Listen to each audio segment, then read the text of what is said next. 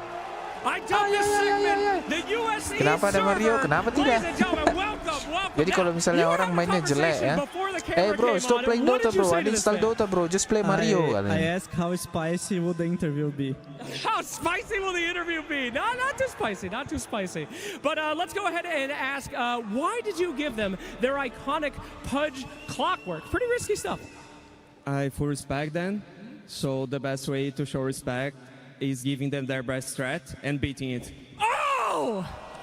It is spicy! All right, last one. Any words for him? You gave him a lot of 100% heroes. Snapfire, you know, the Monkey King. What do you think? I think we should give them the best strategy and beat it, you know? Okay, all right, gentlemen, give yourself a handshake here before we get into it. Let's get into this match between these very good friends and these two fantastic teams. Thank you very much, Slacks. Thank you very We're getting much. ready for And the here action comes here. It's going to be the P-Vision up Falcons. against Heroic. What a way to start the draft. Guys, Right? gimana? We get the Pudge coming through. I mean, there was no way they weren't going to do this right. When you saw what they were able to do during the road to TI, Dota you trash got to talk go with is these not like Pudges and these UFC, Fox. yes. The question is, are P-Vision going to be able to Surprise, deal with a surprise, hero main motherfuckers. stage? The That's the king is question, right? back. Because I think Schofield, for time and time again, I especially want at to say sorry internationals, to absolutely he has broken nobody. ankles. Even at other tournaments, of course, too. But he's playing his signature and a ton of signature heroes, as we do see across the board. Master tiers, grandmasters, all over the place. This will be an absolute treat, as we do see pointed out by our beautiful observer right there. Yeah, this has so much excitement in it because there's some heroes that maybe were not really countered so Ada orang much, masuk right? The terus keluar pop, lagi. Wah, limited disables banyak on one hantunya, side. Cok, They serverku clean ini, up the Cok. draft with the Night Stalker at the end on the side of P-Vision to just have that type of lockdown. And this long silence Smash you, could definitely boys. be Yeah, pretty disruptive. send me It's something that location, even send location. Ursa doesn't like to play against at times. Yes, the lane for the Ursa with the CM looks fantastic, but as we've seen sometimes, lanes can be broken very early on. 9 class has shown it, Schofield has shown it, that they just go through portals, they make all these crazy types of moves. So, yeah, we're in for a treat. This early game is going to dictate quite a bit. Magedov. And because overall as well, I mean, very much putting the Vision into P-Vision, right? Especially with this Night Stalker last pick. The sort of information that P-Vision's going to be able to set up with in these kind of early to mid-game plays, it's going to be quite difficult for Heroic to catch them by Golden tier aja surprise. ya. No, for sure. Oh, We've seen Ursanya it master tier, Bang. so many times, right? P-Vision, that's a strategy they do. That's why they used to, well, I say used to, but that's why they do the Slark as this 4 position at times, right? They're a very vision-based team, picking and choosing their battles at ideal moments. So Heroic, I mean, it's kind of a good matchup for them, though, because this is a team that likes to cause chaos, likes to make a team make mistakes. And, yeah, when you have Pudge, this type of hero in particular can cause mistakes. You get hooked past position. Some really cool stuff that we could have coming in as... And what do you sort of make of the last pick from Heroic, going for the Ursa to close this overall draft up? Comfort hero, obviously, for the side of Yuma, but it's a core-to-core matchup that they wanted. Because I was debating a couple other heroes that would be good for the game, perhaps, but I think they wanted something in particular that deals with Satanic. Because looking at the other 4 heroes, yeah, you have the bite that goes through, you have the clockwork hook shot that goes through that rage in particular, but you want somebody that can stand toe-to-toe. I think me and you were debating like Spectre or something, right? But these heroes just don't match that core-to-core matchup the same. So I think they just want him to be able to scale in these later stages. And, you know, sort of talking about the bites, talking about the support, so getting Crystal Maiden coming in. We didn't see this hero at all during the road to the International. It's definitely not a rarity in pubs, right? This hero is played. Why was it not picked up until this point, and why do you think Heroic have gone with it here? To be honest, I can't give you a direct answer of why it wasn't picked up in particular, but in this game, you have great setup. It's a great lane as well, too, if you know that you're going to be playing versus something like a double melee. And I think I've seen a lot of games, especially from P-Vision, it's a double melee off lane. Yeah, they're going to creep pull, they're going to do some shenanigans, right? But at some point, CM is very good versus most double melee lanes, especially with an Ursa. So you think that Heroic, they do have the tools to sort of match the pressure that P-Vision will put on during the laning stage, or kind of heroes to heroes, it will still be tough overall? I absolutely think they can, yeah. It's just this top lane. I want to say that, you know, the lifesteal and the snap should come out advantageous, but I've seen Heroic play almost versus the same lane and came out ahead with the Pudge in the past. So, yeah, curious to see how these lanes are going to be played as a bit of an extensive pause we Lu got. tahu tim Empire, tahu dong Empire gambar kuda, ada bawa tombak, mirip kayak Magnus dia tuh, ada set Magnus kayak gitu. Ada beberapa item itu gamenya tuh Empire, Navi, I think it's the punishment, but also they mentioned something on the panel there. I don't remember who it actually was, but you can kill the cogs, so you can do some little things to disrupt this clockwork. You know, the cookie's not as effective, but there are ways that you can play around it. I think, yeah, Pudge, low armor, can definitely look to take advantage if you get a good position to pressure with that snap. WML asik. Did you see what was going on? Kenapa nih nggak nggak diperbaiki dari tadi? Okay, apparently should be good to go pretty soon. Just getting some final things lined up in the booth, making sure all players are ready to roll. Something I'm looking forward to is, I mean, we're likely to have some dominators, of course, in this game, at least 2, potentially even 3, because we do know 9 class likes to build it, but Heroic, they don't have a dominator build. I don't think, yeah, they don't need no dominators. No, so maybe some of the victories they had, but definitely a lot of the wins that they were getting towards that second half of the Road to the International, where they started to hit this win streak. Admiral Bulldog tahu lah, tahu. Aku udah nonton TI dari apa?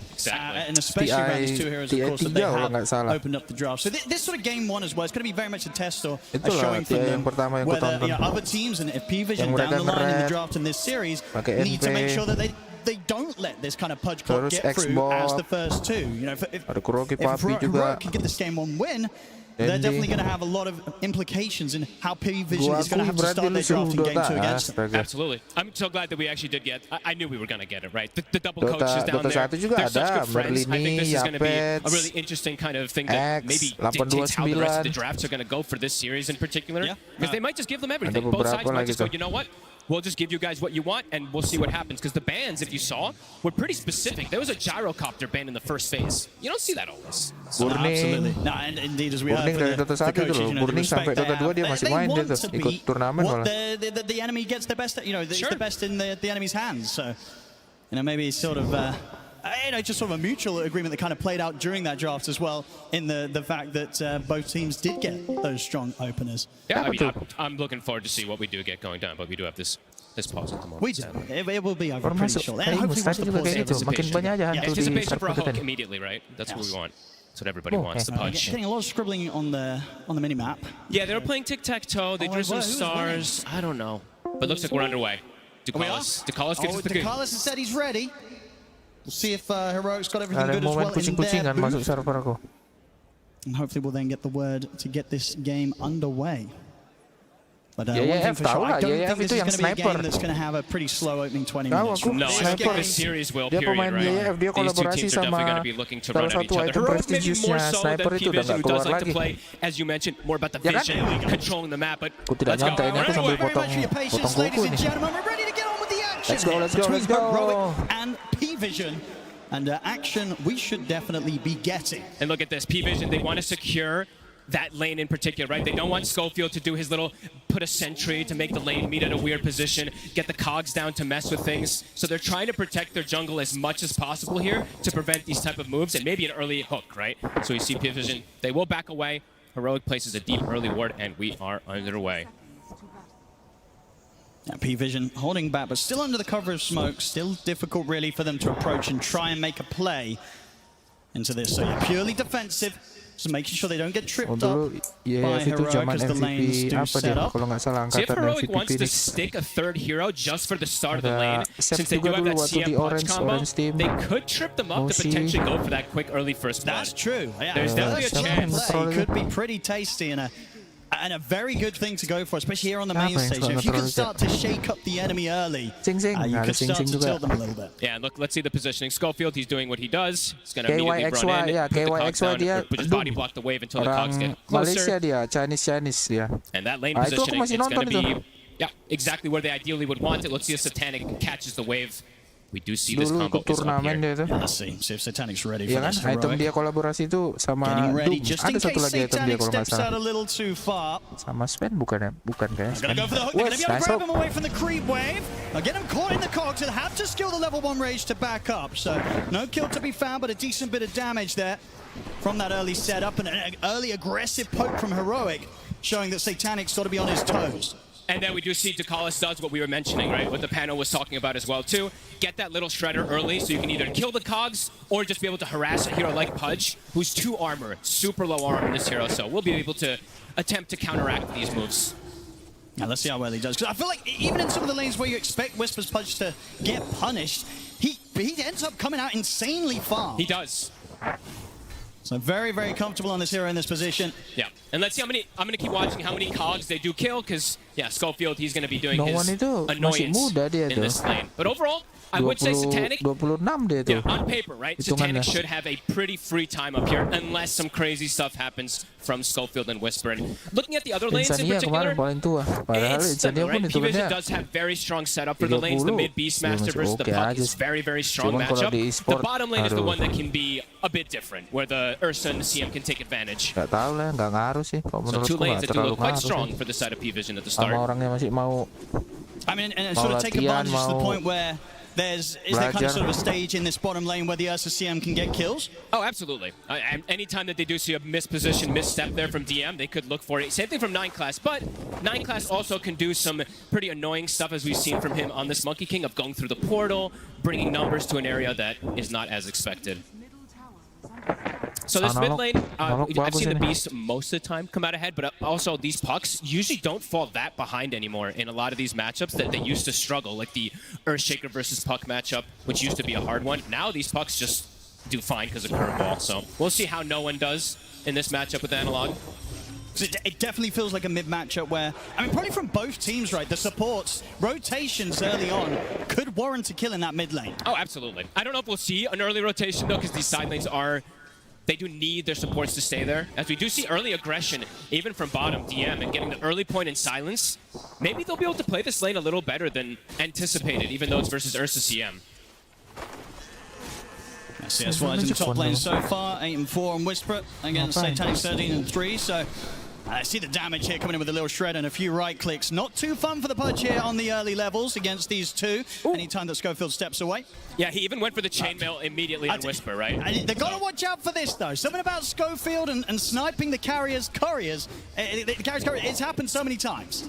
We had that one series earlier. Yeah, he got like the DK's courier like, what, 3 times in a row or something. So Satanic's definitely going to have to be a bit more careful with his courier placement when he gets those, or he's trying to get those items brought out. Because Schofield, he will be on top of the timings. Like, you know for sure, right? He's keeping track of when that courier's respawning, and he's going to be ready to get in position to go for it again. 100%. I mean, that's his best involvement that he can have up here, is really killing the couriers and just disrupting them from killing the Pudge, because right now you're seeing Whisper, he truly is struggling up here. He even bought the chainmail level 1, or immediately when he had the gold, so that he could try to survive the pressure. But look at it, it's constant. Yeah, poking him underneath the tower. Still have to be careful. I mean, you saw that anytime the Decisive tries to set up and go for that, if he lines himself up to get hooked under the tower, he gets turned around.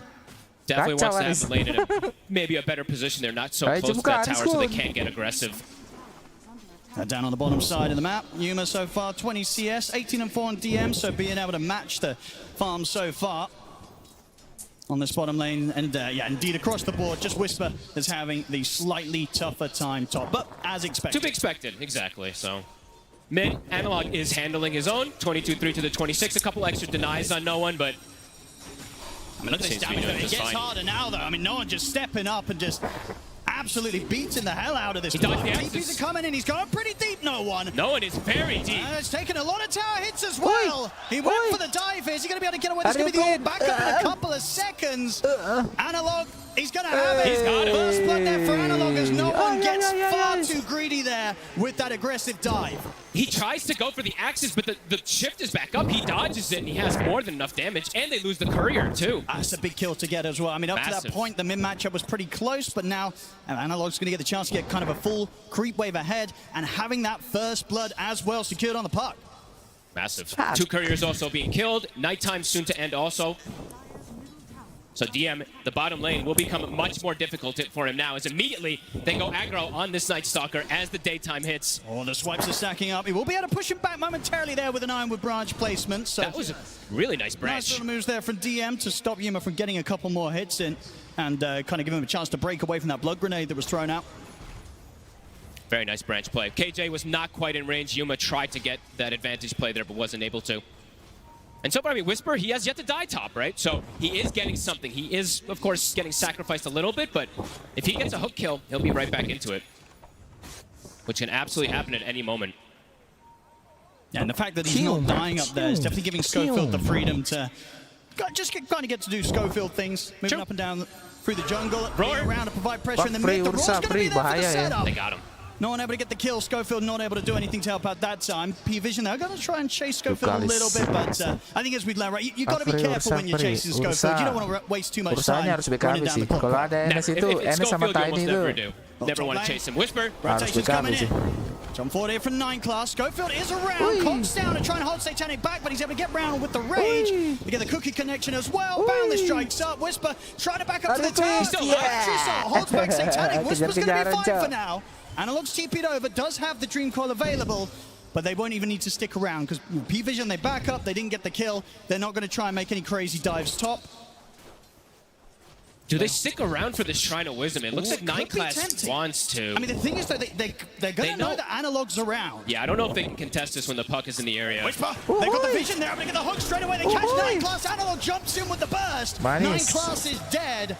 Another bit of a greedy play there from P-Vision, just underestimating the fact that Heroic, of course they're going to be sticking around for that timing. Analog, he wasn't going anywhere. He was ready. Didn't anticipate them putting the ward, I guess. He was trying to make that sneaky play, but yeah, Analog is just still in the area too. And Analog still has Coil for that next move available too, if it does happen. As let's see how, I'm just going to keep eyes on DM these next couple minutes, especially for P-Vision, since it is this daytime. This is a very crucial point. If he's able to keep the lane in this position, he's going to get a lot. And it does look like this wave is going to stay here, so that's very good for him. Top. Schofield should be fine here. Whispers in with the backup, looking for the angle for the hook. Not going to get it this time. They're not giving him that chance to get that hook. He has his phase boots finished up, though, so a lot easier for him to survive up here. And as you said, Schofield, it can't open up the map for him. Power rune. Ducalis is setting up. 9 class. It's going to end him with a jump, but now that Yuma's hit the 6, very hard to bully the bear. Unless they catch him in some sort of chain control between like the roar of no one on the Beastmaster if he makes the move down bottom. Analog gets a haste. This is a big rune. Could potentially even save him. When you get this rune, when you're playing versus Night Stalker, it's the dream early game. On top lane, a little bit of a dismember. It's going to force the TP reaction from no one. Comes in, drops the roar. That's a very dead Whisper there. Bait play there from Satanic. Good TP coming in from no one. They do know now, though, that no one has no resources since he did TP top. I mean, they could try and dive in for DM bottom now. He has ulti available, though. He is going to be pretty slippery. Yeah. DM is getting a lot down here, Owen. This is a big deal. He's level 6 now. He's going to be getting his Dominator pretty soon, too. Even though 9 class has left him for some time, he's getting way too much. And they're not able to bully him because of the positioning of that lane on that Night Stalker. He's just keeping it at his tower, not shoving it in. So that's going to be really important timing for him on this first night. Gonna have a smoke up coming in from the 2 of them, Yuma and King Jungle's ready to make this play towards the top. This is a clever move. This can catch him off guard. Let's see what P-Vision do in response. Ducalis, not a chance for him. Satanic is in get trouble. Away from this. Whisper ready to lead and gets the hook into the dismember. What a move. Excellent plays there from Yuma and King Jungle's coming in and securing Yuma a double kill from that little trip top. I love this move too because they had just communicated that the Beastmaster TP top, he used his roar, he was leaving the area, so they're like, he's probably not going to stick in the area. That's smart. Quick gate move, get this kill. Very, very clever. And also the fact that they knew that they couldn't really abuse the fact that the Night Stalkers alone still a very tough target to kill. Yep. The other lane's where to be, and I mean, they make it work. DM has literally kept this lane at his tower like this for 3 minutes so far. So very good on him to be able to do that, but of course does open up the opportunity for Heroic to make an aggressive move as top. They're going to strike back at P-Vision. Whisper the fall, Schofield looking pretty dead as well. So just as quickly as they get the 2 kills top, the action continues. P-Vision returns to that top lane and make sure that they then secure some positive action for Satanic to get involved in. Love that we're seeing these early moves already coming in though. Pre-10 minutes, we've got 8 kills. Heroic, looks like Analog will get the benefit of getting this power rune again after getting the haste rune. Another very good one for him. And these sort of movements, they're only going to continue, right, in the frequency that we're going to be getting them from these 2 mids each time the ultimates are up. And obviously from DM, he very shortly is going to be prepared to get involved, especially around these nighttime moments. I think he's got the Dominator finished, right? Coming out, right? Pretty early timing for this Night Stalker who's been left on an island to have this pickup. It's coming out in the Courier. He's got the Dark Ascension too if he wants to use it to get involved and get on top of the puck too, even though it is nighttime. Let's see what the next move is going to be. I mean, so far, you know, if you're both of these teams, you know, from Heroic side, who is it that they're most concerned about is getting the space? Because sure, DM's getting a lot down bottom, but, you know, Satanic, he's getting a good chance and a good area at the map, especially with the security of both supports being in the area. To hit probably a pretty solid timing on his Radiance. Yeah, I'm not sure if you're too... You want to obviously think about these things, but I don't know if you're too fussed because you're also getting a lot, right? Sure. It's like Whisper's getting shut down, but your Ursa and your Puck are having a phenomenal time right now, so I think at the moment things are pretty chill for them. Yeah, we can see the Battle Fury just about a few hundred gold away from coming out to Yuma. Here comes the smoke. They've got what? Snapfire ult is up, so kisses are at the ready. There we go. See if Heroic is ready for this move. And they do have to be a little bit careful in the sense that Satanic is very close to having enough money for his relic, so if the fight goes wrong, might hurt him a little bit on that timing. They're bringing the summons, though. They've got the Dominator, they've got the Ancient Black Dragon, which comes in. You know, Yuma, they've already pulled back right up to the tier 2. They seem to know. This move ain't going to find anything. Might give them the chance to pressure and bring down the tower, but catching Yuma, unlikely. Yeah, very good awareness coming out from Heroic here to not hemorrhage anything in the mid lane. TP, though, toward mid. Or in the bottom lane. TP toward mid. Ducalis is setting up. They do have that roar available with the kisses. Power rune will be bottom. Illusion rune. A nice one here for no one if he does get jumped. Gives him an extra chance to slip away. Very close to his Aghanims. Just about 1,200 gold off it here for the mid Beastmaster. How's the net worth right now? How's the stacks from both sides? I feel like it's been fairly even. I actually don't know if we did get a counter for that, but maybe a couple more on the side of Heroic. This is a tech that I've seen only Heroic do because they're the only ones picking Pudge. But we've seen this a couple times now. They do this, smoke a deceit with the Pudge to be able to farm the Ancients freely to get him a better timing. So that's pretty nice. Yeah, it'll help his game. Super safe. Ini pick NS harusnya he was struggling, he'll Puck. need that. So that will get him Rookie pick NS, dia butuh dagger. Kalau dia kelihatan Pucknya langsung kabur dia. And he doesn't have the luxury. I mean, he has the luxury of being able to hook creeps, of course, and get that extra farm. He doesn't have the luxury of a Night Stalker with a Dominator who just sends the Dominator creep to do his business. You can get that extra farm that we've seen so much throughout this tournament. As we'll watch the Dark Troll Summoner. Oh, here we go. It's going to start cutting some creep waves, probably. Yeah, with King Jungles. He's ready for it. See what he can do to deal with it. Okay, we'll disrupt the stack.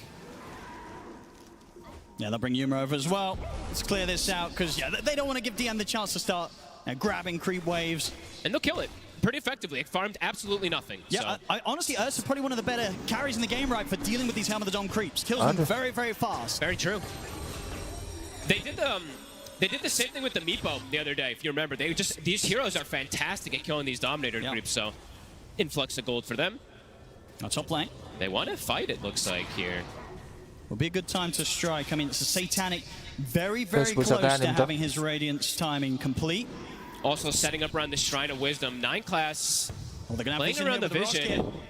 Whisper ready to walk up. Boundless strike talking about, gives him the chance to jump in. Good escape there from 9 class. Can he keep this up? Split second. He's got to jump. He's gone. It's a bit too tricky to catch him now. 9 class should be fine. Typical 9 class being very disruptive, giving so much information. I mean, Whisper could try for a blind hook, but no. They don't have any information here. That would be pretty wild if he's able to find him here. Itu pohonnya goyang loh. Another rocket comes in, but again, 9 class a step ahead. They're probably keeping track of that experience that he's sapping as well, so Yuma. Gila, ganggu banget nih monyet. He's being annoying. He's giving info. It's giving time for these items to come in for P-Vision. I believe that Aghanims for the Beastmaster, it's done. No one is invading with an invis. Yuma. A little push here, but the roll's going to be set up on Yuma. The kisses are coming in as well. Dreamcoat down on the two. Yuma's able to get the range off and starts to back away. 9 class falling low here as Analog and Schofield look to chase him down the north. Able to finish off Schofield first. Analog has to back up now. 9 class able to survive. Asik banget main monyet ya, main ikan pun kayak gitu dia, Cok. Hero-nya ganggu banget. Pokoknya larinya kencang lah. Asal nggak kelihatan kencang. Radiance is done.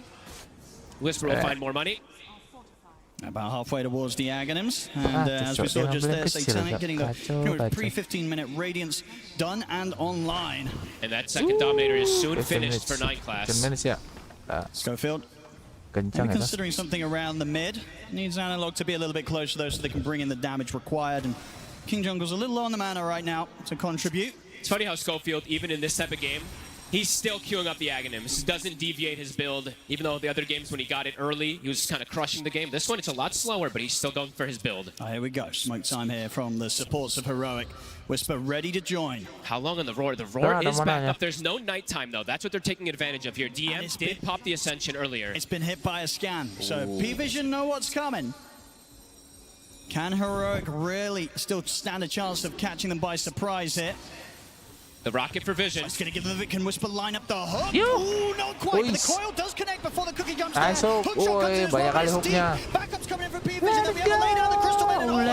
Destroyed to Carlis, but the TPs from P-Vision continue to come through. They're ready to turn. Boundless strike on a King Jungle. Satanic moves in to kill off the CM as they're ready to see if they can maybe catch Analog as well. He's got to jump back up to the orb, so should be fine. I love the aggression, but it's a little deep this time. They were able to get punished. Their P-Vision, they're TPing in, might be able to pressure this tier 1 themselves now. Might actually get the tier 1 first now because of this move. Tapi harus bagus nih refleksnya si urusannya nih. Satanic and no one off the tower, especially with some of the ults expended by Heroic. And they had to use so much to get the snap there. The hook missed, the coil was broken. As Decallis, and gets himself another one there. Finds Schofield alone up top. He's got the burst to do it solo. But he got it by himself. Look at that. Maybe a Dominator creep also assisted, but either way, able to find that grab. As we did see the creep. Yuma with his blink. Indeed, with the blink reveal comes in and gets a kill for himself. Back up to level 12 now on the Ursa. Now, Yuma is having a phenomenal game here so close. far. Look at the 2 carries, right? Pretty much so close. As close as it gets, really. This game, the progress of these 2, and both of them not afraid to turn up to the action, right? You know, when you look at P-Vision's heroes, they've got a good ways to kind of get Satanic on the Lifestealer onto the front lines, and Heroic, obviously with his Blink Dagger Ursa, Yuma, any sort of fight that happens around a tower that's going to be set up by this puck Analog with the Dream Coil, Yuma's going to want to make sure he's there. Now we'll see how the economy game goes, right? Because, as we said, Heroic playing a more honest approach toward the game. No Dominators. P-Vision, the double Dominators are up. A 2K separation at the moment, and a lot of that is the Monkey King's extra net worth. Of course, over those supports at the moment. Roar, the shield rune gets off. It's giving him a fair bit of protection and should be easily enough to allow him to jump out of this one. So the Roar here will push off the tower. 9 class is there with the backup, but Analog forces at the ready, gets himself away from the follow-up to that Boundless strike. They put the Knights on the DM, closing the gap. Yuma ready to jump in aggressively. The kiss is coming in, but Analog's got another orb up. Jumps back under the tier 2 tower. Satanic and 9 class go in to kill off of King Jungle's under the tier 2. Yuma has to enrage, get out of the Wukong's command. We're not quite able to find a chance to get anyone hooked in over towards the tier 2 tower. So P-Vision back off. They don't take any casualties themselves. They're just able to get that kill against King Jungle's CM. A lot expended again there, though. Roar was used, but no one's able to secure himself this amp damage. Roar going to be back up in 30. Heroic, are they going to look to make a move to try to punish now that this Dark Ascension's down and Nighttime's down? It's got to be appealing. I mean, we saw that earlier play. That it is that raw timing that's kind of everything when it comes to what Heroic can try and punish when it's down. And Whisper does have a big timing now. His Aghanims is done, so a lot stronger in the fray in terms of the aggression he can put on, but also just disrupting the healing and things from the Beastmaster, right? A lot. It does do quite a bit versus Beast. So they're feeling confident to get a bit aggressive here since those ultis are on cooldown. And we do have to mention, you talked about their Analog adjusting his build. You're playing versus Night Stalker, you need a force staff either on yourself or supports. Probably wanting it on the puck as well too, so he did go for it. And he'll have a blink next soon too. Yeah, he's going to be very slippery on the puck. Now we'll have the tools to indeed dance around these heroes that are trying to get in on top of him. See if we see perhaps an Orchid built up at some point. I know we used to see some of these Monkey Kings go for it, but maybe not yet. Maybe later down the line. It could be something he thinks about versus that puck. Overall, though, we can see kind of during the slower paces and periods of this game, P-Vision able to make that little bit more out of the map. Around a 3K gold lead here as the game starts to slow back down a little bit. They do just farm that bit faster with these Dominators and, having this Monkey King able to play like this, but Analog... He's feeling pretty safe. I mean, it's just going to take a lot to lock him down, right, and stop him from being able to slide, blink, and orb away. They do need a pretty perfect combo of skills to come down on the puck. So punish him. Nighttime is hit. DM. Ult also at the ready very soon. The Tormentor, it's a bit different since it is with this Night Stalker, so it's on the bottom side. So unlike usual where it is up top. P-Vision is going to be setting up for that one very quickly. It doesn't look like Heroic is in any way to contest it. They'll throw a rocket to Scout.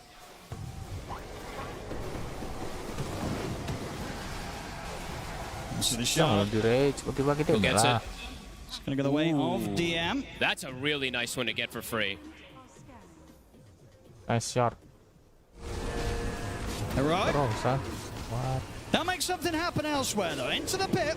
The freezing field as well. They need to speed this up. I think so as well. I was about to say, they might want to use every spell as possible that they can to damage it.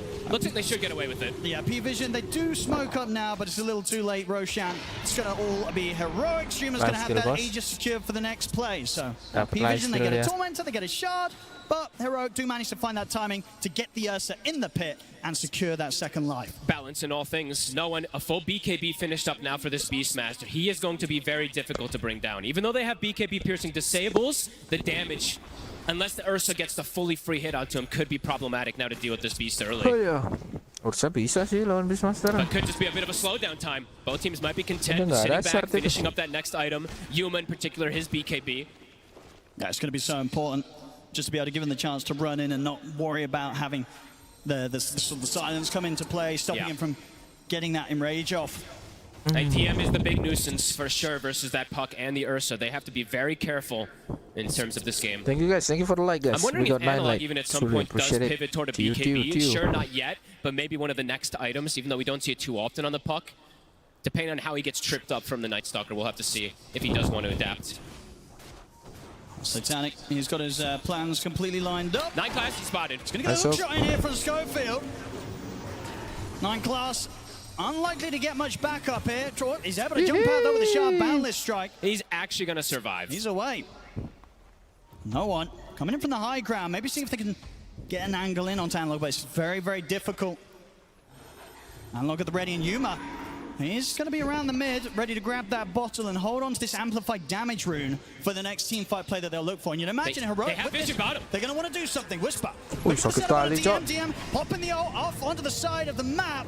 He's going to be able to sneak away. Nothing they can do about that right now. Watch the hook shot still on cooldown from Schofield, so DM will get away. There's 3 minutes of opportunity really for Yuma to try and force a play with the rest of the team, and you can see how aggressive he is. He's ready to try and find some action. With the BKB, Amplified Damage Rune, and the Aegis, I mean, P-Vision, they've got to be prepared for this aggression that Heroic's going to be looking for.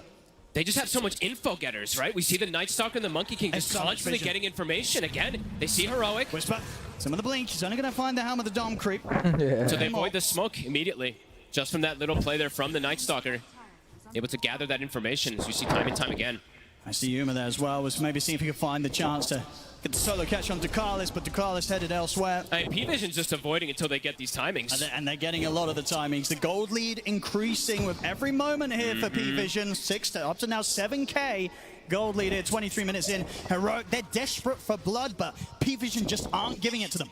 Just avoiding every single time. Satanic. SNY is now finished up too, so he's got that status resistance versus that bite in particular, so a lot safer for him to survive. Now Blink also for no one, so easier for him to pick and choose his target for the roar. P-Vision is slowing the game down into a more and more comfortable position to be able to fight versus Aegis. They're very strong in team fights. Nightglass. He is able to grab him off the trees.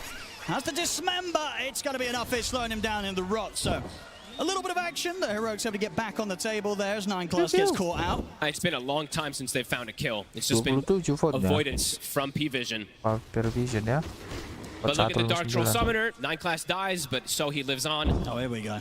Yeah. And there's another one right above it, by the way, too, cutting the next wave that maybe was getting through. Let's see what Heroic do about this. They're trying to hunt them. I mean, what do you do if you're Heroic in this situation? You know, you want to find the fighting, you want to kind of get this action going, but P-Vision are just not letting themselves sort of trip up. That's a good question. You might have to start looking to play the economy game yourself, or just maybe go for more crazy type of plays forward, but that's a risky play. Going for such aggressive dives when you know the P-Vision's playing on this defensive footing, it's dangerous. P-Vision just getting so much DM. He's in. He's got his eyes on Schofield. No one's ready to back him up as well, so P-Vision will be able to grab themselves a kill here. They'll use the roar. I mean, the game's kind of at that It's pace slowed that down. I don't think he cares. Yeah, he's ready to drop that cooldown. We'll see Sakit, playing coy. Yuma Let's have to see, back coy. off here as Satanic starting to run him down a bit with the Radiance. Won't want to chase him down too much. Still 40 seconds left on the Aegis on Ursa. Sakit, Cok. Will find himself a Dominator creep. And that's that Nullify timing. finished already. I mean, he's pretty terrifying. Oh, and Full stuff ain't going to save you anymore if he gets on top of you. And this is a Night Stalker who is in a lane versus a CM Ursa, and look what he's got. He's got Blink, Nullifier, Dominator at the 25-minute mark. It looks like he was in a lane that was pretty much free for him.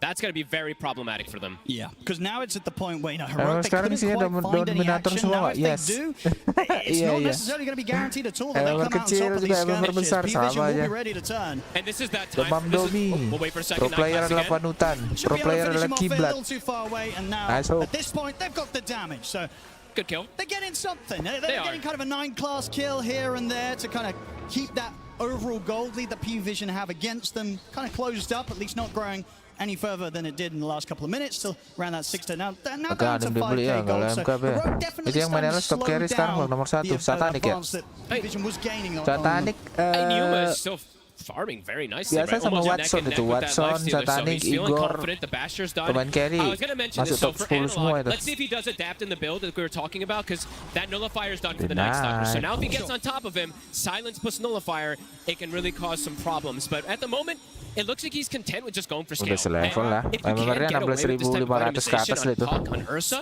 Ada yang your lineup does 17.000, scale Satanic udah super hard. 17.000 kapan waktu So, gitu. yeah, curious to see if this does work out for them, Apa because they're not no juga ya? overreacting to the side of 16 kayaknya. P-Vision. They're just playing their own game, and they're like, okay, let's see what happens. Let's see who idea is better. Always have that threat of the high ground defense, right? You kind of itu cara consider dia farming itu bang, P-Vision's pakai lineup, LS the bang. cores, and one of the supports, it's melee heroes, Pew, right? So when it pew, comes to pew, hitting kencang the kali high coba ground Very true. down the line, you're lining yourself up for some pretty tasty hooks to be coming in from Whisper. No, absolutely.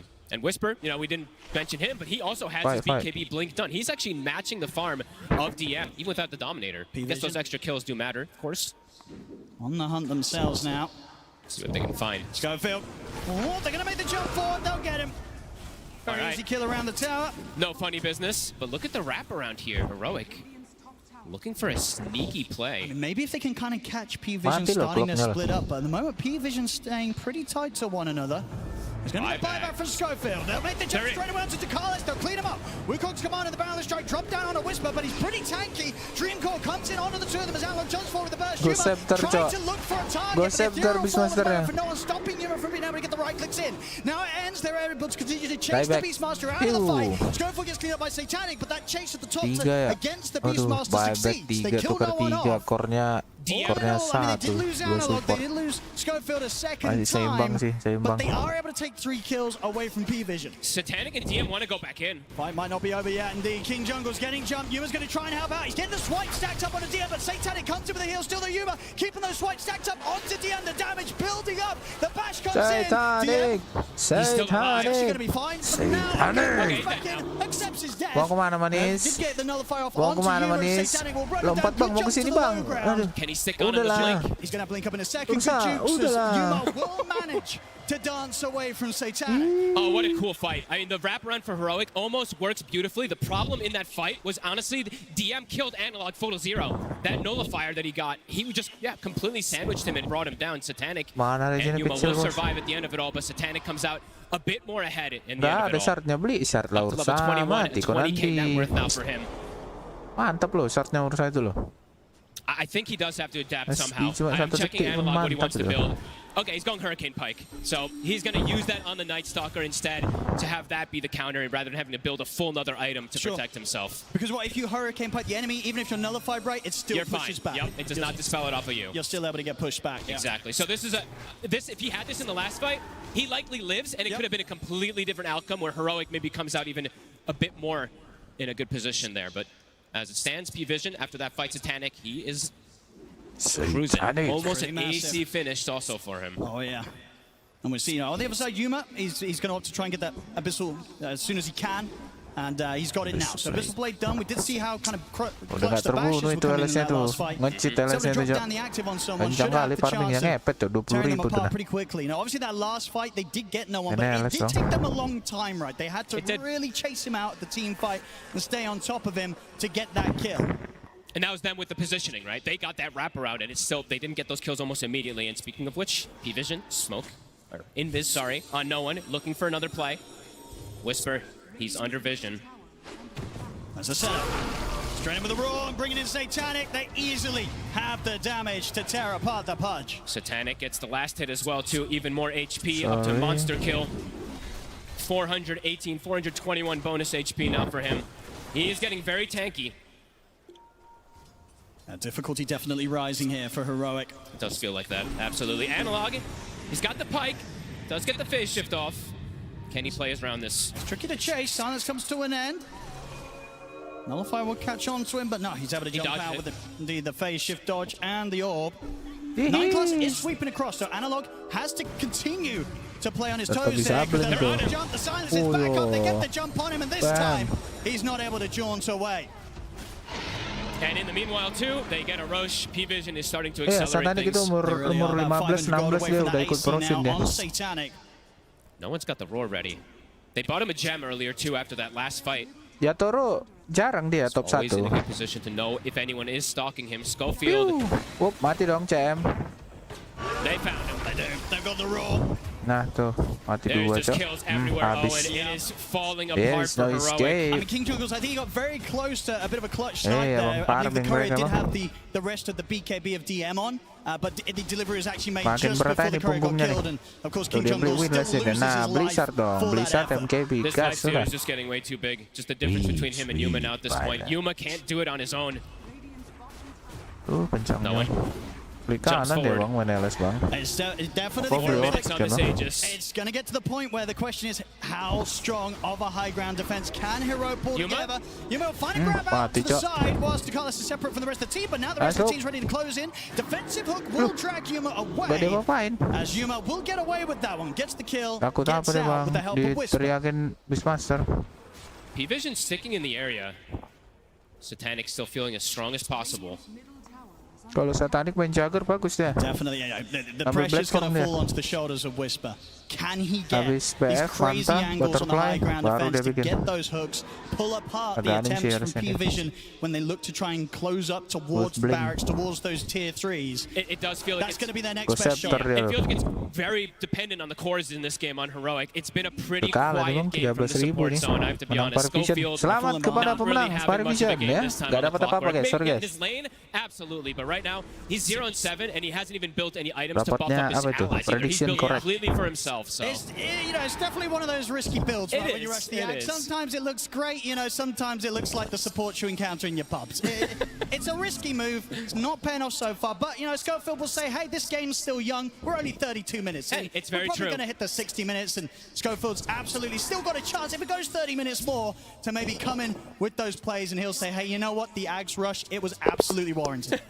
We'll have to see if it does pay off, because he can do still some really nice stuff with the Aghanims. I'm only critiquing him a little bit extra because it's Schofield, but he can scout a lot, right? And in this game, scouting has definitely been pretty crucial. So and you can clear the waves, right? You can prolong the game. You absolutely can. Those flares being spammed out. So.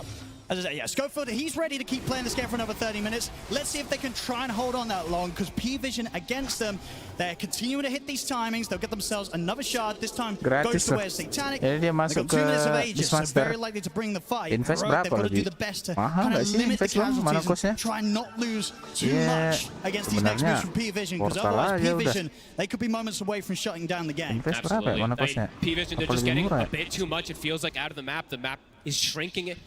All of Heroic is having to follow each other because of this annoying vision game that we've seen from P-Vision. So they can't really separate from each other because they just might hemorrhage 4 kills as we saw before. If they split up on Heroic, heroes could die all over the place. So they have to kind of stick together like this versus the P-Vision strategy. A refresher on no one. Continues to grow. They can find the opening to get that sort of set up the silence, the roars on towards Yuma. If any of these fights really where they take Yuma out, the damage, it's just not going to be there for Heroic to tackle these 3 beefy cores of P-Vision. I think the only reason this game has felt as close as it is because Yuma is having a flawless game. Absolutely. He's 6-0. If he had died even once, this game might just feel completely out of control. He's holding on pretty hard here for the team, Yuma. Another amp damage to spawn Satanic. Waiting at the bottle at the ready. Ambil aja udah. They're just going to pick it up. All right, they want to just pressure with it. So 1 minute left on this Aegis that he wants to use this amp damage Yeah, with. he wants to get in. Get right in there. MKB dia untuk beli Start to bring in the mid push. What's the response going to be?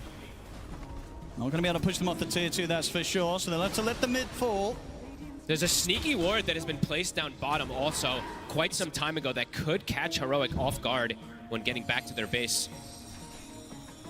And at the same time, we'll see if Heroic themselves are able to get some sneaky vision outside of the base to set up for those high ground hooks from Whisper. Whisper's looking for it. He's going to try for 9+. Is it going to get him? He'll get the dismember off onto Satanic, but Satanic is perfectly fine. Nggak sakit, They have to be careful about how they go dia. about tackling the Lifestealer, and indeed they'll be able to pull back. They do not want to put too much into trying to go on this Lifestealer, especially whilst he still had a few seconds left of Aegis. Will start to now come to an end. Daytime will hit. Looks like P-Vision will back up with that. Continue to play that economy game as they continue to grow and grow and grow in terms of that economy. Itu Anda ngasih gold Seeing itu ya. Class, Main he's gone full dominator breed ngasih this gold. game, as he tends to, but Diffusal into the Scotty next, so it's going to be very, very annoying to play against for these cores, in particular the Pudge and the Ursa. The fights just, they continue to feel harder and harder and harder for Heroic, and I'm wondering how and when it's going to feel that much easier. Perhaps it's when Yuma does have that MKB, but again, it does feel like it's starting to feel like him versus the world a lot in this one. Still just sort of little things like the ghost on no one that makes it hard for them to get jumped. He's going to try for King Jungles. King Jungles at the moment kind of juking him in terms of the vision, so a lot of time of this BKB being put to waste. Still will get the Raw though at the end of it, allowing Satanic to close up and take down another. Hey, Owen, that's actually a really good call that you did mention there, right? Like, Yuma has to do so much, and he has no nullifier. So they can just dance around him, either with these Ghost Scepters or Force Staffs in particular. Very hard heroes to bring down with the Monkey King as well, too. He can just boundless out of a lot of situations, too. So definitely hard for Yuma in terms of how he wants to progress into this later stage. We'll see Refresher being queued up next. I imagine what the plan's going to be. If Whisper can come... Ooh, no one, he's in there with the jump on a Yuma. Schofield comes in with a hook shot in the cogs to hold them back. Schofield will fall for sure. Yuma, though, with that play from Schofield, should be able to get out. Did cost him his BKB, though. Had to use it. 85 seconds, no BKB, no one's in. Gonna have the buyback coming straight away from Schofield. Does not want to allow P-Vision to get away with that. He's got another Roar. He still has that at the ready, and double BKB if he wants to have it for the side of no one. Forcing a buyback again, that's 2 from Schofield. Yeah, the gold difference starting to look growing. Pretty crazy now. 20k a gold advantage here for P-Vision 37 minutes in. Satanic is getting close to being maxed out too. He's got to believe the Daedalus finished up. His Ag's is going to get consumed too.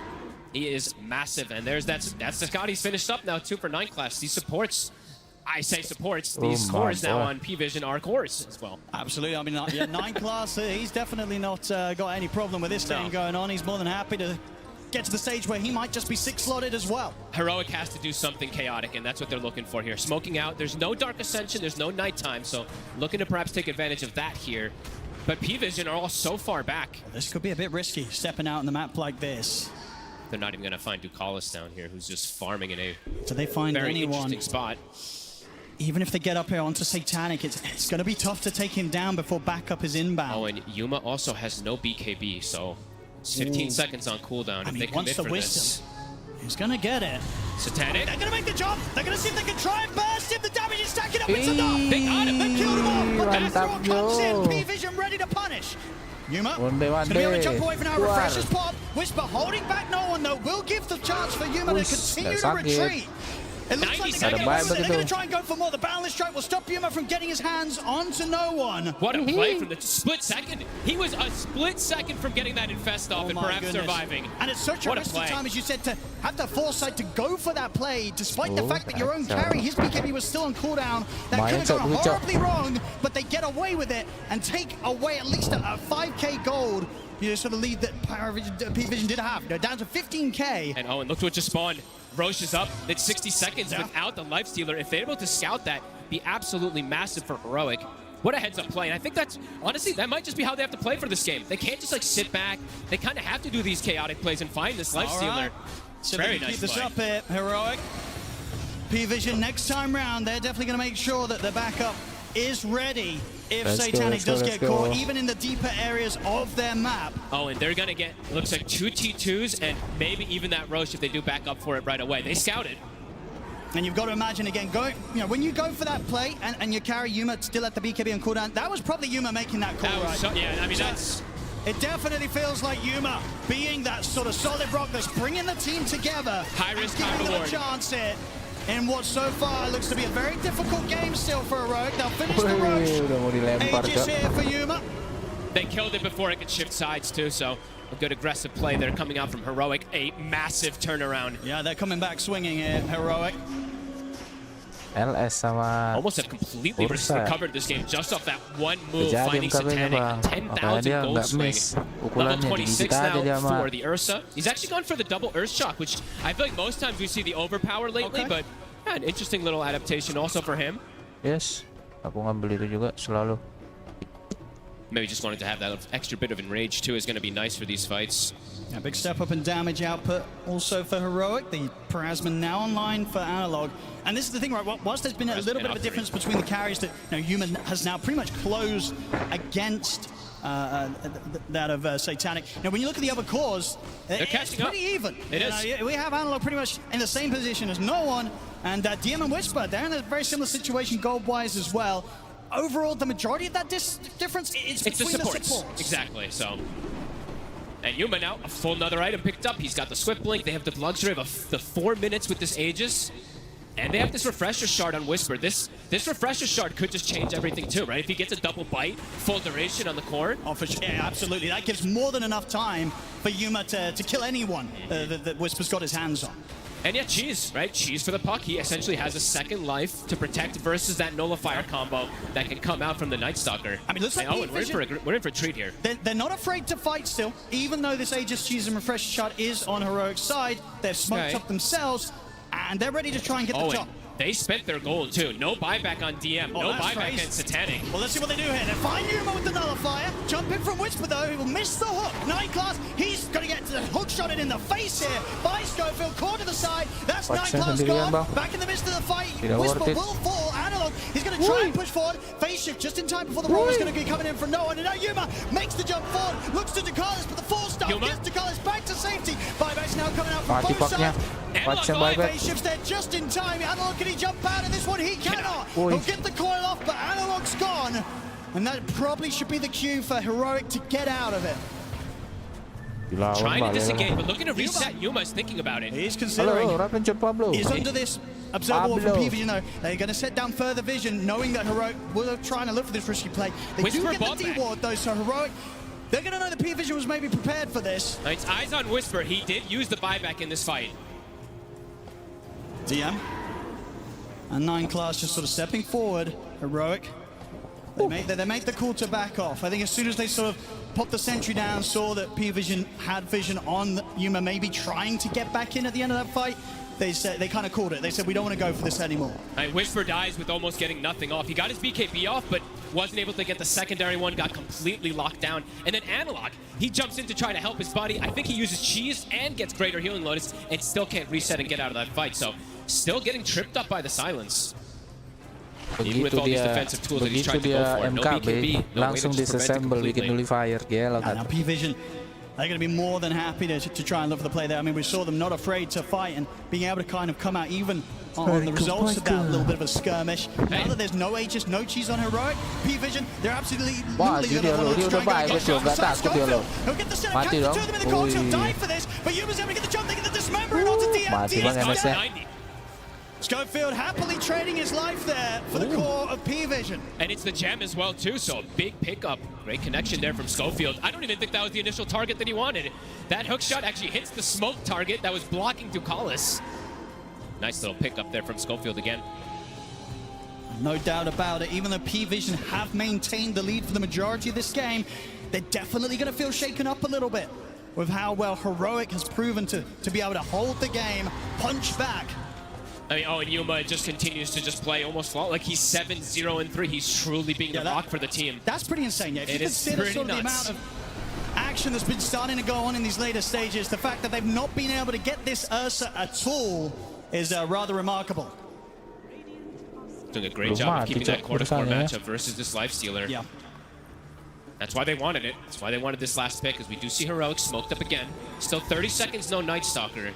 And I guess this is the thing as well for Yuma, why it's working so well for him in these fights. He's just got so many heroes around him that are more than happy to throw their own lives into the front lines, right? You got Whisper jumping in, Analog ready to make these aggressive moves straight underneath the entire team of P-Vision, and Schofield always ready to initiate with a hook shot. So with all this stuff being thrown at P-Vision, it's very difficult for them to isolate and deal with the bear. And he's not the one getting silenced, right? It's the Night Stalkers having to go for the puck. Because if Analog gets left alone in these fights, Analog might run rampant. So, yeah, it's a good way that they've been balancing off of each other of who tanks which spells. We do see Heroic still looking for potentially another play, but not going to be the case. Schofield just has to continue hugging Yuma. And he is just, using this Aghanims to scout tree lines. Yep. Every single time he can, he's shooting the rockets, looking for 9 class. Well, it's doing a lot. I mean, it's definitely, as I say, getting closer to that period of the game where the greediness of the clock definitely feels good. You're happy to have him on the team. BKB also finished up for KJ, so that Frostbite, or that Freezing Field is going to start having some impact as well, too. A lot of money on no one. What do you think he's considering next? 5.7K coming up in the bank for the Beastmaster. That's a good question, because they already have the AC. He already has...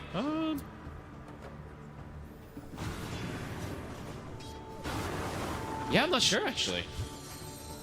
Could you look for a Hex, or does a Hex not really do too much? I think Hex is probably the best one. I was thinking Hex, or maybe even just Lincolns to protect and block this Abyssal Blade in particular on a core, but... That's true. Maybe help someone kind of for the Dismember efforts, right? Yeah, because there's a couple of different single-target abilities that can be very annoying this game, so like he's got options. I'm not too sure, though. I think he's also debating which one is best so far. This gold lead has been kind of sitting at a similar amount for a lot of this game, really but Heroic has been able to play around that beautifully. And it does feel like each time that P-Vision's had the lead, they haven't really left their side of the map too much. Sure. Yeah. They're very much holding back, seemingly sort of waiting until they themselves have kind of like these 6-slotted, maybe, as we said, the 6-slotted supports like 9 class. Untuk apa? No, it's very close to having that BKB on top of the defusal. Selama durasi sekitar 4 detik apa 5 detik gitu. Aduh, macet lagi nih. Macetnya dari sana ya, bukan dari aku ya. Koneksiku aman sih. Dari Jerman dari itu macet. Kayak Glimmer, Forsa, nggak bisa dipakai itu. EO turun. Kayak di Fusal yang lama lah, di Fusal 2. Di Fusal yang lama sih, di Fusal 1 juga bisa. Yang charge-nya ada 8 itu. Bisa menurunkan orang dari EO, menghilangkan Glimmer, debuff, banyak lah. Ghost Scepter juga bisa dihilangin sama dia. The Rockets will give some information. Heroic know the P-Vision's coming for them. Whisper on the front. Shot off the mark. And there's the BKB. No one. It's going to make the jump in. They're going to try and go all out in onto Whisper. Found the strike to the side. Holds down the glove. But there's Yuma jumping in, looking for DM. DM's able to get out to safety, though. He's got to back up now with his teammates dead and the BKB in enrage coming to an end for the Ursa. He's got to run. King Jungle will put the BKB, but the physical damage tears him apart. P-Vision coming out on top and maybe not even done yet. They've still got their eyes on Analog. He'll get the phase shift off. So if he can jump out of this one, he can't at all. P-Vision take down the 4 of them. Kalau ke BKB efeknya nggak ada efeknya ke BKB. No buybacks available here on the 4 dead on Heroic. This could hurt them big time. Only Yuma alive. Tapi tetap masuk dia, tembus BKB, tapi nggak ada efek, nggak ngilangkan efek BKB sama sekali. Yuma's got his work cut out from the Dream start to the fight for P-Vision. They kill the punch. He gets nothing off. Whisper, I believe he gets a bite off at the end, but the damage is already done there. Complete chaos coming out from Heroic and P-Vision. Just playing the fight beautifully. Look at DM, even hiding Yuma around during that coil. Absolutely, it's just too slippery, too fast. Can't stay on top of the Night Stalker there in that situation, Yuma. It's P-Vision. Here comes the push up to the base of Heroic. Let's see how much they can take away from them. It's at least one set. Dua lah.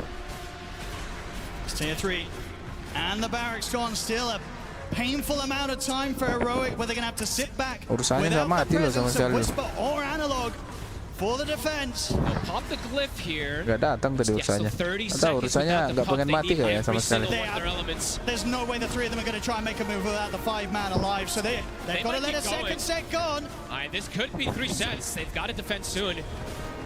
P-Vision with the patience and lead that they've had this game.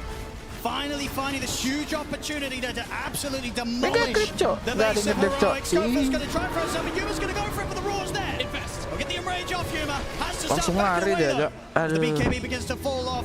P-Vision, they've Langsung got the lari dia. damage done. They've taken the barracks all the way from Heroic. The mega creeps are out. Heroic have done such a good job to the Biar majority nggak of this game disalahin. to hang on, but hang on it just was, it seems, as P-Vision now Aduh, mega nggak ada creeps. ya, aku mati nol and a kok. huge Aku nggak ada opportunity mati, as now kalian Rose lihat will also introspeksi spawn. sendiri lah, lihat kalian. Satanik aja mati tuh, lihat, woi, gila ya. Apa-apaan Yuma, mindset as we seperti said, itu. still yet to die, but can't do it on his own. Alibi trying to head sang out. carry. P-Vision. It's been hit by a scan though, so P-Vision know that Heroic are going to maybe try and make this last ditch attempt outside of the base. And they've just got this Dominator up on the high ground giving information as well. How do you approach this fight as Heroic? It's so hard. In particular, where it's 4v5, you don't have Schofield ready to sort of throw himself in and disrupt the action with a hook shot and a cogs. I think berasa. they might Beli have to TP do lah that, though, Ursa. and I think Mana they Ursanya nih, nggak ada can't approach TP-nya. this fight slowly. Astaga. They kind of have to get the initiation. They've got eyes on DM, but instantly out with a blink. Yuma's going to try and chase. We'll get the Abyssal connection. Whisper jumps in as well, but DM is going to get forced away. Coil will catch on and Aduh, refreshes kenapa ball. di And Yuma refresh? stays on top of Sabarlah DM. Ursa, kan BKB belum dipakai Ursa. Astaga. Keluar, mati. Mati kayaknya nih Ursanya nih. Dia belum pencet BKB loh, dia udah pencet Ursa. Apanya? BKB-nya 2 kali. Astaga.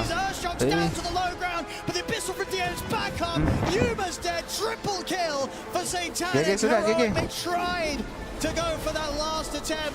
Buybacknya 1, 2, 3, 3 buyback, Cok. Akhirnya mati beruangnya, udah nggak ada alibinya, Mas. WML. Wajib militer. Wajib militer, le. WML Win Mobile Legend. Ya, selamat ya kepada congratulations to the winner of prediction. 65% guessed it correctly. Great prediction.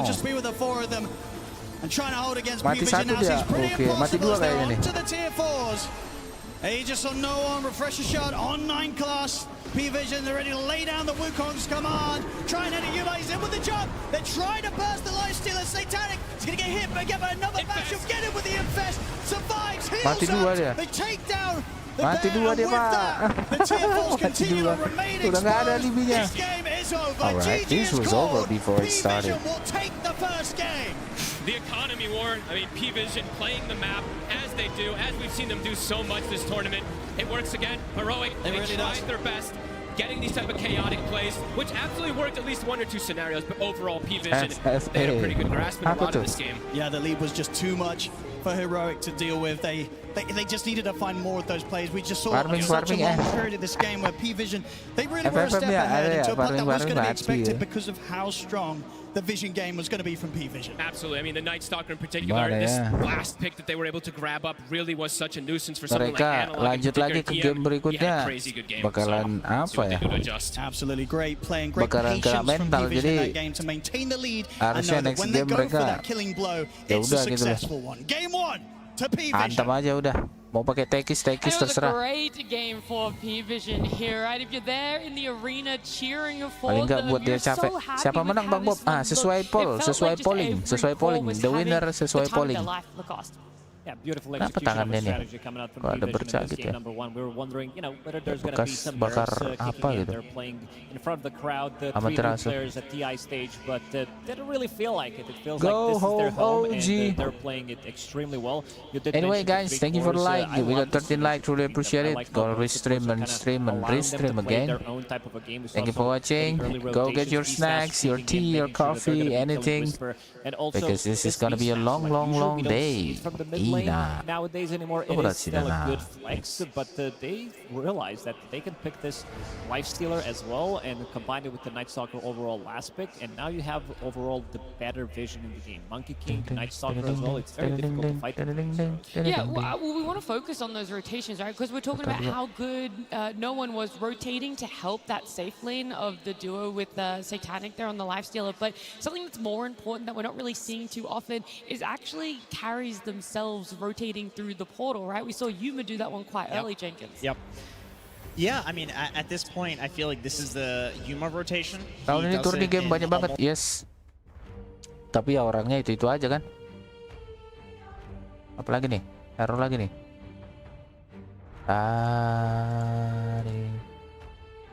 Every game where he comes through the portal sometime after 5 minutes and he gets a very Lalu lah important saya kill here selalu because banyak apa Whisper ada was World struggling against Esports juga Lifestealer. kan. They pick Ursa to counter the Kamu Lifestealer yang and paling it almost laki. worked. Like he Kamu didn't yang die until like paling very late into the laki. game where they had to Ayo literally throw dong like 3 heroes' deaths bisa. into buybacks Kamu in order to yang kite out all of paling Yuma's laki. abilities in BKB, and then they finally killed him, like at the very end of the game. But I also felt like P-Vision did a good job exposing the weakness of Pudge as a core, right? Because the hero doesn't push out lanes quickly, and because he had a bad start, it's really difficult for him to recover. And you see, like throughout I'm sure there are more clips later, they couldn't really push the wave out, and they're constantly getting ganked by the Monkey King because he's giving vision.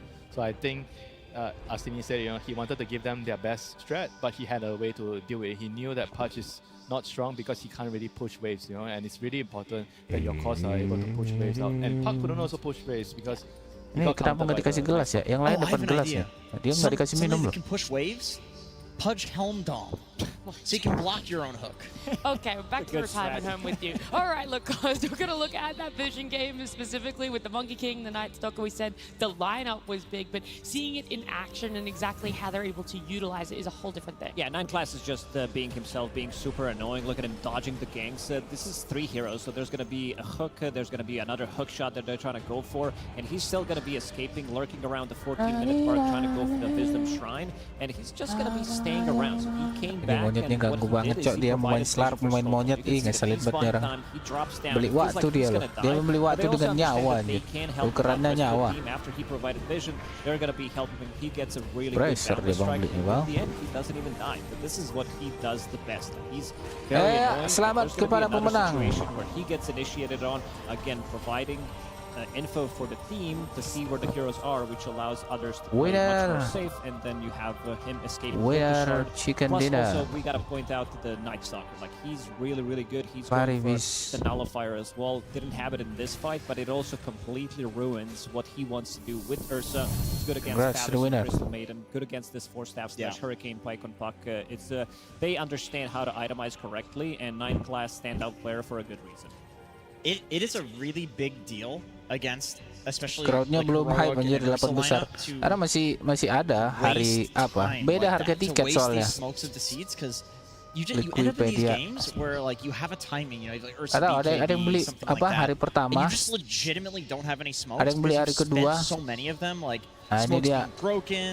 Ini kan hari ini, Monkey ini semua King, nih. jumps in, makes some like waste some time 12 in the early ya, game. tanggal Like, 12 these things September. really matter Ini in a game besok like nih. this, especially when you're the team that is Roll trying to create bracket besok chaos. ya kan? I mean, this kind of happened Ini during the tanggal game when they 12. traded Tormentor for the first Roshan. Terus So the ini Ursa got the tanggal first Roshan, 14. but he Nah, couldn't really libur push jadi the map enough for ini advantages tanggal because they were constantly tanggal chasing 13. around the monkey, he was pressuring Ini them. nih tanggal The map 14. was Ini pushed tanggal out. 14 They juga just nih. basically couldn't really Ini tanggal do anything 14. with the first A gate. They Jadi just blocked every ini play kan from sekarang Heroic. tanggal 11 They nih, couldn't tanggal progress on the 11. map. And I felt like Jadi that tanggal was a 11, huge tanggal problem in the game 12, for Heroic. Yeah, and I think they also tanggal understood the 13, fact that, okay, tanggal Rose 14. Pack's going to be an Jadi objective ada early that hari-harinya Heroic dia. are going to be really strong at, right? You kind of want to Nggak give it semuanya away, but mereka things and apakan. objectives that aren't as easy to give away, look, cost is Nggak semuanya Wisdom jualannya Shrine, sama. right? You want to be able to take them away from your opponent as often as possible, and we normally see early fights around Tapi it, kan but itu in this one, itu we kan saw that rame loh. later 27-28 5.000 katanya tadi, Yeah, they 5.000 understand. penontonnya They di wanna take Jerman it away, 5.000. and this is the fight where Night Stalker does have Nullifier available. Oh, dia pasang so it's gonna sebelum be very mati loh. Kok difficult orang for suka Ursa gitu to ya? play the game Kelihatan loh during gerakannya his loh. overpower, which means that he's not going to be having enough damage, and he's going to be running in, providing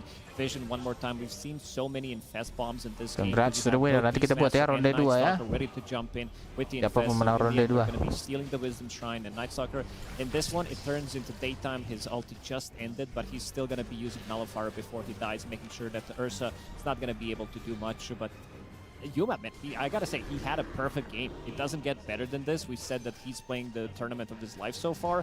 Bikin Dying pola first kita. time, 50 minutes into the game. He was very Who slippery. Even though will he played it in a really win difficult matchup. second You're playing into round? Beastmaster, you're playing into Night Stalker. These are not the matchups that he likes Yes. to play into. I mean, even Lifestealer with the Ags, we Heroic. talked about it. Like, you can kite out the Body Ursa vision. and Rage with the Lifestealer Ags. You infest, and it's not Not affected for- by status resistance, so it's not exactly the matchup that Aku it was before. We pilih- did see, like, Oh, one kita nggak bisa time, I milih, think, Cok. or a Kita couple nggak bisa times, like, he milih, was Cok. able to do a Astaga. lot of damage. Right here, for example, like, finally Astaga. you get this, BKB piercing disable from Whisper. Obviously, Pudge does not do enough damage to kill a Lifestealer, but Ursa's like, okay, don't mind if I do.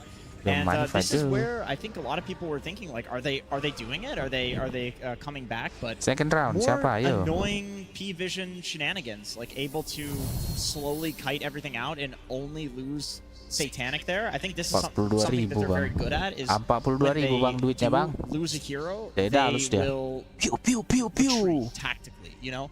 They will throw once per game, and so they're very good at making sure that throw does not end up throwing the entire game. It happens, they recognize and they're like, okay guys, that was the one, now we just have to go back, reset, wait until Satanic comes up. We've done this so many times at this point. Yeah, something else for this game that interested me was the buybacks. Normally people are holding it, right? When we get past that 35, closer to the 40-minute aspect of the game, everyone's very hesitant or reserved winter to just immediately buy back. They kind of want to hold it and they wait until that high ground is being pressured. But for P-Vision, it's like, yeah, the Ursa killed 4 of us, let's all just buy back, kill him, and end the game. Yeah, I mean, the buyback part is something that you have to really understand as a team, like how to use it. Having the buyback is not just like, oh, I'm going to save buyback, but you don't really plan how to use it, right? So they showed in a couple of fights how to use buyback. Sometimes it's easy when you're in your base, but sometimes it's also a bit more complicated when somebody has to willingly sacrifice your life to ensure your team has a good opening in the team fight. So those are things that are not easily done in the game. Yeah, there's a lot of things that Heroic did so well for themselves, P-Vision as well. Breaking it down a little bit further for us is, of course, our Weatherman Purge. Thanks, Nat. Yeah, I thought 9 class had really an amazing game, so I wanted to highlight some of the great things he did because he had a little bit of a rough laning stage. Ya bagaimana, Vi? Nggak bisa dipaksa kan? Ya menang ya menang. He's basically trying to waste a lot of his opponent's time. They happen to get lucky and hit him with a rocket flare, and as a result, this is an easy kill on Monkey King if you can catch him before he manages to come off cooldown here. But because he jumps into the trees, they put all this effort in trying to kill him. This is wasting tons of time, and he's doing economic damage. So him surviving and then ultimately having a great fight over here is fantastic for his team. He's not dying, he's getting pressured, and ultimately his cores get farther and farther ahead. And how this changes as the game continues is basically because of the item of the tournament, the Helm of the Dominator. Now, Monkey King classically never buys this, but it's working out for 9 class here because it fits his playstyle. He's trying to waste his opponent's time. He's trying to push side lanes where it's normally dangerous for somebody to farm. So he's taking care of this, and it's accelerating his team's growth. And pretty interesting. Udah ngerti mereka. Parivision udah ngerti. Jadi Heroic harus keluar dengan sebuah strategi ya yang ngaco sekalian gitu. Entah Tekis, entah Tinker, entah Chrono Invoker. Ayah turun Ini live sampai habis kan bang, sampai Nikma main, yoi sampai selesai hari ini kita turnamen sampai nonton bareng kita. Aku nggak main. Kalau ada turnamen TI aku nonton full. Setiap tahun kayak gitu. By pressure from the enemy lineup. And check out what he's doing with these skeletons as well. 19 minutes, 30 seconds in. He's even hiding the Dark Troll there. He's not necessarily pushing with it, and he's sending the skeletons to block camps, similar to what a Broodmother is going to do. So that's further decreasing the GPM that Heroic has. They have less of the map already, and now they're getting even less gold out of it. And this is why P-Vision started getting more and more net worth from this point of the game onwards, and made their game just much easier to play. That is just insane to really think about, right? It's always been about utilizing the observers, and now we're wondering, Helmdom coming in, that's great for pushing out or stalling waves. That's something that you can delay the game with. But now there's a whole other aspect to it of supports getting it, prioritizing what sort of creep they want, and now blocking cans with that's incredible. That is just incredible. I don't think anybody was thinking about that. Using the skeletons to block camps, like, that's one thing, is people can complain about Helmdom, and yes, it's running rampant, it's in every game. This is a high skill item. Like, to use at this level, there's so much that you can do with it. Yeah, normally you would only be able to do this if you're Naga. If you're playing support Naga, you send illusions in block camps. Nature's Prophet as a position 4/5. He can also go and block multiple camps at the same time. But this also allows you to not get enough farm, because you talked about the lane pushing. Now you don't have camps, Clockwork Pudge. These type of heroes, they want to be berusaha masuk Discord, tapi tidak bisa. Kita pindah ke Magic aja ya. So P-Vision did a very good job choking them out of the map, but not allowing them to get that far. Yeah, avoiding fights, making sure there was no map for them. It feels like a lot of things are going right for P-Vision, but Heroic, one thing that I do know is on their side is a lot of the fans in the arena, and I believe Tsunami and Arvo are down there trying to check in and see how the fans are doing. I mean, as far as Apalagi nih nge-lag nih, astaga. Bukan saya guys ya, bukan dari saya nih. I'm concerned. I have sided with the winning team so far. Tsunami? What do you want, Avo? Look, I know you've already picked a side, but I think I have the larger side. I'm literally surrounded, by heroic fans.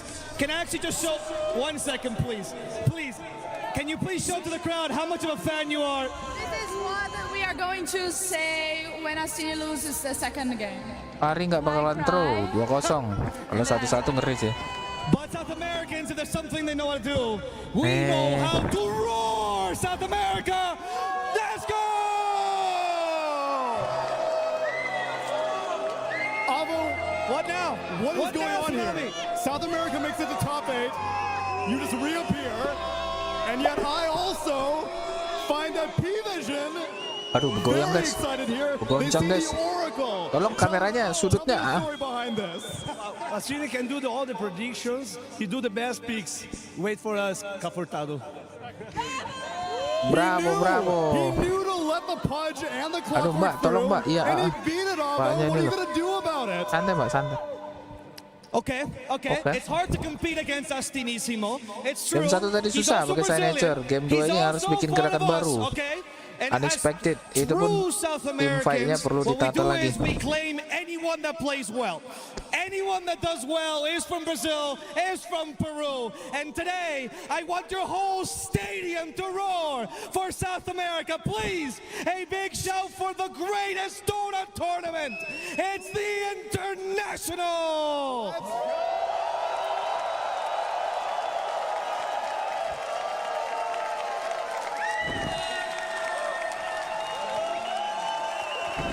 It's an appeal to the crowd, but one that will always be very, very encouraged. Thank you very much, all of South American DotA. No matter what, no one's going home yet.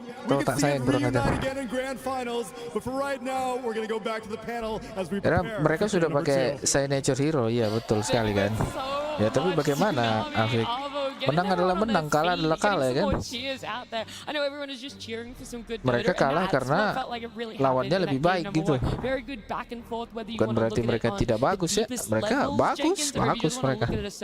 Cuman lawannya lebih bagus. Planningnya. Yeah, 52-minute game. It wasn't like a stomp either way. I think if we're talking, maybe like 5-6 months ago, P-Vision is supposed to stop Heroic, but now we have a top 8 international stage game between these two teams, and game 2 could go either way, because I feel like that game, that went pretty badly for Heroic, given that they had their, arguably best strategy, and like it felt like almost none of their plays connected. Things could go a lot better. Like if Cavs can, work out the kinks, I think game 2, give them the same thing, they're gonna take it to them. Yeah, just shake it up, It's hard to say that, but it's not elimination. These guys are in the upper bracket. There's still so much potential for them. There's a lot of chances. It's not over by any means. They get to have this fun between the two coaches. Really kind of like ego check each other a little bit, Lacoste.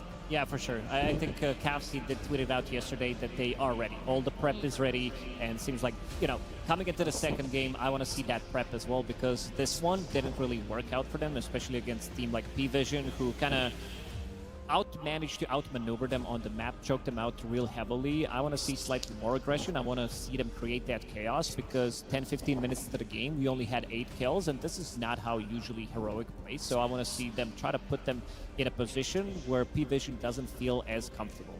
Yeah, he's going to play a really important role here, deciding whether they're going to stick to their guns and make minor adjustments, or they're going to just completely change up their draft, right? Because we saw in the first game, they had a lot of problems dealing with the speed pushing of the creeps. They needed something like, maybe something like along the lines like Ducks. We still play Ducks here. So you can have one of the core heroes just shadow pushing the waves out so that you can fight, because they like to fight. They like to kill heroes. Yeah. But if you don't push the waves out, you can't kill the heroes. To be honest, I don't think they should change anything up, because if a single smoke gets broken, just one in a game, that's a blunder in my opinion. Because there's a Night Stalker on the enemy side. He just pressed ult. you cannot walk into a lane and press smoke. To me, this is a little bit of maybe pressure getting to them. Like I guarantee you, this is a talk that they had backstage. I guarantee you, they talked about dealing with the Monkey King better. Maybe they ban the Monkey King, whatever. 9 Class is going to do the same thing no matter what.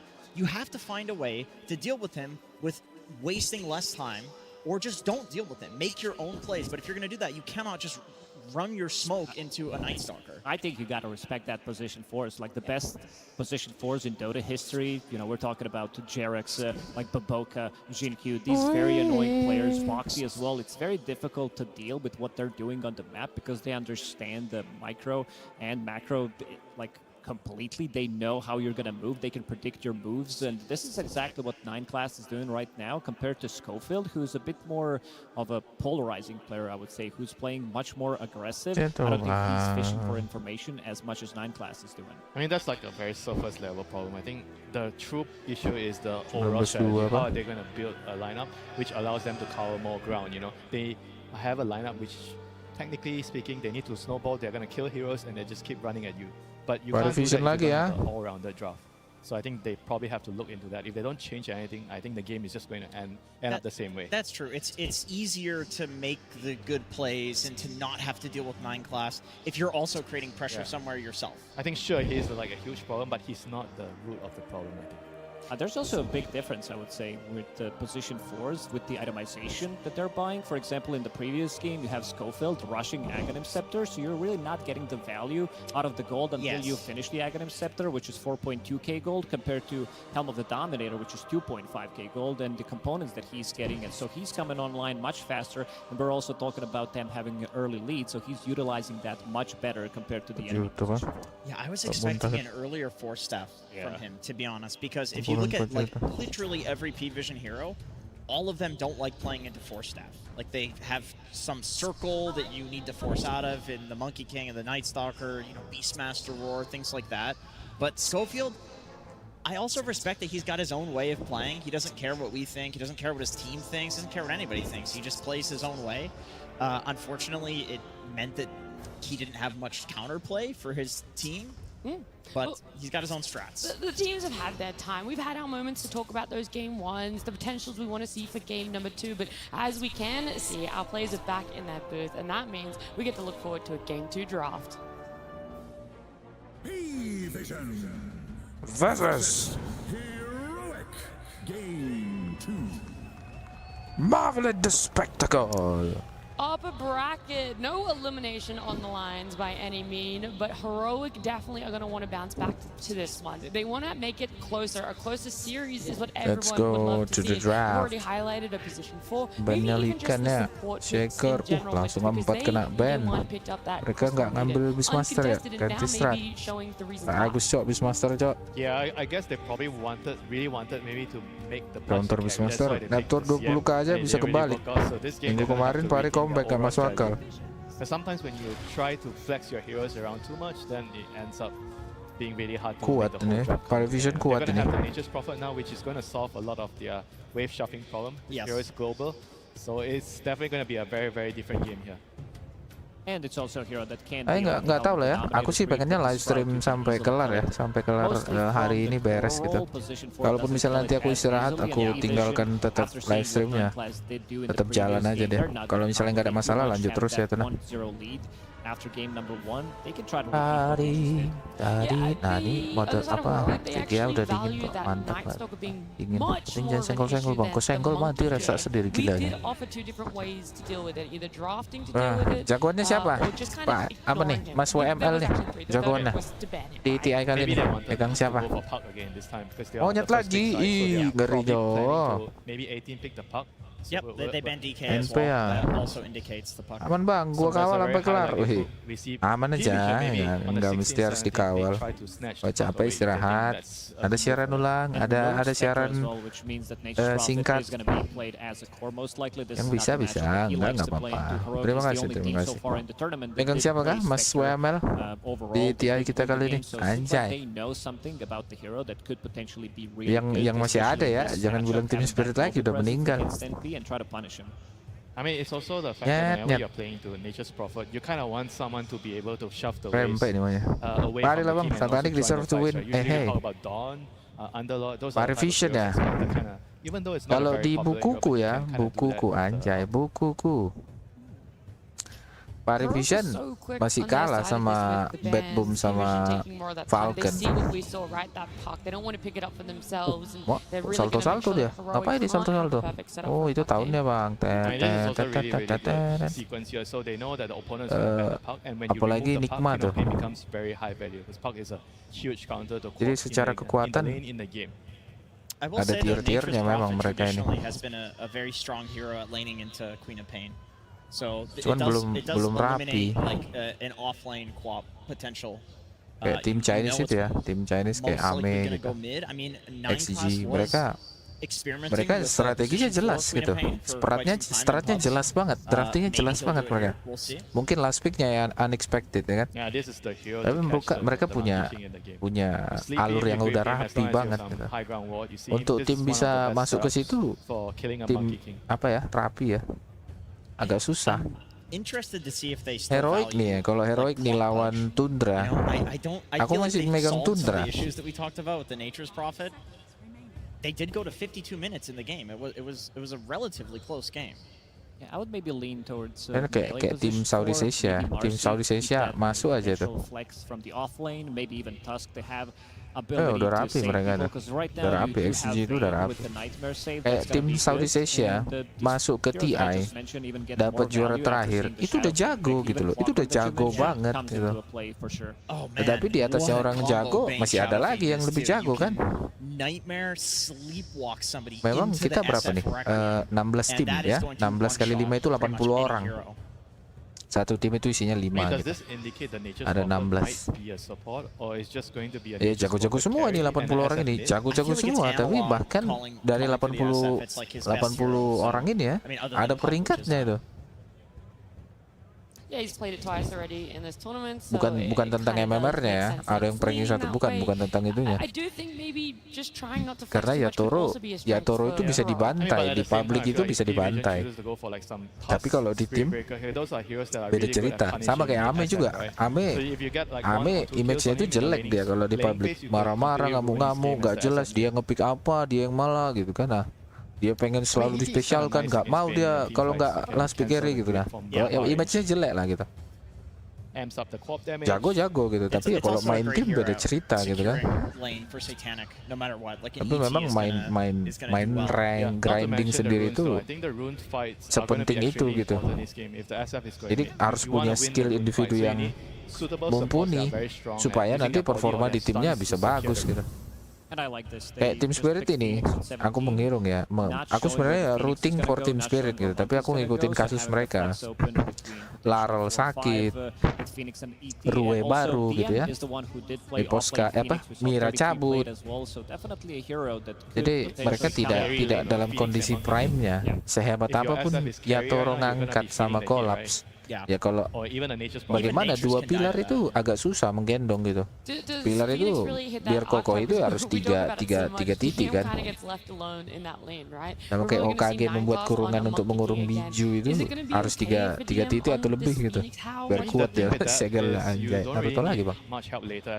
Nah tuh, mousepadnya Itachi anjay. As long as Monkey King is there, he helps you secure a couple of levels. You get the Lotus. I think Phoenix wants solo levels. You want to get to your level 6 as quickly as you can. And I think Monkey King could actually just allow you to do that, and he just runs around and ganks, especially the SF mid. I think you're pretty tempted to pick Snapfire here, right? Into the tapi ini Heroic sampai di titik ini Grand Final itu udah jago banget gitu loh, udah mantep banget. Sama kayak Nikma. Tapi ya kalau memang mereka sudah saatnya kalah, bagaimana? Nggak bisa kita naif kan? Kita pegang, contoh kita pengen Heroic menang gitu. Ya kalau dia kalah secara performa ya bagaimana? Winner is winner ya kan? Winner chicken dinner. Anjay. Boleh mendukung tim mana itu boleh banget gitu. Kita lihatlah kepada penggemar Heroic ya kan, siapa tahu terjadi keajaiban seperti biasa anjay.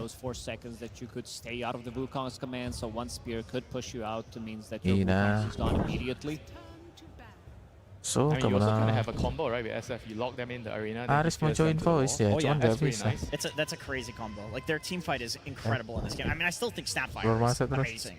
It's like Snapfire Mars lane, arena into Snap ulti. I'd be very shocked if Vision lets it through. There's a lot of things that they're going to have to think about for themselves because it's the same issue. You don't want to tunnel Vision that they are looking for a support. We have said that it is most likely going to be a Nature's Prophet that is in that core role, but you don't want to oversight of a support Nature's Prophet either. No. Yeah, you never want to like lock something in. I mean, especially hero like Nature's. It literally was played as a support just like 2 weeks ago. That was you. I was playing it a lot. Yeah. I'm still playing this. It is still a good support. It's just that with the prevalence of Dom and being able to, kill the creep as a core very easily, it's like a free Midas. It's a lot more of a core these days. But when you look towards the picks winter, do you think there's more impact coming from another core hero for Heroic, or more impact in that Snapfire that is still... Probably the Snapfire. I think the Snapfire just solves, I think, the egg problem, and it also kind of gives you more damage into the arena. So it feels very natural to go for the Snapfire here. I mean, they've opted to ban out the Silencer. I mean, it's kind of okay. It would have been a pretty nasty Silencer pick. It's like super high win rate against Queen of Pain. She hates playing into Silencer. It's so much magic damage. And then Phoenix as well. Yeah, both the bans are kind of to protect the Quap in the game. With Abaddon to remove the poison. But I still think Snapfire is like more important than those two heroes. I think I'll be okay if I'm heroic. If I'm taking that trade, I'm fine. The only thing is like it's a question of does Sofield want to play it? I mean, he does play it in general. Like this is one of the heroes that he came onto the scene playing. He's been enjoying mostly melee heroes in this patch. If they feel like they need a better 5 with Shadowfin, they could run Bane as a position 4. Yeah, true. Because there's a flexibility. You can still play NP from the mid lane. This is doable. Disruptor? You want Disruptor? Huh? Do you want Disruptor if you want to pick a 5? I'm still leaning maybe towards melee position 5s if they want to run it, with the Bane position 4, and then you have Shadowfiend from the mid lane, NP with either Tusk or Marcy, even Clockwork that Jenkins mentioned. Yeah, that will actually make sure that the lane is a lot more stable for the Nature's Prophet or the SF. Well, not a lot of time left. Terrorblade's the last ban for themselves, and it feels like they still haven't solved exactly what they want last pick. Kind of shaking his head. Does he still faith in you, Jenkins? I mean, I still think Snap is just, it's the most obvious. Ursa lagi dia, Bang. Ursa. So, okay, we will see Nature's Prophet support position. Wah, Ursa lagi dia, Bang. It's very hard to predict when it's... So what's the idea here? So you can actually mirror the Monkey King moving around the map? And you kill the egg. Like, we were talking about Snapfire to kill the egg. Ursa is one of the best cores. Stealer lagi the best gimana, core Bang? in the game. Nggak bisa lah. Well, Ikan bagus ini, ikan. Kalau saya yang main ya. I mean, this is Lumayan, King Bang. Jungle's best hero. Dapat subscriber lumayan I think it's a belakangan. matter Thank you of guys ya what yang Yuma sudah said. subscribe. Thank you for the Played sub, guys. amazing Ursa Really last appreciate game. it. We lost at 52 minutes, but he had no deaths for pretty much the entire game. He's feeling strong on it. It's a really good Ursa game. You have faith in him, like you haven't lost that at all. Yeah, 100%. And he's calling for it. I think they've solved a lot of the issues that were in the previous draft. You know, I want to meme about the Pudge. I don't think that was the issue. I think what Winter said definitely was, like, not being able to push out the lanes. Oh, this is going to give them a lot of tempo, a lot of explosive damage that's going to be coming out. You have ET that's going to amplify your damage from Queen of Pain, from your Phoenix core, which is going to be dealing insane amount of magical damage, and then you have Templar Assassin with the ET aura on top of that. So the heroes are going to be dying very quickly. I think the laning setup is also very, very strong for P Vision here with the TA, ET, and the Phoenix Monkey King. I could see them kind of getting a good advantage out of their side lanes, and then you have a Quap to run around and snowball the lead even further. You know, so this game could either be really, really quick win for P Vision, or Heroic is going to be able to drag the game long enough for their heroes to be able to fight back. Yeah, I agree. I think P Vision's got a really good mid-game timing for sure. But if it does go late game, if Heroic can get there, like SF with Mars Arena and Ursa damage, like they have a lot of scaling in many different ways. The question isn't also just can they get that. Do you believe that they can get that, Jenkins? They did last game. And I think if they do the exact same thing, it's way easier for them to execute this game. Yeah, and they also have Nature's Prophet this time around who can scale from position 4 compared to Clockwork. It will, 5 in this one, but it will allow them to scale. You can still get the items, you can push out the waves. This is the problem that they'd have in game number 1. Shadow Fiend, he shots the wave. Mars as well with the 2 abilities. Ursa kills it quickly. So I don't think they're going to be having the same issue, and I also do think that they addressed Monkey King from position 4. Not sure if that's going to be enough. I think P-Vision's draft checks all the boxes with the explosive damage, rotating potential, all the objectives on the map, and being able to fight when Heroic wants to fight. Peter, so when you said that Monkey King was kind of trying to target it as a bit of a band-aid patch, right? You're not really fixing the solution. Is there more of a fix to the overall underlying issue now? I think they definitely solve some of the wave clear issue, but it's just about the sacrifice they're making this game, where they're picking a lot of weak heroes in the lane, and if they can actually bypass and solve that problem in the game, I think they're going to be in a good shot going into the mid-late game for Heroic.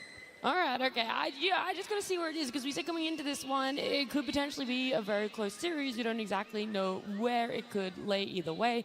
P-Vision up against Heroic. I do know that Heroic, they're going to need a little bit of backing here, Jenkins. From the crowd, you mean? Yeah, or you.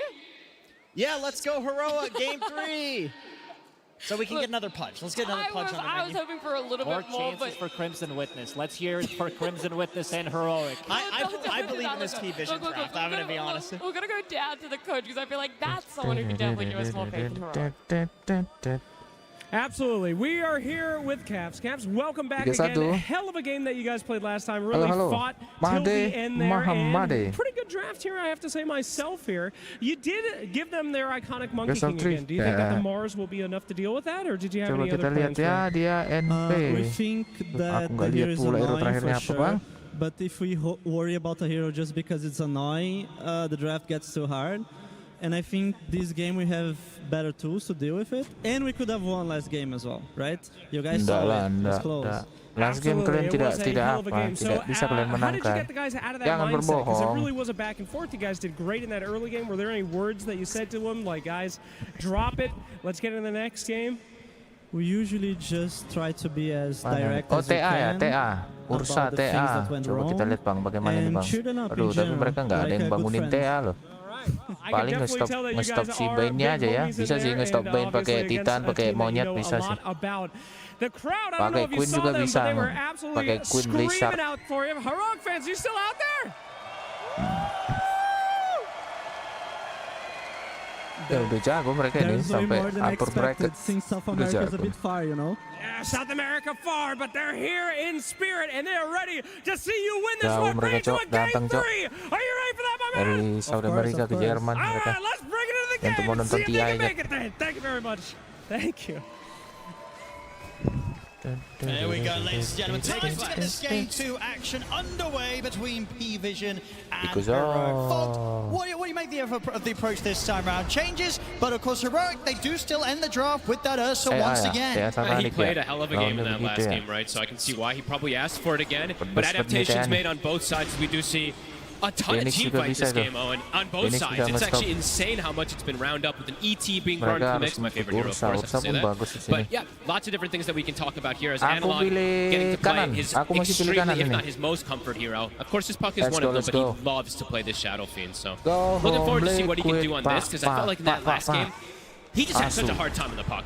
They just had so many answers for him. Yes, he was pulling attention away from the Ursa, tanking the Night Stalker silence a lot, but this one, maybe he can have a bit of a better time in terms of just standing his ground. And do you like that overall from Heroic going for this approach where they do keep that, the Nature's Prophet back in the support position and get something else secured for the cause in a game like this? Yeah, I think it's kind of cool because it's KJ's favorite hero. He's played it so many times in pubs, and also in these officials, and I think it does give you an extra tool in terms of playing the economy map game. P-Vision has shown how many games they love the economy map game. Having a hero like Nature's Prophet, even as support, it can do a lot. Either scouting with the Sprouts, sending Treants eventually once he starts getting the points in it. So looking forward to see what he's going to be able to do, if anything in barusan pasang particular. Sprout, dimakan tangguh sama si Ursa. Healingnya itu double itu untuk teman ya. He did have a great performance in that last one, but does feel like there's a lot more things to trip him up this game. Well, yeah, well, you would Stomp, consider Fire this Spirits as a tougher challenge for the Bear. Yeah, besides the Night Stalker. The Night Stalker was very difficult for him in that last game, but the attention from the Night Stalker was on the puck. This one, I think more attention is going to be put on this Ursa in terms of just naturally inside of the fights. The stomps, the shadow strikes from the Queen of Pain, trap silence from a Templar Assassin, let's say mid-game.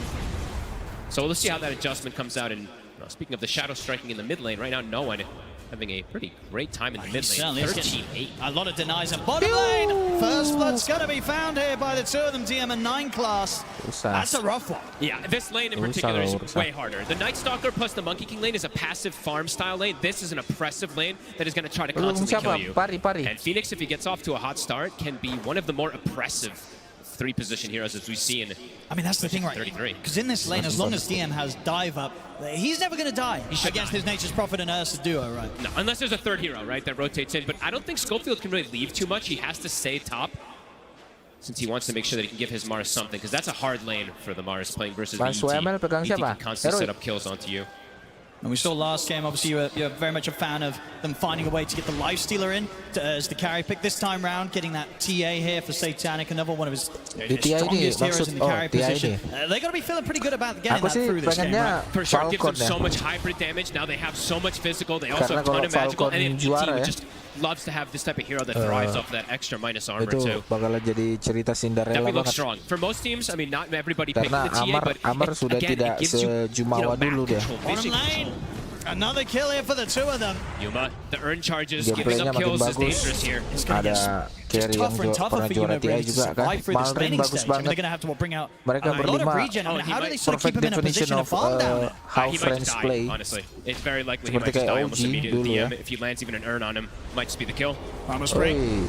He's able to dodge it there with the Earth Shot. Jauh di dalam hatiku aku megang Falcon. Not a fun spot to be in if you're the Ursa. He's going to have to spend a lot of money on regen, so he even buys his own salve. They've got an early bracer that he goes to try to withstand some of that pressure. But yeah, it feels like this is going to be very sad for Yuma in terms of this laning phase.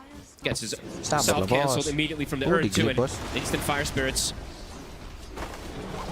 DM ready to just push the hero to the limits and gets him with the dive as well. Boundless is there. Yuma should be alright this time. Can they turn it? So if they can get the swipe stacked up on a 9-class spread to block him off, Yuma's got to be careful. Fire Spirit connects, and that's going to allow 9-class to just trade back with him and survive. He gets away. Another one. Oh, this bottom lane, it's painful to watch, fuck. This is getting nasty. This can actually be the big problem with picking something like NP5, the greediness in the lane, but it's mostly just this Phoenix, how aggressive the hero can be. XG memang strong, tapi mereka tidak invisible. They have another Earn charge immediately, so they can look to continue this pressure. Soulnya, as you said as well, jiwanya ya. What difficult really for Schofield to leave to the top to be here. He might have to, honestly. Like, this is disastrous. Jungles, he's tried for this play to see if he could kind of catch 9-class backing off, but now he's going to die for it, so it's just going to be another kill for DM, now dominating. 5 minutes and 4 kills here on the Phoenix. This is really problematic. You have to do something to fix this. DM is going to have the earliest Spirit Vessel of ever. Gak bisa, karena udah tahu gitu. Mereka udah ngerti cara menangkal heroic hero, ya kan? Emang dia Grandmaster. Pukul. Guys. And 9-class is here ready to help out. Masuk, Boundless, cabut, blood grenade, tidak dikejar, backup tuh, lihat tuh. Indah sekali permainan dari Dire ini.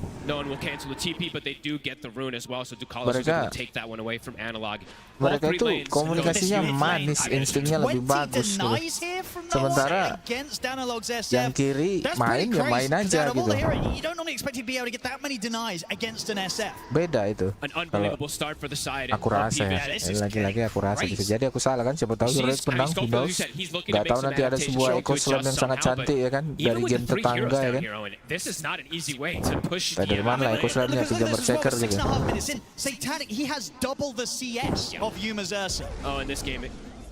Gak bisa farming, Ursa itu gak bisa farming. Apalagi lawan Phoenix. He's getting Also having big problems in Tapi that mid buat lane. prediksiku di main account itu si Extreme Game yang menang di You can prediksiku. sleep them out of it and pull them away. Let's see if he can. He might just. Okay, he's going to show himself. He did it. Oh, there we go. Easy. He did it the perfect way. A little bit of something, but he doesn't have a TP, so he's going to just have to try and walk back to safety.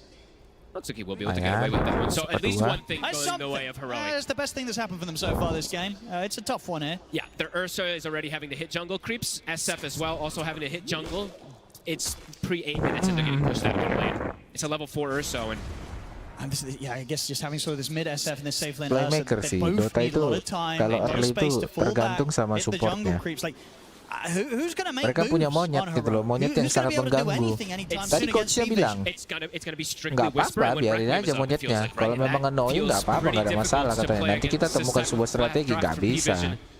Nggak kayak gitu main Dota. Selama dia belum dijawab, itu akan diulangi terus sama mereka gitu. Mereka bakalan nge-spam terus sampai kau tahu cara menjawabnya gitu. Bisa pindah ke jungle. Cepat cok tekstiknya. Oh, ada neutral ya bang. In the first 8 minutes of a game, right? Fastest on this hero, 31 detik. Jadi untuk early itu sebenarnya dari early sampai late game sih. Tapi memang early itu potensi game itu sama permainan dari support. Bagaimana sinergi mereka, bagaimana mereka buat planning, bagaimana mereka membawa game ini. Itu apalagi menit 6 tuh. Menit 6 kan lihat sendiri tadi. Menit 6 permainan mereka itu ya. Datang tuh 4 orang datang ke mid. 2 support lawan, 2 support kita. Tambah 2 core tuh, midnya 2. Nah, itu 6 orang tuh hanya demi run level menit 6 tuh.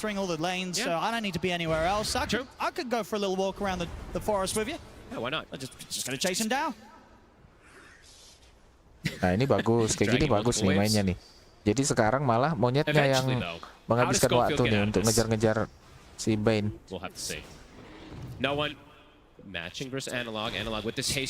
Jadi Scofield di sini meniru. Weh, mantap Quelling. Dia meniru gameplaynya si monyet.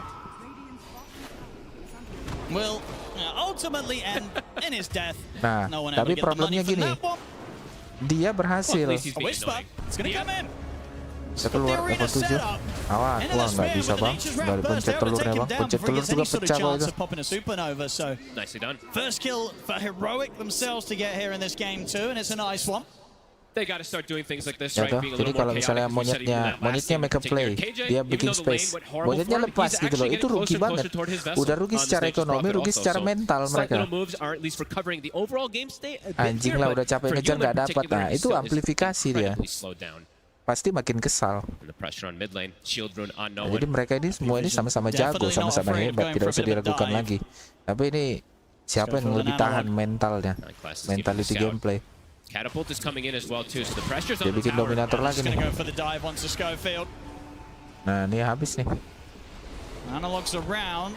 Doesn't want to show himself to try and help. Nice, well played. There you go.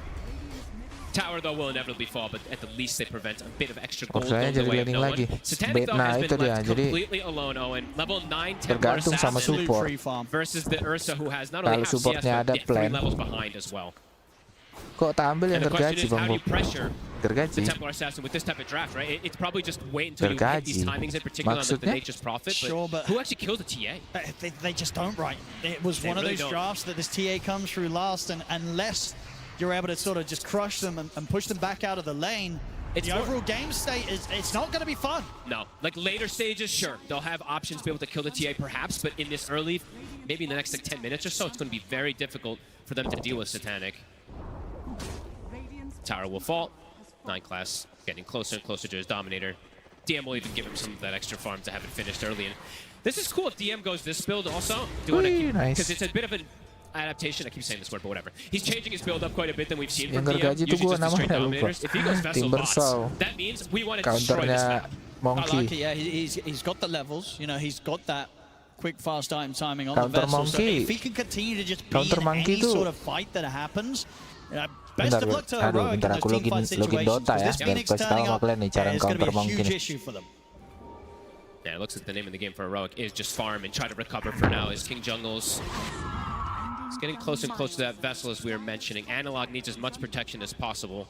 Now they're going to be able to secure another power rune, arcane rune for no one ready for the next move. It's such early 2 T1s dropping for the side of Heroic that just, yeah, limited places for them to really move outside as we see. They're going to smoke up. There is the grip now available. Makanya support di game ini nggak perlu di counter. A grip into a Requiem. Who are they going to get? Janganlah.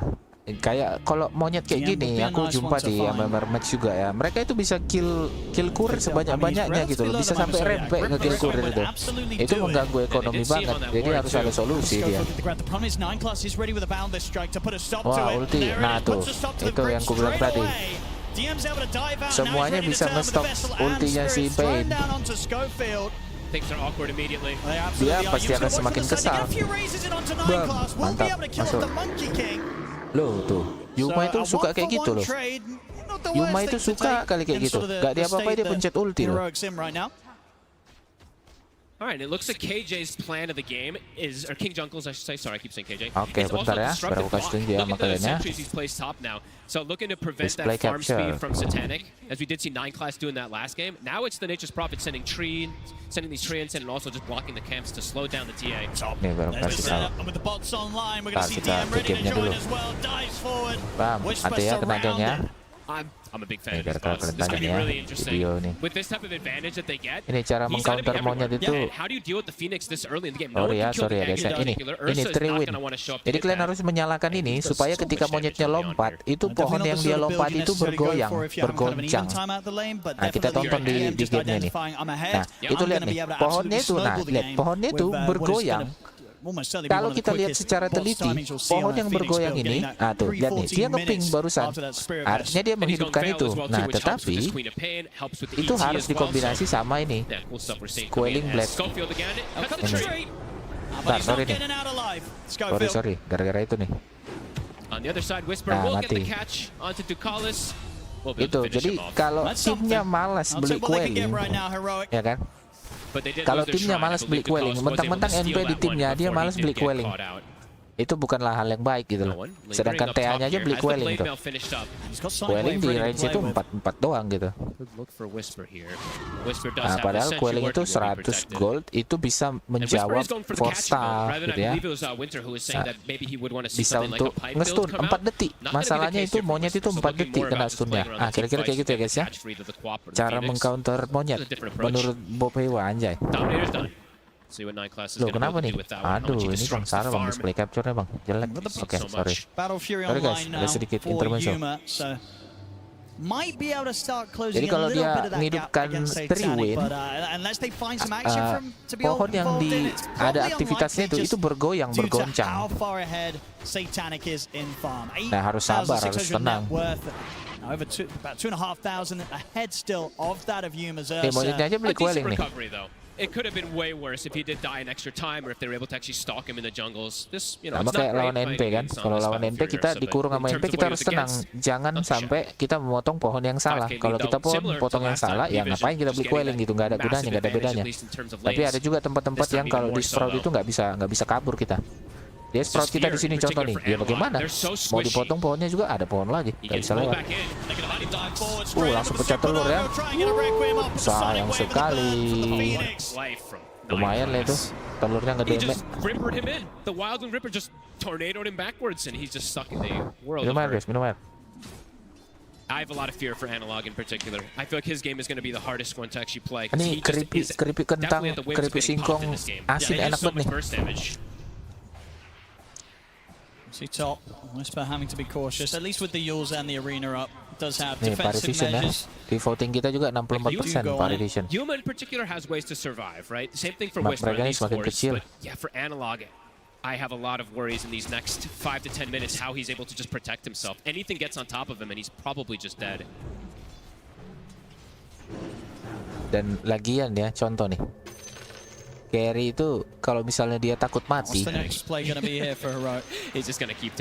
nggak bagus buat tim. Ada bagusnya, ada enggaknya. Kayak tadi aku bilang lihat Yuma, dia punya mercy. dia punya kebiasaan, dia nggak diapa-apain, dia parno sendiri, dia pencet ulti gitu loh. Kalau memang carry harus mati, matilah worth it. Tuker 2, tuker 3 gitu. Nah, tetapi carry yang takut sekali untuk mati, menjaga dia kematiannya itu 0 gitu ya. Pengen banget dia mati 0 gitu. Nah itu kurang bagus sih. Bang, tips biar nggak enak minum air putih. Aku minumnya Aqua Gallon sih. Aku minumnya Aqua Gallon. Aku sebut merek aja ya. Aku nggak beli yang isi ulang. Jadi Aqua Gallon 1 galon di Jogja itu 21.000. Itu rasanya enak banget minum air aqua. Semoga di tempat kalian aquanya ada sih orang yang jahat gitu, dia ngedit video, dia ambil dari parit itu airnya terus dia di video diviralkan kan. Tapi aku minum aqua ya tergantung selera sih. Kalau kalian suka ada manis-manisnya silakan. Di mineral Cleo banyak jenisnya, banyak tipenya. Memang cocok-cocokan lagi. Atau ada yang seneng air yang dimasak gitu ya, ada, silakan. Tapi kan enak bang kalau tanpa cemilan. Wah,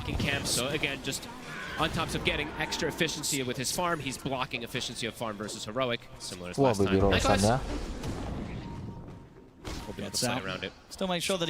Aduh, kalau itu gimana ya aku bilangnya. Pokoknya gini lah mindsetnya ya. Kepala itu, otak kita itu, bensinnya itu air.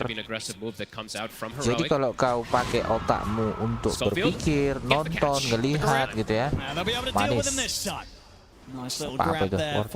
Tapi kalau tidak isi bensinnya, habis kau kepalamu itu. Jadi sama seperti motor, ada yang kayak Supra, ada yang Astrea gitu ya, awet, ada memang gitu. Tapi kita harus lihat dulu nih. Waduh, iya, mau kemana manis? Mau kemana manis? Fool me once, right? This time they do catch him. Third time is the charm. Ducalis is very ready for it. Gimana ya, aku pun sehari, aku makannya sekali sehari gitu. Jadi biar hemat juga kan. Puasa makan lah gitu. Aku makan sekali sehari, minum airnya banyak gitu. Karena ngomong juga nih kan kayak gini, ngobrol, live stream, mulutnya kering. Wah, ditombak cok, sebelum mati dia nombak, mantap tuh. Masuk. With the TP ready to keep Analog safe. Oh, but they're accelerating things. Yeah, they could go for this with such quick timing on Satanic. The fact that he's got this Deso and Crystallis, they'll take this Roshan down pretty quickly. And without Whisper being there is no team fight for Heroic possible. And this is before 20 minutes, so they can get this Rosh and then go Tormentor. Usually what happens in a lot of these games is you have to pick and choose which one you want to go for. So Roshannya pindah tuh setengah HP, They don't want to commit for the Roshan completely. It is going to shift toward the bottom side, so maybe they just make their move down there. Yeah, it's true. A bit off with the susah timing. Carry tim Heroic nak farming, kena ganggu bounty saja dari tadi. Nah, itu dia. Jadi kayak contoh nih ya, seseorang kayak Malrin itu sankingnya tuh bagus banget gitu. Kalau timnya nggak peduli,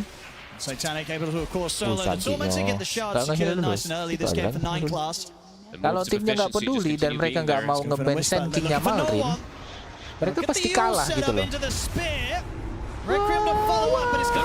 Aduh, terlalu banyak itu. Tapi nggak apa-apa lah, bagus kok. Ada Titan juga tadi situ. Kalau Titannya, kalau nggak diulti sama Ben, lepas itu. Well daripada lepas ya. Iya kan? Kalau seseorang jago banget main monyet dan dia tidak di-ban, nah tuh, itulah Yuma itu barusan gue kasih bilang sama kalian. Dia nggak diapa-apain, cuma di stun Centaur biasa, tapi dia pencet ulti gitu loh. Sayang. Dia Grandmaster. Kebiasaan buruk dia itu. Takut banget mainnya. Terlalu takut, terlalu aman, terlalu safe. Dia tidak mau resiko sama sekali gitu. Ya nggak bisa kayak gitu main carry. Ya kan? Kalau Ame memang ada dia gamenya mati kosong, memang dia domination, dia kalkulasi gitu. Dia ngerosan, Aegis udah mau habis rosannya, Aegisnya dia balik gitu loh. Nah, Yuma ini aku pantau nih dari beberapa game dari kemarin-kemarin juga, nggak diapa-apain, dia pencet ulti gitu loh. Sayang sekali. Kalau dia tadi Aghanim oke lah. Dia udah level 18, dia Aghanim cooldown cuma bentar doang. 2152. Air minum ya. Gimana ya? Aku suka minum air sih. Aku suka minum air putih sih. Wah, TP dia bang. Wardik bos. Dia portal tadi. Ini Daedalus nih. Bagaimana kalian menjawab manusia sekencang ini farmingnya? Nggak diganggu, nggak diapa-apain, ya kan? Coba NP sama Pain bisa apa? Ganggu TA. Paling tidurin doang. Dia ditidurin, dibangunin lagi.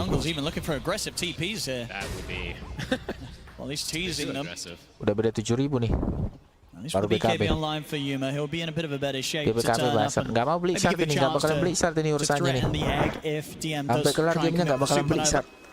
Jadi hal-hal seperti itu ya, kayak si Kristalis tadi, Kristalis nggak beli Aghanim. Itu fatal sekali nanti resikonya gitu. Padahal kalau mereka mau ya ngambil tormentor dulu contoh ya, atau perkara beli Aghanim dulu nggak apa-apa gitu ya. Itu ke depan itu bisa lebih bagus potensinya. Kita ngomong terus bang dari tadi bang. He actually can die so fast through this BKB versus TA, versus Phoenix, versus the Quapple, everything really. Splitter. Positioning is going to have to be absolutely perfect from Heroic in this next upcoming situation. Tapi kita lihat lah ya, semoga hal-hal ajaib terjadi. Tapi hero-hero ajaib itu, lihat tuh, Mars itu cuma 4 hit dia mati. Mati cok, mati lagi nih, bam, hilang. Kan coachnya tadi ngomong, nggak apa-apa biarin aja dia kasih monyet, nggak apa-apa, nggak ada masalah. Seseorang annoying nggak apa-apa, kita akan menjawabnya di game berikutnya. Nggak ada nih, nggak terjawab apapun. Tidak respect kepada drafting lawan. Ya hanya mengulang pola toh.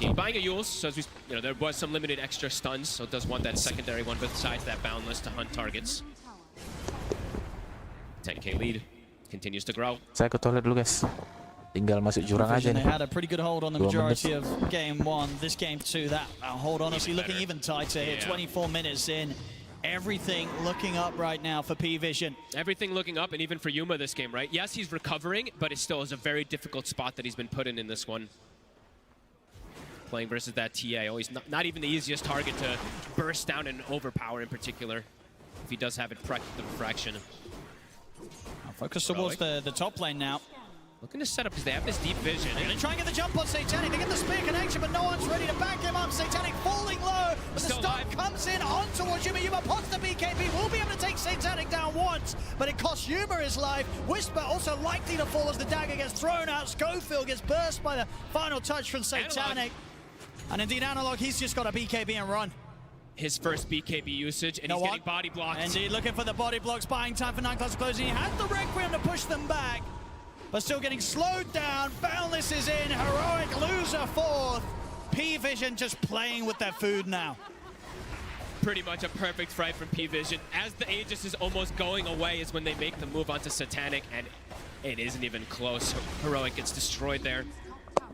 P-Vision, they're making it look easy, Owen. Another move, KJ, he's spotted as well. World class. Buar. Drop the Wukong's command. Satanic ready to bring in that extra bit of damage. Tries to finish off the back to style. They're looking for that side blade off the trap. Styling on the back. Just this net worth on the TA looks ridiculous. Closing in on 20k net worth here. Just 26 minutes in. It's just such impressive gameplay from P-Vision this time around. Yes, last one they had this economy war that they were just constantly winning. This one, it's not just economy war. No. They're just finding kills everywhere, and there's pretty much no moves that Heroic can actually find hitting because of how commanding that early game really was from P-Vision. This Phoenix pick, it's been absolutely beautiful. Yeah, they crushed that bottom lane so hard. DM knew exactly what to do with that sort of stuff. Yep, all 3 cores are having a pretty much flawless game from the side of P-Vision. Bentar lagi nonton kita main di public nanti ya memeran keluar di monyet-monyet dominator nih. Ente si Heroic mereka tidak belajar, mereka masih kasih itu monyetnya untuk keluar gitu. Kalau mereka tidak kasih monyet diambil ikannya juga kayak gitu juga bisa ngedeward ya, dewardnya 100%. Maybe seeing if they ever do catch anyone out alone. 9 class though is going to start to get some information if he swings by. Asik banget dengan monyet tuh. And DM's TPing over as well. Masuk. He's just ready to go in on them. Start dancing around them with the boundless strikes to the primal springs. TP's coming back in for P-Vision Heroic. They've got to try and get out of here. Yuma has to just TP. He'll get away, but Schofield, it's not going to be as lucky. DM and 9 class claim another.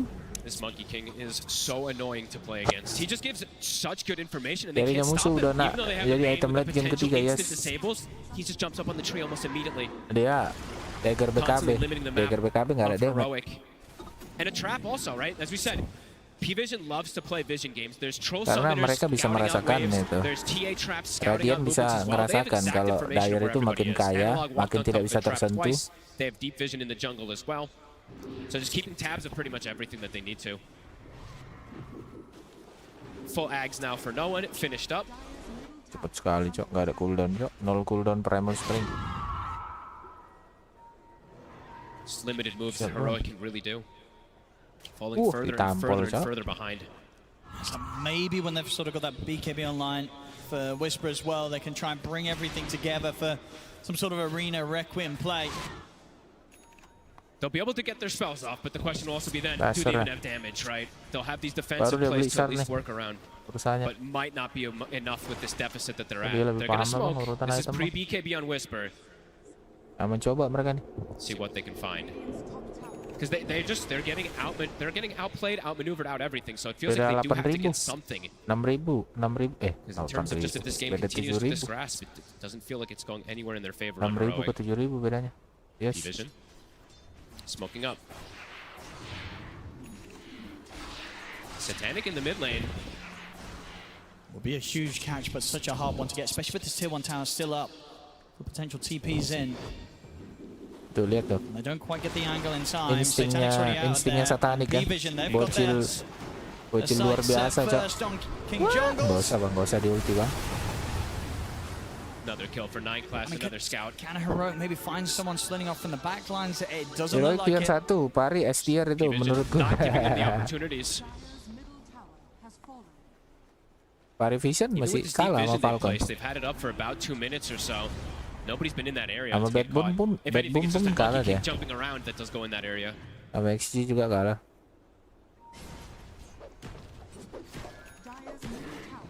Nine class pretty much with his own BKB online, coming out ready for the next team fight. So even if they do kind of land these combos, even the supports, P-Vision are unlikely to be dying. Mohon maaf nih, DotA ini pohonnya ada berapa ya? Ada 500 apa lebih ya pohonnya? Game continues to just feels harder. Mana-mana pohonnya kan? Yuma, he's got his truly has. Ntar kita lihat ya, biar bisa ketemu siap-siap. Ada kemarin kok draftnya itu ada di. Ideally looking to jump in these team fights, you know, like what is he waiting to see? Do you imagine? Ada di Liquipedia. And just kill. Honestly, jadi puluh-puluh deh, Bang. right on the Mars as well. So look at that. He needs to just cleave and cover both targets. The heat map there of 9 classes Monkey King. He's just giving full information. Yeah. It might be something teams have to look at to get rid of because it feels like it's his best hero right now as well. 3 hit, Bang. They get the jump on Whisper. Mati, Cok. Talk about 9 class picks up another. He was just bottom. He was just in the bottom jungle and he appears there already. Tipisnya. Got a chance to stop that TP out. Ini posisi 4 loh. Analog lucky to get Dia away. yang mengkontrol map ini. Sun Gokong is in the house. Seekor kera terpenjara dalam gua. Terlagi ngambil wisdom deh. Enggak, Bang, udah 30 nih. Di gunung tinggi sunyi ya, sih. So difficult for Heroic to get out and find that fight. Iya, digangguin monyet. Even if they do find the fight now at this point, the deficit. Aku pun waktu kecil pernah digigit monyet. Getting to be too commanding. Aku punya yang binatang, tapi ku kasih tanganku, mau ku sayang monyetnya, digigit sama dia. Wah, bangsat. Sampai sekarang masih ingat aku. Nangis aku pulang. Untung nggak rabies sih. Nggak tahu ya rabies apa nggak ya. Aman sih harusnya. Dota kita masih terbuka, guys. They haven't been able to kill him, and it's pretty hard to sort of foresee a situation in which this TA can actually die. Jungles. Immediately has to TP out. Yep, and they'll have to expend literally everything, right? And even then, might just end up surviving. See the Aeon disc picked up from DM, a couple moments ago too, so yeah, I don't know. You were mentioning which targets do focus fire. I don't know who you can actually just insta-kill. The Queen of Pain, I guess, but... Yeah, it feels like at this point with how tanky they are, you need kind of like the 2 rounds of the overpower to be able to kill anyone. No, absolutely. King Jungle tries to go to take away the amplified damage room, but no one's in with the blink first and picks it up for himself. Does get to the chance to grip up into the rank room. That's not one down. Nice. Now can Heroic get away with this? Nice. Schofield burnt down. Caught out by the Boundless Strike. So I'm definitely still able to get the bomb, especially pre-BKB. So a nice little grip angle that they're able to at the least find there. It's something. They need anything they can get at this point. Rosan lagi nih, teriak nih Rosan nih. Likely to be gotten here by P-Vision, unless Heroic want to make some sort of crazy play here with the 4 of them. 24 dia. 32 menit level 24, Cok. See if they can get any type of steal potentially. Is going to go for the TPN. Satanic jumps straight away over towards Yuma. He's in with the bash on towards Satanic, and now he has to back out. BKB in range coming to an end. Yuma's got to run in this range, and they just have to snipe him here. Satanic hitting them with that extended range against the Hurricane Pike active, and now ready to go for more. They've got the ult set up on hilang. Absolutely smashed to bits there by Decalis with the ult. It's a trap. Just picture perfect gameplay. P-Vision ready for every single move. Queen of Pain gonna respawning soon, but they didn't even need him. 9 kali dihit sama Ursa, nggak ada rasanya. On his own there with that silence from the trap. And the Roche. Very dead. He is about to hit 25 on. It's only 33 minutes in. And 9 class, he's got vision on towards Whisper. Tomba. Baru nggak kena bang, Tomba ya bang. Dulu, TP lah sudah. Lama sekali TP. Oke, 3, 2, 1. Nicely done. Ya itulah, beli waktu tukerannya nyawa bang. Roche will fall. Satanic. Nah, Radian tidak beli apa kan? Tidak beli dominator mereka nih Radian. Kalau di 8 besar nih atmosfernya pasti beda menurut gua. Jadi kita lihat nanti ya kan. Karena gua termasuk mantau nih di MSL, jadi tahu perkembangannya. Yoi. Macam digigit semut. Kan emang biasanya ada tim yang biasa di kuali, tapi pas playoff baru taji yang keluar. Asik. Yes. Memungkinkan. Tapi mereka tidak punya elemen of surprise gitu. Bagaimana cara mereka membuat sebuah gebrakan sementara mereka tidak punya komposisinya untuk melakukan gebrakan itu, seperti Checker, ya kan, Chrono, ya kan, atau Black Hole. Nggak ada.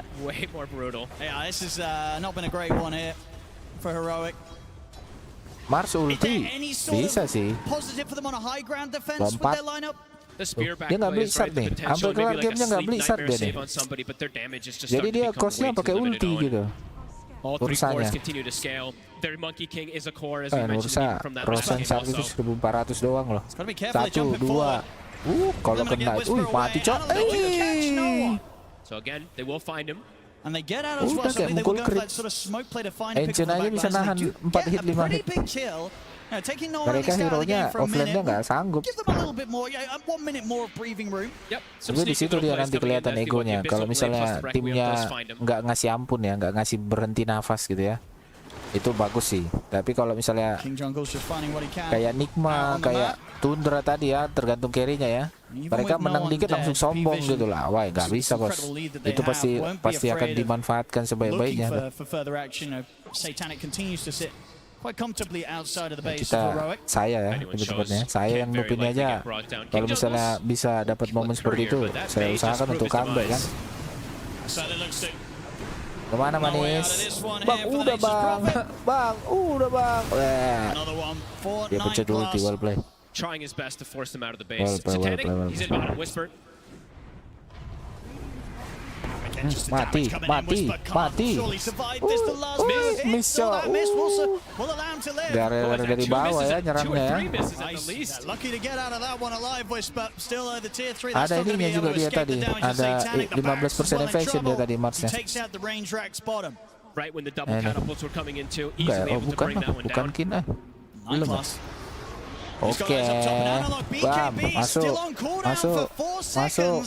Gila nggak nih ya? Posisi 4 ini loh.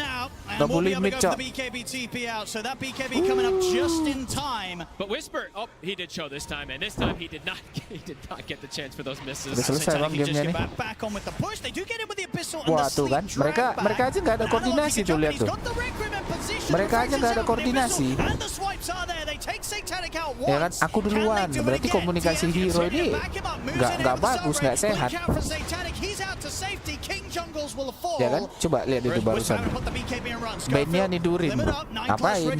Bisa memang langsung dibangunkan memang. Mereka nggak ada koordinasi, mereka nggak komunikasi, nggak vokal mereka. Aku nggak bilang cerewet ya, nggak vokal. Udah, berdarah aja kalian itu nah. Kasihan, udah cukup. Well play, nice try, ente. Kayak nggak kelihatan dari awal sampai TI. 80 seconds though, Whisper. That's their whole team fight on. Yeah, look at the GPM as well. 900 karena dia di reward. GPM here, 37 minutes kemarin itu sharpnya itu 1400 ya, yang Fan of Nights. Tapi sekarang dipindahin ke Aganim. Jadi itu terlalu mahal, tidak worth it. Ya bagus, cuman yang lebih mahal banyak ada. Ya begitulah guys kira-kira ya. They just can't touch this TA. Karena gimana ya, kalau kau mau menang lawan orang yang jago banget itu nggak bisa strategi receh-receh, nggak bisa ngasal main, nggak bisa, apalagi kena mental, nggak bisa. Aku ya kan jadi jahat nih ngomongnya nih, receh-receh, enggak sih, bukan gitu maksudnya.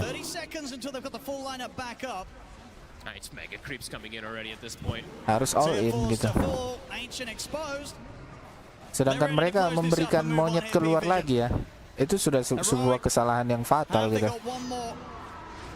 Coachnya bilang tadi, biarin aja monyet, nggak apa-apa katanya. Loh, coachnya kan nggak main cok. Manis cok, nggak main cok. Urusannya ultinya cooldown. Sudah. Well play. Nanti jumpa lagi ya. Semoga kalian jumpa lagi di barikat bawah ya kan. Nah, 2-0. Karena kalau Parivision membantai 2-0, mereka hemat energi, mereka bisa istirahat gitu. Jadi mereka tidak buang-buang cakra gitu loh. Dan mereka banyak rapi aja, disiplin aja. Setidaknya mereka nggak ngetik GG, respect heroic. Memang bagus memang Mas. Untuk berjuang sampai titik terakhir itu bagus gitu. Bagus itu memang. Cuman kita tidak boleh naif gitu ya. Untuk mengakui lawan lebih unggul, untuk mengakui lawan itu lebih baik daripada kita, untuk mengetikkan GG di saat itu udah cukup gitu ya. Itu pun nggak semua orang bisa gitu loh. Mengakui kekalahan itu nggak semua orang bisa. Apalagi saya nih. Nice try, well play ya. Harusnya mereka saling menguatkan ini. Salaman. Sama kayak tadi kan. Ame yang menang tapi datang dia ke bootnya nih, salaman ya kan. Ke lower bracket masih ada kok kesempatan, aman. Mereka nunggu ya.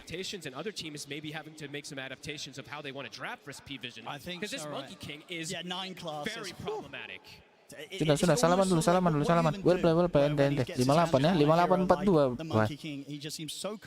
Obvious nggak sih? So much for the team, information and just offensive wise, ends up with an incredible KDA on this Monkey King, and it's just the perfect sort of support for him to turn into that additional carry. Very true. With the way that he's playing, he's always going to get the chance to get these Scardies, get these defusals, and just become an absolute nightmare to deal with at all stages of the game. Yeah, just incredibly oppressive, but also gets a ton of gold and farm as well too, and also constricting the farm of the enemy team, as we see there with the Dominator micro that he's done multiple times now. What a game. And no one right on the mid, looking terrifying on the main stage.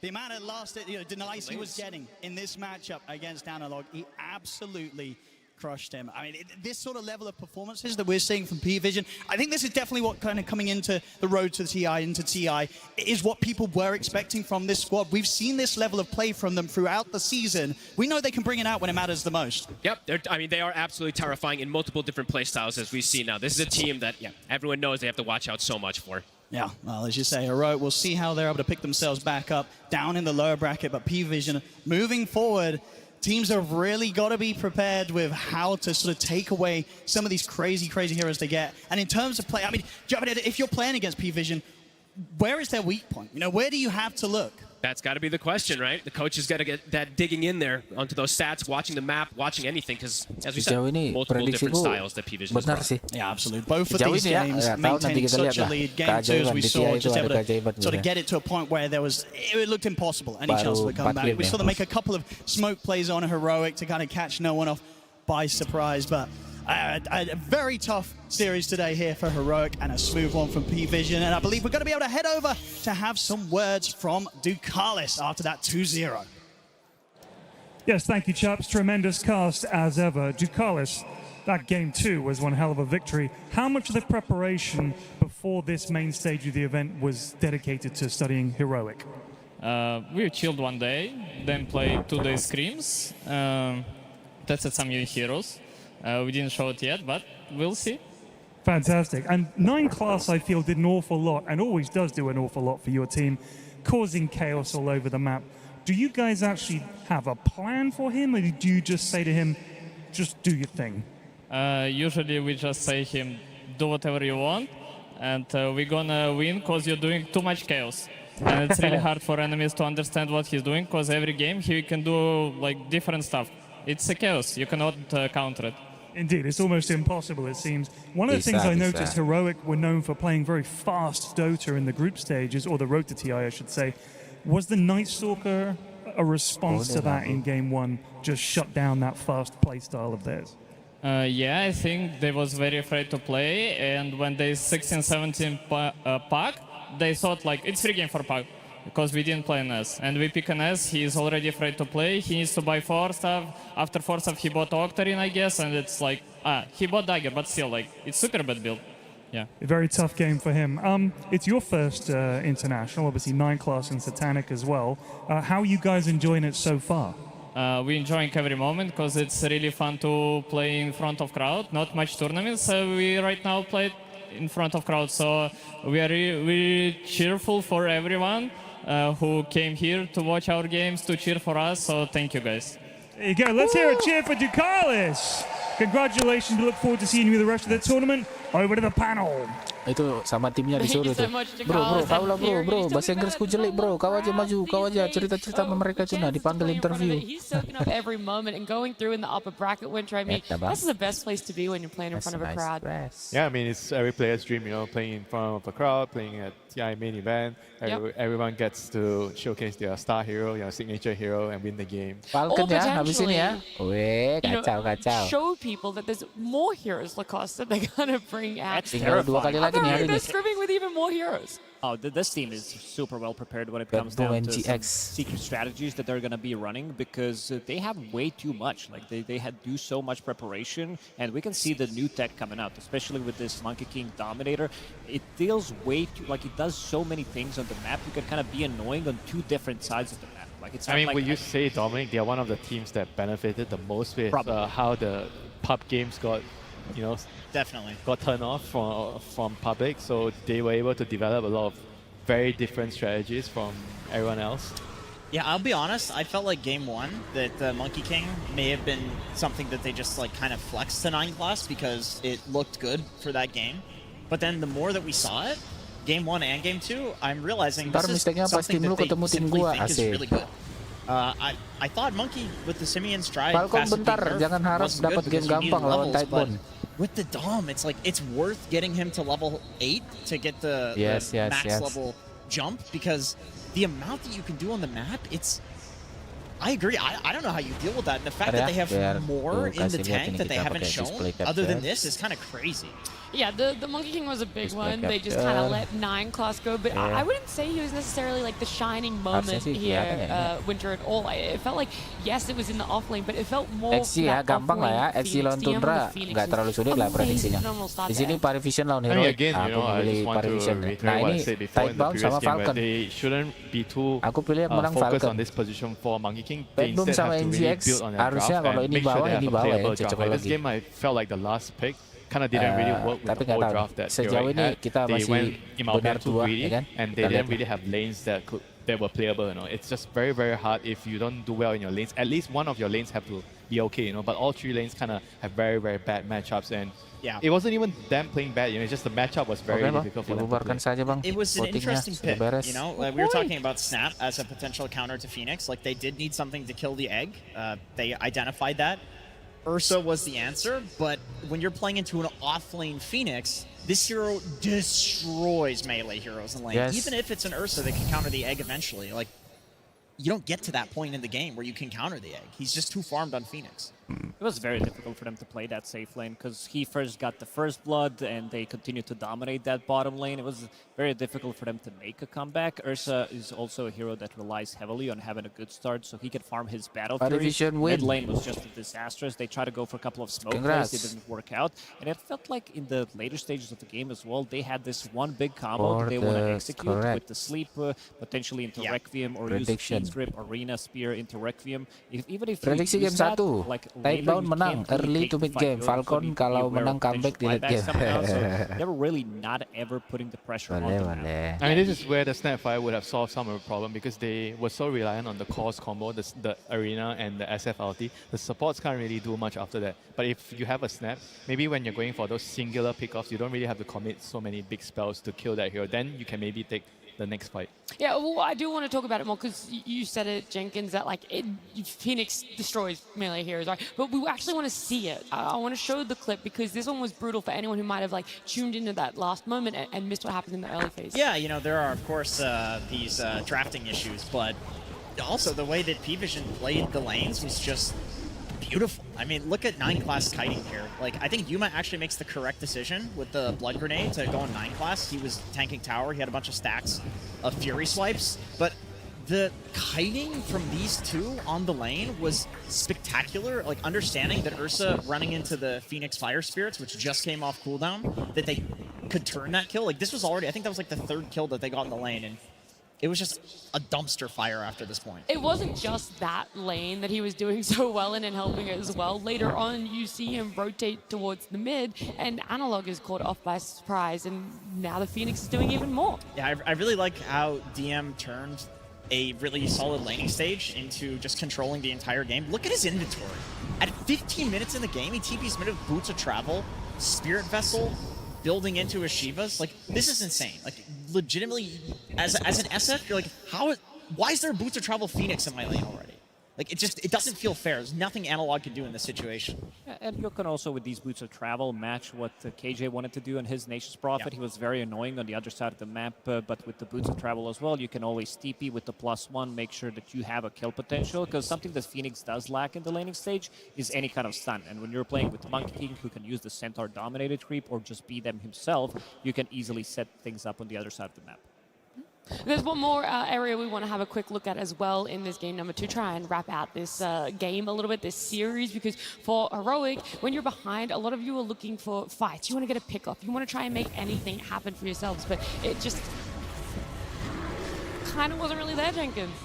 Yeah, they really tried, but at a certain point, P-Vision, they grouped up all of their heroes like they had to. They put their Aegis hero in first on Satanic. We talked about the Wombo combo. They had a single Wombo combo, which was the SF Requiem and the Mars ulti. I wanted to highlight this play here in particular. Like, chasing and killing Analog there. They had no BKB piercing disables left in the tank. No one just straight up outskills and body blocks him. I love the confidence. I love the fact that we're talking about all of the other players other than no one, and then he just whips this cool play out like late in the game. You just feel this overwhelming sense of confidence from this team right now, and I think that's what you need to win a tournament like this.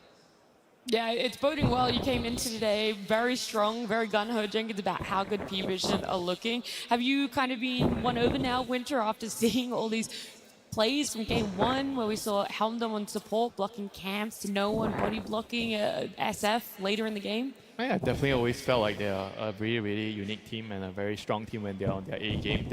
Sometimes they kind of lose a bit of concentration or they get overconfident. They tend to pick too fancy heroes, too much for my liking, and they lose some games. But now it seems like they found the right balance between being fancy and also being efficient in the game, and they are doing really, really well at the moment. Okay, well, we're going to learn a little bit more about them, not just heroes and how they're playing on the surface level, but also getting a listen in to just exactly their team comms. Behind down. Push me, guys. Kill Mars. I'm ulting. I'm killing Ursa, guys. Ursa is dying. Ursa is dying. Why should kill Ursa Ursa? very well. I'll kill Bane. I'll kill Bane. Mars I'll is kill dead. Bane. Mars Kill is dead. Mars. I'm rank here. Yeah. More. Up. I'm watching. I'm Yes, looking CB. We don't have cancel. We can. I It's fine, it's fine. No, Maybe guys. not CP. Yes. Okay, I'm hitting Turtuches, guys. Ulti? It's fine. He's cancelled. He's guys. I will chase. Very good. Nice. Very good. Okay, good play, boys. Good calls. We can kill top. I think my team performance at TI so far has been, funny enough, like very bad to our standards. We won the last small online tournament before this, and we've actually crushed like everyone. And in scrims we actually had a 80% win rate. If I had to choose one word to describe it, it would probably be tenacious. I think it was pretty grueling for us. We had a lot of long games. Weaver spotted, hexed up, the damage incoming. Oh, it's just too much to handle. Now Batrider lassoed too, but he's dead on our screens. Mac picks up the double kill, Malrini's in. He jumps forward, Black Hole's there. Weaver's down, Spirit, and down he goes. The hardest series were, surprisingly enough, Team Nemesis, our first series. Honestly, like I don't think it's about enemies as much as about us. So I think that was the first game for us that we were like, oh, we just enter TI like, oh, now games matter. Tanpa melihat draftnya, karena gua udah sering nonton Turi Dota, prediksi gua gitu. Mari kita lihat ya, semoga ya. Everything can works. I think we played against Extreme Apapun and we bisa felt like we terjadi. should have won, which was like tough for us, but like it happens, and it's, you know, where it's like a group stage for a reason, and then against Tidebound Bisa it was jadi, more like we did the same Falcon thing dari again, you lower know, and bracket that kan. one kind of hurt because that was a chance to get into TI, you know, and we wanted to just get there and get it over with, and then when we lost that, and then Tapi Chinese memang biasanya kayak gitu sih. Mereka bakalan nge-ban hero-hero yang pamungkas gitu. It's really sad that either one of us, like both of us, were grand finals in the last two tournaments, and it's really not nice the fact that we had to match against each other. Spirit, you know, like it's a team that you never know if they're going to show up in best form or worst form, and like we had to just kind of try to be our best and then see if it was good enough to beat them. So when we beat them, it was like a big relief. Most looking forward to play against will be Tundra and Enigma Galaxy. Would be it was like I was actually thinking about it. Like my dream matches would be like play Tundra in lower bracket finals and then Enigma Galaxy at the finals and then win both. Tidebound it's a great chance for us to kind of get over what we did poorly in the group stage and see that we fixed it and then move on in the tournament. And I think if we can start with a win against them, that's a good like catapult into the rest of the tournament.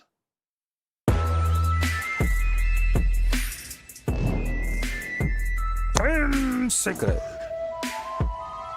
versus, and we're back.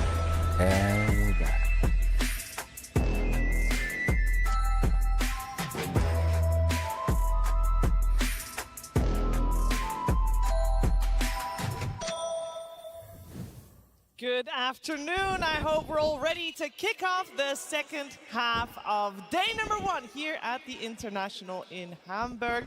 I'm Shiva, I'll be your host for that second half, and I'm joined by 3 wonderful minds, wonderful people, and they're going to tell us a lot of smart stuff today. We got Kezu, Effie, and T-Gov. Kezu, how are you doing? I'm doing fantastic. I've been waiting for this all day, you know, just watching the games. Like, there's nothing that needs to be said. Like, you're just pumped up the entire day. Let's get it going. I mean, I got to mention as well, it is home country for you here in Hamburg. I mean, we don't have any German player, do we, left? There's Kuroki. With Koro as a coach? Yeah. Okay, so, you know, maybe a little story about Bach. You know, he loves Germany. Maybe we need to adapt him, you know. There you go. He's playing the next series, so I got my eyes on him. Half German on Bach. I'll take it. We'll take it. I'm so excited. I couldn't sleep at all last night. It's been crazy so far, and I just need it to be 3-game series, exciting all day. All day. I think, T-Gov, there might be a chance we get that. Hopefully. Of course, you know, that's where Falcons are going to come in later today, but no, it is great. I just love the fact that the group stage has been so good, at least in my history and my recollection of TI. There hasn't been a better group stage for TI, so hopefully, like we're seeing, the playoffs can live up to it. Yeah, let's talk about our first upcoming match as well. Third upcoming matchup here. We have waiting in the wings. It is Tidebound and Falcons. One best of 3 Team for Falcon. each team, an upper bracket or a lower bracket, and that will be the series to decide that. And we're going to focus our attention on that because both of these teams have already faced before, so we got a little bit of extra information about what the teams might be doing. And there's been a little bit of a trend, T-Gov, regarding Helm of the Dominator, and I know it's been talked about a lot already, but T-Gov is going to tell us why we might not see that. I am sick and tired of everyone saying that this international is the Helmet Dominator International. There's one team that has bought it in every single game they have played in the Road to the International, and that was P-Vision. That's why you think it is the broken item, because they're the one winning. But look at in the bottom right-hand corner, Tidebound, Falcons, Rogue, even Extreme, 2 Chinese team, South American team, and then Falcons, MEA. It's like, we get the fact that not everyone has to buy it. Not everyone's doing it. It's true, you don't have to. I still feel so. It is really good on some heroes, and you see them banned out, like some anti-mage and whatnot. I mean, we saw Parivision, they're very special. You have like 9 class who buys it every game on like +4. They rely a lot on their map play, but I think the Chinese teams, like you're saying, they don't seem to be buying it as much. And it's not the end-all and be-all. Like, every TI, there's an item that's so much stronger than the others. Whether it's Pipe, whether it was Wraith Pact in the past, and now it's the Helm of the Dominator. If you can build it, you should. But we've already seen today that sometimes it just doesn't work. When Tundra built it on Alpha and Sand King, it didn't look so hot. It did not. I'd say we're just in the return of like creativity at TI, because I think if you look at previous TIs, a meta kind of existed with all teams. In this tournament, we've got Carry Tinkers, we've got the identity of Heroic going for Pudge. Like, every team feels like they're entering the tournament going, this is my strategy, I am winning TI with my statement. It's not as if we're watching 12, 16 teams try and copy the same thing. This is why I think everything has been changing slowly throughout the year, the stats being changed, this and that. Like, this is why this tournament is so good. And everything has been changing, and some of the teams have been changing here in the top 8. And I know some people only tune in for the international. There's no shame in that. You're absolutely welcome. Love to have you. But then you might think, you know, who is Tidebound? Because I don't know this organization, but let me tell you, you definitely know the players. Yeah, like when you look at a combination of 3 players, at least in the Chinese region, Y, Back, and Nothing to Say have the most experience as a 3-stack. And even when you look at second place, of course, Q when they're on the other roster. But it is just the consistency of these 3 players over time enables them to have these good results. It's also funny because they have the most games, even with Bach taking like, what, a year break or like 1.5 year break, and they're still on the top of the road. It's honestly really cool to see. And also, this roster, 4 players, with actually the removal of Bach from it, got 3rd place at TI12. So they're no stranger to this stage. And maybe with recency bias and how the last year has gone, we've forgotten that. But they are very heavy contenders. And honestly, it's just been a year of Chinese Dota not being as good. It feels like more in our memories, but the results are recent. Yeah, it feels way more, because I think it's also something that, I mean, when I started playing, or probably many of you started playing, it's like the Chinese region, you know, the teams, your Vici Gamings, your LGDs, your IGs, they were there, they were always present, but lately they were not. Now they're back. I think it's one of the best things that have happened to like competitive Dota in a long time, because these games that they're playing are just insane. Yeah, and the most we've seen of Extreme and Tidebound has actually been in a series that featured Team Falcons. I know, we gotta talk about it. It's the big elephant in the room. If you caught the road to TI, a lot of times where you were tuning in, you were like, hey, Falcons playing. What? And then when you tune in an hour and a half later, it's like, Falcons still playing. And then when you tune in Falcons still playing. Yeah, you had a lot of chances to see them play. You really did, Effie. Oh my gosh. Falcons had a journey in the road to the international, but as you can see here, we have the data of what the top 8 longest individual matches were, and if you look closely, the top 6 all go to Falcons. They have played some really hard-fought and grueling games, and you could argue that maybe the meta is favoring longer games, but maybe this team just prefers the late-game team. And all those games as well, it's not just 8 games of Falcons being behind playing for their comeback. We've had long games because they were dominant in the early game. They wanted to get a 50k lead to choke out their opponent. They had a long game because they did lose the early game and had to put on a masterclass to come back. Like, they are epically long games, 6 of the 8, through every variation possible. I do think that this team, they love gold probably more than any other team. You know, they will slow it down later, they will stack a lot, they have like top GPMs everywhere. But like he was saying, it's not only with like this, oh, we're going to play slow all the time. Like, they were ahead like 10k gold even in the Tidebound series. Then they threw it away, and this then, you know, kind of leads to longer games. It's also TI, there's more nervous, you know, more nerves. You're going to make a couple mistakes here or there. And this is also one of the things that I want to highlight. Like, Tidebound, their way they team fight is really, really crucial. They pressure you a lot. I want to highlight already Planet. We'll see the note. He's really far away. He's playing AA. He wants a big Ice Blast. He just wants to show his team where they are and maybe even ideally clip Malrine with this Ice Blast, because now his Blink is on cooldown. Now pay attention how the other heroes go into it. Nothing to say Embark, they go in, they poke, but they won't overstep. They're gonna immediately back away because they're just waiting to try and poke Amar's buyback. They see Malrine's TP on the left side from a ward at white place. They immediately go on him, they force some stuff, boom. Buyback comes out, God Strength is popped, and they're just gonna back off. Because DotA is not won through like one team fight or like, you know, like one big thing. It's small things. And TI, stuff like this will happen. Pressure, nerves, and that's how you win over time. I love the fact in that clip as well with Planet on AA, and later on as well, he's got Refresher, Octarine, he's sitting in his Fountain. He's a Fountain-based AA at the International, just throwing them down the lane. I was enjoying myself so much during that game. I'm like, I can imagine. He's just standing in the fountain. He ulted again. He did it. He ulted again. And he did make sure to get this low cooldown reduction, or most cooldown reduction that he had, so he could send that out time and time again. Yeah, and watching that highlight brings back memories of that game in particular, because it's very much telling of how they've been playing the tournament and how they've been playing around Shiro, because they were down so much in net worth. That game did not look winnable, but a lot of Tidebound's games, they just given Shiro as much farm as possible, played it to the 4-1, and found a really good timing to play off of. And that is something that Falcons have to be thinking about going into this one today. They've already lost to it. They have already lost to it. It was a very close series, of course, when they faced the first time round. And we did hear Crit talk about it in the interviews, like they felt like these couple of days they've been able to use it to fix their mistakes. But a time has come to see if that indeed is the case, and for that to be proven, or unproven, depending on whose fan you are, we of course need the teams on stage. So let's waste no more time and get our first team up on the stage. It's Tidebound.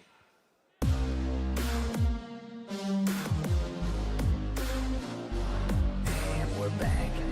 And we're back.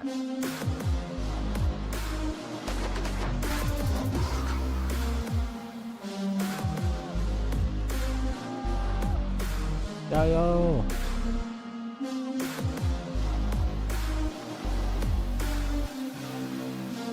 Let's go. China number. China number 1. Tidebound. Semakin kita kumandangkan kata-kata itu, semakin membesarlah itu kata-kata itu. Kameranya sampai error tuh. Terlalu banyak lampunya.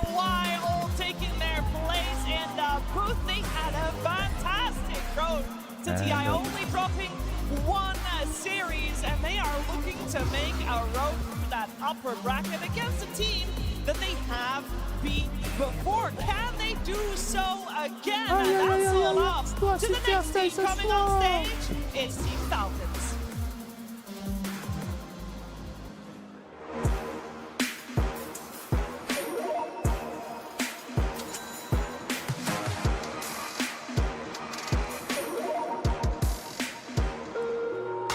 Wisely and crush those responsible.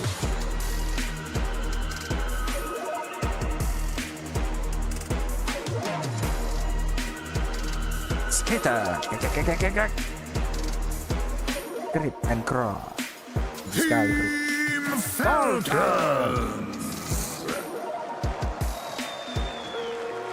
We got Peter, Malrine, ATF, Crit, and Snaking, as they have practiced hard to make sure that the results we saw in the group stages from them will be top tier. Again, Team Tidebound. Team Falcons has taken the longest route to get to this stage, but they have definitely earned their spot. F-nya farmer kan?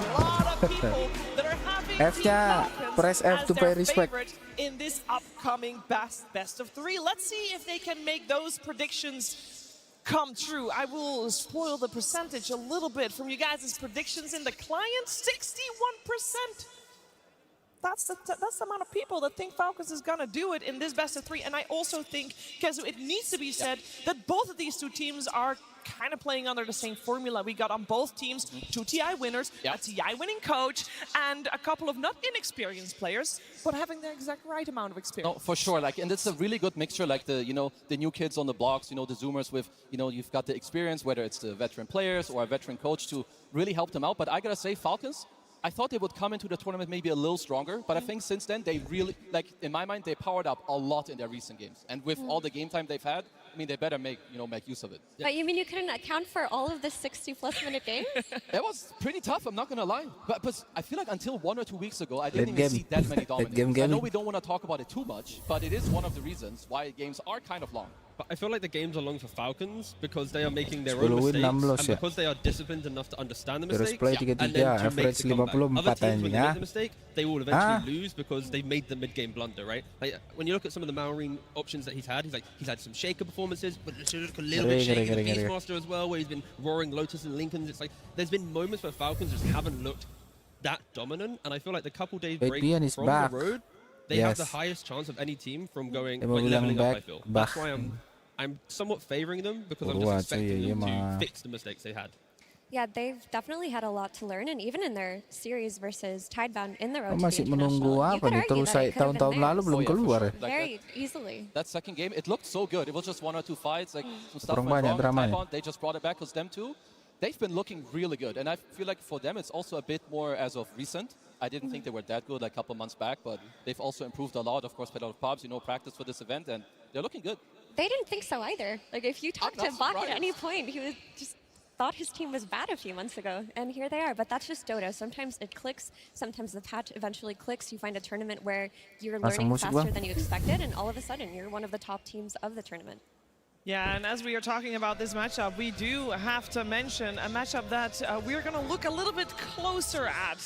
Kazu. Yeah, because first of all, I mean, they share a lot of heroes. They actually play a lot of similar stuff, like the Blink Initiator, the fast tempo guy from mid, you link up with your supports. But also when you look at their unique heroes, there's some really cool stuff, like the Nothing to Say Tinker. They busted out a couple of wins with that. And same for Marine. His Monkey, they flex it. His Timber, they also flex it incredibly good. And the good old Earth Spirit Mira, which, granted, it did lose, but it looked good that game. I mean, the thing with the Tinker, though, is we've seen it been picked up by Tidebound against P-Vision due to the mini-meta of P-Vision playing it in carry. Yep. And then since then, Falcons are like, wait a second, we respect this so much, and they throw it into a first-phase ban. Maybe in this series, they're not going to, I'm going to say, waste a ban on it, because they can draft it in a way where they consider it later on as an option. Because in that best Bang, gua ada dengar.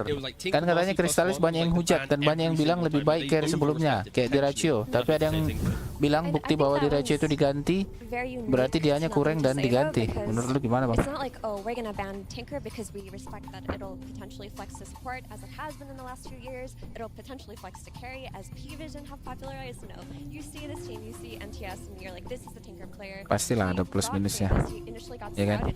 Setiap player pasti ada plus minusnya. Tidak ada player yang perfect, tidak ada. Sama kayak China Dota, base Dota, tuh nipu itu ya. Sama kayak Miracle pada masa kejayaannya ya bagus gitu loh, tapi ya ada kurangnya dia, minum kerating deng aja kerjanya tiap hari. Kalau masalah tim ya, contoh kasusnya kayak Kristalis kayak gitu, ya timnya cocok-cocokan, ya kan, timnya cocok-cocokan, nggak bisa kita paksa satu orang itu cocok dengan semua tim, nggak bisa. Mereka pun belajar gitu. Bahkan organisasi aja cocok-cocokan. Sama kayak gaming gladiator itu. Mereka kan bermasalah itu sama sponsornya mereka itu, sama trademarksnya mereka itu, sama gaming gladiator gitu. Jadi gaming gladiator itu kan gaming gladiator apa? Icon itu dengan mereka itu yang awal mulanya itu yang bikin naik itu gitu. Si Dirachio, Celery, Ace, Queen, siapa satu lagi lah, lupa lah. Ya nggak bisa kita paksa kan. Ya namanya tim pasti cocok-cocokan. Itulah makanya 3-3 itu cari lagi, dia pindah kemana, dia sukanya kemana, ya dia cari terus gitu. Dia mau cari mindsetnya gimana gitu kan. Mindset orang kan beda-beda semua. Ada yang sama ada yang beda ada. Jadi kalau dibilang ya sama kayak tadi lah Kristalis kan, ya lagi kurang bagus gitulah, decisionnya kurang bagus tadi. Kalau dia bikin Agadim dulu tadi mungkin beda cerita gitu ya. Kalau dia tadi nggak lompat ke Winter langsung fokus objektif aja mungkin beda cerita gitu. Tapi ya bagaimana gitu, dia pro player kan, kita yang menonton ini mana tahu rasanya jadi dia punya skill, dia udah termasuk ke 80 orang paling jago main Dota lah gitu, yang masuk TI tahun ini ya. Tapi kan Dota tidak sesimpel itu. Ada pressure, ada nggak bisa tidur, ada lawannya yang jago, ada tekanan dari tim gitu ya, atau banyaklah faktornya itu kita harus kalkulasikan kalau mau membandingkan seseorang gitu. Kalau di Ratio kemarin ya, di Ratio itu hero-nya itu Rambo, kayak hero-heronya itu lone druid gitu ya, sama kayak Ace juga lone druid ya, dia main patch dia gitu ya. Di Ratio suka carry-carry yang temponya itu cepat. Nah, kayak gaming gladiator itu sebenarnya mereka lumayan bagus itu untuk membantai-bantai Chinese kan, karena mereka cepat banget temponya itu, main chain, keroyokan, lone druid, tanker, Queen dengan pangonya gitu ya, ikonik sekali. Dia tak peduli, biarkan kalian mau pick up, yang penting aku kasih pango gitu. Itu kan serem banget kalau jumpa orang kayak gitu. Emang kayak tadi itu jumpa monyet 2 kali gitu. Jadi kalau dibilang aku gimana ya? Ya pas lagi nggak apa aja tadi, kurang bagus aja. Aku pun tahu diri gitu loh. Aku siapa gitu? Aku yang noob ini dibandingkan dengan mereka di Regio dengan Kristalis, mana ada apa-apanya, Cok. Nggak ada apa-apanya kita. Ya pas lagi kurang bagus aja kayak gitulah bahasa diplomatisnya ya kan, anjay. Sisanya ya kembali kepada tim itu. Kan tim itu ada manajemennya. Anggaplah ada 5 orang. Kalau si nomor 1 nggak suka sama si nomor 3, belum tentu tim itu pecah gitu loh. Nggak bisa semudah itu, nggak sekekanak-kanakan itu gitu. Tetapi kalau yang memang udah fatal banget, ya bagaimana? Kalau dia nggak mau main gitu ya, kalau tidak ada kesepakatan, sponsor tidak mau membayar gaji mereka, menang juara 2 gitu ya, rasa frustasi bertahun-tahun tidak bisa menang, dapat juara 1. Ya kalau mental tidak kuat, tidak tahu cara menengahi konflik, tidak mau juga menurunkan ego, ya bagaimana? Pecah sudah. Impian setiap orang kan untuk masuk ke TIA itu. Tapi ya itulah. Cocok, enggak. Nah, begitu kira-kira tanggapan saya, Mas WML. Jadi ya pas lagi kurang bagus aja. Makanya nyari tim itu kan cocok-cocokan. Sama aku main dulu juga turnamen ya kayak gitu juga. Apalagi aku jahat kali dulu. Aku kaptennya, aku yang ngurusin kan. Ya suka-suka aku tendang semua. Yang nggak main serius aku tendang, yang nggak datang latihan aku tendang. They're looking to focus Skinner. They get the pulverizing on towards him. Shiro brings in the damage. Skinner's gone. He was right in the front line. He's got the buyback available. Park moves in with the Abyssal Blade. Drop down onto Amar. Amar dead as well. Bahaya juga sih. They do have buybacks. They're probably going to need to use Iya dulu. Makanya main tim itu susah. Nggak sembarang main tim itu. Komitmen, ada integritas. Kau juga harus menurunkan ego. Kalau kau nggak suka sama seseorang ya, contoh kau main carry. Kau nggak suka sama pos 5mu, ya bagaimana? Kau akan terbelenggu sama rasa ketidaksukaanmu itu, rasa bencimu itu, daripada fokus kepada gamenya gitu. Sinergi nggak enak, komunikasi nggak ada. Makanya setiap orang kan punya ego, masing-masing. Bisa kok, 2 orang bisa benar kok, 5-5-nya bisa benar kok. Cuman ya kalau ini tentang berebut siapa yang benar, ya nggak ada ujungnya. Boom. 如果他把节奏带起来，就整个团队都会很顺，就打他们感觉蛮难打的。我觉得这次小组赛就是有很多意外，可能就是因为那几个强队本身自己状态不太好吧。然后加上这个赛制就是3-2打2-3的赛制是比较残酷的。我觉得这次的国际邀请赛 ，Heroic 有可能是个黑马吧，因为他们玩的东西比较不一样，然后他会有米波这种英雄，就是可能 pendapatnya Mas WML 他会给我dirimu sendiri bagaimana melihat 感觉他们打的也特别好。melihat hal-hal seperti itu Mas？ 一个战队要夺冠的，就是必要条件肯定就是5个人都能发挥出自己，就是至少90%的实力吧，我觉得。需要有良好的沟通嘛，然后每个人就打好自己该尽的职责，然后运气也要有吧。我觉得在这种就是有线下观众的比赛中，就是自己会兴奋一点吧，然后打的也会，我觉得是会更好一点的。就我自己来说，就也很开心看到就是我们这么多观众，让自己兴奋起来。如果能在国际邀请赛夺冠的话，会永生难忘吧。然后第一次夺得冠军肯定会很开心。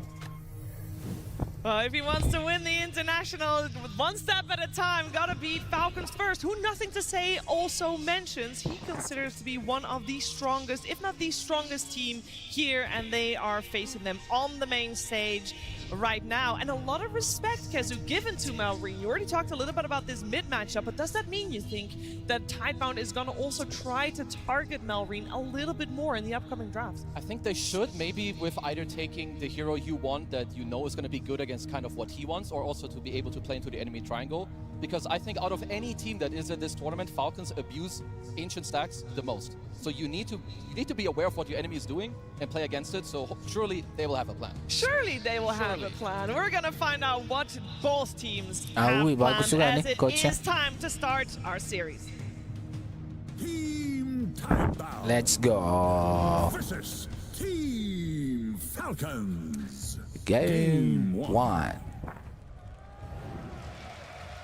It is time for the draft, and that means we have the chance to see if any of the heroes we mentioned that we should keep our eyes out for are going to be banned, or potentially the teams are going to let it through. Again, this is the upper bracket, and that means you can maybe experiment a little bit, but not if you want to get your hands on Chen. That's going to be banned for game number 1. We do have Falcons on Radiant, Tidebound on the Dire side, and a respect ban take of the Ancient Apparition first face ban. Totally saw it coming, didn't you? I mean, yeah, if the game's going to last long enough to really want a guy AFK in a fountain and having potentially the highest impact in a team fight, it's yeah, it's a solid ban, but you can clearly see from both teams that it is what are the staples of the road to TI, right? It's the fear of the Tinker, it's the Planet AA. Malrine leaning on Sanking quite a lot. That's also getting at on Chen. Oh, the Shaker's back. This is my favorite part of TI. This is literally what I live for at TI, by the way.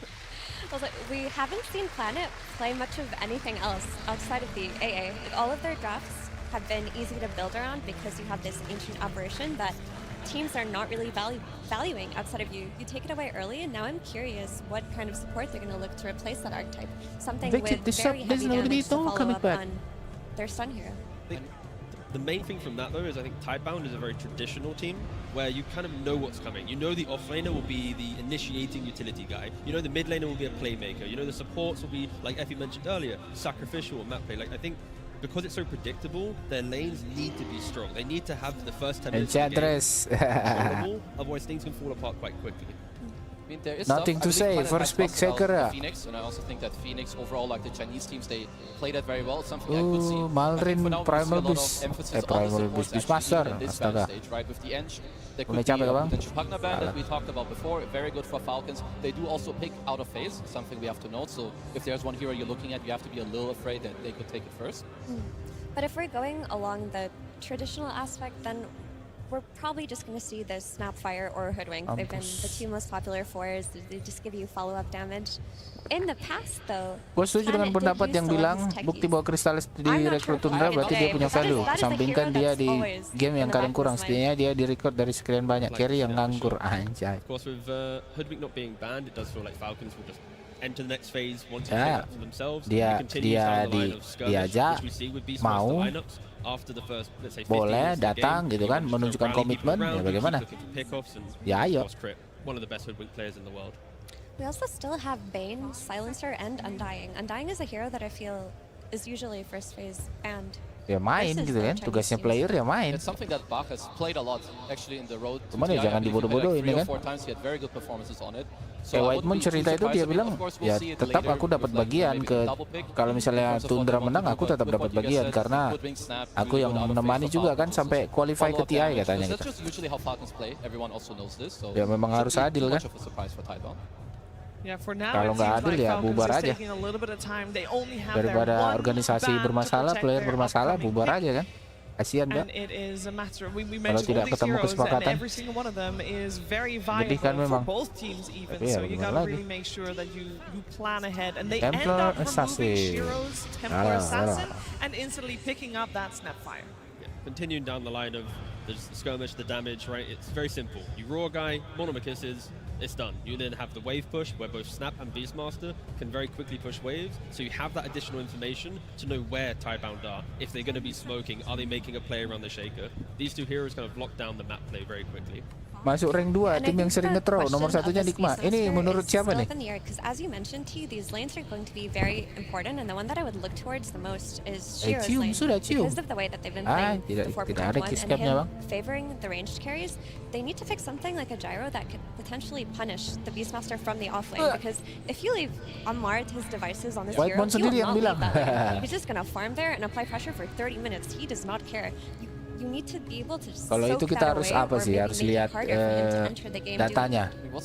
Kita harus lihat di bagian mana mereka nge-throw, grafiknya di game itu kita kumpulkan data yang valid, berapa waktu terakhir, berapa tim. You have to keep in mind that they could flex, so make sure you play that into. Kalau Whitemon yang bilang oke sih, tapi ya supaya lebih valid ya kita harus kumpulkan dari rentan waktunya kapan, apa aja turnamennya, grafiknya kayak gimana. Karena bandingan itu kan grafik gitu kan. Itu aja yang belum di-fix sampai sekarang. Contoh kayak game tadi Bang Bob. Ya bagaimana kan? Itulah kayak gitulah level mereka ya kan saat ini. Ya bagaimana? Kalau ngomongin nego ya nggak ada ujungnya gitu. Kalau mereka mau improve, self introspect, mau ngomongkan itu, kalau misalnya sungkan satu sama lain nggak enakan ya bagaimana? Gol di awal, comeback di akhir. Oh, that's kind of interesting. I did not see this hero, or I wouldn't really have looked too much at Muerta. I know that a while ago Shiro has played this as a carry. I assume it's most likely just going to be a support for now. They haven't, I believe, played mantap musiknya ini Mas. Saya lihat lagi guys. So, yeah, it could easily be carry, it could be four, by keeping things a little bit open. I'll say that I would prefer for this to be a carry or them looking towards building a carry flex, because support Muerta isn't really countering anything that Falcons have to show, and it's not something they've run a lot. Like, we've seen a lot of for Muerta, but from Bavoka, who is eliminated already. And I think that if their supports are lacking a save, now that Mars has also shown, if you don't have any kind of disruption or, you know, tombstone or aphotic shield or any means to protect your carry, their lineup is so anti-carry on Falcons. Falcons' lineup is already saying we can make 20 mistakes, but we can drag the game out long enough to then fix the mistakes we make, right? If you jump a Beastmaster, there's an arena. You jump a Mars, you know, everything layers on top of each other for the big team fight. So I thought maybe Muerta is also picked to make sure that Pugna doesn't come out on the side of Falcons, as it is a little bit of a counter, but they go for it anyway. It would matter more, I guess, if Tidebound would place it as a carry, and I think Falcons are kind of daring them to do that, because it's a pretty hard Muerta game, I would say, against all this AoE. Tahun ini TI nggak ada hero baru. Falcons are kind of showing me here. I most likely want a carry that buys a BKB, and maybe an offlaner who builds a pipe. Because when you go into Snap, Fire, Amar the feeder ya kan? probably buys an Aghanims. Amar the Falcon, yes boleh. What you just described is also a big problem for them, because if they buy iya nggak ada hero baru ya. Do they actually have the damage to deal with the? Kita lihat lah ya, kita tunggu lah ya, karena bisa jadi nanti hari terakhir, ya kan, Grand Final nggak tahu, nggak ngerti, atau Arcana baru nggak tahu lah ya. Arcana mah baru ya. Siap Marci. Dominator sudah nih jelas. Tidebound support duo. And if this Marcy is coming out as Shiro's hero, I love that. Don't give him the typical ranged carry versus Mars. He's just going to get countered. Give him something that can play aggressively with the Disruptor and make it so that Falcons can't take advantage of the map with their superior wave shove. With the troll ban, it is a big indicator that Marcy's carry, and I think the problems that we're presenting with Tidebound's lineup are fixed with the pacing of a Marcy, right? It's like you can go dominator, Mars, Amar, Malrin, Beastmaster, like buying Nullifier, you can get dangerous to do more. Like everything that we said is a problem, Marcy can do it in a good game. I mean, what I like also about Marcy is that Disruptor, he wants to do well in his lane, he wants to gate, he wants to play fast. Marcy kind of wants to do the same thing. So they do Skater juga TI champ ya kan. At least what I'm looking for now is that Shaker's a little bit slower, he wants to change his Y sama Fedbian. Get your blink. Yeah, I don't really like so far what Falcons are showing us, but I like that, you know, Tidebound are proposing this tempo to like fight into it, take the fight to them. Because when they played in the road to TI, they were down a lot very early on in the game. Like they were just getting ran over. I feel like for Tidebound, they need their offlaner to be a hero that they can also rally behind. We want Marcy to be aggressive, disruptor, and all this kind of forward thinking, but they don't want to be the first ones going in. That's when the spells can get a little bit shaky. So like a Timber sort of lane, a Centaur off lane, like a body like this, that after 10 or 12 minutes of good lane, you naturally want to put yourselves in place. Anyway, teman-teman, terima kasih sudah menonton di sini. Kalian bisa sebenarnya nonton di Twitch ya kan. Delay kita memang sedikit singkat gitu ya. Cuma 2 detik delay kita, 3. Cuman ya gini lah keadaannya ya kan, mereng-mereng gini. Aku mantau live chat berdiri sih, aman sih. Cuman kalau pas nonton, ya bagaimana kita buat? Ya ibarat kalau ya tetangga pasarnya di mana ya kan? Tinker di ban, iya yang first space ban tadi dia. Kalau aku di sini ngepick life stealer sih. Skeeter has played a lot of Sven. I would say that his best playstyle is like the strength melee guy that he lanes well with his snaking 5, the range who goes in, makes space. He's like the secondary stun initiator by BKB, deal the damage. So that's what I'm looking for him. But of course we have to hold a bit because Tidebound they do have to pick first. Abaddon as well, still in the pool for Skeeter. A lot of the heroes he's played are available. Terrorblade's available, Lifestealer, Abba, Abaddon, Mampus. Well, again, they close the entire draft with their pick, so Tidebound they're going to have to reveal what Buck will be playing. Well, the Ursa ban. They're going to play something that Ursa potentially is good against, so that would imply a a beefy man. He's a big boy. And there's your You don't get to win. It does give them like the kind of damage that you were looking for also. I get to win. Oh, gilanya dia kasih timber ya. I think it makes a lot of sense. Hero monster sekarang tuh Bang Bob agak anim aja udah nggak ngontak demanya. By the way, is that because there's no flex potential Tinker ya. on this side. Tinker GG sih.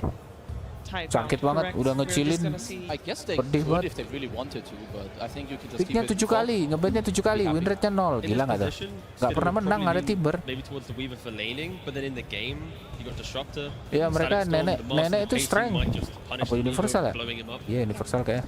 So I'm sure a lot of you saw that stat pop off.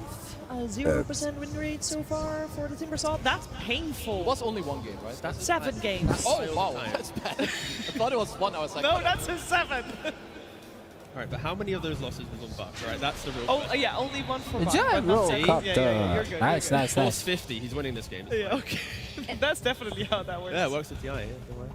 It just feels that Timber is not as reliable as he used to be in terms of outputting damage, in terms of the itemization that he can do. His item build has become a lot more straightforward, and now that he was in the position to get counterpicked, you just get this Gyro in the end who, with Rocket Barrage, can just beat up on him in lane. I think for Tidebound to enter this mid-game comfortably, they really needed box lane to go well. They needed to be able to sack him and then play with him later.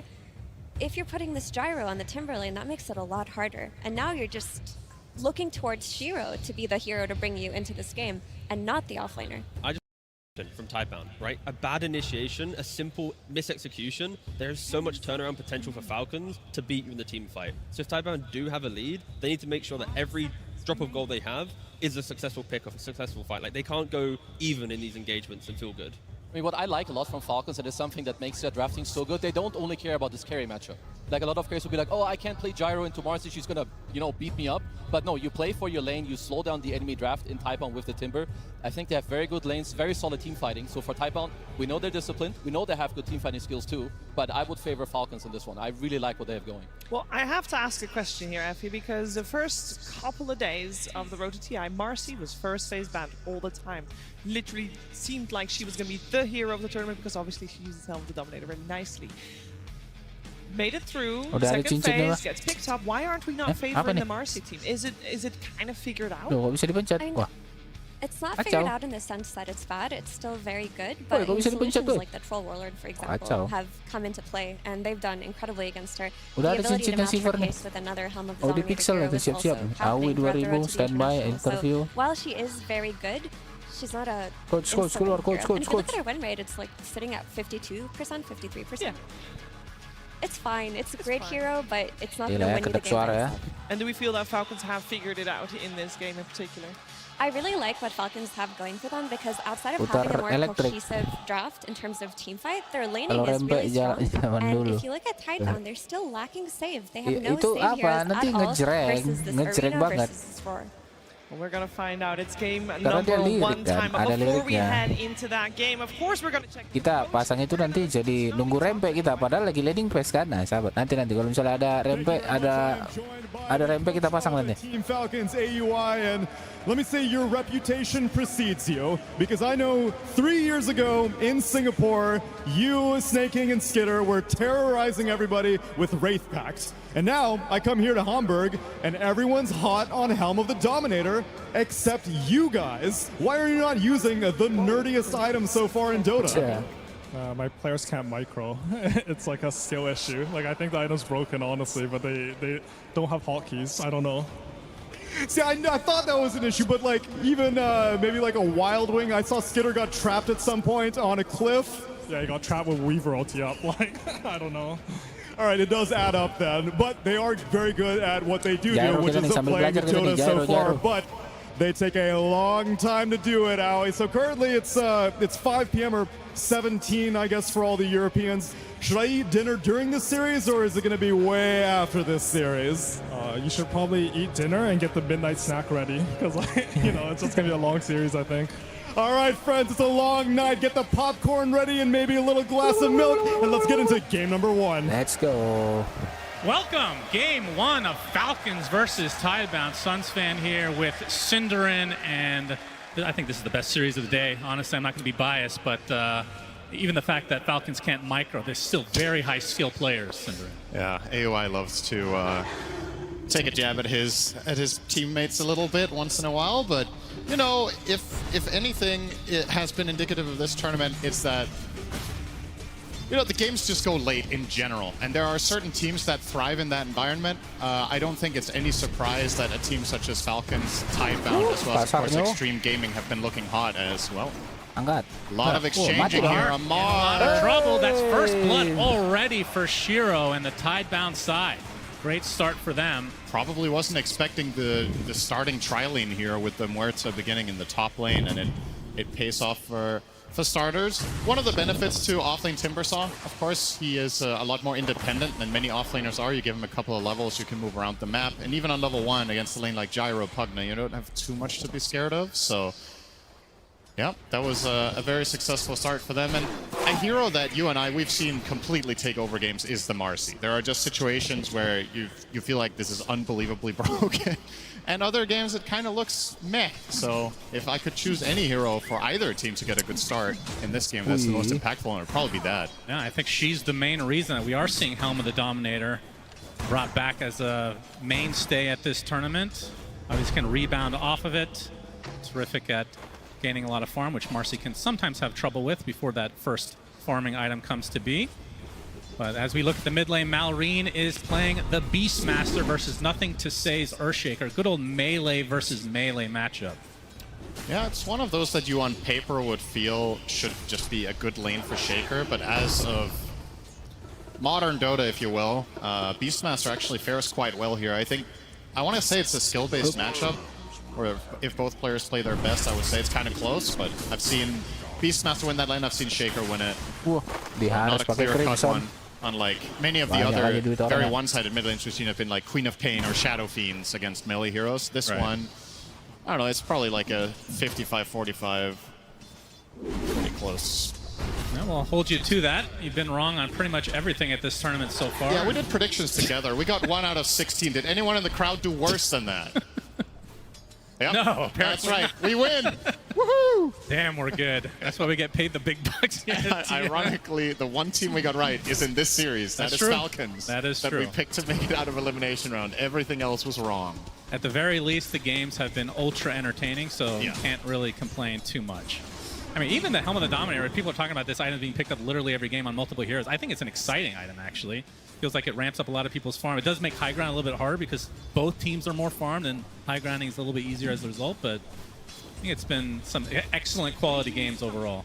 A lot of the time what Dominator does as well is it just forces the teams to take out the trash a lot, right? Like you always have to go and defend your waves because there's some pesky creep keeping you at bay, and naturally that will a lot of the time lead to stalled out games, which is a little bit ironic because if you think of Dominator historically, you think of a pushing item, right? Yeah. That's an item that you buy to 5-man but a lot of the time in this tournament it's been used as a farming amplifier and just a split push tool. This game, not too many of those heroes though, right? Marcy will obviously get one. She's the #1 buyer of this item as far as how good it is, in my opinion. Mid Beastmaster has been a mixed bag. I don't think Malrine will buy it. According to AUI, he's incapable. So. Yeah, we'll see.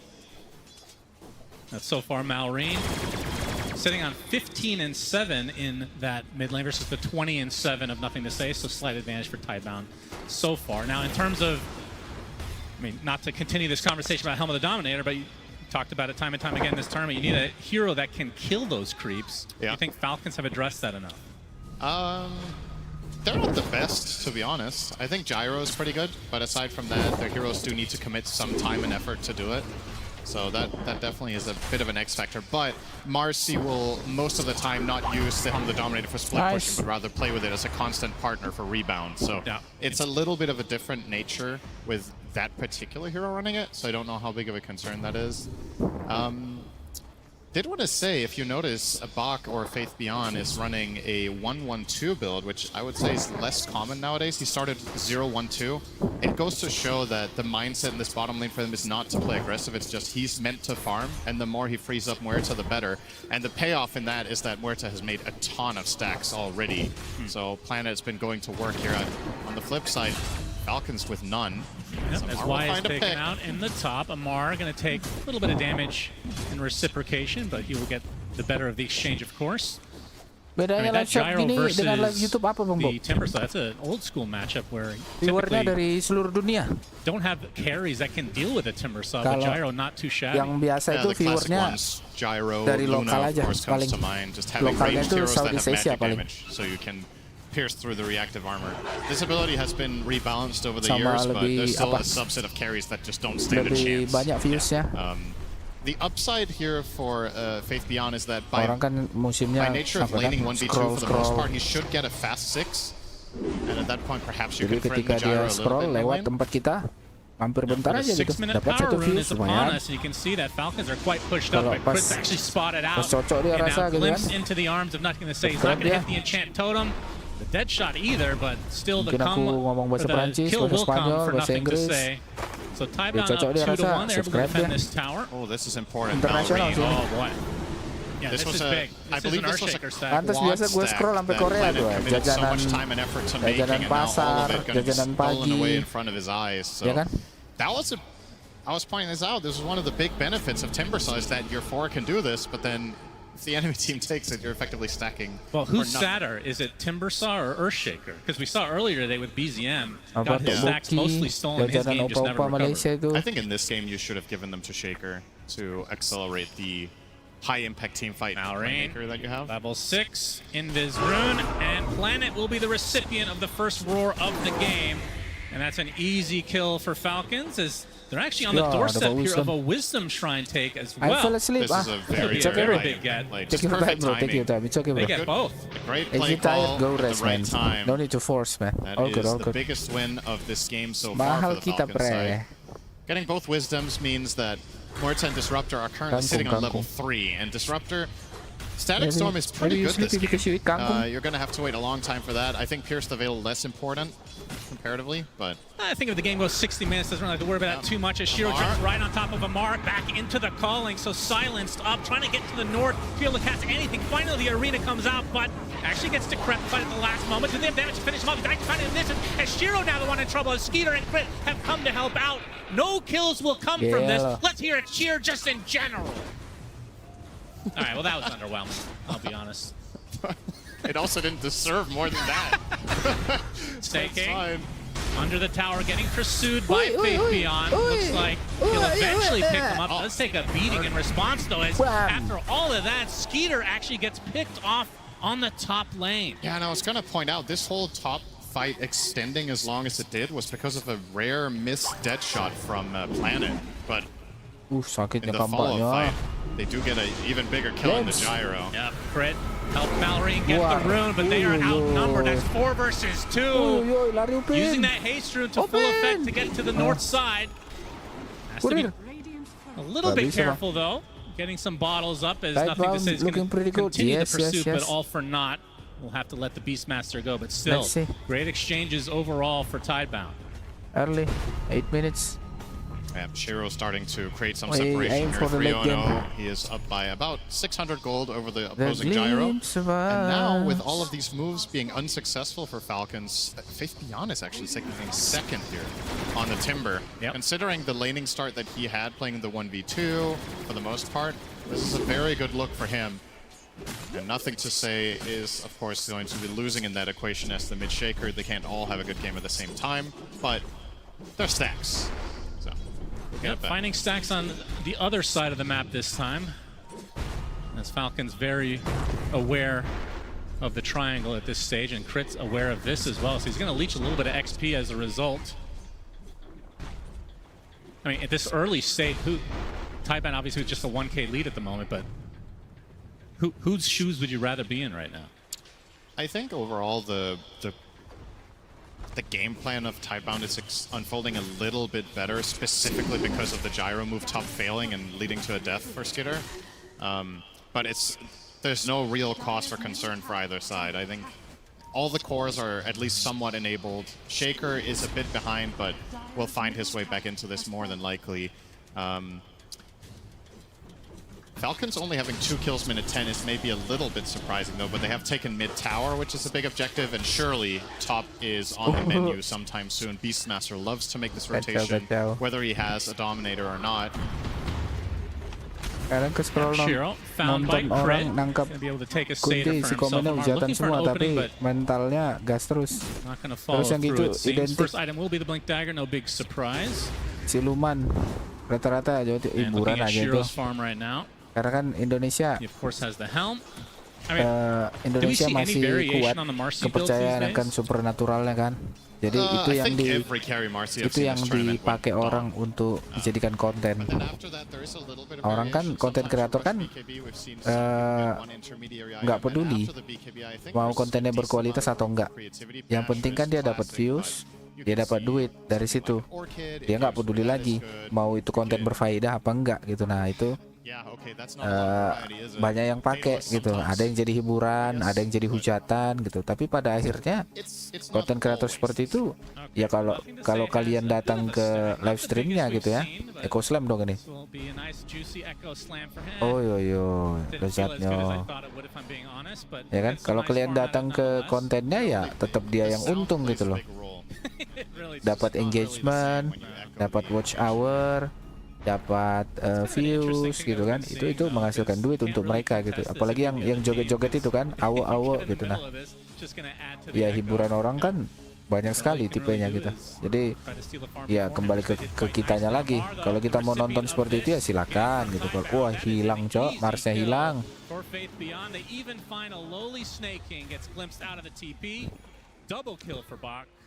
Ada vision di situ, iya kah? Not that there was anything spectacular about that from Y, but I just want to give him a mention here. I think Jadi, this is his best hero of all time, and sama kayak apalah. even in patches and metas Contoh di pegunungan gitu kan. Kan ada tuh orang-orang tua yang nakut-nakutin generasi muda supaya nggak usah mendaki gitu ya. Supaya sopan kalau lewat sini nanti ada keramatnya gini nanti kayak gini ya. Jadi kalau ada yang percaya, kalau ada yang yakin dengan itu, ya boleh-boleh aja, sah-sah aja gitu kan. Kembali kepada orangnya lagi, konsumennya lagi. Gimana supernatural itu? Kalau aku nggak bisa ngelihat, cuman ada pernah kejadian di mana aku bisa ngelihat gitu di Kalimantan Timur gitu memang. Ya kalau percaya silakan, kalau enggak ya udah gitu loh. Who do you think has better late game? Of course, man. Obvious. It is very obvious. Seeing a Mar here with his Mars approach, he is going for the 2 Bracer Soul Rings, same as pretty much everyone else. It is pretty obvious. The guy with the gyro. You and I have cast some Marses of, for example, XXS who bypass Blink entirely. Iya, gua paham itunya bang. Maksud abang itu emang begitu kenyataannya. Cuman di gua lucu aja. Iya. Iya kan? Ada yang lucu ngelihat kayak gitu, hiburan mereka gitu kan. Ada yang ya itulah menemani teman tidur. Ini viewer aku, subscriber aku banyak yang bilang gitu, Bang, kenapa nggak live stream? Abang kalau live stream itu, aku apa gitu, aku bisa tidur katanya. Dengar suara abang, tenang gitu katanya. Ya pertama kali aku mendengar itu ya kesel gitu kan. Anjir, emang aku dipikir apa ASMR pengantar tidur gitu. Cuman ya bagaimana ya kalau memang kita kan banyak lah outputnya gitu ya, nggak usah take it personally gitu kan ya, syukur juga gitu dia buka live stream kita, dia jadikan itu teman tidurnya, ya udah gitu, nggak apa-apa, nggak ada masalah, don't take it personally.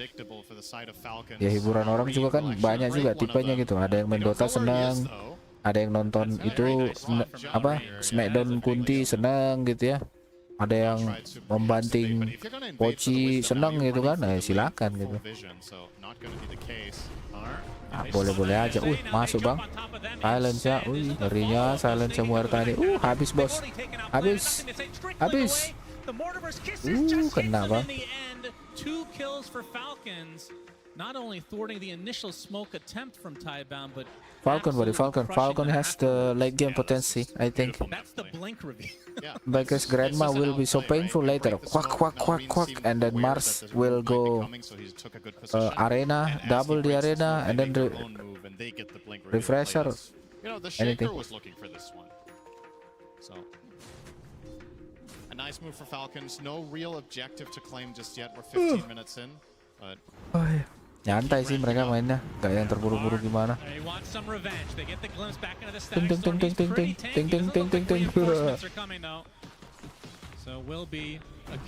Tidak ada apa ya? Tidak ada Fury sama Static Storm.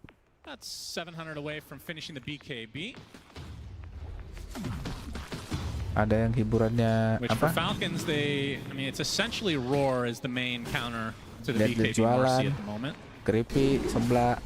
Like you said, ada yang hiburannya drama Cina. There's a bit of cause for concern here. So Timber was just top net worth, and now they're tied for first. This hero is 0-7 this tournament. So if you're doing well, you're just going to give more gold over to the enemy team when your hero inevitably has to lose. So got to be really careful with that. What do you think the reasoning with that win rate is? It's a good question. I don't personally think the hero is particularly bad. So it's not the biggest sample size, 7 games, but still. Well, it's not the hero's fault. It's the player's fault. Then, well, we cast Bach playing this against Extreme Gaming. That game it didn't work out, but it's. I don't know. I feel like we're gonna see this hero a couple more times here on the big stage, and it's gonna grab a win or two. The conditions in this game, in my opinion, are pretty good. He did pick it late and has some solid info. Went for the Kaya Sanj and now eyeing up BKB. Started with a casual Ring of Health that he's not converting into anything. A lot of the times you'll see this item used. Yeah, it's interesting. It's quite rare nowadays, as a matter of fact, to just buy a value ring. Now you could turn into a Crimson later if you really want to. And against the Gyrocopter, not too bad, but maybe not the most traditional item for a Timber Saw. Yeah, the more traditional won't be Lotus. Playing against War, it's kind of nice. Smoke revealed. Shiro leading the charge as Crick gets to the high ground, and he's going to get glimpsed back into the arms of Bach, and just gets deleted. The Roar counteraction from Malrine. Do they have the damage to cut through Shiro? He pops the BKB and dies instantly. First BKB of the game for him. Amar, though, stuck all alone. He's going to get bursted by Bach as it looks like Tidebound now on the retreat. The buyback came out from Crit in the meantime. Cantik banget itu rosannya kebakar. 4 versus 3 situation. Wah, mati dong. A lot of damage from the Chakram from Bach, and he takes out Snaking easily. Now Malrine on the run. This is such a back and forth affair. Gets slowed to a crawl. Nothing to say with the Enchant Totem. As Bach, again, up front and personal. The cookie's not going to hit, but the last proc from Planet is enough to kill off Malrine. So despite losing their carry pretty much instantly, Tidebound able to bounce back quite a bit. Honestly, that kill on the Falcon was just a beautiful sequencing of skills from Tidebound in that. And yeah, this was in spite of Shiro barely getting to play his hero in that fight. It was a really nice shot call from Malrine to go for the Roar and the burst on there. They had just enough. If they have 10% less damage, Shiro starts getting off multiple volleys of attacks, but not the case. In spite of that, Tidebound definitely coming out ahead regardless. And you're seeing in these engagements so far, Bach is making a good case for Timbersaw. Massive teamfight impact. And if his offlaner archetype hero doesn't do a lot of damage and you kill the Marcy, you win the fight there. Yeah. If he has a traditional offlane control hero like his Centaur that we've seen a lot of. So perhaps part of the rationale here for running this particular hero with Marcy is just that there's a second carry problem. Timbersaw perhaps one of the... Would you agree it's actually the most carrying offlaner in terms of archetype? Efek blingnya kelihatan ya, semua nggak kelihatan kalau misalnya sama lawan. Yeah, it's definitely up there. That's why Amar used to love it himself. Won many a game on that hero. Yep, very true. That's the reason our team got second at TI way back when, losing to Faith Beyond, of course. Still bitter about that. Yeah, he's actually picking this because you're casting to remind you of Moo. Yeah, those were some classic games. Tanpa lihat draft. Only a 1K lead for Tidebound. Karena udah I don't know about you, I was expecting this to be a very close series. Itu ya kalimatnya Mas WML ya. Yeah, it's... Tanpa lihat We draft both agreed karena the sudah most sering likely pantau. outcome was a 2-1, so I'm sure a lot of people out there share that sentiment, and at this point, 20 minutes in, don't really have any strong beda favorite for 1000 this networknya. one. So Itu pun yang paling tinggi networknya Timber tuh. Bukan Marcy-nya. Marcy-nya kalah sama Another 60 minutes to go in this one. Blue Fire ya. I was laughing kacau. so much backstage in the green room when I saw they had top 6 longest games of this TI. It's like unbelievable that all the of same them over team, an hour. Yeah, they were like all 70 plus. All right, we have smokes on both sides because Tormentor has woken up. That's right. But it looks like this will be Falcons ini tidak akan ditemukan di MMR atau game biasa nih. Amar gets the shard. Bersama untuk mengambil wisdom. Tormentor, sorry. Can Falcons retreat or do they actually want to fight? Amar gets off the rebuke. Instant pierce the veil though into the Mortimer. That's an easy kill for Snake King. There's Amar's arena onto 2. Share with the BKB. Looks like they might want to retreat though as the Disruptor's picked off. Udah telat loh, maksudnya kalau udah telat ya udah lah gitu. BKB-nya habis cok. Bang, manis. Cantik sekali bang, Symphony of Skill. Tembak manis kalian pencet BKB. Timber kabur. Has to Nightfall away with the BKB TP. So 3 dead, they lose the shard as well. Falcons coming out way on top. Honestly, that's... Casternya kurang ajar guys. Jadi dia BKB TP, dia bilang has to Nightfall away katanya. Anjing. Karena lebih gampang bilangkan Nightfall daripada BKB TP. Anjing, Taiwan di caster. Kurang ajar. Yeah, the fact that they waited for the Tormentor heal to actually go into effect. Yeah. If you're going to do it, probably right away is the Exactly. They were just too late, and it's easy to criticize because you're like, okay, you were too late, just call it off. But you feel so invested that you've already run your entire lineup up there that you're really tempted to take the fight. But Falcons were set up so much better, and Mars is just a godly hero in that area when you have the vision. Oh, look at this, Tidebound. They're going to continue to get aggressive despite this BKB still being down for Shiro. Echo Slam right on top of the gyro. Gets feared back. Do they have the damage to be close? And finally Shiro coming in to finish the job. All 5 members of Tidebound here to watch itu 432 tambah 537. Ay, bocornya duit. Bisa di ngerosan deh. Oke, Unleash. Yeah, and Gyro was close to BKB, so this is such a nice snipe for them to get at this exact moment. The Roche is the icing on the cake, and the reason that they went for it to begin with is if they find a meaningful pick, they know they can turn it into this. So you lost the Tormentor, but you got the Roche and the carry kill. If there hadn't been a fight up top, I would say clear advantage Tidebound overall in this exchange, but of course they did lose quite a bit. Habis towernya in the top left corner prior to this. Now Shiro with the Aegis, the glimpse. Oh, di ulti bang, dihabisin bang. Tidak, coba saja tahun saja tahun. Ting ting ding ding ding ding ding ding. Wih, mantap gak tuh? Ih, habis cok. Manis yo. Ih, kacau. Wah, siapa yang dihook? Wah, tersikut saja manis bung. Muntahan saja. Wih, kacaunya. I can't believe who's saying. No sense. One team gets an objective, easily wins the fight. Next team with no resources wins the next fight. This is just back and forth. Snaking is just deceptively tanky, right? He's got Solar Crest, he's got Essence Ring with Brawny, so that's 400 HP on his neutral item. The Wand and the Cloak. Karena Dyer ini nggak sungkan-sungkan meskipun cuma pukna di situ di ulti, dihabisin. Kurungannya bagus tadi, kurungannya bagus. Timbernya di luar, dua di dalam. Ih, gilanya nggak. Bisa dia kurung dari luar, hebat nggak tuh? Okay, so use solar when he was on 10%. That might have actually baited them to commit for nah, that. tuh, gila nggak tuh, ha? That was nice. Timbernya di luar bisa masuk sih, cuman timbernya panik itu, dia nggak tahu dia mau buka apa, coba astaga. Additional cores to the fight. Kacau, demam panggung nih, demam panggung. Semoga lah ya prediksi kita benar ya. Tapi prediksiku yang menang TI lupa ku pencet kayaknya, astaga. Harusnya pencet ulang ya. Atau error ya, nggak tahu lah. But having that second life should theoretically help the cause, but now they're on a 6K deficit. Yeah, this is the first meaningful lead of the game, where starting to approach that one additional key item mark. Skitter has finished his BKB, which is a big one, and you're approaching Amar. He's actually queuing up Refresher next. He does not have all that much mana pool for this. He has to be careful with the usage. Obviously running 3 points in Bulwark.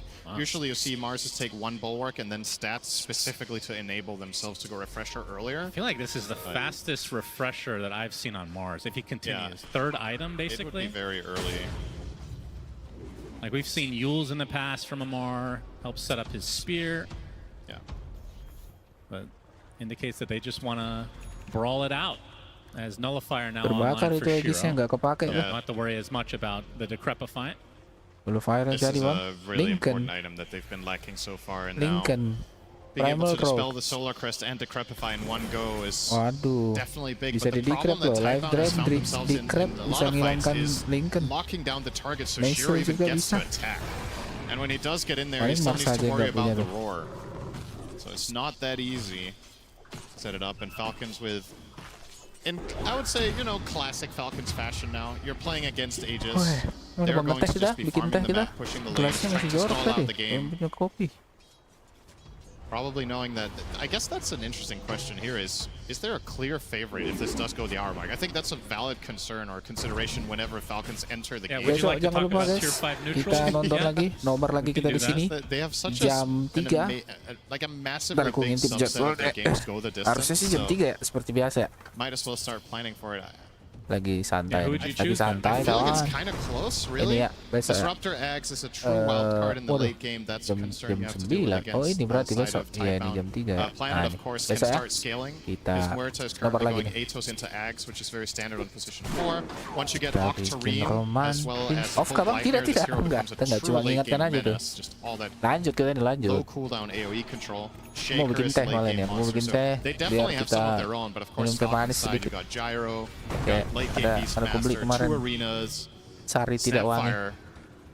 Yeah, we have seen that hero pop off. Even without the right click variation. Just a 25 talent with the globs. Networknya paling kecil berarti tadi, atau mungkin supportnya udah beli shard. Iya, nenek udah beli shard. So much to look forward to. That's right. I mean, we both know we're going to get there. Supaya dia yang dapat. Sure can't end games. That's something we've learned at this tournament, no doubt about it. So far, they've not been in a position to. So, in this one. And the tournament can't speak for all games, but true.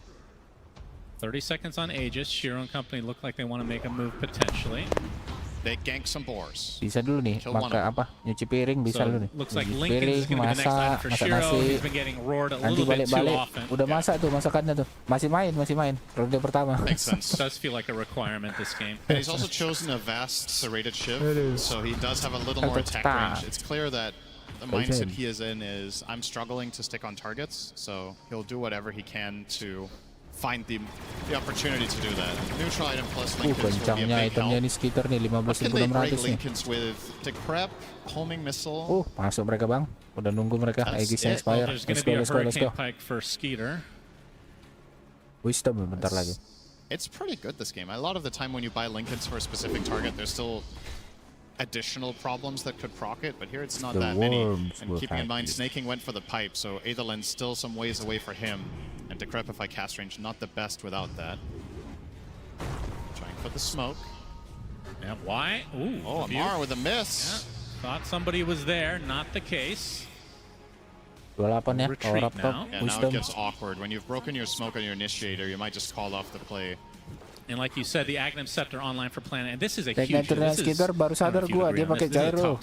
Skitter juara TI. Dia pakai Weaver, pakai gyro, Life Stealer. Being able to increase the width of the dead Oke, shot by Slark itu a pure kalau very nggak high salah ya. degree. Pure Slark. Aduh. It's actually an interesting item on carry as well when you go for the other facet. Now he has supernatural, or rather he has dance. Lar caught off guard, gets glimpsed back into the arms of Shiro, gets decrepified though, it's going to save him a bit. That's a huge kill onto Shiro out of nowhere. Didn't bother Dia with the sebenarnya bisa dia BKB and pencet suffers the untuk consequences. mengcounter glimpse-nya kan, tapi dia sengaja itu. Dia terima glimpse-nya baru dia pencet BKB. What if I don't hit it this time? Well, same result it seems. Ya, udah mulai keringat dingin nih kayaknya nih Mas WML. Aku cuci gelas dulu Mas ya, mau bikin teh kayaknya nih biar ada. Just wasn't expecting to get Santai, panjang malam ini. Jahat sekali ya. Emang kayak gitu orang nih. Kalau ada orang megang tim A, tim B dikomporin terus ya. During your BKB, they probably can't burst you 100 to 0 anymore. Gyro more or less a split damage carry rather than the focus fire single target. And you are freeing up the fight for your Timber Saw to carry it, right? Bach has big items to get in there and cause a lot of havoc with Ags now with BKB to protect it. But if you just die on the spot there, you're not allowing your teammates to shine in the fight. As Malrine will be going for the refreshers, so lots of refreshers planned on the side of Falcons. It looks like, yeah, it looks like Amar is still going for the refresher first. I thought he might change his mind when he realized his mana. He switched to Aetherlands. Oh, you're right. He does have an he bought an in-between item. Okay. I feel like he is almost the only player in the world who buys this item on Mars. I could be wrong, but I just connect this item with him in particular, using it as an intermediary way of getting that mana that he needs for the refresher. He uses it for the extra cast range on Spear, of course, and the cast range on Arena should not be underestimated. It gives you some nice additional plays with Blink spearing into Arena being easier to pull off. Oh, Planet forces the issue from Amari, gets off his ult, going to force the BKB out of Shiro. There's the roar from the other side on Mallory. Do they have the damage this time to cut through Shiro? It's going to be close. He's really low, dies inside of his own rebound. Another death for the carry of Tidebound as Bach with that Aghanim Scepter. Boom, boom time. Gets off. Oh, the Yules actually activates because the BKB ended early, and now the Rocket Barrage upon him. Static Storm to try to save their offlaner. It is not happening for Tidebound. And now Y on the retreat. He's holding a gem. This would be a pretty big kill for Falcons. Looks like he will be able to walk away, but still Falcons super happy with being able to kill Shiro first again. It really just seems to be the deciding factor of this game so far is, does Shiro get jumped and how do Tidebound respond? Their lineup doesn't have save, so whenever Shiro is caught, you can't just protect him. They haven't itemized defensively either. The Muerta having Atos Ags and the Disruptor going for Blink. There's no Solar Crest, there's no Glimmer Cape. Just no mitigation to be found anywhere for Shiro when he becomes the primary target. So it begs the question, are you approaching the fights correctly? Should you just full-on YOLO in with your Timber Saw first and try to draw attention to yourself so Marcy gets to play? As this has gone so far, I think this is the 4th or 5th fight in a row that Shiro just gets stunned up and more or less killed 100 to 0. Yeah. So, and Falcons now with a commanding lead, 13k. Absolutely. Tormentor for Beast. And that's the other thing. They've gotten 2 Tormentors, and the 50-50 on both has been favorable because Pugna has not gotten the shard yet. It's gone to Mars and now the Beastmasters. Yeah. So Falcons, again, going to be happy. They just got 2 refreshers. Beast and Mars have leveled up massively. If Tidebound were struggling to deal with the first round of BKBs, well, you're going to have a second problem now. Even more pressure onto Shiro. If you don't manage to get his physical damage input in the fight, I just don't think Falcon's lineup dies. Well, Roche number 2 is underway. We'll see if this ends up being a free one for Falcons. Yep, not gonna roar this one, as it is. The first one went to Tidebound.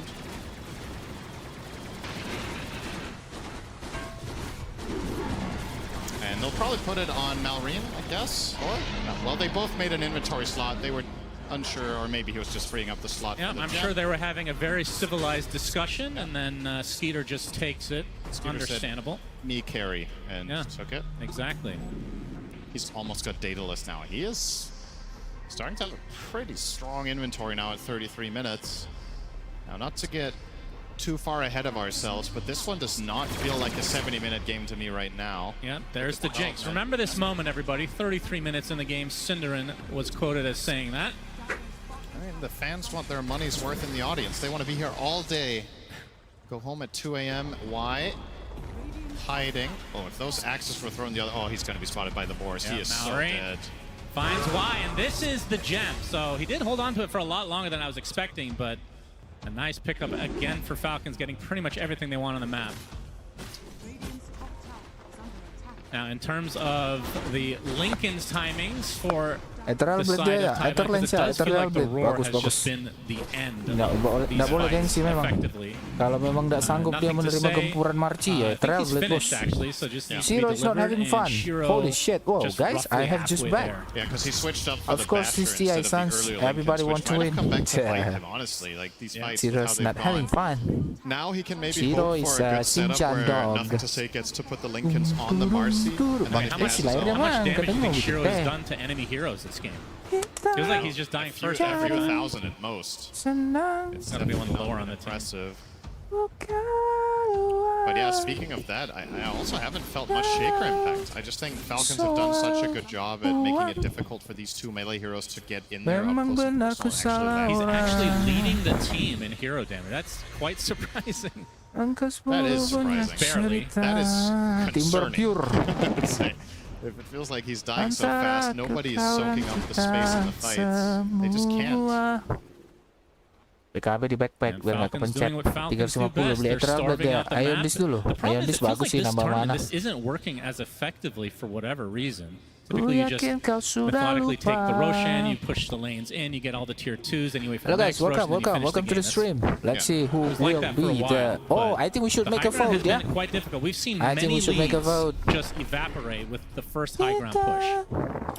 And Tidebound do have a spicy lineup to push into now that the Gleipnir is completed. I will make a vote. All of these so low cooldown AoE stuns. We can vote, and who will be the winner? You guys can vote. It's up to you guys. The Ags, where it's a dead shot, does both. It is both a fear and a reposition. You've got Shaker Fissures to worry about. Glimpse. If you ever overextend, you know you're being pulled back. So I think Falcons will take their time. Shocking. Tuh, lagi kencang juga nih. And just control the map. Who will win? They're definitely savoring this. 3K gold onto Skeeter. They do have a banner ready on grid, and Skeeter is showing intent on going high. They're actually going in here. Well, they do have Aegis for 2 minutes, so Roche banner placed. They want to, at the very least, poke. You can see Faith Beyond trying to aggro the crease, but the 2 siege units will still remain at the base. I know, I just find it funny that he just dies over and over. His team can't do anything about it. Yes. Fall. The Skeeter more than happy to throw away 1 life. Phew! Fear. Oh, nice Fisher.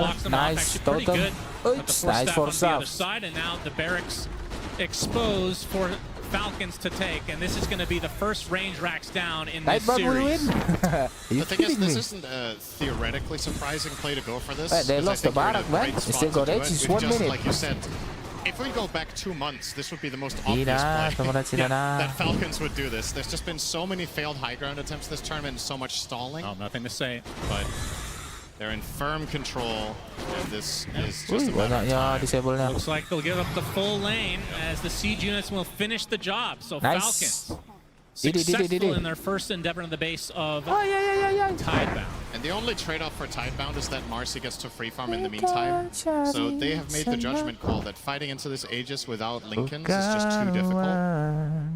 So they will sacrifice 1 lane now. The Lincolns for Marcy is only a few hundred away. Actually, I'm probably overstating that. About 1,000 away. And they have the one on Shaker. So with these 2 Lincolns, perhaps they can look for a fight finally. It's been a very long time since Tidebound has seemed interested in engagements. But that's also a really big part of the reason why Beastmaster's just been such a high-rated hero this tournament, right? He's been banned in so many games, first picked in the rest of them almost, it feels like. Just very, very powerful hero, can be flexed between mid and off lane, buys great items. Very strong in Malrine. No different.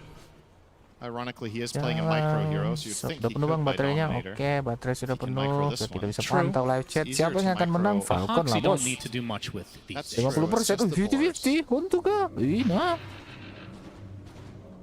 Kayaknya game ini Falcon sih, memang bagus sekali dia nih. Lincoln loh dia bikinnya loh. Lincoln, Pak, wake me up inside. The timeless Dazoon Blood Right has to be the best possible item you can get as Shaker in tier 4. bigger AoE on everything, and the spell amp and the longer stuns will very much come in handy. And there it is. They're going to look for that exact play. Aegis expired, you have 2 Lincolns. But now, of course, with how long this took, Falcons have items of their own. Skitter has Satanic now, so he's a tough target. Oh, he's Satanic, he is completely isolated. He can combine his Eon Disc right now on Amar, so if he's the primary target, he can save himself. This is not easy ya. for Tidebound. Itu cara pakai Eon Disc tuh. Yeah, looks like they just get a couple wards down, and we'll have to wait in all likelihood for the next Roche, which they absolutely have to fight. And of course, their lineup is unbelievably scary in an isolated area like that, or in a contained area. You have all this AoE, not even included the Dizoom Blood Rights that you're bringing up. Timbersaw. You got the Echo Slam from the Earthshaker. You have the Calling is something you cannot ignore. And of course, Static Storm. We've seen it so many times turn the tides of fights. And their arguably best AoE spell out of all of them, Deadshot. Yeah, now that he has Ags, absolutely. That one's available all the time. 10-second cooldown with the Gleipnir as well. Yeah, this is still, make no mistake, 17k is absolutely a big lead, but it is possible for Tidebound to find one singular good fight and swing the game almost on its head, or at least catch up fully. But so far, based on how well Falcons have navigated all of these fights and avoided disaster, it's hard to see them just fully blunder this until a Roche fight. They have so much control of the map, so good wards out. And of course the gems, like you covered, are in their favor. Ada UP. So what's the next power spike for Tidebound? I think we both agree they're going to have to fight at this next Roche. Shaker Refresher is a big deal, and he almost has it. Okay. Burger Max. Nothing to say. So I would say that is the best next spike they have. Muerto's eyeing up Blink, but didn't buy it. I think Planet might be saving for buyback instead. Oh, Disruptor's only 4,200 gold away from Aghanim Scepter, so... Just an Ags away. That's right. Very ambitious for Y, but of course he's seen a lot of these games go late, so can't really blame him. And now, unfortunately, he didn't get greedy. I'm assuming he was offered greedy when he took Timeless Outworld Staff, because this is indeed the type of game where Disruptor might be one of the single best supports in Dota to take greedy on, because you almost never attack anything, even when you're farming. It's oftentimes you just throw a Thunder Strike on the wave and back off because you want to be hidden and be a threat on the map with Glimpse. No, nothing to say is going to show. Malrine and company would love to get a pick off before this Roche spawn. Still has not come up yet, though. Another attempt. Glimpse on Amar. Out. Will not be KB away. Smoke. Oh, there's the Echo Slam. There's the opening under the gyrocopter to be able to blow up Skeeter. He's dead. Just like that, as Malrine gets off another roar, but now this is in full retreat mode. They do have buyback on the gyrocopter if they want to use it. Fisher's going to connect onto the Pugna. Snaking, tankier than he looks, of course. Bach, his Aghanim Scepter does proc his crit with the Mortimer Skizzen. There's the Mars Arena from Amar himself. Lots of damage onto Shiro. Manis. Kurbannya 2. Ngerinya kotor kali main Dota, anjing. No buybacks needed from the side of Falcons. As they somehow turn this. Even though Skeeter dies first, they have to commit so much for that, and Amar finds a beautiful angle. That spear was... Oh, the cancel the TP. Y does get off another glimpse, but you can see the TP from Malrine. He wants a piece of this. And he'll get... Denies a bounty rune, though. Good job to the watch. Venn diagram, yes. Nice beautiful, yes. Beautiful. That's a beautiful Venn diagram. And they kind of lost that, at least. It looked good at first. Draw at best. Look like a ninja. It is, of course, it is a limitation of their lineup that in order to burst and commit on this gyro, since he is as tanky as he is with 4,300 health, you have to pop a lot of stuff. They used multiple BKBs, they used Refresher on Shaker, Marcy used the majority of her ult. And when that BKB on Marcy runs out, she kind of seems to be getting kited a lot in this game, so might have to itemize to solve that problem. Currently thinking about Abyssal, semoga mereka manfaatkan dengan baik ya. Diteriakin bang. Opens up Roche number 3 for Falcons. Okay, they really want this speed. Yeah, don't blame them. They kind of need it. They have the outpost. Okay, if the outpost was not under Falcons' control, this could have got really interesting. Skeeter trying to rush himself into the pit because he really wants that Aegis. They'll get it. They'll leave it for him. It takes a while to find it with all those items dropping to the ground, but Roche has been vanquished. 5 minutes of that Aegis now. And next up on the list for Falcons, second lane and potentially the game if they win this next fight. But Tidebound, again, have to say, if they don't get picked off beforehand, this high ground defense is pretty scary to look at. Yeah. Kono bawa. They're not going to waste any time. Falcons right away. Registra gitu kan. Wave getting cleared though, so no Roche banner placed yet. Awas, Satanik. He's already in half HP. Okay, healed via the Pugna, so not going to use the Roche banner until now.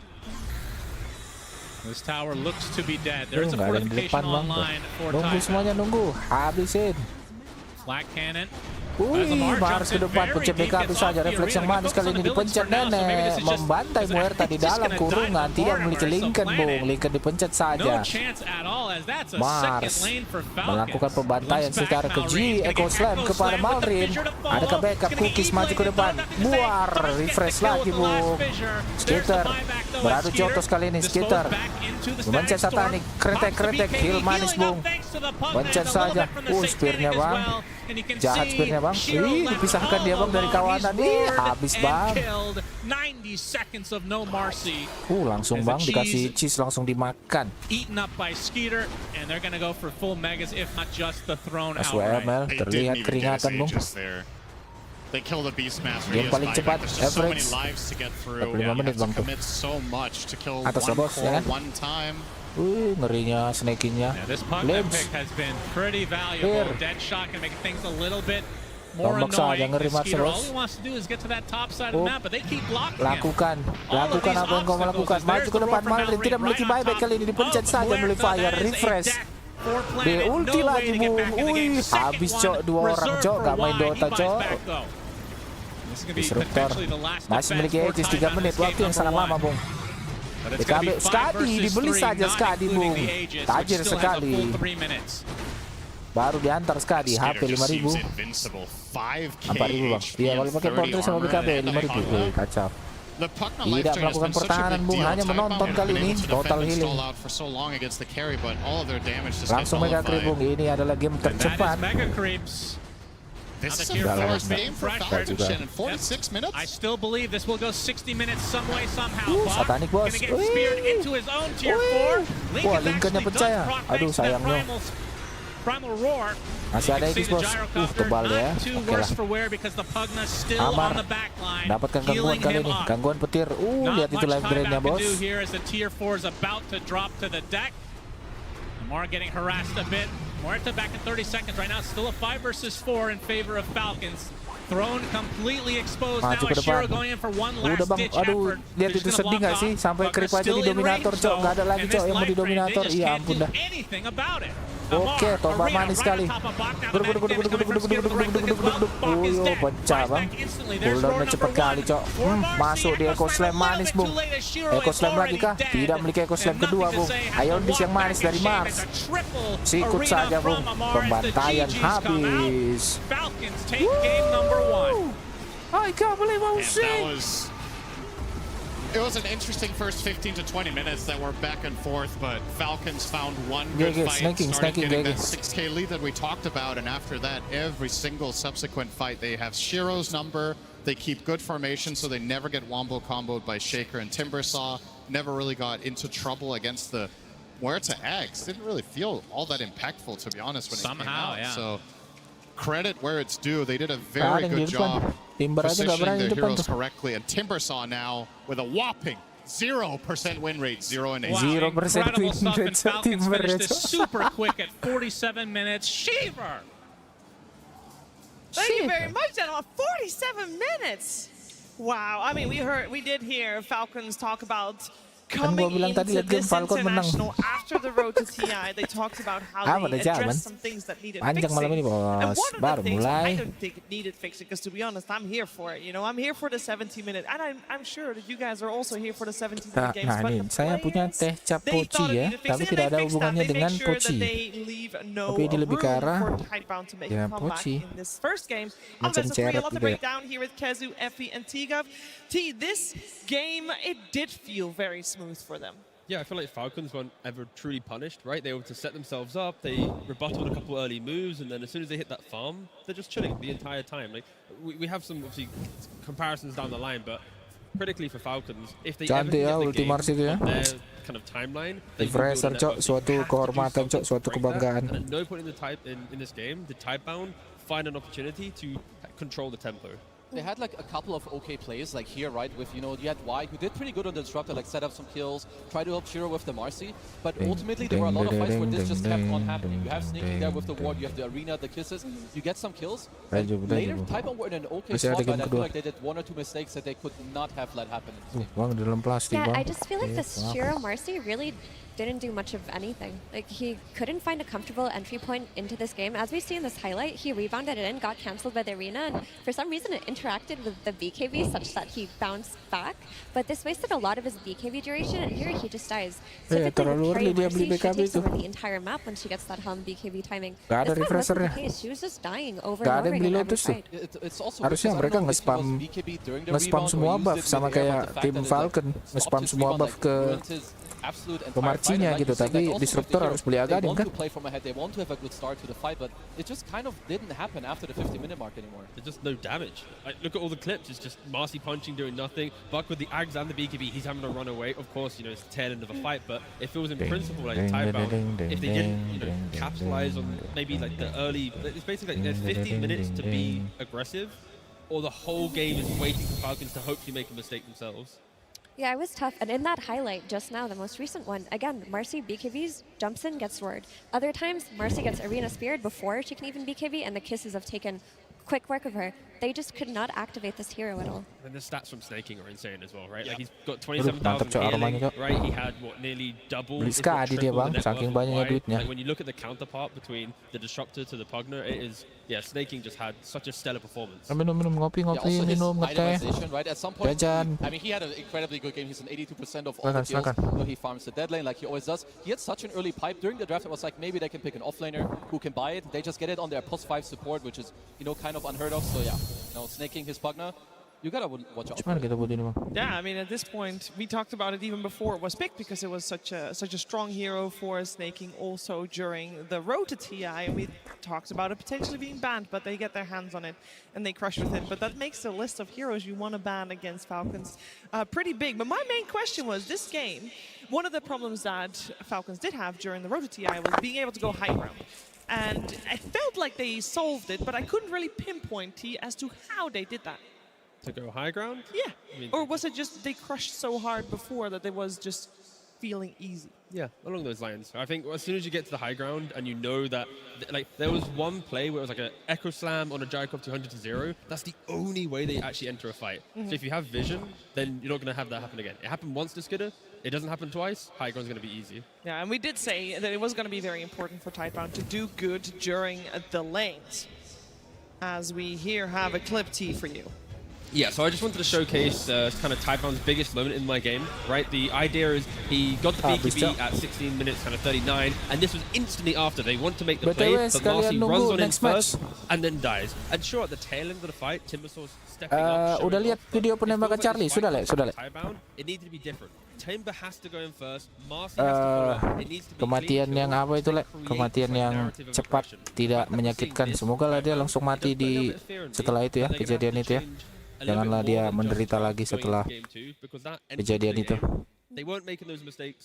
Itu aja yang mungkin bisa di ya. Karena kalau misalnya dia apa ya? Kalau misalnya dia hidup dengan penderitaan seperti itu, sakit sekali, sedih sekali. Dan dia berani sekali tuh di depan publik seperti itu kan. Memang dari dulu orangnya berani kan. Aduh.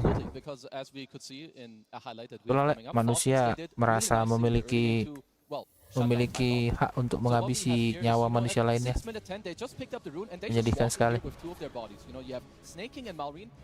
Setelah gugurnya kan.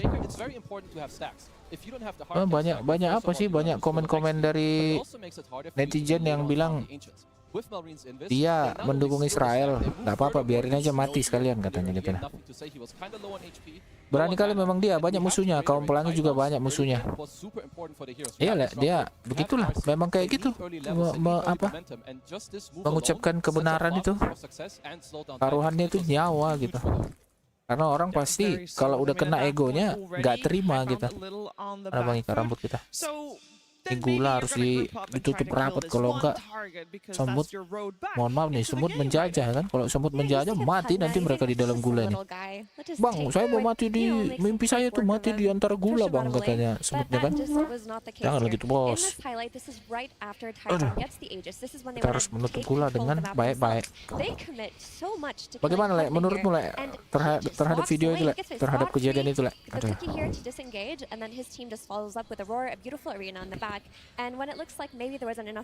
Gimana kita taruh ini ya supaya nggak ada semut ya. Ada toples kita bang. Ding ding ding ding ding ding. Tapi nggak muat kayaknya. Apa muat ya? Nggak muat bang. Ada toples saya nggak bisa dipakai. Mana lah ya? Apparently walk it off. Ya udah plastik aja bang. Plastik. Ya plastik aja, dalam plastik baru ikat lagi gitu nah. Tim sukses Strom pula. Nah aku nggak apa Le. Kalau politikalnya itu ya terserah dia lah gitu. Tapi dia bersaksi ya kan. Dia mengucapkan itu, dia mengcounter banyak LGBT. Ditembak seperti itu ya. Kayak nggak tahu nih snipernya nih, aku malah kepikiran apa isi kepala snipernya nih. Snipernya nih kenapa nggak ngincar kepalanya gitu loh. Karena ada kemungkinan kayak kalau orang itu ditembak di bagian tengkoraknya tuh. Tengkorak kan keras tuh. Bisa pelurunya tuh mungkin kena ke kepalanya gitu, tapi ada kemungkinan untuk selamat gitu loh. Jadi dia nembak langsung saluran pernafasan gitu. Nggak ngerti lah, nggak ngerti aku. Ini kita bikin teh dulu lah. Bagaimana Le? Kau melihat itu gimana Le? Bagaimana menurutmu Le? That means Shiro didn't get this opportunity to press his BKB, so that was like the second or third fight in a row where his BKB ended up not being very good. So these kind of cascaded so many fights in a row here where he was forced to press a BKB at not necessarily the best moment. He's already down to a 6-second BKB at 30 minutes, and they had Roar to layer harusnya through dia this. apa nggak sih? Tangeyasa nggak sih? Tangeyasa Melotus. So crucial for him to do his damage, and we just didn't really get to Panas see very bang airnya much of bang. it.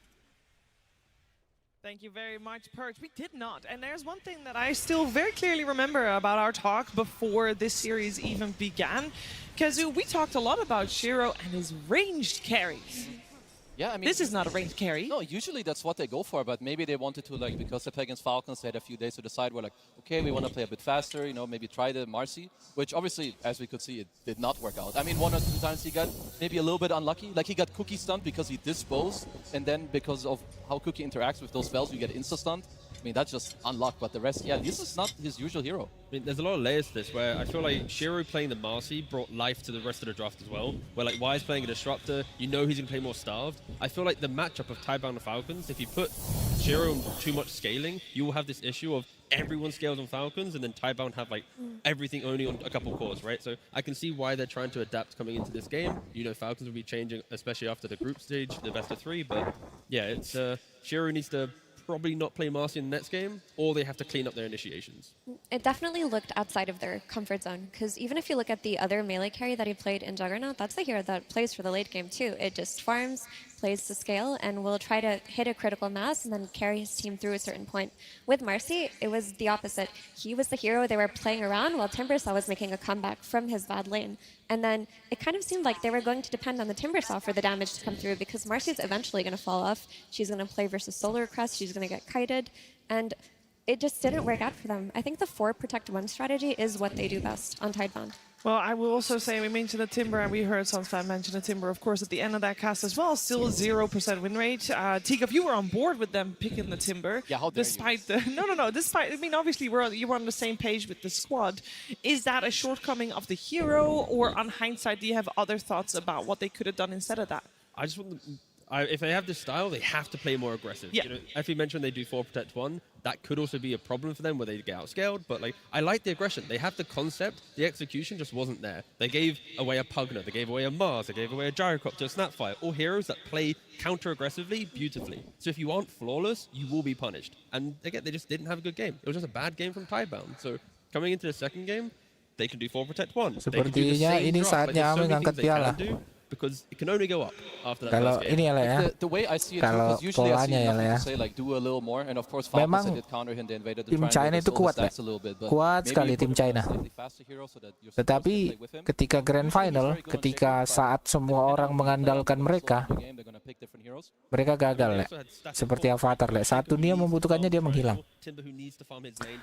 Tetapi saat dunia meremehkan China, China itu tajam sekali. Nah, tetapi saat dunia percaya kalau China itu kuat sekali, bengkok lah. Bengkok bahasanya. Nah, kalau prediksiku ya lah ya, di Grand Final China bakalan kena mental unexpected, di mana semua orang memprediksi kalau mereka bakalan jadi juara, tapi pada akhirnya mereka akan jatuh dan kalah sendiri sama putaran pikiran mereka sendiri. Anjay, gila nggak tuh? Kira-kira begitu lah, nggak tahu, sok tahu aja gue. Overconfident China kalau disanjung ya lah. Bilang aja lah, China number 1. Nah, ada tuh. Terbang aja lah. Maybe take it out of the second phase, not give Falcons those good kill combinations, like the Mortimer's Kisses plus the Arena, like the Mortimer's Kisses plus the Roar, and make it so that they can just play around their safe lane in a way where they're not going to lose if they have to congregate there. It'll be easier in game 2. I actually really like this point, because like we're all saying, it's Shiro's hero pool is mainly ranged. I think it's also Amar's best hero. It pairs so well with what Crit is playing, your Hoodwink, your Grimstroke, your Snapfire. And I feel like this exact lineup we saw from Falcons, like when they were dominant throughout this entire year where they won LAN after LAN. Heroic already in loser bracket. Are you happy? Well, I'm sure a lot of talks were happening backstage. It looks like the team are refreshed let's coming go. back into the booths on stage to go next. And for this series, for this game that we're about to see next, I would imagine in the previous game we did see that it was Tidebound that had the first pick in the game, and I do want to touch upon that because that did mean that they secured themselves the Shaker, and a lot of what we're mentioning is the lane stage and how they contested the stats for the Shaker. Tigov, so that felt somewhat predictable. Dia baru pindah dari Mobile Legends dari Mobile Legends ke sini. Stuff like that. We're seeing a repeat of the best of 3. Baru nggak tahu nih, dia terinspirasi nih untuk main Dota nih, gara-gara nonton kita nih. Cundra ya, nunggu Extreme turun Falcon 01. Kita lihat ya, 2 di Bad Boom yang ditunggu-tunggu orang nih nanti malam nih. Apakah Nigma akan pindah ke bawah ya kan? Pindah. I did quite like seeing NTS play Primal Beast too. When he was on that hero, it felt like it was ready to join its team and help way earlier than a Shaker who needs to expend his first Echo to come back in the triangle stance, right? If you're a Primal Beast, maybe you can look towards setting the plays, playing with your team, and allowing for Shiro to do what he does best, which is hit neutral creeps. I do think it's also nice if you have those heroes, because Falcons, like we said before, they become slow at some point, but they don't start slow. They start fast, they open up the map. You want heroes where you can address like the Skeeter move, you know, Skeeter's first hit, his first TP on Nature's Prophet. Dia dari Chile, dari Chile. Dia baru bergabung sama channel ini sekitar 1 bulan 2 bulan ini. Yang Nigma akan mengalahkan Ame dan Kak. Oke le, aman le. Nanti kita ready le. Nanti kita buat votingnya le ya, pollingnya le. Kau pencet lah kencang-kencang nanti le, Nigmanya le, aman le ya.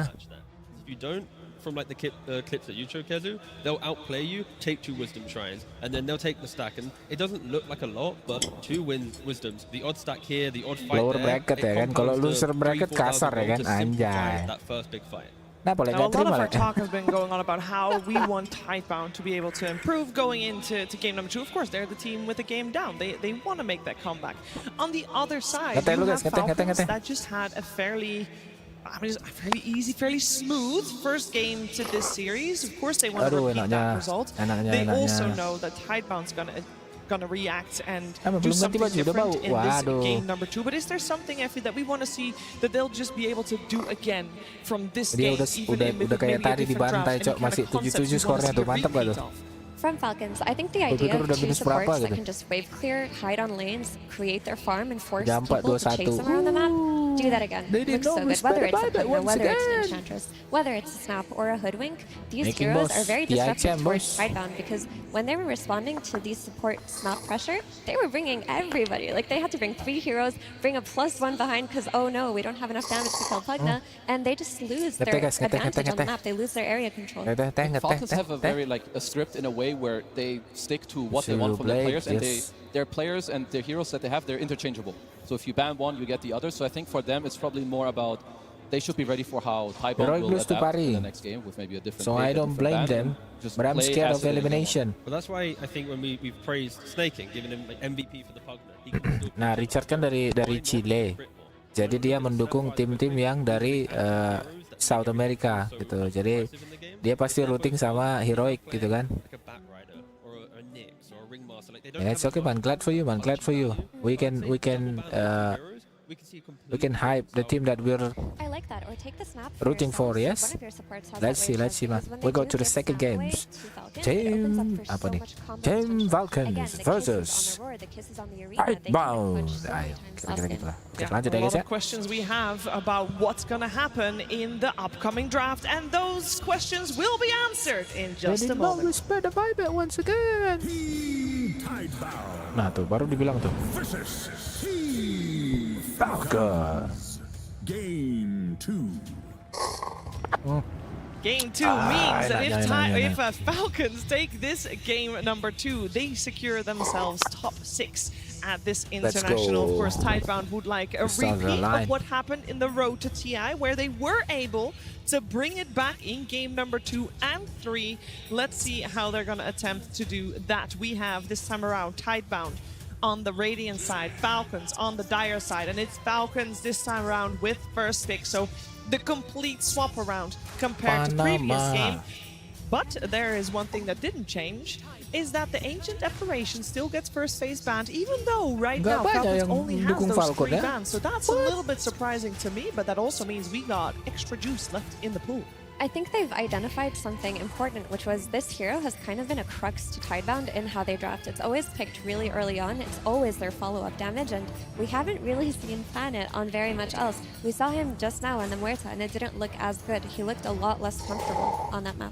Yeah, and I think that's maybe where they should have to look more at the heroes that you Captain. with the Snap, with the Hoodwink, maybe something else that just makes it a little more easy, because yeah, the Muerta, it did not sell me in game 1. At least one thing that is this here now for Falcons, if they do want both can win. Let's see, buddy. Let's see. Sanking could be left open, because you know last game around it was banned. Tidebound went for the first pick Shaker, and they do ban out the NTS Tinker one more time. Can't blame them for doing that. Yeah, and then Naga makes it through also with that ban that we've had on the Beastmaster and the Shaker. We'll see if Tidebound wants to go for the Sand King themselves. Izin pindah dulu lah, kayak cari 1080. Again, we're going to see NTS Izin pindah dulu lah triangle early on, ke WXC, cari 1080p-nya. Di sini juga 1080 lah. Ini lah, lihat lah, astaga. Ini lah 1080 nih lah. Kau ganti aja lah di pojok kanan atas itu lah, 1080. Quality, higher, bikin higher terus sampai 1080 lah. Wah kacau lah. Nah, report lah ini bang, Lambo ini bang. I hate the error. I mean, I'm a support player, but like, come on, man. It's like you press one button, I jump a guy, and then he sings from the tree line. Like, congratulations, man. You've got Shade healing, like, whatever. Like, it really simplifies Dota so much that you have wave shaft, you have fight reset, and also it plays into Falcons' like logic of the game, which is we want to scale. Nggak bohong saya, nggak bohong saya, the perfect Falcons hero. It's why it's banned out so much. Jadi they've been using this since like what, Singapore TI, where like even carry Naga was super good back then. 3 titik itu terus pergi ke quality, naikkan terus lah, higher. Nanti 1080, tapi nggak apa-apa lah, aman aja lah, bercanda aja boleh. Coba kalau mau nobar di sana kan sama teman-teman sama apa netizen silakan. WXC enggak bang, nggak ada netizen bang. It's a really cool thing, especially if you have a carry like Shiro, who's gonna range carry and just be all of your net worth. If you can cart him late game, get him into the midst of the fight, keep him safe. That's one step better than what they had last game. last game, not a single save existed for the Satu orang carry. satu Here you kamera saw cok, the 3 kameranya mahal lagi tuh nah. With the laning matchup, right, the Centaur, the Naga Siren, Kedap Centaur suara will nih just be bang. able to play the lane like Kez has Sayang already sekali mentioned. Tia ini nggak ada And player I think Indo. knowing that your offlaner is going to have all this farm and doesn't need to Gladiator lah. rotate is a really good indicator to have a successful Gladiator nggak main. I want to see Shiro Larel habis operasi. build a drop for it because maybe take advantage of this AA ban Whitemon from the enemy team. Make it so terkendala that it visa. doesn't draft in a way that one of his counters are out of 10 orang mati di Indonesia. when they played the more Di Nepal terinspirasi sama Indonesia untuk menggulingkan pemerintahan. Terjadi penembakan, waduh gitulah Lek. Makanya keluar lagunya itu Lek, When September Ends Lek. Tolong bangunkan saya.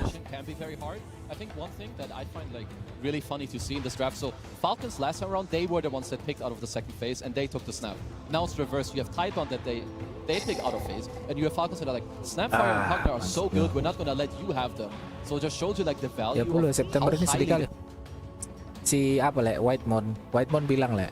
Jadi dia meskipun nanti contoh ya, berapapun nanti dapat Tundra setelah mereka menang atau kalah, Whitemon tetap kebagian karena dia ikut qualify tim Tundra ke TI gitu. Jadi dia dapat perlakuan yang adil lah kira-kira gitu ya. Meskipun kena backstep sama My Land and Water, ya kan, tanah airku anjay. Pressing the map, you're making Falcons react, and making them react in the early game, it really hurts them quite a lot.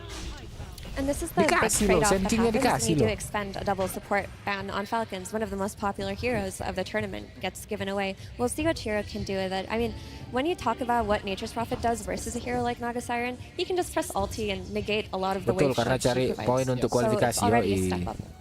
I mean, Falcons for now, what they do a lot also with Sanking, I feel like they always make Mereka sure pakai when he tisu goes semua in, itu. they give him the Apakah follow-up damage that he kurang kills, dingin kan di but they dalam? also always have a hero that then allows him to get out again. So the Hoodwink allows And you they to kill. switch of Naga hero Song with is gonna allow teammate. you to disengage. Are they So locked I with already what like they this a choose? lot, and They can stack swap. so They can much. swap. I will talk about it. They can change multiple Arcana, hundred change times while we're in cosmetic. this tournament. But Naga Siren, great stack. But they Sanking cannot will clear buy it. item. So I like honestly what both teams are presenting so far. Then surely we should.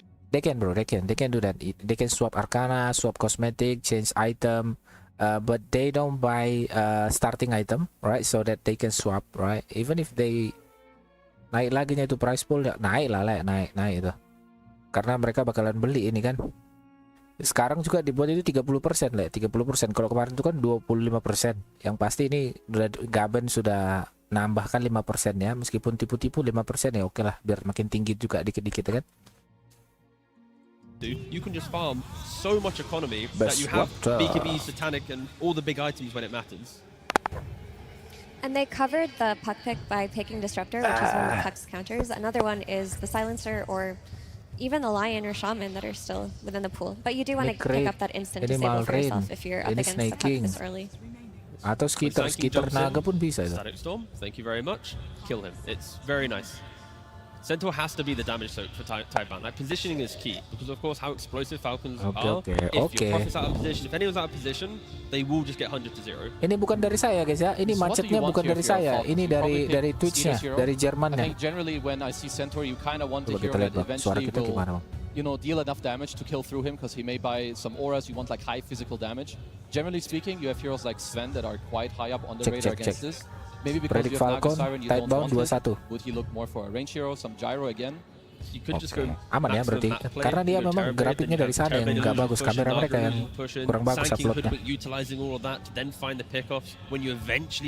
ya lah ya. Oke, kita lihat dulu ya lah ya. Aku kalau udah ngelihat drafting mungkin baru bisa takar-takar. Kalau belum lihat drafting nggak berani aku. Because on this slot they have to decide what is the Tapi most mereka valuable kasih pick, ini because sih, you have one pick into the bank, so you have to decide BB ya. They go with this BB ya. should be an Amar Bristleback. Amar I don't really Bristleback. see Cedar played. I think Amar's just so good on his heroes. There's no real reason to flex them. Is there enough damage right now with Tidebound's heroes where we were... Yeah, that's pretty much it. Do they actually have any damage? Scaling? Lovely. Love the scaling. Damage? Not really. I think there are actually going to be big damage issues here, because Furion's going to take a while before he really packs a punch. Like, it takes him like 4 to 5 items to get through a lot of damage reduction.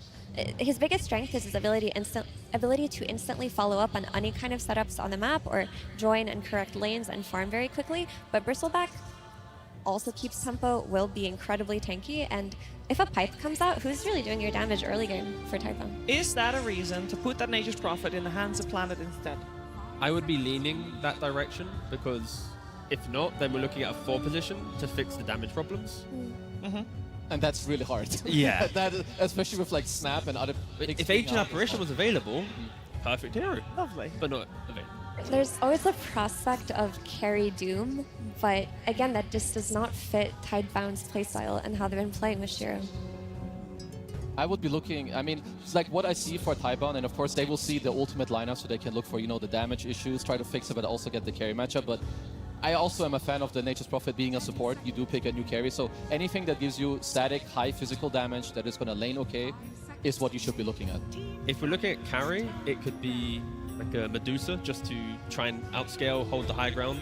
And if you want a support for Planet, I'm thinking Phoenix. Have some Sunray, you then have all this control in front of you, you then utilize that, the Shard Sunray as well with your egg. But you have the first 20 minutes with a Phoenix support, it could be kind of scary. You overcome that, sure, the draft's going to really be able to play itself out. And we're still, like, regardless of what position is going to be picked for Tidebound, we still want, if it's Shiro's hero that gets picked, or he gets an Nature's Prophet, we want a ranged carry. Not necessarily, more so just a hyper carry, not something like a Mercy. I mean, I was thinking that maybe they would want Ursa, but they banned it, so they're not going to get their hands on this. I think for Falcons, generally they play with 2 initiators nearly no matter what. And this time you have Amar, who's not the initiator, so I kind of feel like... He does initiate, he runs in. True, he runs in his big-ass body, he's going to get in there. So I would be leaning for Falcons, you know, for like the classic Skeeter hero. Your DK is banned out, there's still... Your Sven, is there anything else that's like strength? Maybe, you know, it might jump in for his team. But does that hero need to be more of an objective taker, or...? Not necessarily. I feel like BB is quite good. Yeah. It could be Faceless Void. True. And it looks like a pretty comfortable tech. Or Abaddon. Abaddon. I like this.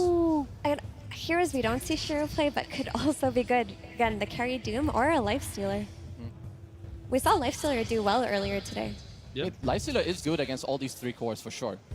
And good against the supports as well. You can just rage through the song, you can live through the It can be kited, but you have a lot of lockdowns, so I feel like the heroes around you could cover, you know, for this. Signature lah di ban. Enggak lek. Ursa bukan signature gue lek. Does that mean that we no longer... Mungkin 200-300 game lagi lek. Masih lucu-lucu aku main Ursa lek. Sirkus aja itu beruang sirkus lek. I don't like it because it'll get easily outpaced by Abaddon plus Bristleback. It just looks too greedy. Okay. Lifestealer There's bagus a lot of time left for Tidebound to come to the perfect solution for the last puzzle piece in their draft.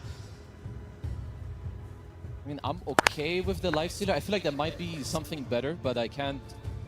Kalau like, I think untuk the lawan Flash Dire effect is ya. good, but maybe Untuk there's lawan like Dire. this, holy damn, you know, this one pick where everyone goes like, Kalau aku kayak wow, gini what ya. is this? Aku I can't see picknya it. Slark ini. Aku pick We Slark. forgot about the one that they're going to pick is the one we're going to be, oh my gosh, we should have thought about that. We'll see though, of course, this could also be a time where Blink can speak to the squad about what the plan is in the early game, if they do want to play this for the late game. Because I don't see any game-breaking plus 4s at least. Well, that is a hero we have seen Shiro played. The road to TI, and it is a ranged carry, so we like that as 50-50, you know, all balanced, Tigov. Nanti dia bakalan Silver Edge nih. Habis nih BB-nya nih. Silver Edge. Abaddon nih kena Silver Edge juga. We're going to expect tri-lanes from minute 3, 4, very early on.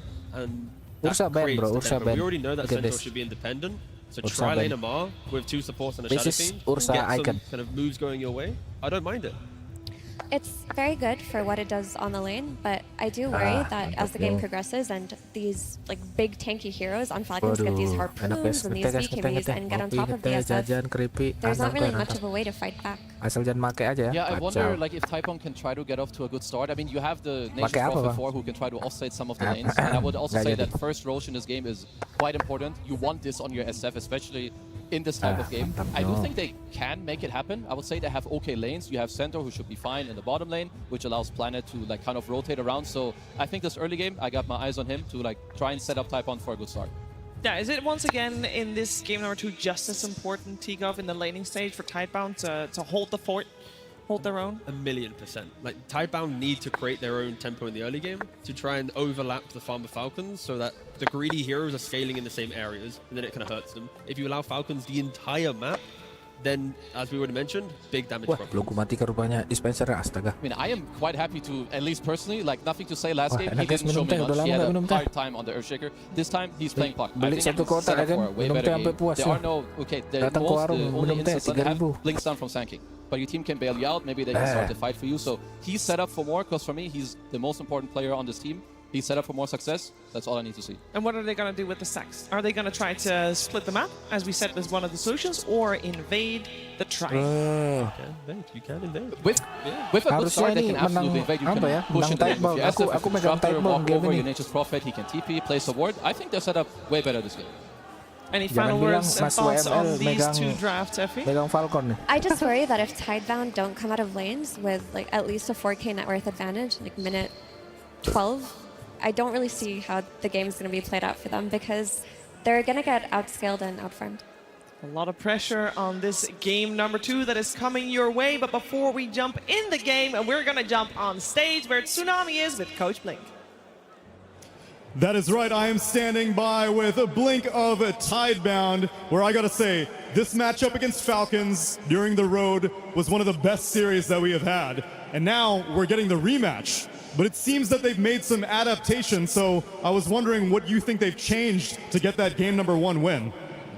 那上周呢，在国际邀请赛之路上，就是 Falcons 战队的对决，你们太棒战队是其中一个最精彩的对决了。然后呢，这次感觉他们已经做出一些调整来应对你们的一些做出了应对你们的一些战略。就想问你，你个人认为他们做出哪些调整呢？他首先是他们班人吧，他们开始办我们狼人，办我们冰魂，办一些没有那么常规的英雄，就是他们可能回去深思熟虑的一些东西。Well, Team Falcons have definitely done their homework. Their bans are now much more effective. They are now banning heroes like Lycan, heroes like Ancient Apparition, which are not usual bans, but are bans that are very much our hero pool, so they've definitely done their work here. They have been doing their homework indeed, and I was wondering if I could get your perspective. The Western audience, we see you, we see Y, we see Faith Beyond or Bach, and we immediately put the term Wings 2.0 to you, but I want to know how you felt about that. 就是国外的、海外的这些观众呢，粉丝社区，他们看到你们战队，看到外队，看到边将，看到你，就是他们脑子里面想的就是太棒战队，就相当于是 Wings 2.0。那你对这种看法有什么评价呢？还是有一些区别的吧。我们现在就是太棒的。There is some difference after all, and you guys can now know us as Team Tidebound. The new era is upon us, and let us witness it as we get into game number 2. Thank you very much. Thank you, Tsunami and Blink. Welcome to said game number 2, Tidebound versus Falcons. Winner of this moves on to through the upper bracket, while the loser goes to the lower bracket. Cinderin, we're gonna see the last time we cast Faith Beyond on Centaur. Oh yeah. Now, to be fair, they did lose, but it was the most entertaining game that we got to cast. Yeah. With all of the carts, with refreshers. I know we were teasing this, or maybe some people don't enjoy it, I don't know, but the late game Dota between these two teams is something to truly behold, and I hope we get there this time. And I believe the game you're referring to was one of the games against Extreme, where Extreme had offlane Undying. Yeah. That was insane. That was the most exciting, and I would say high-skill game that we got the pleasure of casting during the Swiss stage.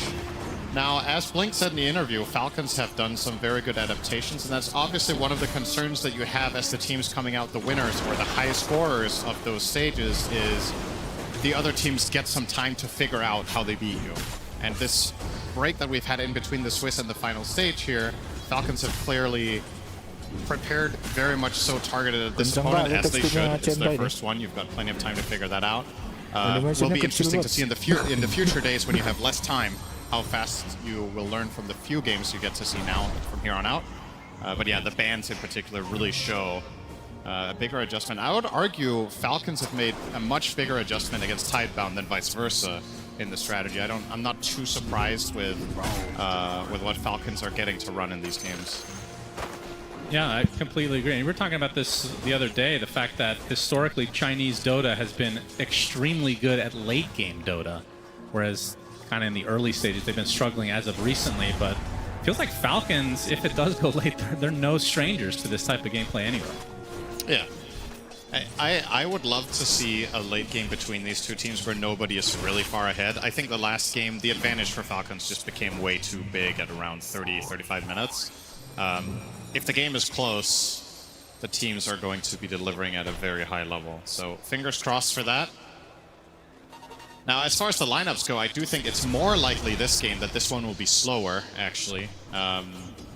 Effie brought up a good point on the panel about the tankiness of Falcons' cores if things go according to plan for them, but I don't necessarily think a mid-game portion for them will be that easy. However, it's also not going to be the easiest task for Tidebound to build a big lead. Because how will they find multiple successful fights where they come out far ahead against this lineup? Tough to see. You have disengage of Naga, you've got a Baden who's like the hardest carry in Dota to kill. At least one of them pistol back off lane. Baden hardest carry to kill, Tall order.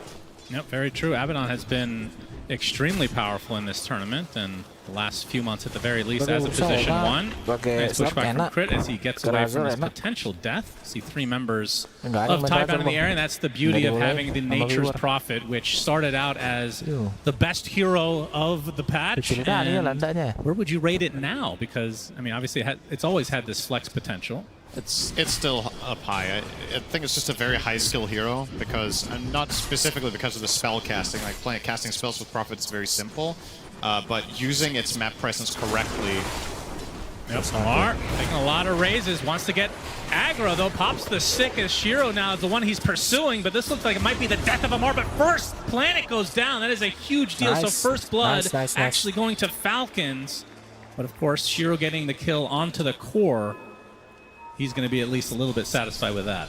Still, it's a 3v2 situation. That's a great result for Falcons in that exchange to get the first blood and just overall trading.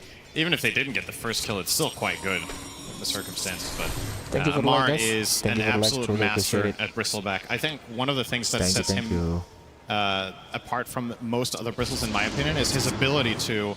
It's small moments like that, those snippets where you just watch how he turns his hero. It sounds so basic, but honestly, if you look at his gameplay on this hero against the majority of the field, even other like top 5 Bristleback players, I just think he's the absolute best at these high-pressure moments where he is the target, at rotating around, getting as much mitigation as possible while still doing his output. A lot of the time, the best player on Bristle is literally standing still, like he did there. So, pretty cool to see. So what kind of build do you want to see from him this game then, with the lineup in mind? I mean, currently he's eyeing up Blade Mail. I think that's a very good choice into Shadow Fiend and Puck. I think you just want to reflect a lot here. Aside from that, Sanjay Yasha seems fine. I think BKB should be on the menu at some point. Lotus Orb could also be very good, which, you know, when I list all of Bristleback's best items and I like all of them in the game, it probably means it's a pretty good pick for that game. So, not sure I have a favorite order, but I do think Lotus, Blade Mail, and BKB should all be in it at some point. 6-minute power rune. Malorine's going to be sprouted, and will be greeted with a shield rune activating right underneath him, so we'll be bottling that up. As he's going to get the burrow, just to harass Nothing to Say a bit, as he's sitting on 43-5 versus the 41-2 on the Puck, so extremely even in this mid lane. Is this what you would expect on a normal Puck versus Sand King matchup? Probably. The way Malorine played the lane is he just cuts waves, right? He pulls the waves together and then sandstorms them, so effectively he just trades. Maybe sometimes you can come out slightly ahead if you also integrate neutral camps well or whatever, but yeah, not too surprised to see this overall result. Is there going to be a play for the Wisdom Shrines this time? It doesn't... Well, as I say that, Malorine and Snake King are going to be greeted by Bach next to the tree line. Sand King tries to get off his ult, but it's instantly canceled. Coil is going to be expended. Malorine does not activate the ult as of yet. Tries to Burrow Strike out of the glimpse, but it's not happening. It's Nothing to Say. He's going to greet Snake King. Likely a death to his name is Cedar. Now to 1 versus 2. Malorine's going to try to accompany him at the moment. Snake King, one more right click will do it for Nothing to Say. We'll be able to clip him with the Illusory Orb, but the bigger kill is onto Cedar. Malorine, though, with the Epicenter, misses the Burrow Strike, but still gets the kill on the Centaur, and he takes the Shrine of Wisdom as well. So despite being outnumbered, Falcons getting the better of that. Just like in game number 1, they get both Wisdoms minute 7. I was not expecting them to actually be able to get it this time, though. I mean, the thing is, Tidebound was actually ready for that too. Yeah, it's a pretty good showcase of some of the things the panel was talking about with damage issues, right? This support duo of Prophet Disruptor do not deal much damage in the early game. So you just run over there with your tanky heroes and with a Photic Shield, and who's going to kill them if not Shadow Fiend? You've got a bit of poke damage from Puck and Centaur, that doesn't cut it, especially with Bach's skill build of 3 points and Retaliate. So, yeah, to be really fair, too surprised with that outcome. Yeah, I mean, that is pretty normal, though. You've got to get farm on Centaur. Oh, of course. I'm not blaming his item build, or his skill build. I'm just saying you just don't have that much damage to kill the Sand King there. They kind of had to disengage when he got a Photic Shield on him, and he just pursues. As Tidebound will find a nice nifty stack that Falcons have been working on. Of course, Falcons one of the more active stackers in Dota, and Shiro even coming in to clean it up. So very nice state there for Tidebound. Yeah, that's a good steal. Well, we get to see the Centaur Helm of the Dominator. I believe he went that in the game that we cast as well. I think it does so. amplify his farm a decent amount, but this, with the 3 in return, like you said, this is going to be farm mode for Faith Beyond right now. The funny thing is we've seen a lot of uncharacteristic traditionally heroes going for the Helm of the Dominator, right? But when you think about it, it actually makes a ton of sense on Centaur, because you get HP regen, which is what he really wants in lane. You get 6 armor. This hero has very bad armor, but very big strength growth. So your EHP per armor on this hero is second to almost none. And therefore, if it is a patch for Dom, it just makes sense for Centaur to be the one to pick it up. Makes sense thematically as well. With Stampede, you want more animals, aside from your teammates, of course, to be able to take part. Such a beautiful spell. Remember when that used to stun initially when it came out? Oh, yeah. Good times. That was when you peaked in MMR those 2 days. Yeah, I was ranked 6 in the world. Thank you, Cinder. I was not going to bring it up, but since you did, I will. No, I didn't bring up your ranking in the world. I just said you gained MMR. Yeah, something like that. Yep. Malrine trying to defend this mid lane. Has that Sandstorm up, of course, with that facet that applies the blind when he attacks. Can be quite annoying to deal with. The fact that that works on towers is crazy, by the way. But it is interesting, because I can't think of another spell that works similarly like that. You can't stun a tower, can you? Or maybe there is actually a spell that can stun, technically. We'll have to think about that. Off the top. I'll give you the rest of the game to think of that one. As Mask of Madness now online for Shiro. You can see the pressure being applied to this tier 1 as Shiro shows up with Planet as well. And it looks like this is going to be a nice pick-off for Tidebound. Will it turn into anything else, though? Malrine, he's going to be spotted. Glimpse back into the kinetic field. Nice pushback, going to slow them down a bit. Foil applied, but that's not going to really turn into much as the numbers have come from Falcons. Skeeter leading the way. Oh, my goodness. Okay. Has not leveled his ult as of yet, so does have to be a bit careful. Yeah, I'm surprised they just let them have that tower. Considering you got both Wisdoms and the 2 enemy supports are level 5, you're oftentimes not in a position to just brute force like this. But a successful play call, Falcons were uninterested in bringing over the resources. And let's be honest, if they really wanted to defend that, they could have. That was a choice. If MR TPs, I think you don't lose that. You just place the Bristle back in front, and that's the end of it. Instead, they're letting them take the mid tower, and now Bach up top as well. Decently big wave with siege creep too. Absolutely. If they do anything about this one. Centaur left to his own devices can certainly push to a decent degree, especially with a Helm on top of it. Not going to tank up the tower for now, as there's still a siege unit on it, so this looks like another tower for Tidebound, playing super fast in this game too.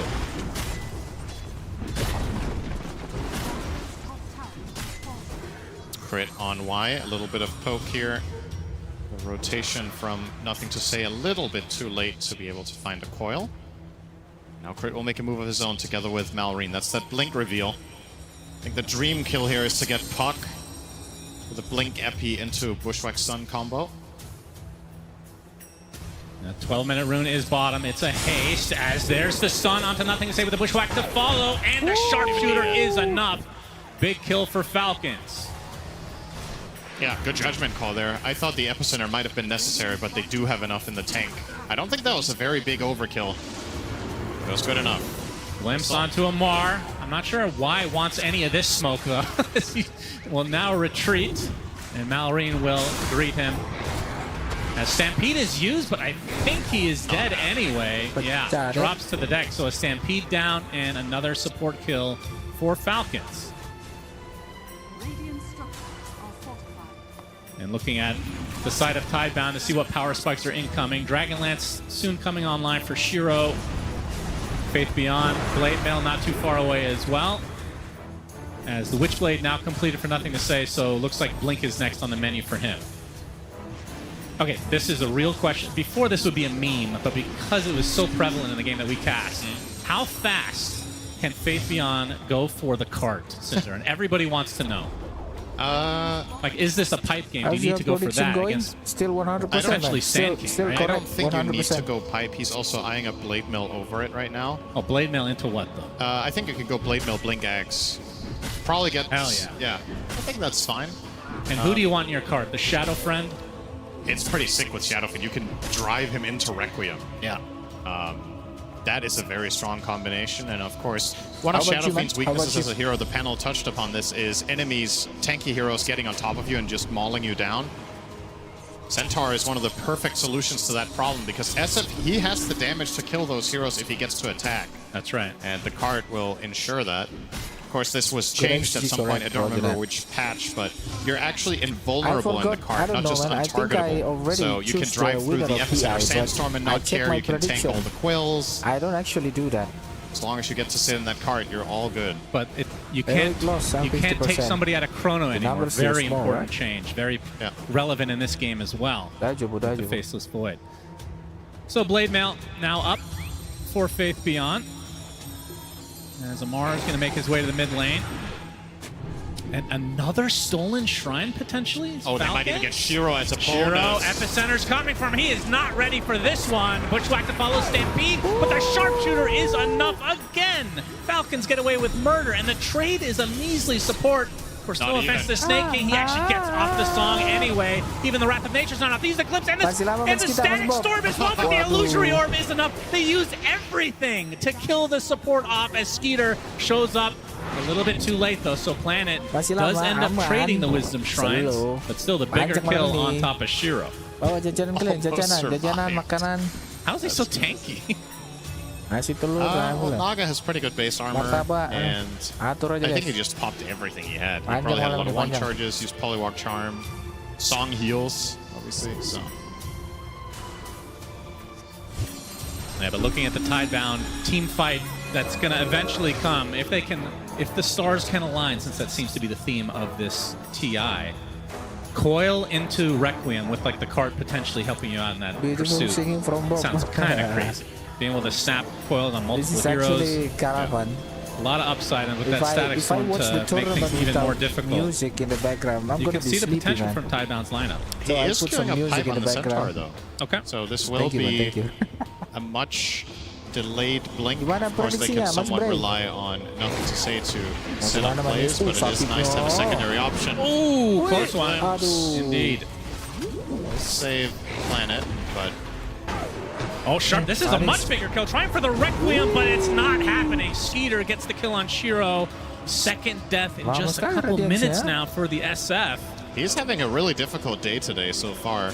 Marcy in game number 1 did not go well. This game on SF, the 2 deaths, it might not sound like much, but this hero is the perfect target for Falcons to slow down if possible. And similar to game number 1, Tidebound are playing without saves. So when SF does get jumped, until you have that cart, which is far down the road. Yeah, let's keep talking about the cart, by all means. Well, absolutely. It's... For once, it's actually important. The first 20 times I cast with you and you mentioned it, I didn't care. But this game I do. Yeah, you can see, I can see the future. I have vision. Yeah, you have vision. That's good. That's right. Stampede used again. This time it does get somebody out, and it's Bach himself. Nope. But you can, I mean, just based on how this game is played, Tidebound has not been very aggressive at all. Like, maybe the laning stage a little bit with the TPs from Planet, but mostly it's been Falcons that have been setting the tempo. Yeah, they took the early mid tower and top tower, but that's it. All the moves have been Falcons to get 4 Wisdom Shrines, had a couple kills on the SF. It was 3. Oh, did they trade 1 for 1 on the second one? Planet ended up TPing to the other side. There's a Radiance now on Abaddon. So this is a major level up, whichever playstyle you want to go for. If you want a team fight, this is when Abaddon really starts packing a punch. If you want to farm, you accelerate to a large degree. So Skitter's on track here for a solid... Stampede is not online this time, as Amar finds himself a half-man, half-horse. But why is in the vicinity? Oh, a big initiation with a coil on the 3. Static Storm to follow. Malrine comes in, though, with the Epi. Looks like Boxing is the first to fall. Planet trying to kill off somebody. He finally gets a support. Looks like he's going to die shortly after, though, is the song to try to reset. Shiro on the outskirts looking for the Requiem, will get it off to get the fear. Decent timing. Ensnare applied to the puck at the moment, though nothing to say. He's found in the tree line. Burrow Strike applied. Still stuck in the trees. Can they find him? They ping him out. Finally, the illusory orb comes. It's a curveball, though, back into the fray. He'd be able to blink out, though. It looks like the pursuit will finally come to an end. Is that... was all over the place. Well, he did get out, but that first orb, I have no idea what happened. That might have been a mouse slip. Like, you would want to curveball that one back to your base or just throw it in a straight line, but he orbed forward. Fortunately, did manage to find a way to play himself out of that, but that was scary. Scary, yes. Still another good fight for Falcons. Having the damage, and Shadow Fiend just arrives too late. If you want to take these fights as Tidebound, and you do have said damage issues, this guy needs to be involved. Yeah. Or you're just not killing him. I mean, they had Coil, Static Storm on 3 heroes. That is about as good of a start as you can hope for at this stage of the game for Tidebound. If there's a Requiem there, you team wipe them, right? But yeah, Falcons might not make the move to begin with that information. They're doing it because they know Shadow Fiend is elsewhere. So it's a little bit of an unlikely hypothetical to really find that type of fight right now. And of course, if you do find yourself in the back foot, hang on, nothing to say. Sharpshooter again. The glimpse back onto Snake King gives the space needed for nothing to say to retreat. It is hard for Tidebound to land all of their stuff because there's the threat of Song at any given point. Now, in that example, Snake King was caught in the storm, but you cannot rely on that happening every time. I mean, this might be a game arriving. That's drums. Yeah, this might be a game where the 3 cores from Tidebound all have to get BKB because of the song, potentially. I mean, the fact that Pipe is being bought by Bach means that that's not going to happen anytime soon. Yeah, it's far away. That would be like a 4th, 5th item for him if the game gets to that point. Malrine. He's going to be able to pop the Epicenter, and that is way too easy onto Faith Beyond. And it looks like the rest of Tidebound might want to still fight. Glimpse onto Skeeter. Gets stunned up now. Has the borrowed time. And the kinetic field not in time, so he's going to be able to shrug it off with the Aphotic Shield and the rest of Falcons nearby. Understandably, Y is hesitant to just go in there against an Abaddon ult, but ends up being a little bit too slow. Doesn't land the field, and this is probably just going to cost them the Wait, are they contesting this? No, the Centaur taken out. They know this is happening, but indeed, Skeeter, of all the heroes, gets the shard. That's surprising. Talk about that in just a moment. Kinetic field with the Static Storm onto the Sand King, but there's no follow-up at all from Tidebound. They have to run away. This is such a good shard to get for free on Core Abaddon. Yeah, how did that even happen? He's 3rd in net worth on his team then, or he was at that point? Well, Crit bought his own, so he was competing against Naga, and Amar also has his own. He bought his too. Okay. So, yep. And if you subtract 1,400 from his current net worth, he's below Sand King. So, yeah. He was eligible. His other teammates are just that farmed. Yeah, that's pretty insane. I feel like Falcons are one of the teams that actually purchases shards a lot earlier than the average team. Probably one of the nerd stats from AUI 2000. One of his preferences, Skeeter. Under the tier 2 tower, Coil will snap thanks to the glimpse. Skeeter's ult is now down. Wrath of Nature coming for him. Does hit, but now the reinforcements have arrived. Burrow Strike from Malrine. Bushwhack not going to connect this time, but a Sharpshooter does. The Stampede does not give the distance needed. So another punish from Falcons as they now have a 5K lead. It doesn't seem like Tidebound are able to string anything much together in these attempted aggressive moves. They're just unable to connect on the heroes that they want and get the damage out. Abaddon being the target once again just doesn't really help if you don't have the follow. What you want to do is to force his ult without using Glimpse. If you use Glimpse to force the ulti every time, he just runs away. So if they're unable to force it without it, the play probably doesn't exist to begin with. Then it's just a big waste of time. I mean, sure, you might not lose any kills or any heroes in the process, but you just know in the back of your mind, Falcons are farming on 3 cores the whole time. So they're beating you on efficiency if these moves fail. Yeah, well, now Faith Beyond has the pipe. Obviously, we talked about the fact that he opted to go for that before Blink, so it feels like they have to get something out of this. Oh, he's queuing up Crimson, too. Oh, okay. Well, you don't need Blink if you know you're going to get Aghanim's Scepter at some point, Cinderin. You know? Well, that's debatable. I mean, the fact that you can Blink full range now with somebody in the card and it works. Yeah. Absurd. So many micro buffs over the last couple years with this item that we keep talking about we probably won't see, so we're just wasting everybody's time. But regardless, Falcons now through the gate. As they have their sights set on nothing to say. Well, they don't have their sights yet, but they have an idea. He's up here. Burrow Strike finds him. Bushwhack to follow, and another sharpshooter kill for Crit. My goodness. He has 4 kills right now on the Hoodwink. It's like nothing going the way of Tidebound so far in this game, too. I mean, this hero pairing is so good. So, Hoodwink plus Centaur, Hoodwink plus Sand King, you hit a Burrow Strike, you make sure you get the Boomerang in ASAP, you amplify all the spell damage from Sandstorm, from your other spells.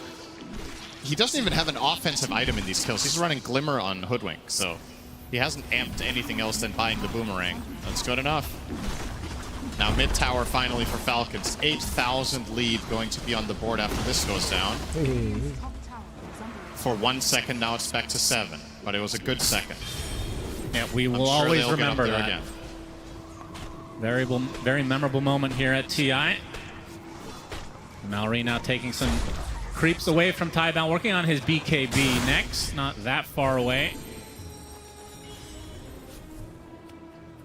And Shiro with the 2 deaths that, I mean, it's only 2 deaths, but it does feel like it's kind of compounded from game 1 to some respect, because he was just dying constantly. Yeah, he has 9 deaths so far today. I believe. Wasn't it 7 in the last game? Something like that. Sure, we'll just go with that. Working on the Silver Edge, so wants to be able to break the Bristleback, but again, this is an off-lane hero. You still have to worry about 2 more cores that are all mega farmed. And the question is, if you break him, does he even die? He has Lotus, Pipe, and Sanj. It's a really, really tanky Bristle here. Top of the net worth.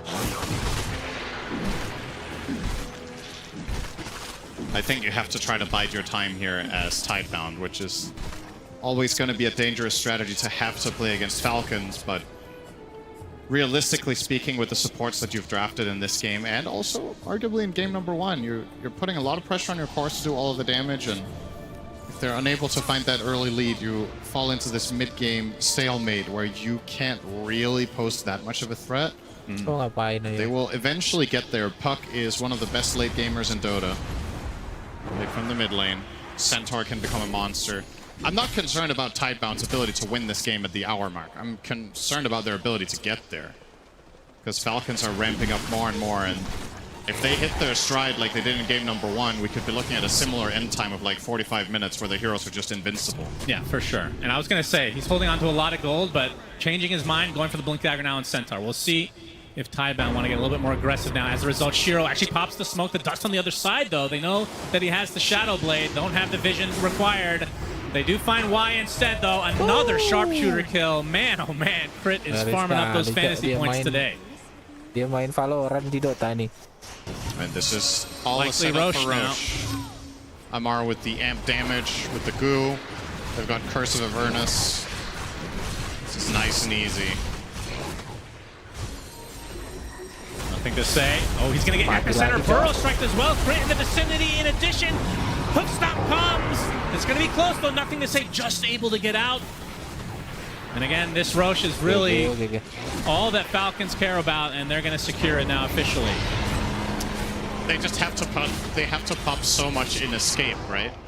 If there's a Hoodwink ult there, the Puck is 100% dead. That only worked out because Crit had Sharpshooter on cooldown from the previous kill, which is, you know, fortunate for nothing to say, but at the same time also showing that Falcons keep finding the moves back to back. Kayaknya sebentar lagi nih, Mas Brave. Kayaknya. So you don't get much time to breathe. For a team that's got a reputation in this tournament for good reason, and in general of playing like slower and choking out the map, I feel like today Falcons are deliberately playing a higher pace against this opponent. Yeah, for sure. Just seemingly the right approach, at least so far, against Tidebound in this series. And again, I would argue a large part of it is them exploiting the support duos that Tidebound has picked in both games, just not having that much kill power. So whenever we get into the skirmish mode, Crit's Hoodwink is just having more impact than the enemy supports combined. He's actually offering those kills. And we're talking about nature's prophet. On the other side. I feel like you haven't said that statement the entire year. But that is definitely the case in this game too. Wisdom again for side of They Falcons. will take it. And on the other side, the sharpshooter makes it a little bit more difficult as Crit's going to continue to stand inside. Burrow strike a little bit too late, but at the very least, they will secure their own shrine as well. So 3.5 minutes on this Aegis. Are you surprised with the Aegis onto Amar? No, I think it's the perfect choice. I think Abaddon doesn't need it this game with how it's played out. And Sinking has BKB and Amar. A lot of the time when Falcons play with Bristleback, Amar is playing almost as the carry of the game. So they're going to send him in front, and he can create all the space in the world knowing that he cannot die twice. So I don't mind it. I think it's good. He's level 18. Yeah. Top net worth in the game. Sounds like a good Aegis carrier to me. And he can certainly hit buildings as well. Classic MR fashion, he's of course running Seeing Red. We haven't talked about that. A lot of offlane bristles like the Snot Rocket, but MR wants to get up close and personal.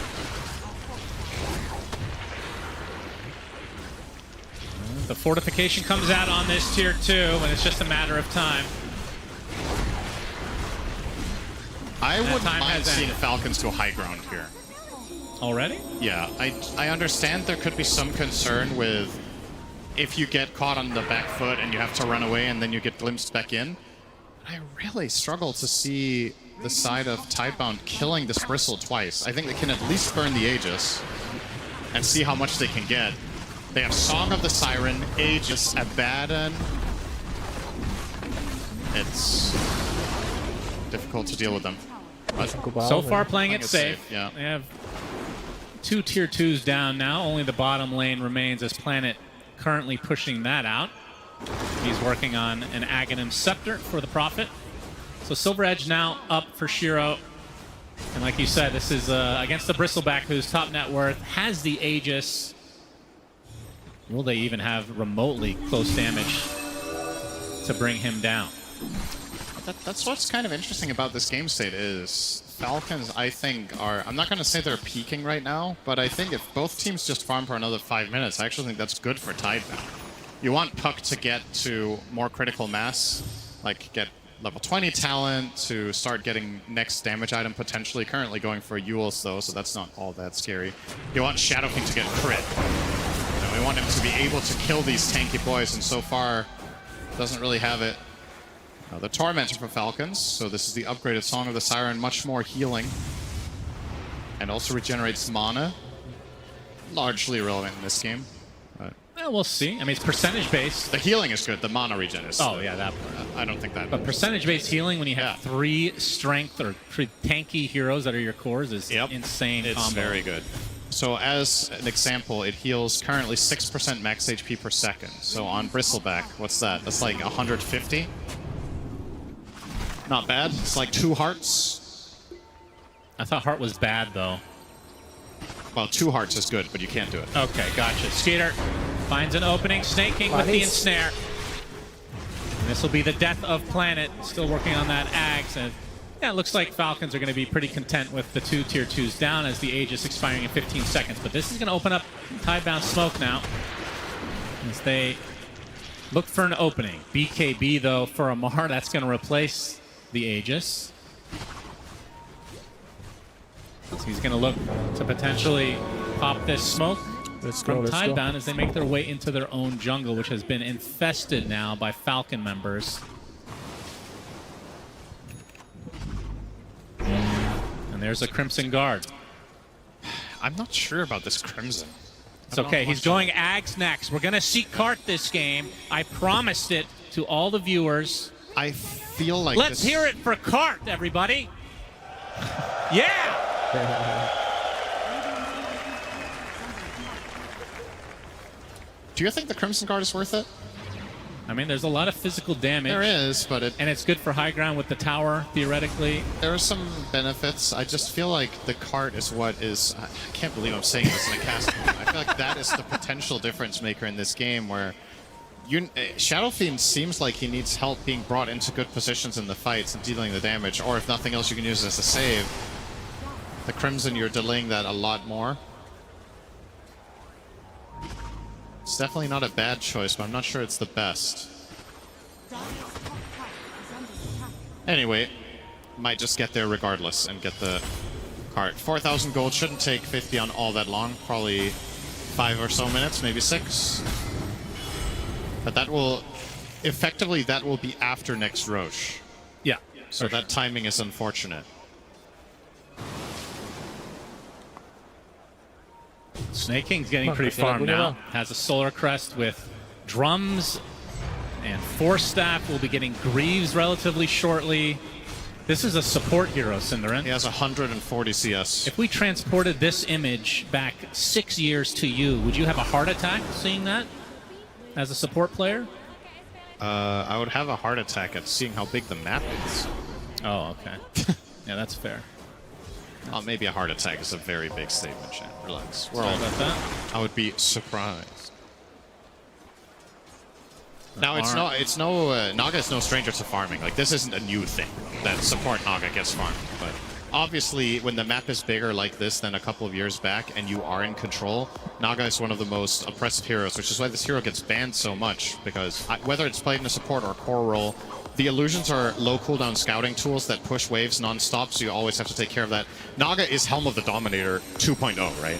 The illusions just do the same thing as those Doms do by pushing out waves non-stop, farming for you, letting you scale. You can buy any items. He's effectively a core. I mean, he's only 3k behind Malrine, for God's sake. Yep. Pretty impressive. And that's probably the reason Malrine isn't ahead of at least Centaur, is because Naga is taking some space. Yeah. Otherwise, Sand King will get more, but he doesn't need to. Sharing is caring.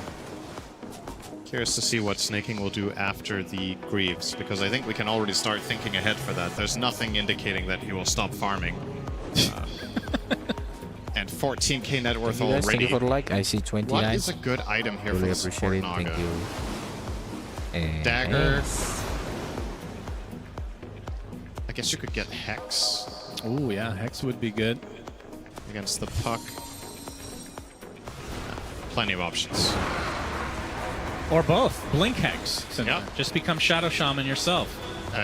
If he keeps farming at this rate, he will be 6 slotted at minute 50. So. Well, Shiro has Daedalus, so damage definitely online for Tidebound if they can get the connection. That's the big if right now. Falcons will smoke up. Looks like Tidebound might want to be doing the same here relatively shortly. Charisma. There's some big damage upgrades here for Tidebound. This feels like finally they have some tools that they have been lacking for the last 15 minutes. Yeah. If they actually do connect, I believe in their lineup to now be able to kill some of the cores. But the connection is the big question mark. How do you get Shadow Fiend into position when you don't have the cart yet? Centaur can go for a blink stun, but you have counterplay from Song, you have counterplay from Aphotic Shield. BKB on Bristle. I mean, Bristle just doesn't die, right? BKB, Pipe, Lotus, and another Plate Mill. This is basically full timer Roche as well. So yep, that benefits Tidebound. They've had time to kind of catch up a bit in terms of getting the items they feel are the next power spikes for them. Still won't have the cart on spawn. Let's talk about cart again. If Falcons want to force this now, they know it's up, because it couldn't have been any slower than this. And we'll see if they want to try to contest this, or if they want cart. What is more powerful, second Roche or cart? Only one way to find out, ladies and gentlemen. He can't afford it now. They're going to smoke. So, big moment here for the side of Tidebound. Oh yeah, he's getting it on the way. Workhorse about to activate. The crowd is going to cheer so loudly when it's in his inventory. There we go! We got the Workhorse cart! And enter the cart, nothing can harm you any longer. Now, of course, he needs a BKB to be able to use it properly, Cinderin. There's still ways to go, but the important thing is he has the cart now. You and I thought the crowd at this event was going to be cheering for kill Dominator creeps, but it turns out it's the actual Centaur. That's right. Not the dominated one. The scepter in hand, the smoke, highly uneventful, just breaks and they're not really following up on it, but the standoff begins. Now this ward that they've placed above the Roche pit here for the side of Tidebound could be really powerful, but well, if the fight gets pulled away from there, it doesn't do very much exactly. I really hope this cart does something, or else we really did a shitty cast. I think either it's instrumental or it's completely irrelevant. One or the other. It needs a polarizing result here. It needs to not be okay. I mean, we want a big play. Yeah. Or we want it to be complete. Yeah, Faith Beyond is no stranger to this, as we talked about, so we're not worried about the execution. It's more, will we have the opportunity? As Falcons, with this 14K lead, pretty massive. It's worth pointing out the win expectancy graph of this game has flatlined in the last 10 minutes. Falcons were gaining and gaining and gaining, and now we're kind of stuck in this 3-1 favorite stage, which I think I could get on board with. I see a possibility for Tidebound to pull off a good fight, but definitely Falcons are in the driver's seat and have the easier to execute strategy at this point. Shiro almost has Pike now. Another big item for him. We're talking about his inability to hit stuff. That will help. Yep, Roche. Belch is in their face again. Got 1 minute to do this before he is tired of being here. That's true. If they can delay this. Lamar now outside the pit. Want to get to the triangle of Tidebound. This Planet being pursued in his own base. Oh my goodness. Burrow Strike Sharpshooter, it's enough. Planet actually out for 50 seconds with no buyback, so this is actually a 4 versus 5. I don't know how. He did not feel safe in his own base, and I can see why now. But still, Falcons not forcing the issue onto Roche. Want to capitalize on any potential mistakes. You can see the wave is already pushed in the mid lane, so perhaps forcing Tidebound back to base is what they do. Yep. And they're going to be pounding on this tier 3 rather. With the illusions to follow suit. And Shiro and the company, this is going to be a mass TP for Tidebound. And immediately Falcons just go straight towards the pit. Although, like you said, he's leaving. Roche is leaving. His home has now changed. It is summertime Roche. Heading to the south, where closer to the equator, nice and warm. Falcons are already set up better in this area than Tidebound, courtesy of being there first, so once again, feels like they have things under control. Snaking will keep pushing out lanes with these pesky Naga illusions, and sure, you do have Nature's Prophet to try to do the same thing, but it just takes him longer to do it, and it's a bigger commitment. Using Teleport every time puts you on that cooldown where you can't connect to your team. Naga just spawns the illusions, sends them out, and stays with the team. Always available for the save. Yep, true. Yeah. Do they have any smokes left is the question on Tidebound there. Don't have anyone in their inventories, so it's difficult for them to access this area, but at the same time, Falcons also uninterested. This has effectively been a 3-minute Roche fight without hitting Roche. Well, Roche and without hitting each other. So the old Roche off, but this time in a different area. Oh yeah, we had this forever in the corners. Yeah. Man. I love this current Roche, though. Yeah. It's good. Tidebound on the high ground. You can see the illusions continually spotting them. Yeah, it's not only the Naga. It's also the Abandoned Radiance. Oh, Stampede. Okay. Epicenter comes in from out. He pops the BKB as well. As Bach looking for somebody to use on his cart. He's going to be applied some pressure. Pops the Blade Veil. Nobody really wants to touch him now, though.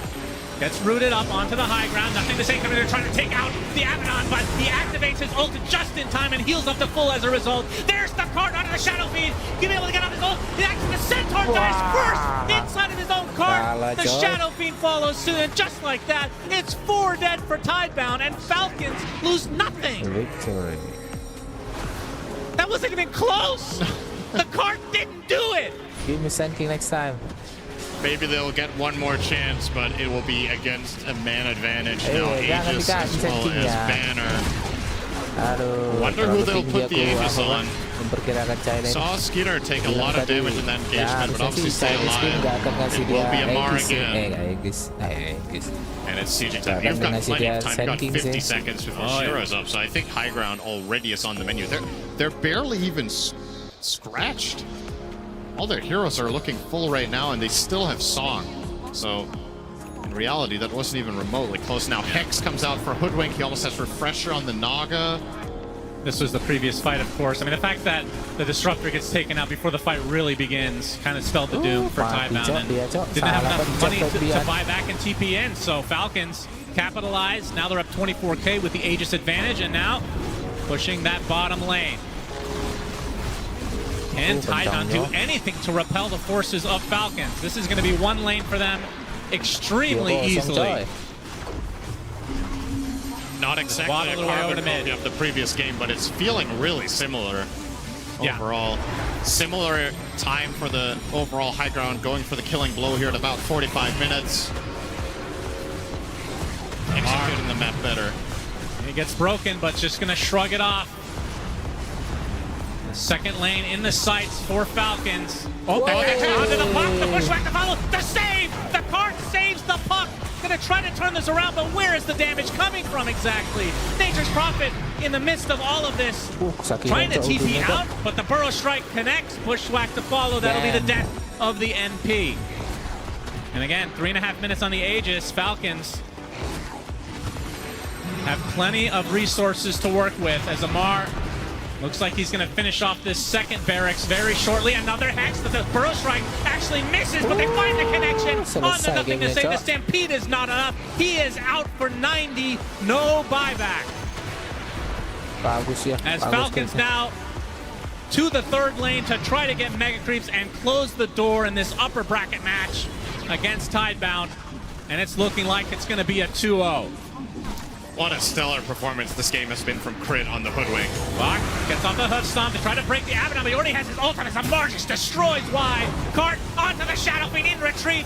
They just call GG, and just like that, Falcons 2-0 Extreme in this upper bracket match.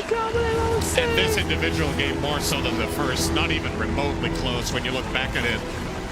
Tidebound maybe had one singular successful move, ending the game with 5 kills. At minute 45, Falcons in complete control the whole time. And as I was saying, for me, Crit, total standout performance in the Hoodwink.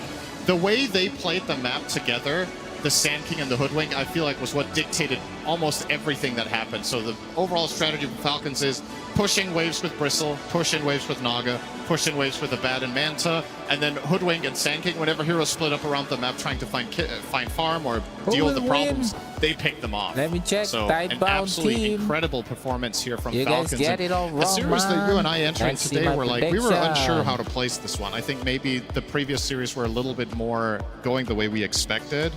This one we didn't know. We thought it was going to be 3 games. It wasn't. Yeah, it feels like Falcons have really leveled up as you hear the crowd cheer as they exit their booth. But just a masterful performance. And it felt like Tidebound just, I don't know, didn't look like the same team, but maybe some nerves getting to them. Of course, we have 2 TI winners, so I doubt that that's the case. Either way, Falcons really showing up in this series, 2-0ing Tidebound. Well, we did see the cart for Faith Beyond. Unfortunately for them, it just wasn't enough. Falcons completely starved Tidebound out of the map the entire game. I mean, this felt like a prototypical Falcons game from, let's say, 3-4 months ago. Yeah, just that. Again, relative to the length, to the game length of this patch, this is equivalent to Falcons winning in 30 minutes half a year ago, right? Like this was way below their average game time of the tournament, sitting at about 54 minutes. So today, both the games they won, they did it about 10 minutes faster than they do on average, and against an exceptional opponent. So sounds like we have an interview with Amar. Thank you, Sunsfan. Amar, is there any better feeling than winning games of Dota on the TI main stage? Oh, I mean, I had these games before, and winning these games are nice, but you're still looking forward for the grand final. You got your eyes on the prize then. Well, I do want to ask you, is it a little bit different this time now that you've moved into the drafting and captaining position? Is that a little bit of extra pressure? Because we have seen some pretty strong reactions from you in your longer, more stressful games. Oh, I mean, it feels nicer this time because you know, when you put the music in settings, it's very like all these drums. So when I'm captaining and drafting, it's a very nice feeling actually. Good stuff. All right. Well, last time you met Tidebound, it didn't go quite this well. So was there anything about the series last time that you learned and you were able to take forward and get you this pretty clean win the second time around? I think it was stop throwing. Because we were throwing a lot and we were going 1 hour games for no reason, and now we just played 2 fast games, like compared to before, you know. So that's the good part.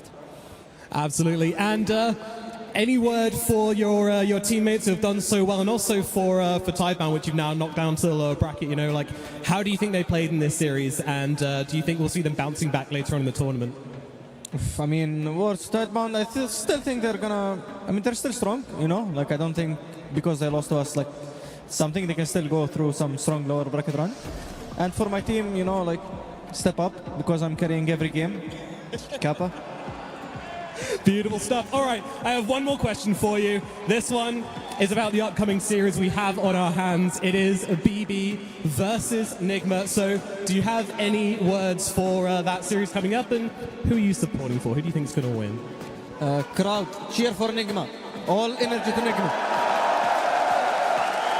Thank you very much, Amar, and congratulations, Amar and Falcons, for moving forward here at TI. Top 6 secured for Falcons and Amar there on the main stage. And anyway, well, we'll say, credit where credit's due, he might have taken his team on his back, because that was an incredibly strong performance from Amar on this bristleback, and at times he did look like he was the carry coming into this game. I think this is a game, if we take it back to the start, Kezu, it was a little bit more smooth for Tidebound during the lanes. It felt fairly even. I mean, they did better, but I still feel like they did not get enough out of the draft with the heroes that they had, right? You have strong lanes with the SF, you have a Nature's Prophet who wants to go around, find TP kills. They ended the game with 5 kills in total. This is what I would expect them to have in like the first 10 minutes alone with their heroes. It's just not enough. And yeah, of course, as I kind of get through it, these are my highlights from Crit, because this hero is so strong, like Hoodwink. All these sharpshooter kills that this hero just gets overall are just really, really strong. And this fight in particular was quite brutal because they got a really good static storm at some point, and it looked like there were signs of life to it, but in comes Nalrian with the epicenter on the side, Abaddon tanking through everything with the Aphotic Shield, and SF was the last to join this fight because, I mean, he was just farming up his souls because he had died prior to that by a minute, and it's just way too hard to take. This fight for me was very telling of what Tidebound's game would look like. They were just going to get kited, they weren't going to have enough damage, and their puck may be a little bit slippery at that stage in the game, but that was corrected by a Hex.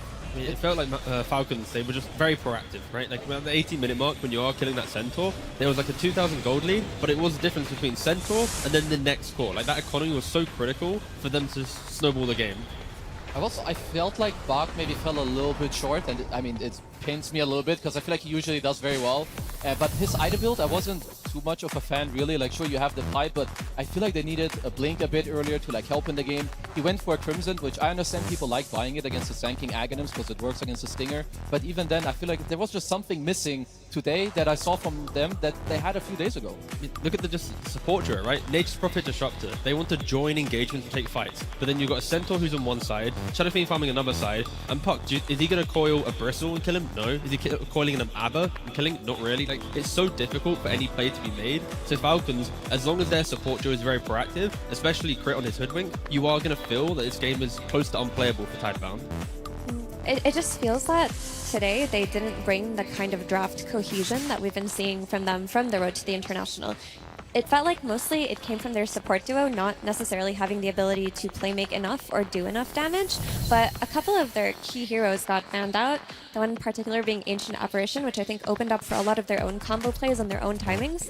They couldn't find a hero that would replicate what AA did for them in that draft. And it really showed, because then they were looking towards Shiro's hero to correct for some of their side lanes not being built the way that they wanted to, and Shiro didn't get the kind of games that we're used to seeing from them. Yeah, we also saw Shiro heavily targeted for a large portion of this game. The draft, we were talking about how we wanted to see the 4 Protect 1 coming out from Tidebound, and therefore with their strength having Shiro be the carry, the ultimate carry of the game, and he just didn't get the chance, Effie.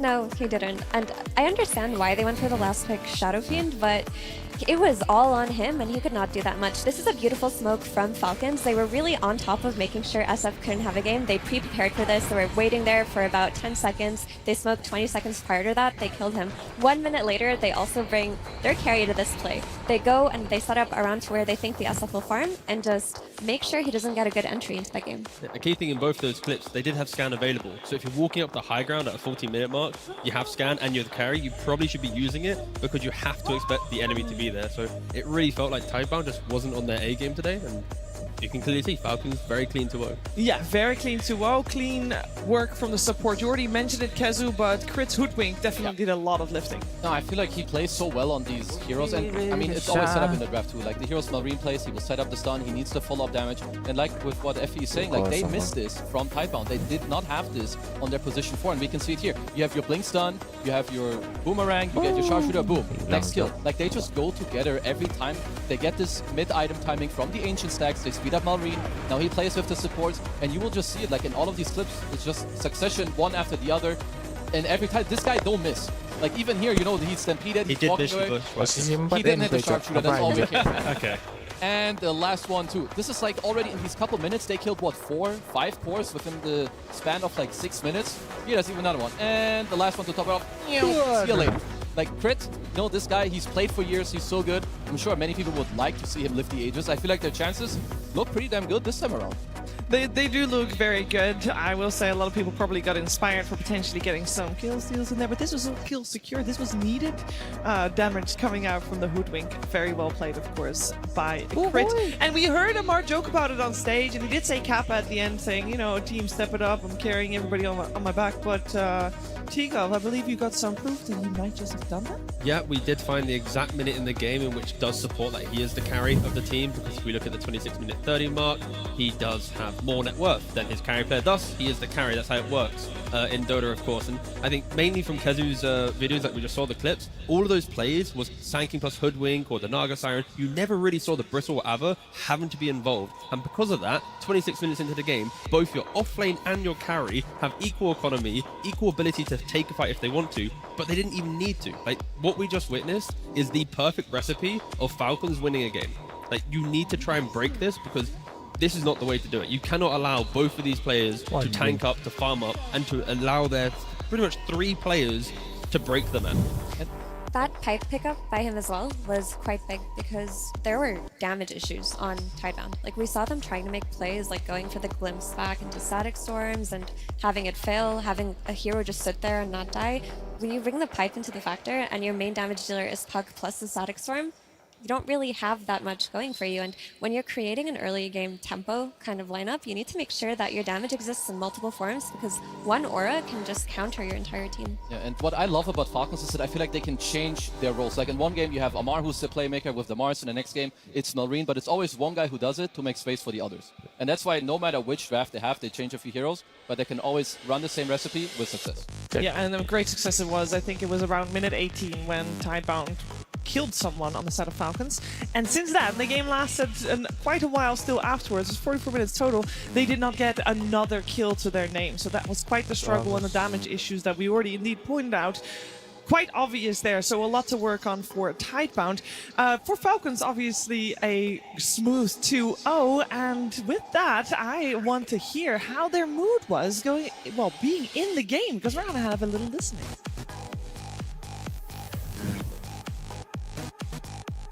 Use the SF1 on me, guys. Stampede, I'm going more. I'm fine. I'm zoning SF. No pike on SF. I'm chilling. Drop it here. This can't find. You finish him for... I'm going. He used cart. I'm going on the side, guys. cart. He will cart him. I'm going on center. Yeah, I'm killing center. I'm I'm fine. I'm going more. I mean, it feels like they were pretty comfortable. Oh, they were absolutely chilling for sure. Even like at the end, he will cut him. He will like that's like the only thing. It's like there's a save coming out, but no, their team fighting is very good. They feel good in the game. It shows. I mean, if the communication is that clear and nobody's really yelling and people are content to not talk that much during a team fight, I think that's a very good sign. One critique. Spinner said here. Like, what's that? Where could that? Like, Maybe he said here plus ping. If he pinged, then it's great. But with no ping, then could improve. Critical mistake here. Critical mistake. Or he just assumes that the map awareness of his squad is so good that everybody knows where everyone is at all the time.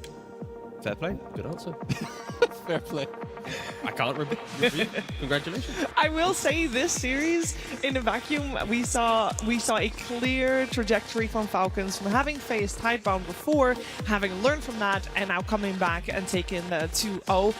I do wonder how do we feel about their power level going in further now that they're top 6? They're scary. I mean, we heard it from NTS's interview before the series. Even though they beat them, he thought they were the strongest team in the tournament, and I can see why. Like, their laning is strong, their macro is strong, their net worth game is ridiculous, and the heroes that they play are just despicable to play against. I mean, having to deal with Sand Kings and Abaddons and Bristlebacks, like, they could potentially win this whole thing. And I think also if a team that is very strong comes into TI, if they do well in like their opening match, like this round, I feel like usually when they do well here, they continue to really do that. Because Amar, he's a bit new to like captaining and drafting, but going to the TI stage, winning your first game, feeling good, and we heard it just now, like they were very cool and calm. I think this is a very big boost for them. A very big boost for them indeed, and I'm sure that Tidebound's going to have a good shot in that lower bracket as well if they can recover from the loss they suffered today.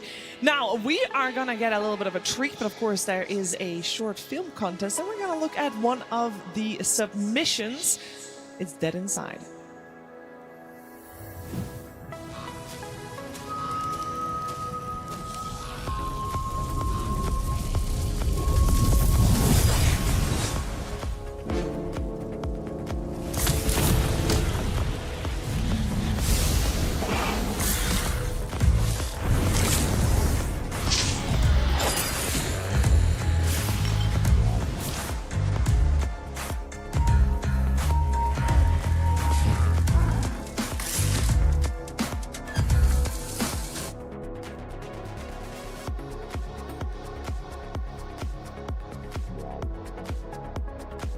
Copyright nanti teh.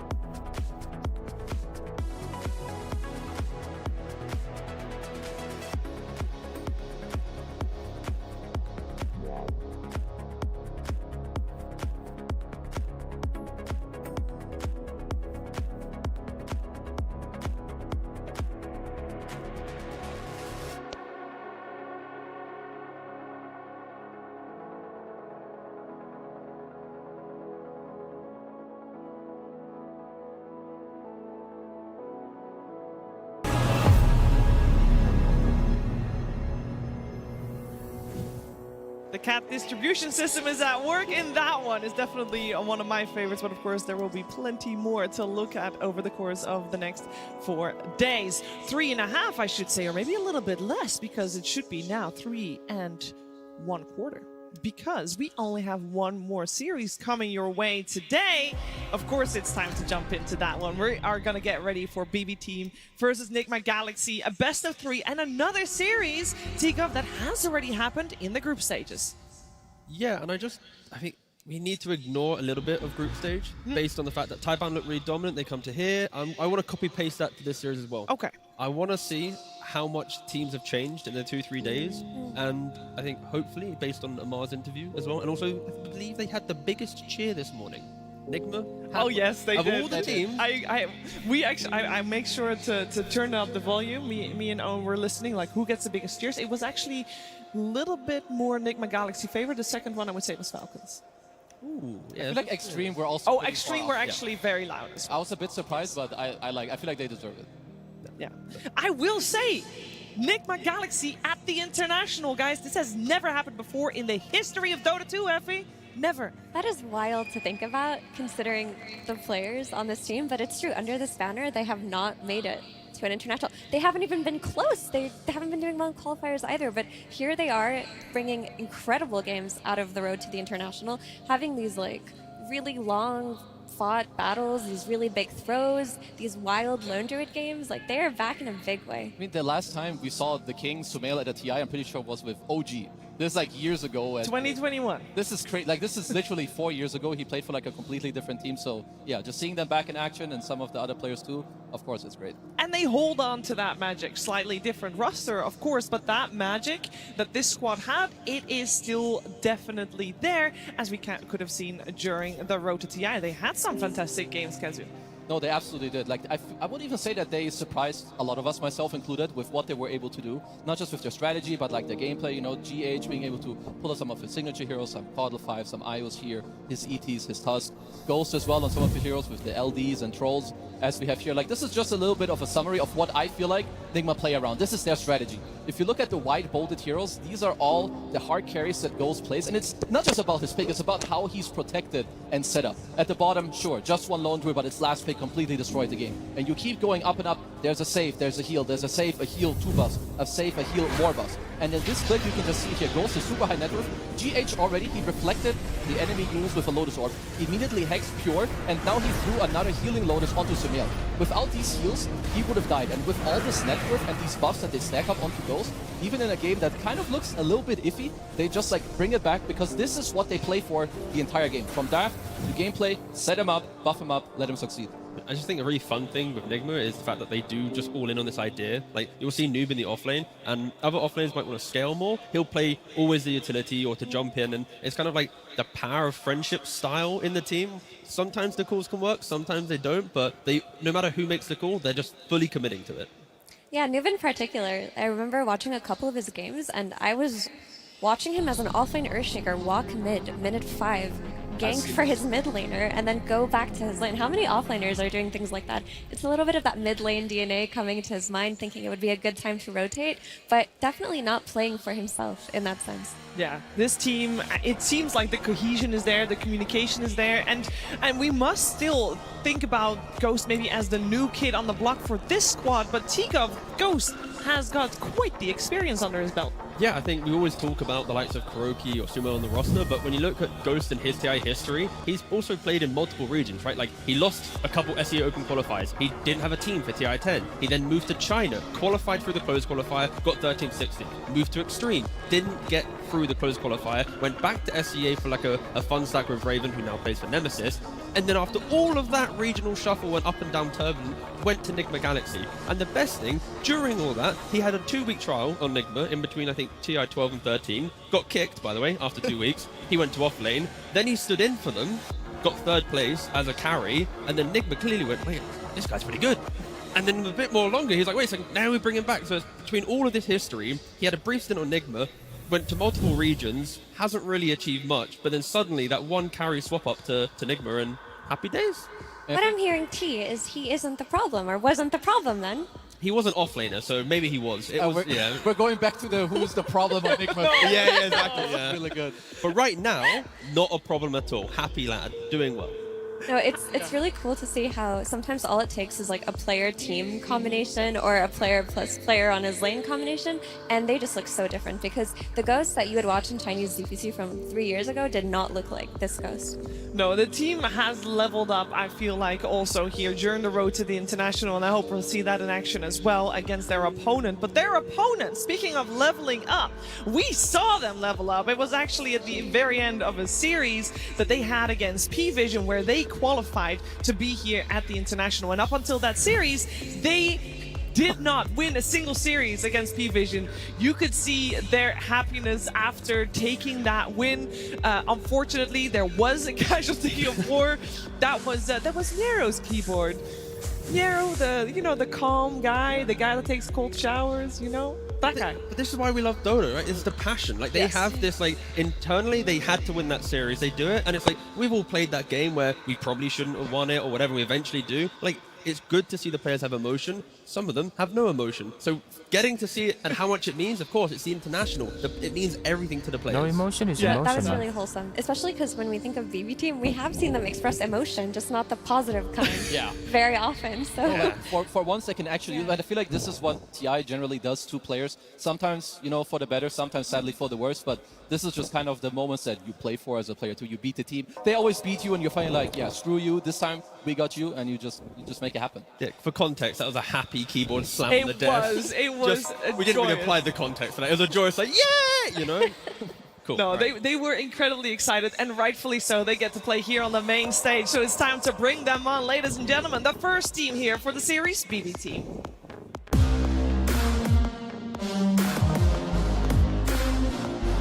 And we're back.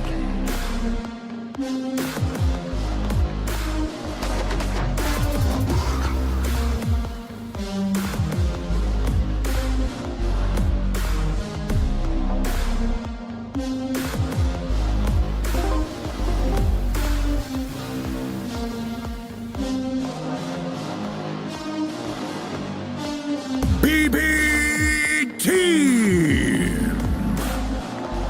And we're back. We got Pure, GPK, Miero, Save, and Kata only taking the stage here in Hamburg. And this team with so much potential. We always talk about their potential. Can this be their best result? Yet the pressure is on. The game faces are on, and we're gonna see if they can get some revenge from the team that started the road to the international. It was BB team on the losing end. Let's welcome in Enigma Galaxy.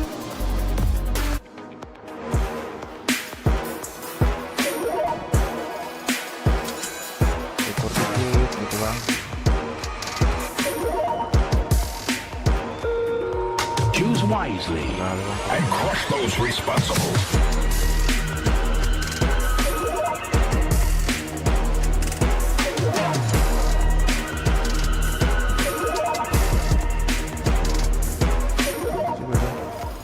Enigma Galaxy! We got Ghost, Nubo, and this is without a doubt here the crowd favorite tonight.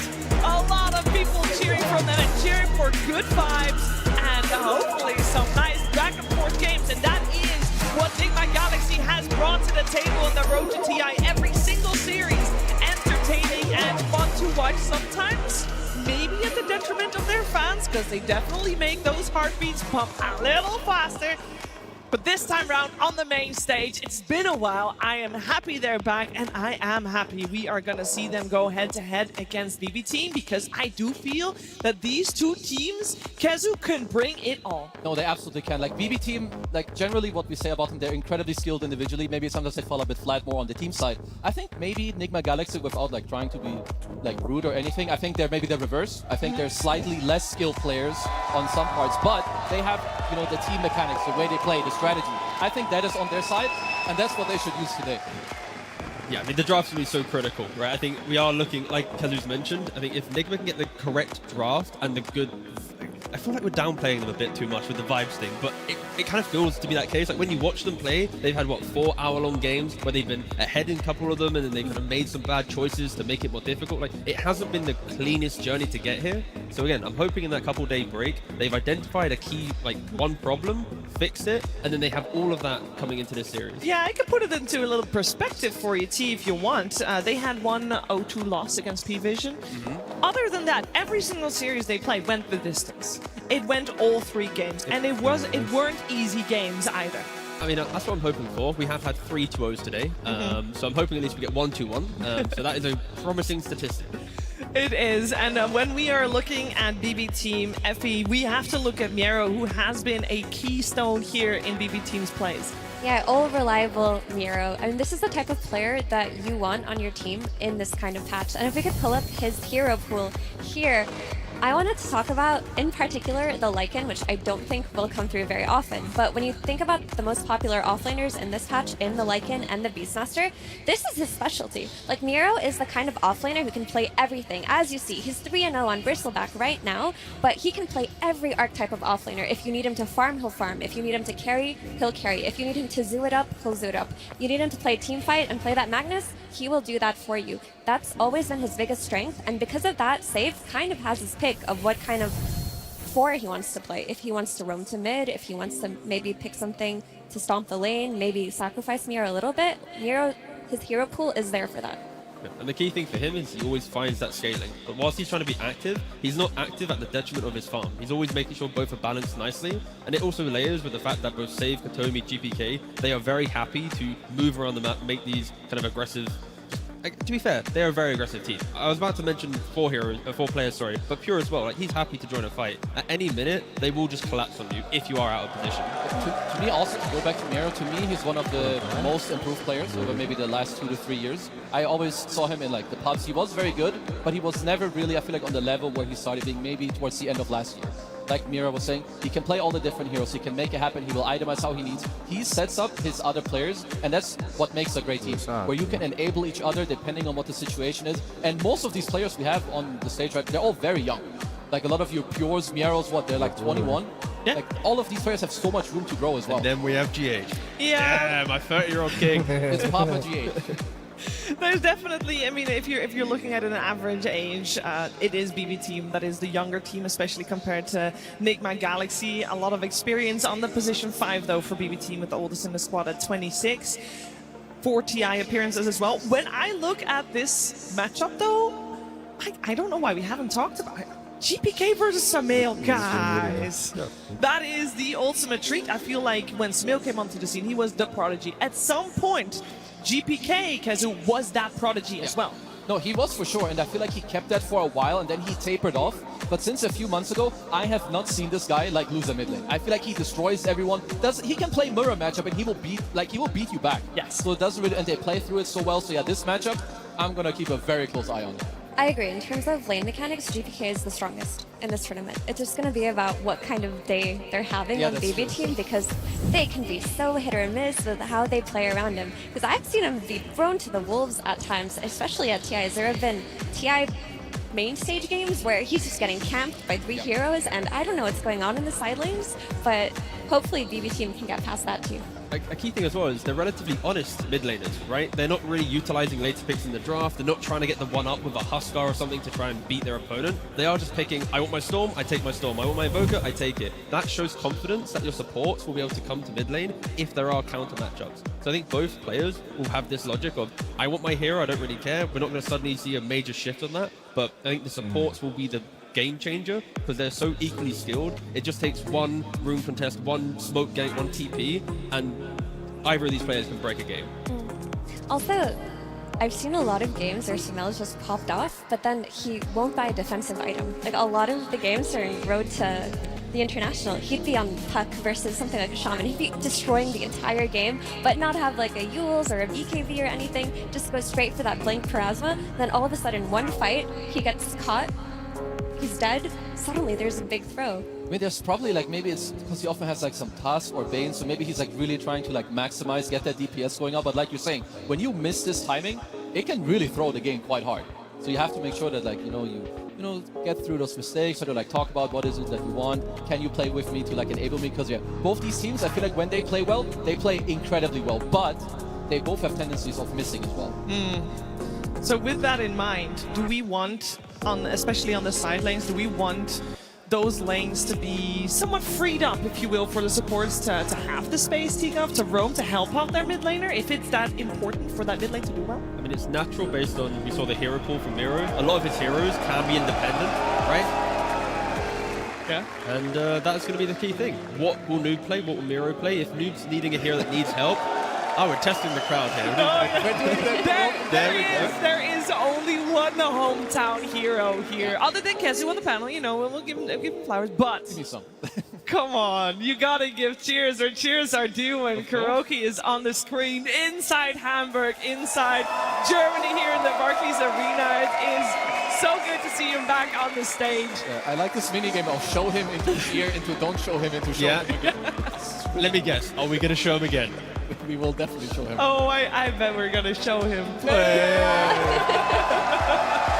sure he How many realizes he by catches now. on, do you think? I think that smile kind of shows Yeah. that he realized that already. That is for sure. I do want to talk a little bit about the coaches and if you guys have more information about what kind of style of coaches both of these are. We got Bulk on the side of BB Team, of course, and Kuroki on the side of Nigma Galaxy. To be honest, Kuroki hasn't been a coach for that long yet. No, but of course, there's no point even trying to reference his experience. I think starting though with Bulk, I would say for BB, they've had a turbulent year, right? Bulk has not turned up to every tournament that they've played. He's sometimes been online, sometimes been ready. So it's like, I think they are very different in the fact that 100% from Kuroki, Bulk's maybe 75% due to like visa issues and that kind of shenanigans. Oh, we did see GH putting his headset on proper, rubbing his hands, and it's exactly the right time to do that as we are ready to jump into the series. BB Team versus Nigma Galaxy. Game 1. Jesus saved my life. Is this the most awaited series of the day? I think for me it is. I will say the predictions that people had inside the client are heavily BB Team favored. I'll tell you right now, BB Team sitting at 78% with Nigma Galaxy on 22. But with in mind the series that they've had in the group stages, this should be, in my head, one of the closest ones. Who did you predict for this one, for your fantasy? Uh-oh. Go on, Shiva. Who'd you put down? Come on. Tell the arena. Leave her alone. No comment. Okay, so one beat. All right, Kezu, who did you put? BB Team. Effie, who'd you put? I didn't have a mouse and keyboard, so I didn't do my prediction. Am I the only one to have put Nigma in my... Okay, No, my you panel at is... 22%. Yeah, wait, is it 22% just the arena, actually? Yeah, maybe. Hell yeah. Well, there's a chance Mira would have put Nigma had she had a mouse and keyboard. I absolutely would, because I believe sure. in I do. I'll tell you why, because this Okay. is a triple Lebanese stack, and they're my boys, and I need them to do well. That is true. All right, let's focus our attention what's going on here with the draft as we are in it. We got BB Team Radiant and Nigma Galaxy on the dire side, and it is a shaker that gets picked up first by BB Team. We talked about respect for the mid laners, and BB Team was like, yes, Shamil? Yes, sorry, bud. No Puck, no SF, no Queen of Pain. Yeah, this also just opens up a comfortable pathway to this being a mid Earthshaker. Like, it's mostly Nigma that's been flexing the Earthshaker to offlane more than any other team. It's just been an outright mid, but it works. If it works, it works, you know? Yep. It does feel a little bit disrespectful, though, towards Nigma Galaxy supports, that they're not throwing a single support ban in there. Well, that's true, but then use it, right? Like Nigma, they get like their free pickings maybe next phase, they get what they want. So, and we saw, I believe, this exact same opening in the series just now. You had the first pick Earthshaker. I believe it was Falcons responded with Beast. You have the option of flexing it if you want. Noob has played it a lot. I would say that this is one of his probably better heroes. I like him on Beast. I like him on Mars. You know, you get the team fight going, you make it happen. So I feel like Nigma should be pretty happy with how this is starting. It also helped for BB. We mentioned that both GPK and Sumail kind of don't care picking their hero blind. When you ban like this and pick the Shaker with confidence, you're not overthinking it too much. It's enter the draft, be confident. But yeah, Nigma, they're going to be very happy having the Beastmaster. Noob, he excels, like Kezu just mentioned, when you can rally behind him. You don't want Noob on your team to be even in net worth or behind in net worth playing catch-up. That is the wrong way for Nigma to win a game. They need him to be, you know, leading the charge, taking the early tower, having the early pipe, the aura, and then you keep skirmishing around him.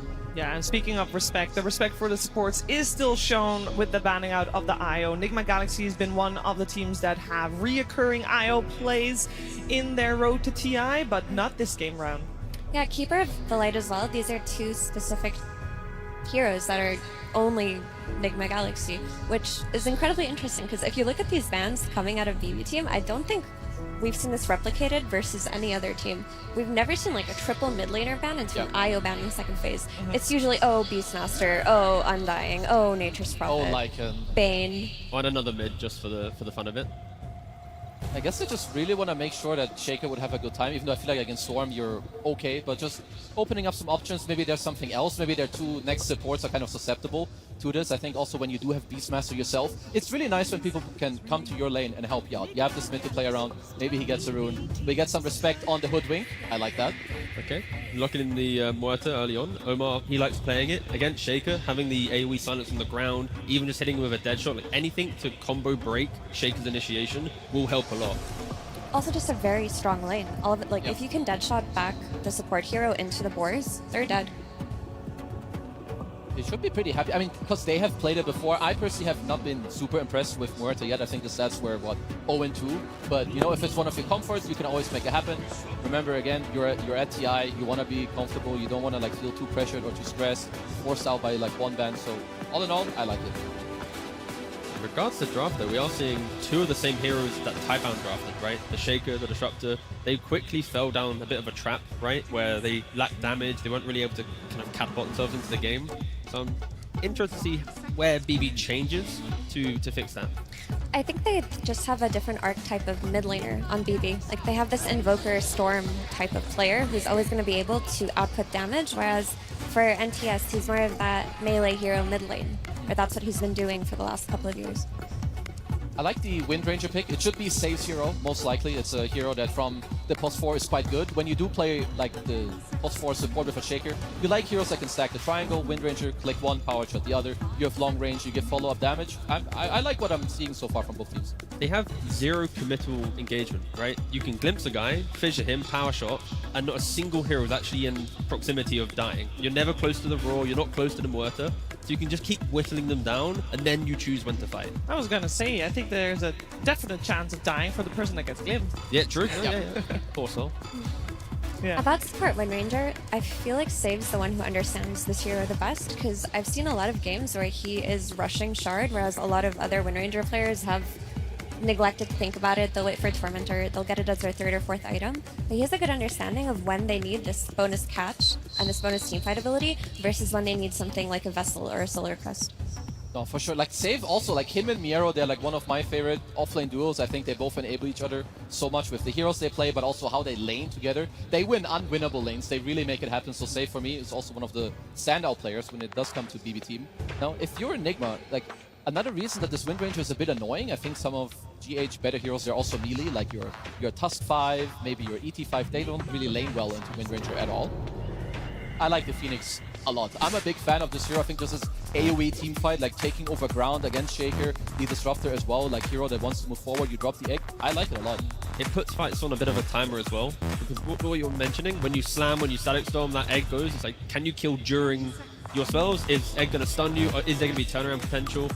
And it's additional buff-ups. Phoenix support will happily buy more utility with Sunray, Beastmaster with auras. Like you're really just throwing kind of one hero into the fight, and Troll Warlord, he's going to happily play in front of all this. And is there enough kiting on BB? That's kind of the key thing. When you see a Troll, you want to have multiple 4-stars and good lockdown and ways to annoy him when his BKB gets low. Actually, no, their kiting is not very good right now. They have to itemize for it, but their heroes don't naturally kite this hero, except sure a glimpse back, but for the most part, if that troll is on top of you, you're going to glimpse it back like a few units away from you. And about the Phoenix, if you look at BB Team's heroes, who's really killing the egg here? If he just gets in the middle of the fight, Earthshaker can't commit his body to hit it, Disruptor and Wind Ranger can't hit the egg, who's doing that for you? It's quite hard, and I like that Enigma, like they kind of took one step forward to pick the troll, because if you don't take it here, they're not going to give it to you last pick, like come on. But also they're keeping the Beastmaster alive. It's still the mid and the offlane. If they were to pick mid or offlane here, of course, then you are kind of showing your hand very quickly, then now BB can understand, okay, I can counter it. So they are preserving the flexibility of the Beastmaster. And they're taking away a potential counter to the egg from BB Team, who could have looked towards picking that troll on their last pick, or that Ursa. I will say the stat that we saw from the Troll Warlord, that seems pretty scary for BB Team as well.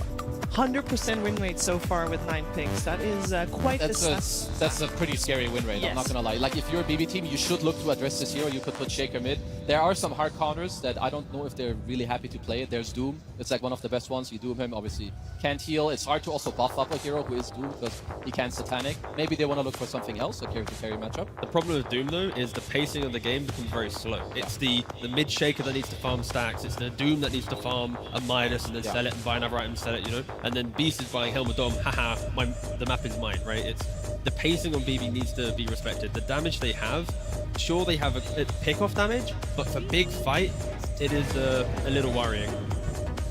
There you go for the Abaddon. I'm like, sure, it's there. You can frontline, you buy Radiant. Eventually you'll be able to ignore the troll, kind of soak up his damage, but still worried about the first kind of 20 minutes of the game. If the lanes are even, I'm expecting Nigma to control a lot of the pace in this game. If we're saying that BB team doesn't have enough kite yet to deal with the troll, why isn't the Wind Ranger shard or the fish, is that not enough? It is. And like, not enough, but it's good building blocks to be able to kite him.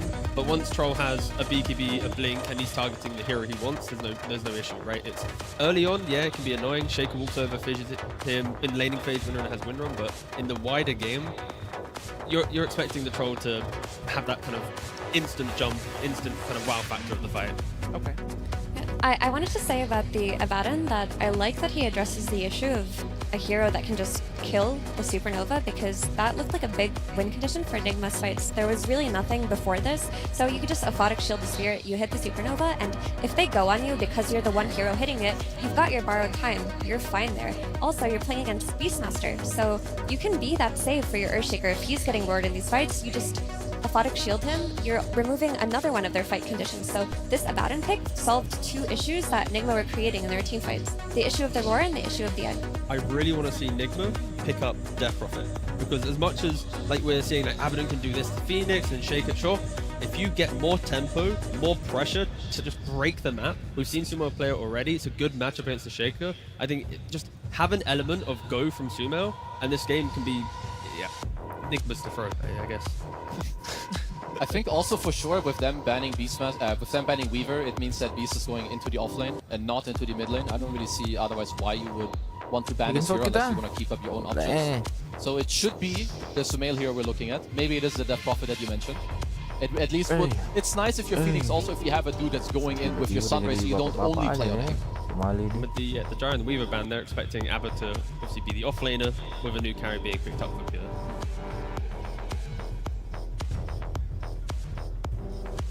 I mean, BB team, you want if I don't know if I guess Abba could be the offlaner, but well, they don't really have many seconds left in their bonus time.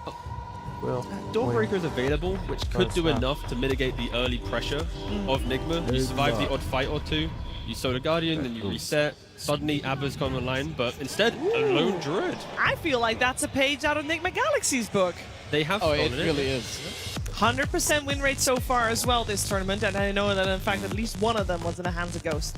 Here was playing this hero last year as well. Like, they do look for games of their own where they can be that lone druid, but what I like that this lone druid is providing is that it's giving them tempo and a way to overrun Nigma, because sure, we talk about what happens when they group up together, but there's going to be a period of the game where Troll is just farming with his Battle Fury. He's not going to be fighting early, especially when there's like an Abaddon to counter the roar.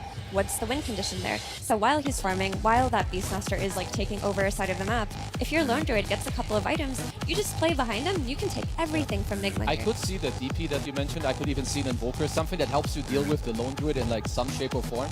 I would not mind it. There's that Invoker. Is Invoker for everyone now Helm of the Dominator Invoker? Yeah.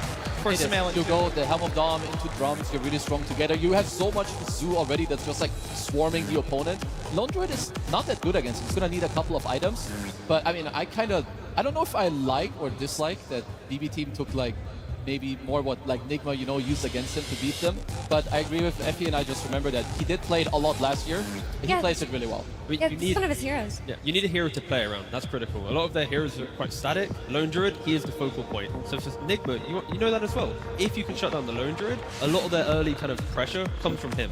So I think I am expecting to see Nigma maybe rotate early onto him, try and stop Pure from having a good time in the early game, because a Lone Druid uncontested, we've seen what Ghost can do, but also a Troll uncontested, we see what he can do. And I think I prefer the Troll overall, personally. I mean, it's 100% win rate. How do you go against it? It has a 100% win rate, being picked like on 18 to close it out, or on 24. I don't think we've seen it picked up this early. And this Lone Druid, when he gets the BKB on his bear, and in a scenario where BB team win their lanes and an early BKB on this bear, who's killing him? Who's fighting him? I don't see any heroes on Nigma being able to play into that timing in particular. So we're putting a little bit extra pressure on the laning stage, especially for Nigma Galaxy to go well. They really need it to, because if their lanes go poorly in any capacity, they could lose this game very quickly. Lone Druid with like A Gultom's BKB in the toxic kind of rat situation can 1v9 this game. Like Effie's mentioning, like you have to roar it, you need the troll to be there. So like don't let Lone Druid get that much farm, but find the sweet spot to try and punish him like earlier. But I have faith in Nigma. You have faith? I think this last pick Invoker, you get all this zoo, you have your Beastmaster, you go forward, you have your Ghost Troll with some Sunray and Egg and Alacrity. He's gonna make quick food of BB team. And that's why you put BB on your fantasy. Exactly. There we go. Game 1, Nigma, and then come back. I see. I mean, so far both of these teams, I do like the comeback regardless. You know, we have had some long back and forth games, so I hope we're gonna get one of those as well in our first game. Before we head to that game, though, it's time to look at our fan favorite. It's Kuroky standing by with Slacks. Absolutely. Hello, ladies and gentlemen. We have Kuroky here on the stage for a quick interview. Gotta love that crowd, my man. They are here for you. All right. Now, you guys, woo! Thank you, crowd. Yes! Might not get to any questions here. We gotta wait for the 15-minute ovation, Ed. You guys are one of the best Bane teams out there, but you guys choose to ban it this time. Can you talk to me why that was so imperative for you guys to do, despite your 75% win rate with that hero? We believe that they also really love the hero, so it's quite contested. And it's just an approach we took for now. Understandable. All right.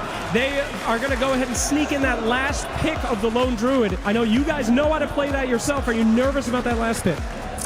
We're actually aware that he practiced this hero on his Smurfs. My players met him in his box. I think he's going to play with the free items. I think, was it last year or 2 years ago, he played it pretty successfully. But let's see what happens. All right. Who made that call for Invoker Sumail? Was that him? Was that you? How'd that come about? We were discussing some heroes. I wanted the Invoker because I really love his Invoker. He's one of the best. All right, my final one. Of course, we do have you here in Germany. Would you have any words to say to this crowd, perhaps in German? Everybody out here cheering for you boys here today. Leute, enjoy the show. Wir geben uns Mühe. Danke, dass ihr hier seid. Und let's go. Let's go! Thank you so much, my friend. Let's head into game 1.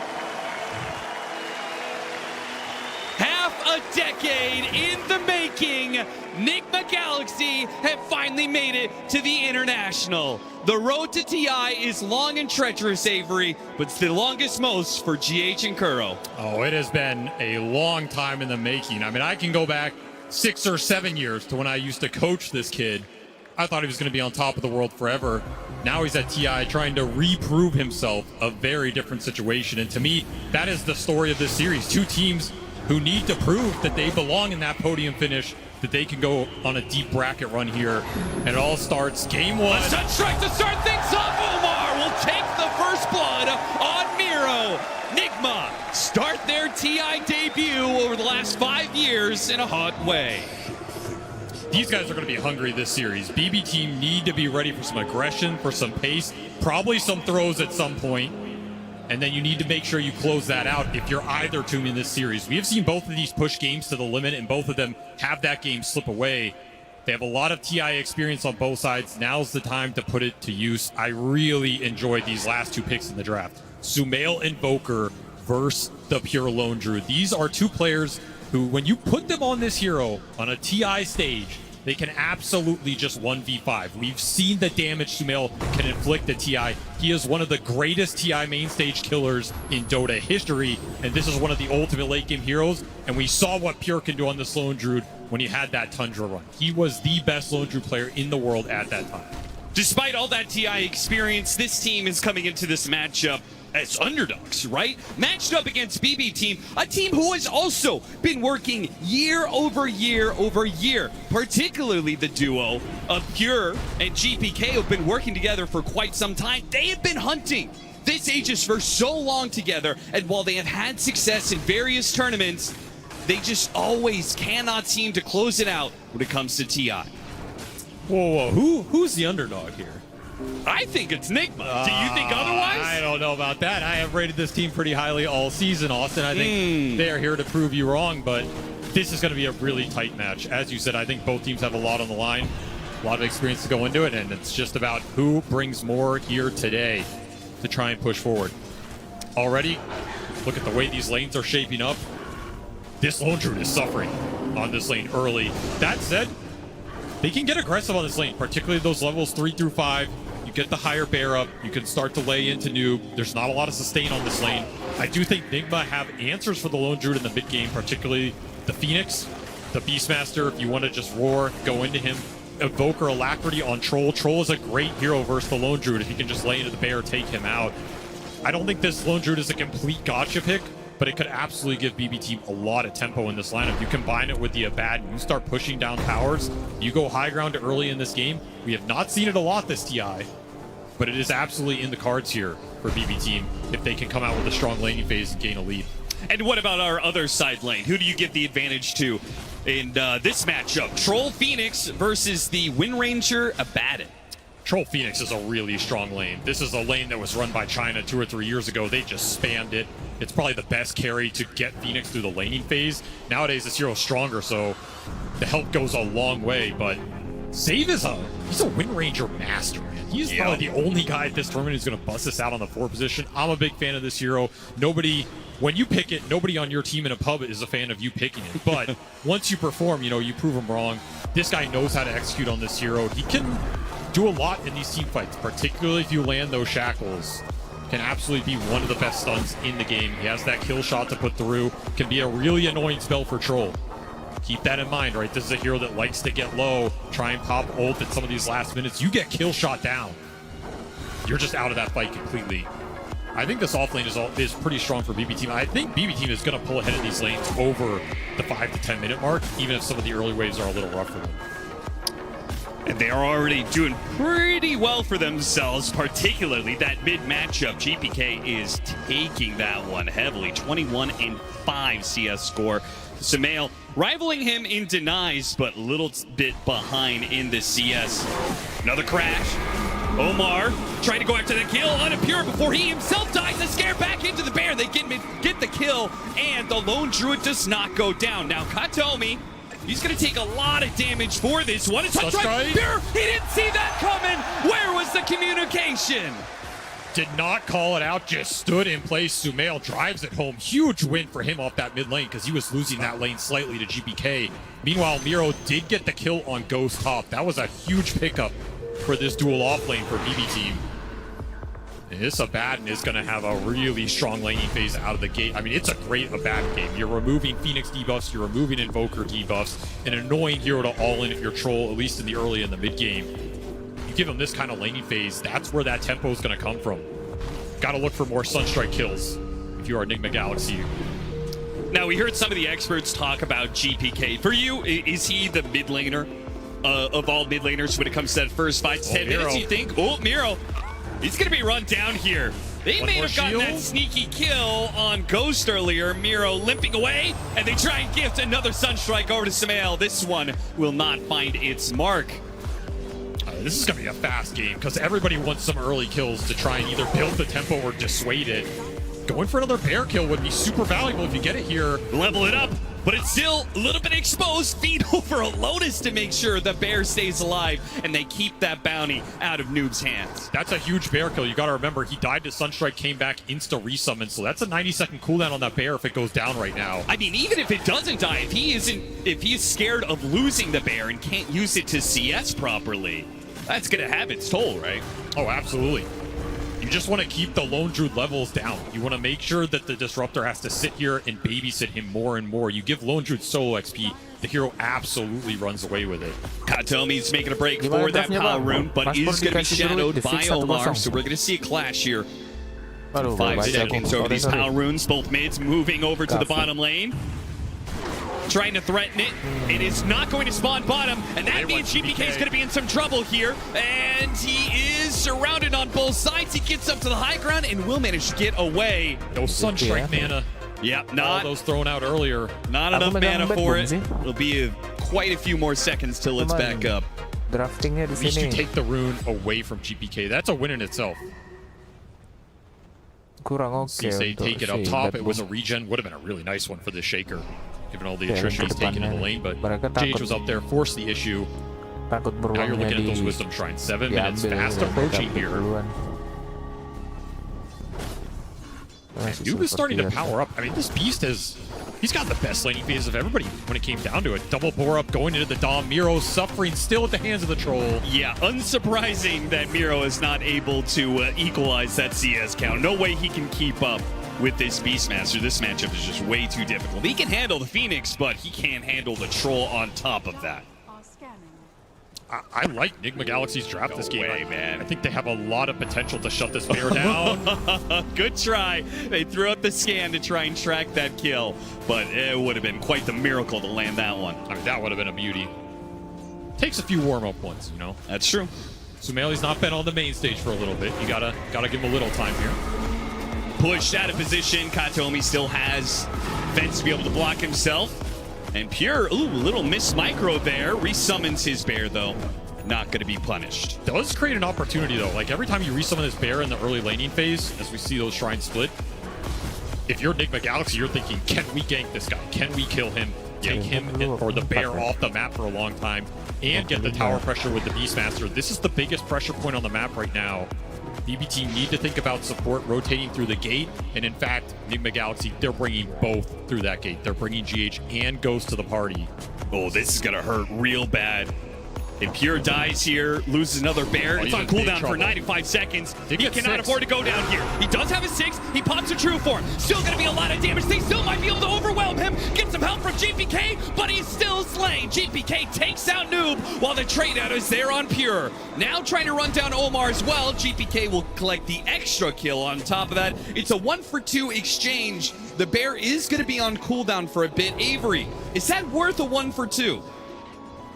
That feels a little underwhelming for what you wanted out of that gank. Particularly, you're bringing 4 heroes down there with the beast timings. If he doesn't have 6 on Lone Druid, that is an easy gank into team fight in the tower for Enigma Galaxy. That timing was perfect for Pure. Like you said, he's not going to have a bear, but look at the gold injection for this Earthshaker. GPK got massive. so much off that. Save got a lot off of that coming into the fight with the amp damage rune from top. And he's still got stacks to go back to. I was going to say, he's going to be huge Yeah, if Enigma cannot contest this stack clear, which we've seen all tournament long. Like, how do you stop an Earthshaker from clearing out an Ancient stack? You get too close, then you might just die in the Echo Slam. You have to just kill him before he goes and does the stack. Enigma do not have good stack contests this game either. Sumail, you're up very far versus a Glimpse. Not enough heroes in the vicinity, though. Enigma Galaxy bringing the support. I mean, the Helms are going to start to add pressure to this map. You have Forge Spirits, you have the Invoker Helm, you have the Beast Spores, you have the Beast Helm. You have a Troll who can push a tower on his own. BB team are really going to be split trying to defend all of these tier 1s in the early game. Yeah, this is a cool idea. Pressuring the mid lane because the Beastmaster puts enough pressure on bottom. Lone Druid feels like he can't be there, so support has to be there. That's going to be saved, so they outnumber the mid lane. And it also makes sure the Earthshaker can't clear that stack, right? You go and clear that stack, your mid tower's dead. That's the trade-off. This is where the big pressure in the early game can come from. Don't group up, just pressure all 3 lanes at once. Force this BB squad to split up. Their lineup does not have a lot of mobility in this early game. They don't have a lot of heroes that can stand on the lane against the Roar into the Sunstrike. We're already seeing it. Everybody got kicked out of bottom here. Noob is going to take this tier 1 for free.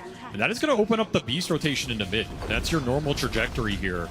These are scary early game moves for BB team to respond to. And like you said, if you use Echo on the stack here, you're not going to have it for a tower defense. Frankly, I think they had to do it. Because if the Beastmaster comes into mid, they take that mid tower, your jungle is completely open for the taking potentially. Katomi, he's going to be in some trouble here. There goes the Echo Slam. Oh, look at that. Slugger hits. Oh, the hits from the Ancients go flying in. A Sunstrike barely off the mark. Misses out on the Wind Ranger. Not that he would have died. Katomi hoping to pull another core out of position here as a Glimpse is up in 1 second, but too much pressure from these Halberdoms plus Forge Spirits. Noob did not make that rotation, but he kept pushing in bottom. Maybe the right call. That Shaker Echo was devastating there. He is so rich out of this early game. He's going to have to pull the next 10 minutes together for BB team as the Lone Druid tries to catch up. And here comes that Blink Dagger rotation. They may not have the Echo Slam, but they can just bring Ghost down to half without much trouble and pull him back into the Static Shore for no chance at an ultimate. Perfect usage of the first ult here from the Disruptor. I mean, this is going to be the best target for so much of this game until he has BKB online. You lock this Troll and Static Storm, easy pickings. Now you use the Echo Slam, you show GPK top, 100% you're losing this mid tower. So Enigma Galaxy, you're still going to get something for it, and we can see it is reflected in the network chart. The pressure they're putting on these lanes, despite the stacks and everything that's going on, they still have a bit of an advantage. This game is so even. They are within 2 XP of each other. Coming into this 12-minute mark, these Wisdom Shrines are going to mean a lot. I mean, I don't think I've seen a closer experience gain in the early game. Just brawling it out. Pure trying to lend a little help to control this mid lane against some of the summons. Not the most efficient use of his time. But he's scared to go and show against this Beastmaster. You get roared from the tree line into Sunstrike, you're just dead. His reactions with the ulti this game are going to have to be on point as we go later and later. I think one thing I'm concerned about for Enigma is you go this Helmet Dom, and you have the Beastmaster. You have really good ways to pressure towers. You want to get these early towers, but we've seen the way that these heroes, particularly Earthshaker, he gets his shard, and it feels impossible to push into him just because every single time he just, from a distance, Fissure, pops Enchant Totem, the Aftershock plus the Fissure damage just takes out the whole wave. You also have to be scared about grouping into a fight with all these summons against the Echo. There's a lot of destruction that can happen here. I mean, this is the biggest target priority for Enigma Galaxy in this game. You're worried about the Lone Druid scale, but you shut him down here. It's the Shaker that's the real problem. Miro freeing up this top tower is going to give a lot of space to Pure if he can eventually rotate up there. But here's the smoke coming through. Again, start to make space.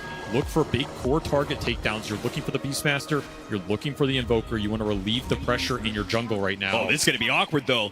Enigma Galaxy are wrapping into this area from behind. If they can just get a clean kill on the Beastmaster, that's fine. But Noob is, look how safe he's playing it. Is really he's playing good behind right this tree on the high ground. They know he's here, but it's not going to be a fast kill. Not what they're looking for. They certainly have a glimpse available, but he gets off the roar first. Now they have to pull him back into the Static Storm, and he's certainly dead. But the rest of Enigma Galaxy is on their way. Can they get a good team fight out of this? Tornado's going to go down. Noob's not gone yet. They found the Supernova. The Bear, it just cannot seem to find the kill, and they get a kill out of it without losing Noob. A sick dead shot from Omar. Push that Shaker away, buys more time. Enigma Galaxy bailing their offlaner out. They are losing some damage on the mid tower, but the positioning from Noob was on point there. No easy Shaker blink. GPK's move gets shut down. That's what you're looking for. Little Helm cleanup. I mean, this was what I was talking about, the interactions. This Lone Druid pick, you are into some counters here, particularly that Phoenix. The attack speed slow is brutal to fight into. The Sunray on the high HP targets, also brutal. Yeah, miss percentage is really bad for this Bear, right? The miss and the attack speed slow. I saw a couple times Pure just didn't get a hit in. You're a bit concerned in terms of he likes to join these early fights. He likes to make his way into that 15-25 minute period and have impact. I just don't know if he can do it this game in terms of the matchups, unless BB can find those supports early on. And even if they can they end the game fast enough before the scale of Enigma starts getting out of control, right? It feels like they are squeezed on both sides. They have to hit this mid-game timing superbly. I have some faith in Pure's super late game Lone Druid. Okay. This hero is terrifying late, and we see what Ghost can do with it. Tornado catch, and push him into the meteor. Dia ambil cok. 6-5, and the pressure does continue with a pick off on a support. A little bit of damage on the tier 2. BB team trying really hard to keep control of these towers. I'm surprised Pure has stayed on this part of the map for this long, because this is where Enigma are just putting all their forces. They're taking over this jungle. He's basically on the front line, but he can't ever get this bottom wave out. There's a lot of space up top. There's Ancients to clear. It's almost as if he wants to take the fights right now, but can't find a way to do it. Still a dead even game in terms of that experience. So he's at least finding the levels, but Ghost is out farming him right now. This Troll has just been going ham with this Battle Fury. He's 2 levels ahead. He's already level 12. If he gets defensive items up in this game, you put Alacrity on him, he's going to be an absolute beast in the fight. Trying to slow down Miro's push. See if Omar can get the deny here. Combined with GH, they do get it. Dead shot back, double hits from the supports, and a denied tower. Nice little gold injection. I mean, Miro's done his job though, right? He had the tough lane, he got through it, got the kill on Ghost, took the 2 tier 1s. He's opened up the map for Pure. Yeah, I mean, the fact that he's even close to the Nigma cores, I mean, that says a lot about what he's managed to pull together after that rough laning phase. But I will say, Nigma Galaxy defended against the early Shaker power pretty well here. We have not seen GPK find a substantial opening after he cleared that stack, got the big kill, got the Blink Dagger up. You got the 1 kill top, but that was it. Yep, the smoke failed bottom. He's kind of just been farming up. He's not getting what he wants out of this period when he's super strong right now. In a way, it feels like these the pressure on all these towers makes it even harder, right? All these lanes are shoved in. How's your Shaker ever going to be out on the map finding this troll? Because he could be anywhere at this point. He's also just not seen heroes do it. Helm of the Overlord, plus Invoker Dom, plus Forge Spirits, plus Boars. Deadshot, Fire Spirits. There's a lot of go shove in this game. Kind of hard for GPK to find targets to jump and initiate on. Hard to find glimpse targets right now. And the mid lane has been a big issue. BB team have had struggles pushing this mid lane out. Small opportunity, but not enough backup there. Spots the Lone Druid. Pure is able to back away safely. If Nigma Galaxy gets us some BKBs, Mantle on the Troll, 1 or 2 defensive items, they are going to force Roshan in this game. And it's going to go down incredibly fast, and BB is going to be forced into a tough situation of fighting into that Supernova, fighting into the calling around a choke point. It's an incredible Roshan team, incredible Tormentor team. This is why you wanted to outpace them here. Early Diffusal on the Abaddon, and not a conventional item. He's looking to ramp his own damage and control in the fight. But now he's in trouble. Nice use of the Hurricane. That extra bit of distance in the Echo Slam. It found Sumail's Invoker. In trouble. Half HP, a power shot. That's not going to do it. Getting a bit of a helping hand from his supports. Oh, and the backside here. He gets right on top of Sumail with the bear, but he can't hit him right now. He's got to get it. Oh, he just follows him, gives him the vision from the power shot. And save, he don't miss. GH, he may have popped that Supernova, but he's come back in. His second life isn't going to do him a bit of good. BB team, they rout Nigma Galaxy on this one. GPK finally getting that connection he was looking for on the biggest target of that Invoker before the BKB comes out. And Pure lending a helping hand. Hey, I'll throw the bear in there, give you some vision, maybe some body blocks. You get the kill shot. Easy, out cleaning up Ancients the whole time. Extra levels coming in now for BB team. They should have a Vessel pretty soon on save as well. He got a lot out of that fight. Level 10.5. Quietly having himself a game. Certainly been BB team's MO. Save. He rocks kind of like the same 3 or 4 heroes when it comes to a tournament, and he has a tendency to be one of those supports that scales up into a real threat going into the mid to late game. And we'll see him do that with the Vessel. Certainly needed, because we saw that initiation on Sumail. It was not a fast kill by any stretch of the imagination. With some of the stat buildup from Invoker, he is tanky, man. 1750 HP. That said, if I'm BB team, I want to fight right now. Before the Invoker BKB comes out, before extra defensive items on the Troll come out, that's when this Vessel is going to give you the maximum value. They're smoking up, trying to do just that. Would love a big core kill off this smoke committal. Backing up the Lone Druid as he pushes out top. Katomi and GPK barreling through this jungle area. Anything they pop in should be a glimpse kill. They run into Noob. He's so now tanky. He is so tanky. He hasn't even popped the pipe yet. He's not going to go down easy. While the Disruptor on the front lines, that's going to be an easier pickup perhaps. Needs a little bit more damage. One more hit is all it should take, but can't quite find it. Meanwhile, Miro locked down, but he still has his ultimate. He's okay for now. They turn back, deal with the Granite Golem, and go back to Ghost, who still has his ultimate. He's okay for now, but as you said, the BKB timing for Nigma Galaxy is so crucial. They don't have to force this. They don't have to try and defend this Tormentor if they just want to wait for this extra 1,500 gold. But no, aggression, name of the game for Nigma Galaxy. They re-smoke up. And Noob trying to give them the opening, trying to find something. This could be a tough contest. Your Beastmaster's just so low. Doesn't have pipe for another 15 Omar, he's seconds. going to break. Pure's in this jungle area, but he's already popped his true form. He's too tanky to get initiation on. Sumail goes in for the side. They find the Disruptor, and they do manage to bring him down. While Miro, he doesn't have his ultimate this time around. Popped that earlier. They're backed into the Tormentor. There's nowhere to run to. They're kind of to a corner. They just got to TP away and hope it works out for him. Miro trying to deny himself. He gets the deny. But what about Pure? A sick little play, but the carry. It's going to be both him and his little dog, too. They both die.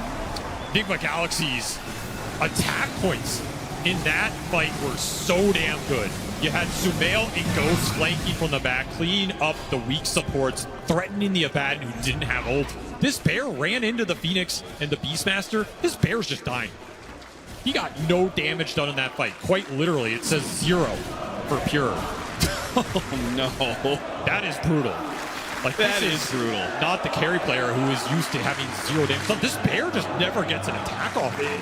It's just struggling through the attack speed slows and whatever. I mean, he's obviously doing some damage here, so the game did not like it's not the bug damage, but I love how aggressive Omar, he sees weakness, he just goes in. Finding that dead shot, catching Pure, because otherwise that would have been okay. We got a Disruptor, a deny on the Abaddon. It would have been okay. They would have gotten Tormentor. That would have felt good, but catching Pure, wow, that was great. I think the first half of that was okay for BB. They're wearing through that. That Beastmaster, you run into him, he's so tanky. He had Granite Golem, he had Pipe, 2,500 HP. Oh, trying to get the glimpse back. GH is too quick for now. Oh, and he gets over until the power shot, until GPK. There's just no way out for old GH. And they're giving it to the bear. I think they are feeling how much Pure is struggling in this game. He's going to need as much as he can get here. While Miro, he was left to fight for scraps and is still finding himself a bit more. He's going to work towards that Manta. Yeah, BB team, this seems pretty clear that their mid-game timing is just not going to hit. No, there's just no way they can end the game. They're going to have to try and scale in this game right now. Which means especially if Enigma Galaxy is strong enough to just do Roshan, which they won the last fight, and now they have BKBs. Now they're hitting their really strong timing. There's no way you could stop this. Well, we talked about BB team's tempo, but this Enigma lineup can also very easily go high ground early here. That mid-game window with first or second Roshan, again, Alacrity Troll with Beastmaster Auras behind him, Forge Spirits, a lot of summons. As long as you don't give up a massive Echo Slam, these tier 2s and potential tier 3 sieges on the menu. Especially before Pure gets more items. Like, he's going Ags here. But you're going to need something to help you fight through the debuffs from the Phoenix going on to the Bear. That's his biggest problem right now. And that's why he picked up the Shard, right? So he's got the Shard where Savage Roar, he now has a basic Dispel, but that'll help some, right? There's still going to be a growing miss percentage chance. There's still going to be maybe another Fire Spirits. It does feel like this is a game you eventually need BKB on the Bear. Yeah. Oh, for sure. But obviously that's a ways away. It's going to be a strong Aegis period for Enigma Galaxy. Up 6K. Looking to expand that lead. They would love to let Ghost take some tier 2s while they smoke and try and find something else on the map. I like that they're looking for that right now. Their catch is not the greatest, but they can absolutely run heroes down. GPK spotted by the Fisher. Omar's going to find him, and he gets the dead shot in time. GPK trying to run it out. Nope. Primal Roar not even required to collect the killing spree on GPK. Amp damage Shaker taken off the map. Super valuable here. It's going to let you push the lanes a lot more aggressively. The summon shove continues to oppress the lanes for BB team. I just don't think I've seen this mid lane across the river for Radiant here. No, and it probably won't really change. So the foreseeable That's future. Your biggest point of information in Dota. And every time you can't get that out, the enemy can make better moves than you can. Sumail looking for the solo pickup here. Yeah, it just means you have to do stuff like this. Kaitomi kind of has to just run out there, push out a wave, because they're trying to buy time. But Enigma Galaxy, they've got a tight hold on this game. Not letting the lanes push out very far, not letting these Helma Dom creeps do too much, right? How many times has Ghost run into him, just cleaned one of them up? They have double Solar Crest already up as well. Extra barriers to try and fight through here. I mean, Miro is gearing up to try and carry this game himself. Yeah, with full out Manta. I just don't know if that was the role they originally had intended for this hero in this lineup. What do you think their intention was for this hero? Basically back up the LD's timings. Yeah. I'm not saying you go full utility, but Diffusal Manta in this game, it's not giving you a huge amount of value because you're just not fighting with it as your other heroes are behind. All right, now this will make things a little bit more annoying. Enigma Galaxy will have to deal with this bear that has an Aghanim Scepter. So it's going to be running around, it's going to be farming your side of the map, it's going to be cutting out these creep waves as well. You do not, we've seen this before, Avery, you don't want to have to go all the way back behind your tier 2 when you're winning the game to address some sort of split push rat problem. And it is one of the minor weaknesses of this Enigma lineup is their heroes running across the map to try and catch something feels pretty bad. They rather just group up at this point behind the troll and push. The Invoker is the one catch, but this Bear axe is already doing work. You're stealing Ancient stacks, you're killing couriers, you're cutting waves. And also a lot of the Invoker's catch. I mean, that Dispel might just allow him to wear through it real quick. Oh yeah, absolutely. I mean, you chase this Bear, if you do end up catching it and bringing it down, it's just gonna resummon it. You don't feel good about it unless you're getting more economy out of the map in the meantime. Oh, but if they catch it, oh my god. That is the... What is this? Yeah, that's an interesting place to just park it. Don't make a noise. Don't breathe. They were right behind you. Pure on the edge of the map. Does not get found by Enigma Galaxy. Shock creepnya Jo. Aduh. I will say this Ghost Walk is also really slow. This isn't like the super fast Rex Ghost Walk where you're speeding around the map with bots or anything like that. So the Invoker's ability to chase this Bear pretty limited. This Bear's going to be able to do it at once here. This is an incredible farming rate. If you can continue to take map farm away from Enigma and cut waves, get a couple more couriers in there. Oh yeah, there's one. It's a massacre out here. Just going ham. And there's the instant troll TP. Ghost is like, this is illegal. Someone has to put a stop to it. Yeah, I think the damage's already done. It's been like a minute and a half, 2 minutes of him splitting the map on you. You can't chase it. He's killed 3-4 couriers. He's taken out like 10 different waves. Just stealing farm in front of you. Gotta go for the permanent. He doesn't have the roar. It's on cooldown. He's actually got the Bear. Yep, there's one. And one down, another to go. Send it back out. You made them all go to the part of the map where you weren't. Now you're going to farm the rest of it. This is highway robbery right now. Okay. This was Enigma Galaxy's Aegis period. Foregoing that they actually managed to find it, what happens if this keeps going on? Aren't you in a way forced to just barrel down high ground? Hope for the best? Katomi really wants to switch some control. Oh, Omar gets right in there just at the last half second. Takes away the Wisdom Shrine and claims the kill. Katomi tried his best, but Enigma Galaxy up in experience and up 8,000 net worth. Just the question is, how good are they at being able to close out the game? Here comes Ghost, and nice dead shot from across the way. Stops Miro. Miro will do his best to create as much time, hoping that a Manta will give him a little bit more. Nope, locked down by Ghost for too long. Map is starting to shrink a little bit. Every pick off Enigma Galaxy get here is a huge amount of time to try and get the lanes out, deal with the Bear pressure. Oh, they found the Bear noob setup trap, but he did not find it in reach of his roar. I mean, he went early bots on this beast, probably just to deal with some of the pressure, still be able to join the team. Yep. That said, Enigma are still getting a lot of items on the courts here, particularly Ghost on this troll. It just hasn't been touched in so long, and you can absolutely just man fight the Bear. Yeah, there's not afraid of this matchup, at least for the foreseeable future. You're There's really not this fear of going another 20 minutes, right? Maybe 40.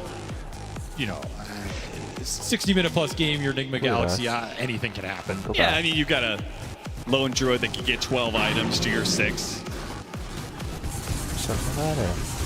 If there is one team that knows how to deal with lone druid, it should be Enigma. It should be. They have had or at least some of the greatest lone druid players of all time in that spot. Troll untuk diri sendiri, teralbet.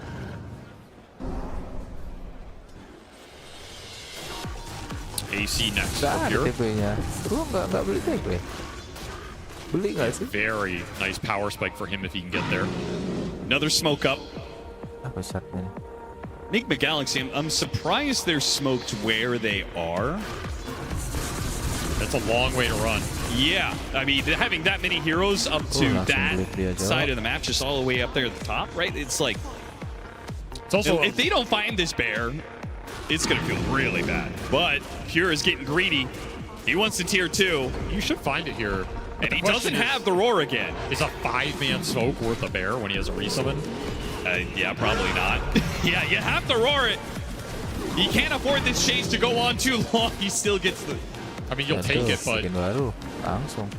it's a little awkward timing-wise, right? If this was when the Roche was spawning, which it could, it absolutely could line up here. But if you delay that smoke 30 seconds or a minute, and you clear out the map, you can just go straight into Roche if BB team continues.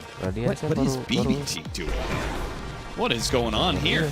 They're going for. They're going to try and sneak away a Tormentor? Yeah, that's exactly what they're doing. That's a pretty cool play. I mean, that shows you what Tormentor is worth. If you're willing to invest that kind of time, that many heroes. Oh, no, Cataclysm! Save! He wasn't sure if that TP was going to get him out of there in time, but now he's just got to lead Enigma Galaxy. Ooh, that dead shot so close. He gets through the gate, and he might be okay to make it back home safely. I mean, you could see BB team's idea, though. Like, they take this Tormentor, GPK, he's TPing out of there before that thing's even dead. Yes. He's like, good luck, team. I've seen this one before. I'm not getting stuck in this corner for a second time. They're in dodge mode right now, but they are recovering this net worth gap. Yeah, taking away that Tormentor. I mean, it's not just a shard in their pocket, the extra gold. It's denying it from Enigma Galaxy, who clearly, I mean, they have full control of the map. They could have taken it as soon as it spawned. Miro sneaking by them again. Oh, spot by Omar, but not in time. So damn close. They did get a second boots of travel up on that Invoker, though, so double boots of travel for Enigma Galaxy. In theory, this is what you need to keep the lanes and then look for those catch kills around the map. And of course, Roche is up, so... Yeah, and that is not an objective that BB team could just sneak away under Enigma Galaxy's nose. This one is certainly going to be Ghost. Very difficult to contest, too. You're unlikely to find GH at the start of the fight, and if you don't, he's just a monster around that pit.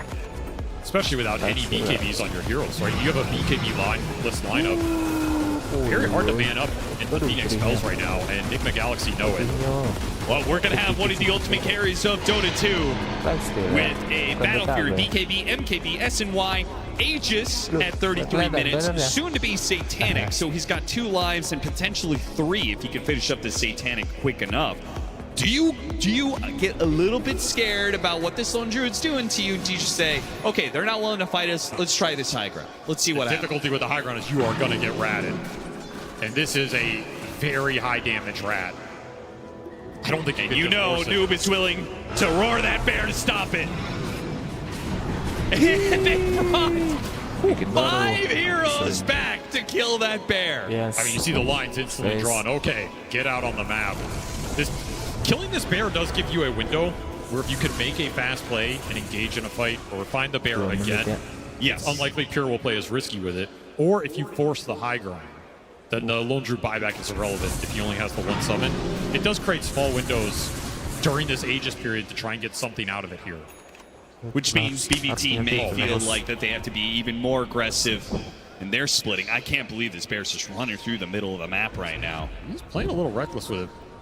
They also just got Ags on the Disruptor, and we saw Refresher on the Shaker, so the AoE teamfight control from BB team is online. You cannot clump into this lineup. Miro stuck. He goes to the TP, but spotted. Omar's just always there. This Huerta has worked out beautifully for Enigma Galaxy due to all the rat action that's been happening. Miro, again, just trying to create as much time as possible. His team immediately pushing out mid, pushing out top, but his life is forfeit. Let's see what Enigma do with this. 60 seconds, no buyback available.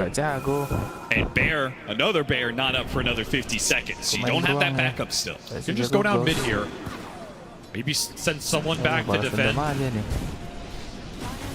Try and gauge where BB are sending the defensive resources versus the offensive ones. But this is a scary high ground into Refresher, Shaker, Ag, Static Storm.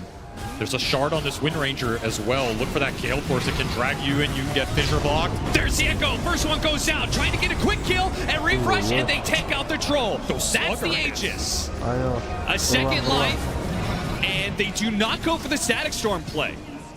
I thought maybe that second life, Katoni would try and get there. They try and get a glimpse back, and they do manage to get the Static Storm on him. No BKB. Can they burst him down fast enough, though? Half HP, gets out of the Static Storm, and free to use the BKB. Not required, though. The damage simply isn't there for the BB team. In fact, the Bear is the one to die here as it's dead shot back into Ghost.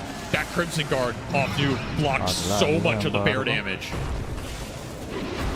Shackle shot goes down. Oh, and the push in on Ghost. That's a dangerous position, but he got off the BKB and he got off the ultimate. That second bear is gone. He's going to be pulled into the base. Zayn trying to be protected by the Eponic shield, but he cannot get away. Miro, he'll take some of the damage for now. A quick buyback out from the Wind Ranger as they need every bit they can to deal with the carry of Ghost. But Ben Cataclysm comes in and wipes out Miro. Another man down. 4 left. Call it 3 with no bear on the lone druid. Enigma Galaxy have full control of this space for now. How far will they push it? Satanic is flying in for Ghost right now. You get this on him, he heals up, put another alacrity. You keep going here. Power shot after power shot. Ghost, he'll out heal it. Satanic pulls him back up the full. And now what do? No Echo Slam for 25. No bear for 30. Don't have the damage right now. Enigma Galaxy know it. It's got to be a second lane of barracks. Seemingly nothing BB team can do to stop this. You can block him off, you can pull him in, but you cannot bring this troll down right now. Not with the auras he has behind him. GBK just getting hounded by Forge Spirits. A clean 2 lanes for Enigma Galaxy with that Aegis. Exactly what they wanted in that period. And this is where I go back to the itemization on the Lone Druid. It feels like you need BKB to get in there and do anything, but you need more damage as well. Now this Crimson Guard is a big problem for you. Not to mention the mid and bottom lanes pushing in with your whole play for BB team has been doing this rat. Rat's going to be a whole lot less effective now. Octarine. Invoker, Samael is scaling up. He's level 20. They saw so much in the tank. That's the scary part about this. You're going to need to land some big static storms or some massive echo slams. I mean, you can also argue that push kind of works because they have to commit so much to bring the troll down the first time. Yeah. Right, that was the entirety of GBK's kit. In which case, Enigma Galaxy, they should probably just chill out until there's another Roshan available. Yeah, you can all in the troll this game if it's just a straight up push and they have everything. Like, you're not going to do that without 2 lives or some hard save. Doesn't exist right now. In 3 minutes time, it means BB team will be forced to contest, right? Like, it feels like they cannot afford to give up another Aegis. That is a must contest Roshan. You cannot give up the 3rd one this game. You just try and get as much on the bear as you can. He does have MKB done. That helps a lot. It does. Still no BKB, though, so he can still be locked down. Quick Savage Roar. Pushes Ghost away from his mark, but level 25 right around the corner for him. You do have to be careful of a situation where they go in, start studying a target while the bear is in range to go and hit that target at the same time. Because this bear will do a lot of burst damage. Sure. I think that's why Enigma Galaxy have been so careful every single time they've brought multiple heroes when it comes to ganking that lone druid bear. Because so much of BB team is off map, they're saying, you know, maybe they're behind the bear. Maybe this is a play. There will be saves that come into this game for Enigma Galaxy, though.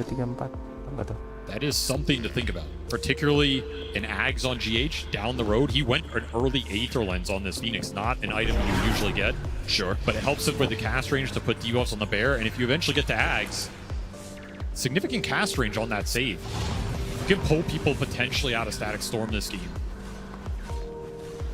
There's still some really solid scaling mechanics for Enigma Galaxy here.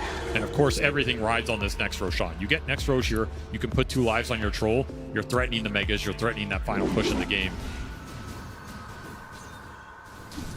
This bear just farms so fast. I mean, can you imagine if Pure did not have as slow a start as he did in this game?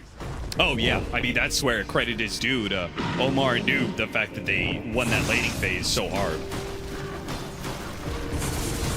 Looking at Refresher. I mean, is more bears better than one strong bear?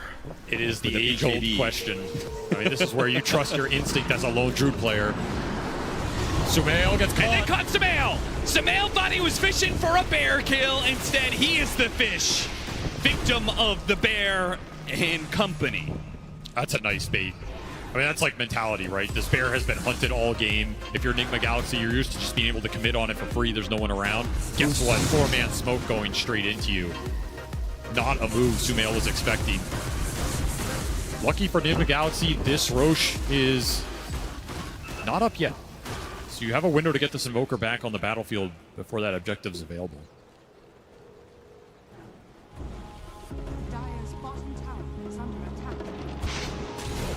BB team behind yet another push, looking for another pickoff. I mean, they get another one, then maybe they could actually get Roshan for themselves. It's going to be a medium respawn time. Also, keep in mind that Troll 25 available for Ghost. Battle Trance, Strong Dispel, super valuable in this game if you're trying to go in on him with stuns first. Yes, because not going to help you in the Static Storm, but can help you in a stun situation around the pit. Right, which is where the Disruptor really needs Blink Dagger, because he can't just rely on the Earthshaker jumping in and chain stunning as he slowly walks in with his Arcane Boots to drop a static. He's got to be there instant. I mean, he's looking for it, but Kataomi is pivotal for BB's game plan. He needs to land a good Static Storm on one of these core targets between likely the Invoker and the Troll. The Troll, if you can grab him, because Ghost, he just bought out for Refresher. He is an absolute beast. And he is kind of approaching peak. Yeah, this is him. I mean, this is capped, basically. You get buyback. He doesn't have buyback right now, but BB team don't necessarily know that. Yeah. And if he gets BKB off before Static Storm hits, he's guaranteed 2 of them. He's guaranteed 2 ults. He's guaranteed 2 Satanics. Well, is he guaranteed? Well, yeah, he doesn't have much mana to work with here. It's pretty much all of his ult. If he battle trances, refreshes battle trances, that really doesn't leave him much for any axes. He is not the smartest hero we've ever seen. No. He'll figure it out. Grand total 52 intelligence. Runs into Miro. GPK. Little Fisher goes out. And you know Ghost he's got his finger just hovered on either the BKB button or that battle trance. The glimpse, it made him skittish. He thought he was being pulled back into a Static Storm. You can't blame him for that. I mean, if the Static Storm gets dropped there and you don't BKB, it can be the team fight over. Yeah, this is going to be a game and position that you want to exercise some restraint, some caution, some discipline. You can't really afford any risks if you're Ghost right now. Arcane.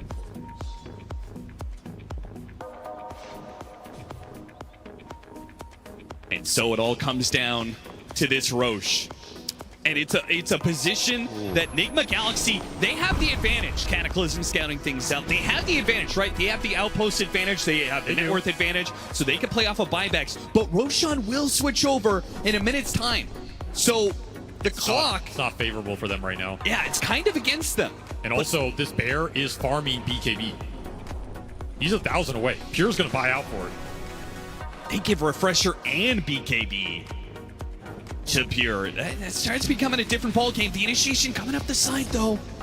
Oh, this is such a bold move. It doesn't break. I mean, the thing is, there's 8 on this. At least 1 on this Phoenix. There's Troll with that hard dispel. You cannot jump the Shaker first. There's just no way it's going to work out for you. So they back away. Especially without the Disruptor Blink. BB team, there is still this mid lane that's pushing in. Top is also pushing in because the helm of the Overlord. A little bit. Yeah. So they've got to start showing some pieces around the map. But again, farm for the bear right now. Nigma Galaxy just in a standoff. Yeah, they're going to set up for top Roshan. So they won't have the outpost to play with, but they will have first movers advantage. They can maybe get some early wards down. They'll clear out the area of any wards thanks to the gem on Omar. They would love to kill this bear up here. Little high ground ward. Here comes the bear. Attempted kill. It's got the Outworld Staff. Savage Roar, 3 seconds. And Ghost is keeping his distance here. He's going to make sure that Savage Roar does not stop him from claiming this pickup. So there's the first resummon. Pure does buy out here. No reason to keep that buyback when you're playing with the main hero back. And that is BKB for the bear. This is the biggest power spike for him in this game. You run this thing and you BKB, go. it is going to do some serious damage. Let's go. I think BB team is happy with the way this standoff is going currently. Nigma Galaxy are the ones who do need to kind of force things. Might not be too happy about this. Roshan roars. The bear will TP in. And it'll start checking out the pit. Cataclysm goes out, maybe it'll just jump in. All in after Ghost. The Cataclysms are coming in, but Ghost is already gone. A quick buyback gonna be used. It maybe costs him a bear. Yep, there goes the bear. It's a dead shot. Through the bear, hits 2 heroes. Nice shot from Omar, but it doesn't undo the damage that was done. Ghost, he lost his buyback, and now he desperately needs that Aegis. Nigma are all in on this Roshan. Concerning fight for GBK though. Again, this is not an easy fight for the Shaker going into the calling. They can't do anything about it, right? He's got BKB, he's got strong battle trance. They jump over the Echo Slam. They force the BKB. And the Aegis will be dropped. Ghost picks it up immediately. BB team, no, they just cannot contest here. They can play for the high ground, but they say, Nigma Galaxy, they use that buyback on the Troll. It's not even guaranteed they're going to do anything with this Aegis in the first place. Not confident to go without Static Storm here. That's the biggest factor. But that means you're going to have to take this Troll down at least once without it. I mean, this is Nigma's best chance to force that last lane. Do you have the confidence to go in without the Troll buyback? Well, I'll tell you right now, Nigma Galaxy fans, I know they don't have the confidence in it. Little Outworld staff got out the BKB. He really wants to try and hold that refresher still. Oh, he actually already used the refresher. Just noticed that. So that was his last bear for 40. Yeah. He loses it there. KB forced. And there's the Ags for the Phoenix. Big pickup. That's a big one here, especially when you have that Aether Lens. I mean, with level 20, or I guess level 3 ultimate, 10 hits. What are the chances that BB team can deal with the egg? Zero. Zero? There is almost no world in which this egg goes down in the middle of the fight. Just don't have the heroes to BKB and hit it through a lot of the disable. Yeah. He's also got Refresher Shard, so he's got 2 of those eggs that can come in and save. And he's got Aeon Disc on that Phoenix, so it's really difficult to jump GH first. Sure. This could be a incredibly pivotal item purchase. If you could bail the Troll out. Clearing through the trees, noob. Doesn't have a stun for it. The Hawk not acting fast enough. I mean, I'm sure this is a phrase that a lot of Nigma Galaxy fans hate to hear, but I think you're supposed to go high ground here. Just that phrase puts a little sickening feeling in my gut, Avery. Because a 3,000 net worth lead is all they are left with right now, and another pickoff has completely killed their net worth lead. Force that back up to the high ground, and this is now approaching an even ball game. Can't give up freebies like that. And you're right, the gold swing in the last 5 or so minutes here has been drastic. Not only that, but the buybacks available for BB team. You basically have them all. You go in a high ground situation, you're going against 10 lives, not 5. Potentially less because the bear has its own buyback situation, but... And now, if you're Noob's Beastmaster, you start feeling really bad. I mean, your build was correct. You got this wonderful pipe that gave you so much of the early team fight, but if this game starts going another 10, 20 minutes, this Abaddon may actually start doing more than you in fights. This is not the hard scaling Beastmaster build. You don't have the refresher right now. Yeah. Don't have that Ags. Can still absolutely find his mark, but I mean, you are just looking at this bear vacuum of the map. The net worth Pure is soaking in right now is insane. This is where I go back to that Invoker versus the Lone Druid in the last picks in those drafts. 2 players on some ultimate late game heroes that they are specialists on. You have to be able to match it here. Smail trying to stop this bear where it can. Pure almost has enough for Swift Link for the bear, but the Nigma Galaxy, they're going to go and sneak a little high ground push here with a banner, and a minute and a half left on this Aegis. Now's the time. You said, do or die. Now's the time to go for that high ground. Nigma Galaxy, if they want it, they've got to do it the hard way. Pushed into BB team space, the tier 3 gone. The pitcher leads things off, nullifier placed onto him. Activates the Satanic. Just trying to stall, hoping that they can get through this minute. That the Aegis protects Ghost and be able to all-in him. A bear almost going down. Savage Roar pushes him away just in time before it falls. But that leaves Ghost. He just runs back up to the high ground. Here comes Cataclysm. Ooh, not that much damage. Oh, and he has to change this. He's gone. And on the second life, here comes the Static Storm. Where's going to be the save? It's all up to GH now, and he's got the Supernova save. He bails out his carry Ghost, and BB team, now they're the ones on the run, as a fresh life Ghost will approach the stage with no Static Storm to stop him. Another angle slam. Almost the first damage, but he got it. The battle trance. GPK, his Aeon Disc only protects him for so long. A refresh from goes. He's dealt with one. A Bamback's going to be used. Can he get off another battle trance? He's got one more to go. Another Supernova save. And no way to stop the egg. Megas inbound now as on another life. They'll finish off the building. BB team will have to play against Megas in game 1. And if you get out without being glimpsed, that is an absolute win here. You got GPK's buyback, you got Megas, 2 perfect saves from GH. They were not ready for that egg cast range. I was surprised he got it. He was on the other side of that static storm. The item investment from GH, he saw this from 50 minutes ago. Yeah, hover over that range. It's massive, man. Yeah, it's Blood Right, Aether Lens.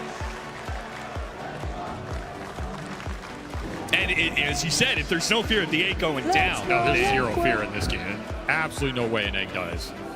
Just got to make sure you bail your troll out at the right points. And now what do? You got to get a refresher on your disruptor. Maybe. So you static storm, he eggs, and then you static storm the egg as they're about to revive. Refresh disruptor, or somebody finds that Phoenix and checks him in the fight, which we just haven't seen at all. Yeah, I mean, BB team have been playing defense so much, the very idea of them wrapping around on Enigma Galaxy seems an entirely foreign concept. That said, Megas is not the game here. Oh, right? no. Not it's a lot harder to take that throne down than it is to get Megas sometimes.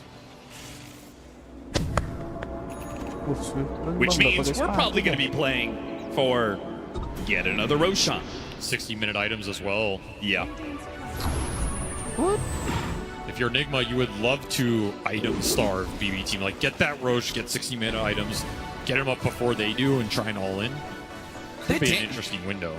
That damage from the Earthshaker, though, has been pretty crazy. Oh, it's insane, yeah. He's got the Whisper of the Dread, plus an 8% Spell Amp from Timeless. So his Spell Amp is pretty high. That burst damage was more than I was expecting when he jumps on the troll. He's got 3,500 HP, but he just ripped through him pretty casually. I mean, you've also got Shiva's amping up even more. Oh, yeah, true. Yeah, you're going to get exploded. Yeah, add in like a power shot on top of that, which there's another Whisper of the Dread on save with some percentage based off of the kill shot. Damage does come quick and fast when it does, but BB team, they've been running out of spells as they've had to endure Enigma Galaxy's advantage, and we said the net worth was going even. Well, now it's back up to 20k, Megas, and perhaps a bear pick off. Big bear kill if you can find it. Yep. Might be at the point you roar that every single time, because that's a 30-second.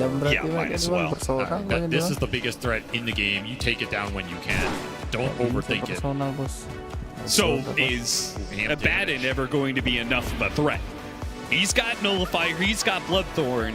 He is building up the damage. I think, yeah, I like this. I think he needs Blink Dagger. I think he's the one who has to address GH. I think you get this Abaddon on the back line. Not a target Enigma wants to prioritize. Just let him cause some chaos, right? Yeah. Threaten the Phoenix, maybe. Throw this Nullifier Bloodthorn into one of the supports or the Invoker there. Get an early BKB out. Yeah, I mean, he has the Silence, he has the Nullifier to get through Aeon Disc. Like, theoretically, he can address the Phoenix. Now, whether you can put that to paper, particularly since BB team is going to be stuck inside their base for the foreseeable future. It is Megas pushing into you. You don't have any super creeps on your own side. And you've got a Cataclysm going off every, like, 35 seconds or something. So it's all easier said than done here. Yeah.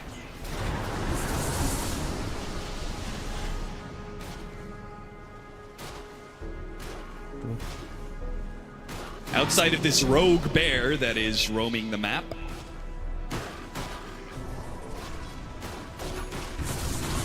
Enigma Galaxy can kind of play and go wherever they want. There's one other scenario that I want to mention. Okay. I don't want to mention it. No, this but is I have to mention it. A true Hail Mary. You do not want to get caught in a fight and get ratted by the bear onto your throne. Yeah, but there's some time for that, right? You've got tier 3s, you've got tier 4s, you've got Glyph. It is a scenario that we've seen This thing will chunk buildings very quickly. Don't do this to me, Avery. Don't whisper that into reality. I'm not. I just, you know, it's my job. Don't blame me. No matter what happens in this game, I'm just doing my job. Fourth Roche will spawn.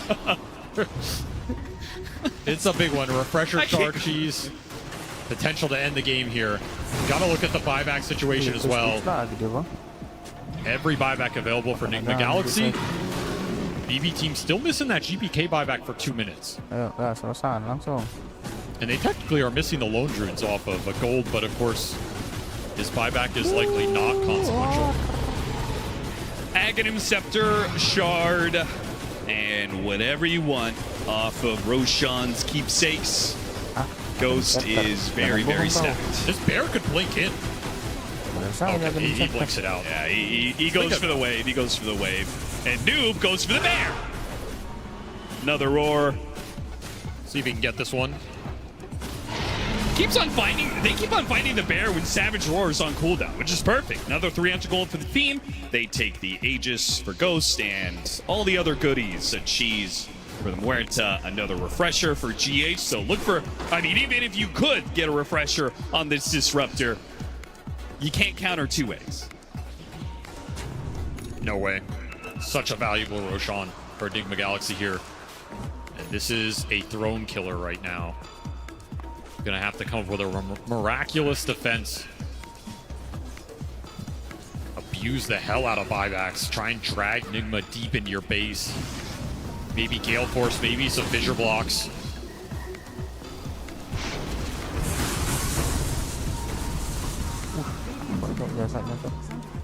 Four minutes on Aegis. Plenty of time here. Enigma Galaxy. You don't see the opening. You don't have to force it here. World Staff. Not dodging that. You know, GH might try and blow him up. They got him. Woo! Faster than he can battle trans, but here comes Noob. Aurora goes out. Cataclysm, that's going to be denied by the Eontis. Ghost on his second life. Got to be quicker on the trigger. If he wants to stop that Echo Slam damage, he's got to get off that battle trance. Solid move. Jump onto Noob. Got the BKB out of him. That's going to be Bloodthorn Nullifier used. And deal with the banner. Right, this is going great for BB team. They're getting so much out of Enigma right now, and they're paying nothing for it. It is. Kind of feels like Enigma Galaxy, no point to even try this anymore, considering how bad it kind of started. You also just can't go in and roar a backline target like that. I mean, it's tempting in this game in terms of target prioritization, but there's there's Aeon Discs, there's Force Staves. Sure. No one's locking onto this target when you go in like that if you're new. Nice Outworld Staff. Certainly helps against the Invoker. Dealing with some of the Meteor. Another Cataclysm attempted to find that lone Druid bear kill, but 60 minutes is in almost 30 seconds here. Yeah, it is inevitable. We're going to see some tier 5 items guaranteed. Our BB team's going to get that many, though. The bear, yeah.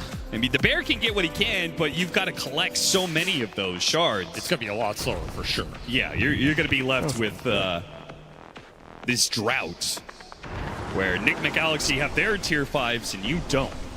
So I'm saying, man, if you can get some Helms of Undying or books up, just throw these books in, let GPK kill himself on the Necro units. Might have a little window here to make that push a little more enticing. You could wait for next Roshan as well. Say, hey, we messed up that last push. We'll be a bit more disciplined about it next time. I mean, not disciplined enough. What could they have done better outside of Ghost getting out battle trance? They don't really have another way to protect him. It's just pure reaction time.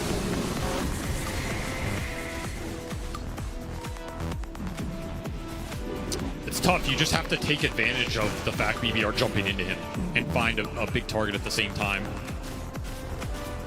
Or kill the bear when it commits. Whittle through some of these bear lives. Which she has all of them up, by the way. So 3 bears available on this map. Well, I do think it's possible GH just holds on to his blood right. I'm not sure if there's anything better than that for him. So there's one tier 5 you probably don't have to worry about. Bears out on the map. trying to find any sort of neutrals, but Enigma Galaxy have already cleared them all. He goes deeper and deeper, but this one's taken too. You know, the funny thing is, Pure is the lowest level, basically, in this game, because he's just sat his hero in the fountain. Oh, yeah. Which, I mean, does 25 matter that much to a lone druid? Probably not. No, not the way he's playing it, not at all. Could be bad for someone's fantasy, though. That's true. They're getting close to that Disruptor. All right, pressure. Helm of Undying. Oh, yeah, those are big. Beastmaster, Helm of Undying, Muerta, Fallen Sky, Sumail. So he's got an interesting Meteor combo from himself. Minotaur Horn for Ghost. Potential bear kill. 1 of 3. Cok mati cok, kena kata Gleason cok. Kebaliknya force up. Tried to save with the Aponic Shield, but it has its own Helm of Undying. They actually jump for it. But the push away at the same time made things kind of weird. Not that swift execution they're looking for. An Aeon Disc going to be popped on the Muerta. That's double Echo Slam. Yeah, that was... Maybe he thought he'd get a lot more damage off the Slugger, but it felt very casual. He does have the Echo Slam cooldown, but popping Refresher there feels pretty bad. This Helm of Undying on the Bear is going to be insane if it's in the middle of the fight. That was a huge find from Pure. I mean, he gets 2 of them, so... Yeah, pretty disgusting. That is an extra 100 something. attack speed, 80 magic damage from the Audacious as well. All right, Bear number 2. It's beginning to stack up. Oh, trying to get it out of there. They do manage to bail it out. But still, the forces... They're beginning to push in. Ghost going in here. Invaders on all sides. Ghost will push in without an Aegis. They're not going to wait for another Roshan. They're going to jump in with Storm, though. Katayomi smoke. They're certainly going to try. Shackle goes out for a second slam, but he's going to be saved. They do have the bird damage. Here comes the Roar Cataclysm. Double Cataclysm. Big damage. Oh, the Earthshaker. A little bit more. He gets up the Aponic Shield, but it is not enough to save him. We're going to have to burn through some buybacks now as the Pure Bear tries to hold onto these tier 4s, but Ghost locked on with Alacrity on him. He will make short work of these tier 4s. They cannot concede. Many more of these buildings are going to have to fight. Miro tries, draws a little attention to himself. A beautiful tornado. Catch the Earthshaker a second time. Oh, Fallen Sky on Miro. He jumps in and goes. He sees the opportunity. He goes to the buildings. They pop the Glyph. He's going to back up for now. You have Providence BKB. They got the Alacrity. He can commit. He goes after save. Waiting his time. Waiting for the Glyph. Noob is just trying to create some space so they can all in off the throne. They see their opportunity. And Echo Slam jumps in. And Fisher. A supernova save from Mobo. What a save from GH. And Ghost will finish this game. 64 minutes. And it's Enigma Galaxy to take game 1. What a performance here, especially in that last fight from Sumail. He absolutely diced them up with the double kata, double meteor combination. Just burnt them to a crisp. As Enigma Galaxy, they controlled that game from, it felt like the mid-game to the end there. Finally able to close it out. Bit of a nail-biter. But, I mean, as far as Enigma Galaxy late games go, that was pretty convincing. It was. I mean, they got the lead early. Enigma Galaxy have done that time and time again, but it seems like they've significantly improved on closing out the game, something that has plagued this team all year round, and it's come a massive improvement just in time for TI. I can't believe what was non-stop pressure. Enigma Galaxy making sure that BB team was sweating in their base for the majority of that game. There's a lot to talk about with this one, Effie. We're going to dive right into it. And it did feel like Enigma Galaxy knew exactly what was coming from the get-go. I mean, from the laning stage, they did such a great job in shutting down Lone Druid and slowing down his game progression. Like, Noob and Ahmed on that lane, they were kind of kicking his ass, right? They had like 18 denies on that beat in Beastmaster minute 4. They were like dead-shotting him, they were making it so that the Bear was always chipped down and they couldn't play. And then when they brought the pressure to the Lone Druid, it made it so that that early Ags timing he wanted to hit was slowed down by 4 minutes. Yeah, I feel like they had a lot of early stuff like going their way where they did well in lanes. At minute 10, they're pressuring like 3 separate lanes. And you can see here already, there's like, what, it's a 4K lead at minute 18. This is where BB team, I think they got to strike back a little bit, if I don't remember, like if I remember correctly, like Sumail ends up dying, some stuff.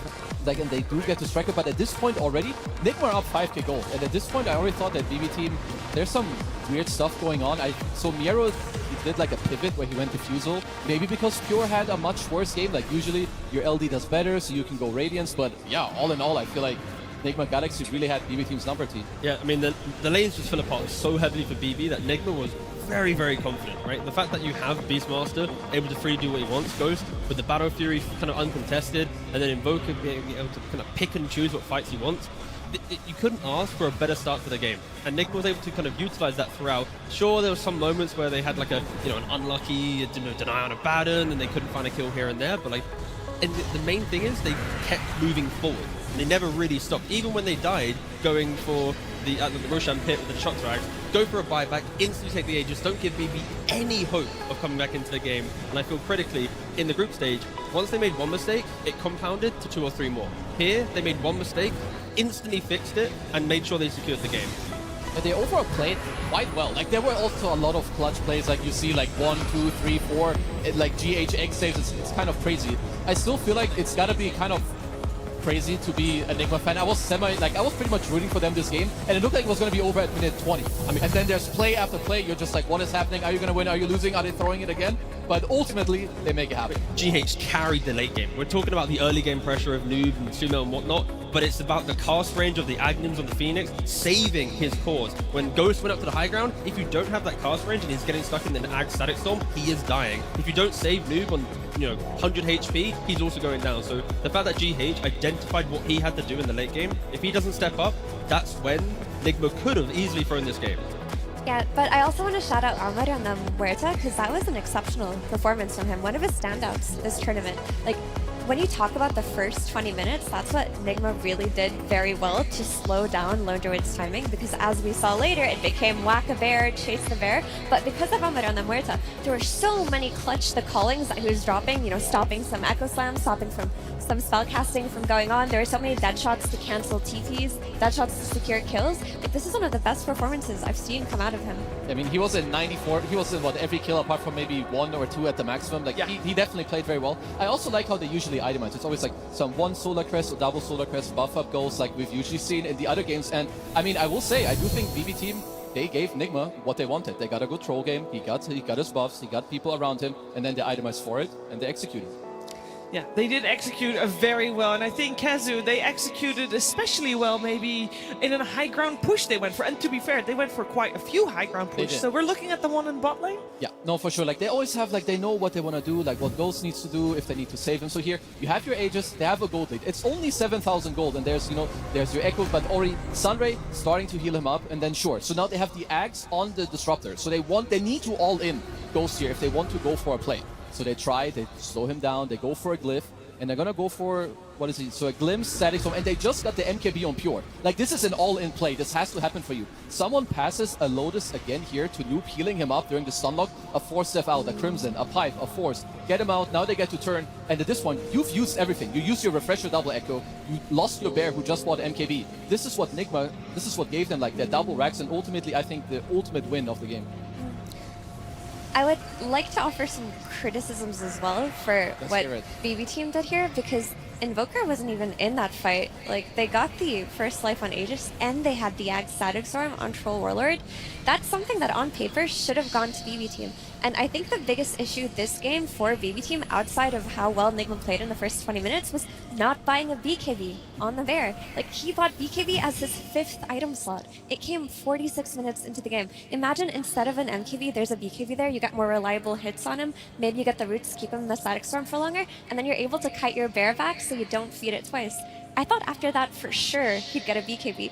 But he didn't. He went for AC. I mean, he wanted. This is like. I was losing my mind backstage. He had shock value. He lost the lane so badly that the entire game was this epic comeback. And I think realistically, the fact that he didn't go BKB earlier, like Effie's mentioning, is a problem, and why we didn't see like the correct comeback, right? It just felt like every play was falling off, and you need a BKB on lone during, right?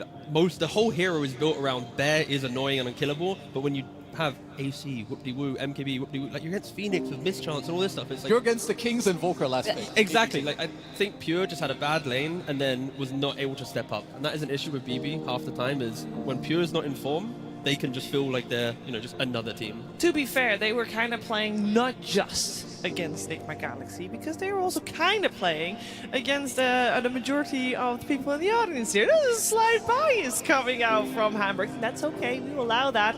And I'm sure that Slacks found some fans in the audience of one team or another. Hello, Shiver!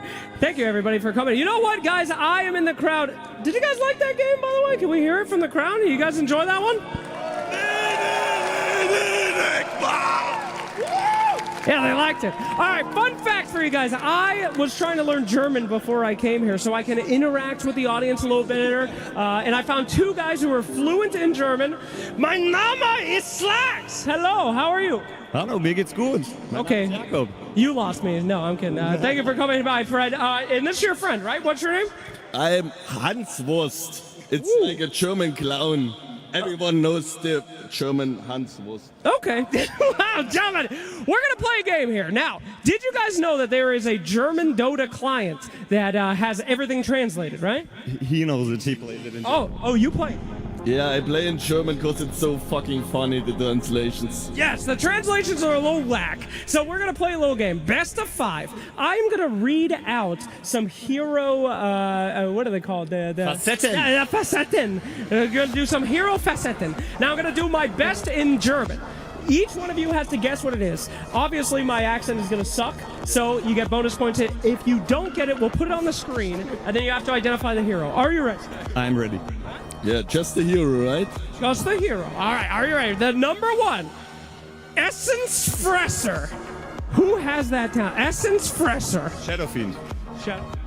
Yeah, I wanted to say the same, but it's lame right now. Essence Fresser. Has to be Shadow Fiend. Incorrect. What last hit? Shadow Demon. No, you can't just keep guessing shadow heroes. No more shadow heroes. Something with all right. Faust dead Tuts. Tusk. Lion! That's Fist of Death! Fist of Death! Well done, my friend. Well done. All right. Number two. This is Gegenschlag. Legion? No. Gegenschlag. Dankeschön. Ich habe einen kleinen Hund die Ecke. Darkseer? What? Darkseer. Darkseer. No. One more. Preferred Stalkerin. One more time. Preferred Stalkerin. Show the screen, please. Can we get the second one on the screen, please? For Peter Stalken. Okay, here it comes. Don't worry. Production's very quick. They'll have in a few seconds. This is where they told me to fill. Keep repeating. Here we go. Peter Tower. Centaur. Centaur. All right, you both said that. I'll give it to you. All right, 1-1. We're going to move on. Okay, this is Unterstützungsangriff. What? I don't know. It doesn't make sense. You said it perfectly. Unterstützungsangriff. All right, put it on the screen. Please. Number three. Now, this is very difficult, all right? We're getting into the very difficult range here. What do we have? Please don't look at my laders. Keep your eyes up here, all right? Very tight laders I got here. It is coming up on the screen soon for... There's another one, too. It's Versklingenderskritt. You make it really hard, man. What do you mean I'm making it hard? That is a perfect translation. We are coming up with the third hero any moment now on screen. Any guesses for Versklingenderskritt? Gobble up, Snapfire? No. I wanted to say Snapfire as well. Underlord. Oh, here it is. That's the second one. Versklingenderskritt. Who could it be? What? Audience, any ideas? You want to help him out? Clinks! It was Clinks! Engulfing step and suppressive fire. All right, for the win. He's about to win. You better get this one next. Oh, God. Oh, yeah. Uber fun short clicker. Put it on the screen, but there it is. Oh, we had it. Bring it back. Bring it back. Uber fun lictor. Is it IO? Hell no, that is not IO. Cuddle? No, no. Audience? Edge, that is correct. You win. Congratulations. All right, give it up for our winner, please. Now, this is the guy that made the Enigma Galaxy cheer for the audience, right? I did. Yes, you made a whole run through it. I'll let you have a choice of one of 3 presents from my little packet. However, while he's choosing, I do have a punishment for you. Would you like to know what it is? I've lost your prizes. They're gone, but I promise you I'll give them later. I have been pickpocketed. I'm so sorry. However, I do have the losing prize. Braze, bring it over. I have brought you the biggest insult a German could ever have, a currywurst with no curry, and now you must eat it. Oh no. That's it. I'm so sorry. Ladies and gentlemen, please egg this poor man on as he has a simple worst. It's Thüringer Bratwurst now. Disgusting. Eat it now. Yes! Thank you. I will get you a prize, even though I was pickpocketed. I apologize for that. But could I have the second worst, please? We'll just give him the second worst. Give me that one as well. Yes! Ladies and gentlemen, the winner will also be punished. Thank you for watching. We love Hamburg! Back to you guys on the panel. Thank you. Stop. Thank you very much, Slacks. And that was, I mean, I'm surprised. How many people do play with the German client, Kazu? They do. But Slacks, he needs help. Like, whatever this pronunciation. Also, every time someone speaks German, they make it really angry. Like, chill out, bro. I'm gonna help Slacks out. I will be, from a Dutch perspective, it does kind of sound a little angry sometimes the way Germans are speaking. It says so. To me, the Dutch and Danish, it sounds even worse than German. All right, well, it's a good thing we're doing this show in English, isn't that right, T? I speak one language and not very well. So anyway, back to you, Shiva. What's the next part of this segment? The next part is that we are going to look towards seeing what's coming our way for game number 2, because both of these teams, I mean, I'm going to be honest, of course BB Team wants to take game number 2 to force out a third game, but if you are Enigma Galaxy, coming off a win real hot, that's obviously great. But Effie, surely you want to end the game before minute 60. You do, and I think they got caught a little bit off guard with that lone druid coming out, because at some point it just felt like their game plan was to chase the bear around, and you know what, it worked. We were watching it, the bear was feeding every 2 minutes, so like plus 300 there, plus 300 on the right side, plus 300 near the big camp. But a lot of that was due to maybe mis-execution from Pure. I don't think he played the cleanest game, and I think now that Nigma have seen that, they're going to have it in mind. They don't want to give him a cheese pick at the very end. Like, they will be prepared for this game too. Overall, Nigma should be happy that after maybe making 1 or 2 high ground mistakes, that they figured out what they needed. Like, okay, they have static storm with Axe on Kataomi. Okay, what do we need? Okay, GH, I'm going to buy an Axe, I'm going to save you. So new win condition, you build it. So you just take this into the next game, whether you win in 30 or 60, I think take the win. Take what you can into the next game and hope that you can play as well as you just did. Yeah, and critically, I think from Kroki, he has to ensure that his next draft for the lads will also have kind of that nice layering, right? With this lineup, you've got stuns from the Beastmaster, the Muerta, you've got the saves, like everything felt nice that even if they were to be behind, there's still a chance the draft could play it out, right? I think going into game 2, as long as Nigma don't suddenly go, 180 where they're going to go high pace, low stun and try and, crush for a 2-0, like if they just keep themselves grounded, that's when I think they're going to look their best. Yeah, we're going to see how the teams will adjust. One thing when it comes to these really long games, you do want to be able to have a support duo that scales, and we definitely saw the scaling from Omar and GH with the Muerta and the Phoenix. Scaling on the side of BB Team T-Gov with a Wind Ranger and Disruptor, maybe not as easy. Yeah, less the Windrunner, but I think the Disruptor was the... Sorry, less the Disruptor, my apologies. I do speak one language poorly. Yeah, Disruptor with the Aghanims, one of the best heroes in the game, right? For support, but picking up Aghanims, no other support hits that hard, right? Being able to mute is incredible. So I think it's fine, it's just the other pieces didn't step up, right? Like the Abaddon was a bit of a lost hero, Windrunner also a bit lost, Lone Druid lost lane.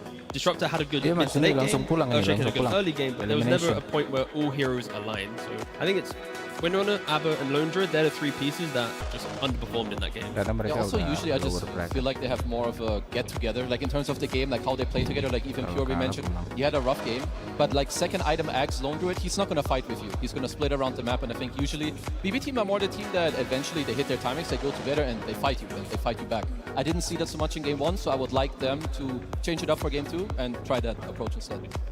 I don't think they expected to lose that Lone Druid lane as hard as they did, because their game plan must have been different on paper. Sure. Like, I don't think Miro went into that game thinking he would buy a Diffusal Blade. I assume he was just going to go Helm into Radiance, but when he saw the state of the game and that Lone Druid needed to play recovery, he went for that Diffusal to try to be as impactful as possible, make it so they can set up for a few easy kills with it. It didn't work out, but my question for BB team now is that you come into a game with a vision, it doesn't work out. Do you pivot entirely, or do you just try to recreate it while ironing out what you thought were the flaws? Because I would prefer they moved away from it personally. Yeah, that did not inspire confidence. Again, not to harp on it, but just for the fun of it, Lone Druid had 800 more last hits than the Muerta, but also had like less than half the amount of damage of the Muerta, right? That kind of summarizes the kind of the emptiness of that game. Yeah, a little painful on that front, but hey, there's a new round, there's new chances on the horizon, because it is time for both teams to face each other once again. BB Team versus Nigma Galaxy. Game 2. Let's go. Here we go. Round number 2. Nigma Galaxy one Langsung game voting aja, away guys. from Siapa being yang top menang 6 kira-kira? at this international. And of course, BB team would like to be the first team on the main stage to force out a third game in this series. We got Nigma Galaxy with first pick on the Radiant side, and BB team second pick, where they have just answered the Nature's Prophet with the Lycan. This is something that we've seen like more and more, like, you know, Lycan is very good against Prophet. You deal well with the map because you have summons, you have wolves. He has no AoE, so if this is a lane matchup, you should be pretty happy overall with Lycan. So usually when you have this type of setup, if you're Nigma, you should already think about protecting your team and your lineup in a team fight. Mars is something that comes to mind versus Lycan. Always very good, because yeah, playing this like straight up matchup without addressing Lycan, not what you want to do. Pretty cool thing as well, I think. Like, coming into a game 2, Nigma's had Nature's Prophet banned against him in pretty much every series so far. So BB know in the prep, if you give them Nature's Prophet, they will take it. And that could simplify a second game. You know what hero they're going to go for, you then get your Lycan response. Miro was quite absent in the previous game. You put him on a Lycan into a Nature's Prophet lane, he's going to get his Helm of Dome. You know he's going to have, you know, that active nature to play behind it. So it already feels like a very different game. When I think of heroes that Miro has looked best at, this TI Lycan's by far the one on top of the list. I know he's undefeated on his Bristleback, but there was this game versus P-Vision where he was top of the net worth, completely popping off, and the enemy TA got pulled an Aghanim Scepter, and he was still top net worth with the free 4k net worth TA got. Like, he knows his timings, he plays to kill. It feels like BB team rally around him when he plays this Lycan, and it's a really good change of pace here in this game too. Yeah, for sure. Like going from this game 1 into game 2, just making sure that you have the aggression, you have someone to play through. You're already setting up someone early in the draft for a good game. Because if Prophet is 5, he doesn't pressure you. If he's 1, he's okay, doesn't pressure you. And if he's a 4, sure, he might TP with a Sprout. But like that's about all the interaction you're gonna have. The key thing about a month ago, the last time that Nigma played to Nature's Prophet, they actually flexed it to mid lane, and someone played it there. And in the last month, we haven't really had crazy changes, so I think that logic could still exist with Nigma, where often we talk about the carry to support flex. Here, also have to respect the mid lane. Yeah, I've seen that once or twice from Marine. I believe it's played with like some Vessel Rush into Shard, Orchid, Mjolnir. I mean, maybe there's a few different deviations of that build, so something we should keep our eyes open for. If it does go mid though, it becomes open to being punished by GPK's hero pool, right? You can all of a sudden have a Storm Spirit come into play, like one of the old school Storm plus Coddle combos potentially that BB used to run. That's why I expect Nigma to potentially either pick off-lane plus support here to keep that flexibility alive. When they have the double pick available, utilize the last pick in the second phase, and then you can, you know, C4 heroes on BB. That's where I like the fact that they've gone for simple bans, right? When you take away like a Muerta, a Bane, they're kind of good building blocks to open the next phase. Get rid of them, force BB down a different path. Yeah, BB have just done something entirely different. Like in their game 1, all of their bans were focused towards Sumail's hero pool. This time around, they went back to standard things like, okay, we're gonna ban the support Naga, we're banning Beastmaster, we're gonna ban Earthshaker, and your troll that is now 10-0 at TI. By the way, he's taken out too. Yeah. We said at the very start of, well, earlier today, we said that if you are gonna try anything out, it should be right now in game 1 of the upper bracket where you have a lot of time and potential to adjust. So potentially that game number 1 for BB Team was them trying that out. Obviously didn't work out the way they wanted it to, so they went back to square one. I like this double pick coming out from Nigma. Like, first of all, Lycan, sure, he's gonna lane okay, but early on he's still susceptible to like early pressure. He's low move speed, he's not the highest armor until he gets like Helm of Iron Will. Pango as well, very good team fight against Lycan. You can control an area if you're rolling too. Of course, Disruptor has no spells against you. He hates you, quite frankly. And Tusk, Nature's, Pango, they can play very aggressive around the map, Tusk, Prophet. So I like these picks a lot so far from Nigma. It's very skirmishy. I'm respecting that when Lycan wants to be aggressive. Like you said, it's like you can use the Twin Gate on Pangolier, you're ready to fight, you can TP. No one cares about overlapping. Like, these aren't heroes that if you accidentally stumble into the same lane, you then feel uncomfortable and the farm feels bad. Like, you're going to get the kills, push back BB, and then reset your map. And so if you're a BB team, what do we think they're looking for here? There's a hero that's open that I generally like a lot against Pango. It's the TA. When you have Lycan, in my opinion, you have a lot of options. You can go for like a minus armor strat. You could play a melee carry that abuses Wolfbite later. Or do you guys think we're going to see like the other support in the mid? The open pick is go for like a Void Spirit mid lane. Generic mid that GPK has played multiple times. You have good catch, you don't die to the Pangolier, you can always find the back lane. You create information for everyone else to thrive with. Good glimpses, Lycan with the wolves. I think TA is a default for a lot of like TA players like Pure when they see Pango, but what I prefer when I see NGX's draft is something like a Sven. Like, if you look at this Nature's Prophet plus Tusk plus Pango, this is really heavy physical damage. Your Lycan isn't going to be building a Crimson Guard or anything like that early. It's not how the hero is played. But Sven, who has Warcry naturally, seems to be a great fit here. He also provides you with the burst and the melee carry ability to play with the Wolf Fight later. Pure hasn't played any games of it yet, though, this year. It would have been kind of nice for them. So they go for the puck instead. I like the Grim coming out. I would say slightly underrated hero still. Like, if you soulbind one guy and Tusk wants to go into Snowball safe, he's going to get insta-bound. It's also very good against Pangolier. It's nice with Lycan Wolves especially. Super toxic to play against. They basically double-picked counters to Pangolier. Yeah. Pangolier is not going to have a good time, which does force it to offlane. And often when a team's trying to be flexible, the team that doesn't have last pick, BB, if you pick good counters, you force the hero into that place. Like, are you really going to put Pangolier on mid lane when he's playing into a bad matchup and a bad mid game with the Grimstroke? You might want to sacrifice Noob on it, allow him to buy an aura, kind of be chaotic, early shard, and then you get new mid hero. It is BB now forcing the flexibility of Nigma towards maybe not what they ideally wanted when they started picking these heroes. I mean, one of the most common counters we've seen lately when it comes to puck would be Void Spirit. It's good, but there are some drawbacks, of course, with BB Team also covering some picks. Like Grimstroke can be, like hit or miss. Like if you get bound once, kind of, it's not great for you. Same with the Disruptor Static Storm. So I'm not sure if they can find one where it's like easier to play around, but BB Team are showing you. They'll go for a Terrorblade first, so keeping the flex open. Okay, with all of this physical damage, is Sven really not tempting here? Or BB Team?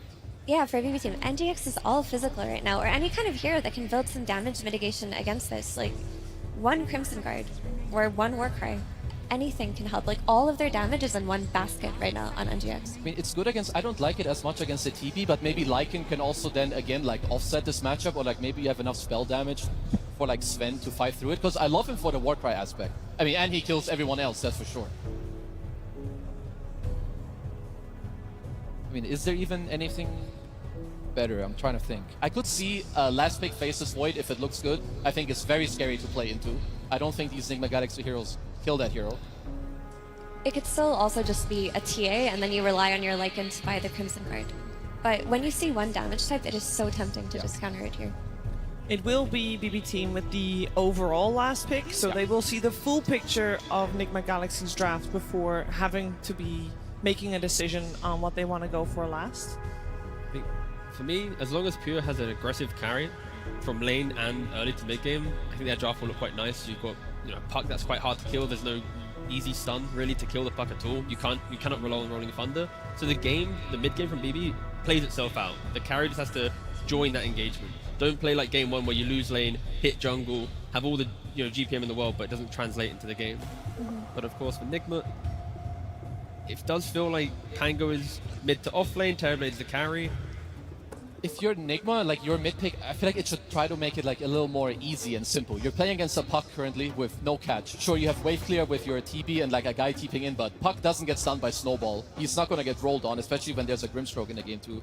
So if I'm Sumail in this position, or like if I'm Nigma, I want someone that allows my Tusk, my NP, maybe my Pango to play with me, and I open the game and I open the fight. I mean, there's always like putting Nature's Prophet on 4, trying to rush an Orchid on it, and going for something like Tiny from the mid lane. Yep, that's true. As long as we see a stun, I think I'm fine. Because if you run Nature's Prophet 4, it's a fine game for it. If you look at Disruptor and Grimstroke, those are heroes that he can pick on. Like, he can TP on them, spot them, with an ulti do damage. Whereas when we've seen Nature's Prophet supports look bad, it's if he can't kill the enemy supports. Because right now, even though you pick the Terrorblade, I don't think that BB team like lose on scaling. Like Grim against TB is also very strong later in the game if you do ever get towards an Aghanims. And Puck is not a hero that's to be underestimated if the game drags out. Maybe I'm overcooking, but it would be really cool if they sacrifice Pangolier so much due to the Grim and the Puck. So like Amar playing at 4. It's like, whatever man, just go pull Wave Exist, and then you get a new offlane pick. Prophet goes mid, TB goes carry. You have the scaling, you got the tempo, but it's like, are you really in a game 2 gonna randomly just put Pango on? Like, some teams would. I'm only referencing this because, Kuroki's the guy that plays Razor 5, back in the day. Like, you sound like the average Nigma fan with the Colt tank, and it got 100 to 0 in like one go. No, it's okay. They banned PL, so I can't even falter you for anything you said, because this hero I would have never thought about in my life. I just see room right now for the creativity to shine in the fact that there are some problems. I don't know if Pango being the core role helps fix them.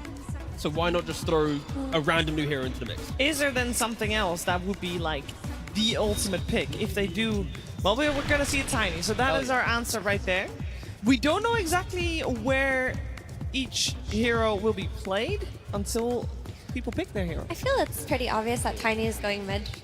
Because like you can just run your Nature's Prophet 4 with the Pango and you're strengthening his lane, allowing him to have a better entry into the game. Because while sure he is countered by Soulbind and whatnot, and Coil later on, if he's getting his Link Dagger and just rolls on the backline, he's going to have his impact in the game.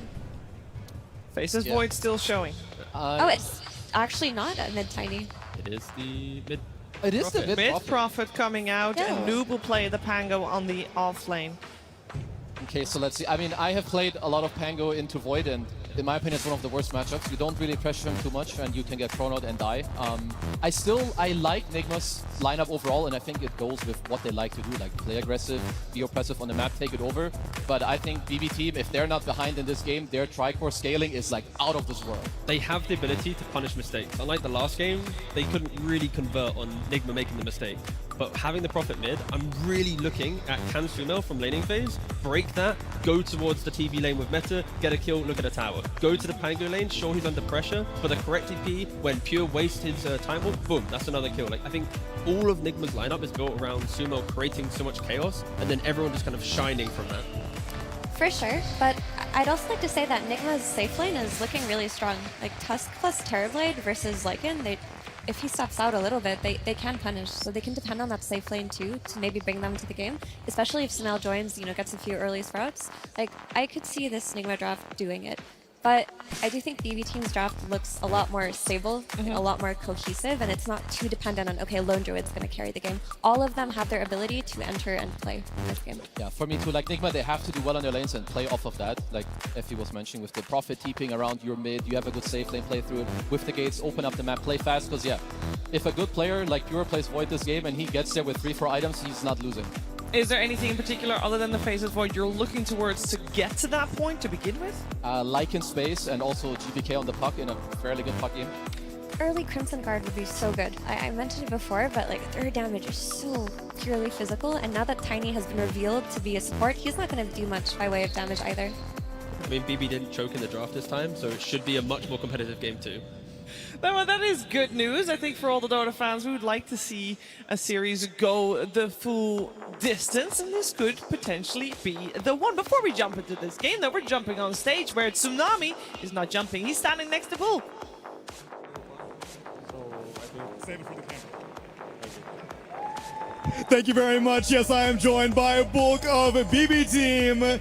Congratulations on making it this far, but this team has consistently been an issue for you. You guys only lost to one team in the road, and it was Nigma. What is it about these guys that makes it tricky for you? Nigma Goes была единственная команда, которую вы проиграли в предыдущем этапе турнира. Что в ней так сложно, что вы не можете с ней справиться? У них очень много хороших стратегий и неприятных героев для нас, поэтому они ими хорошо играют, и нам очень тяжело подготовиться адекватно к этой команде и к их героям. У них просто очень хорошие ответы на наши стратегии.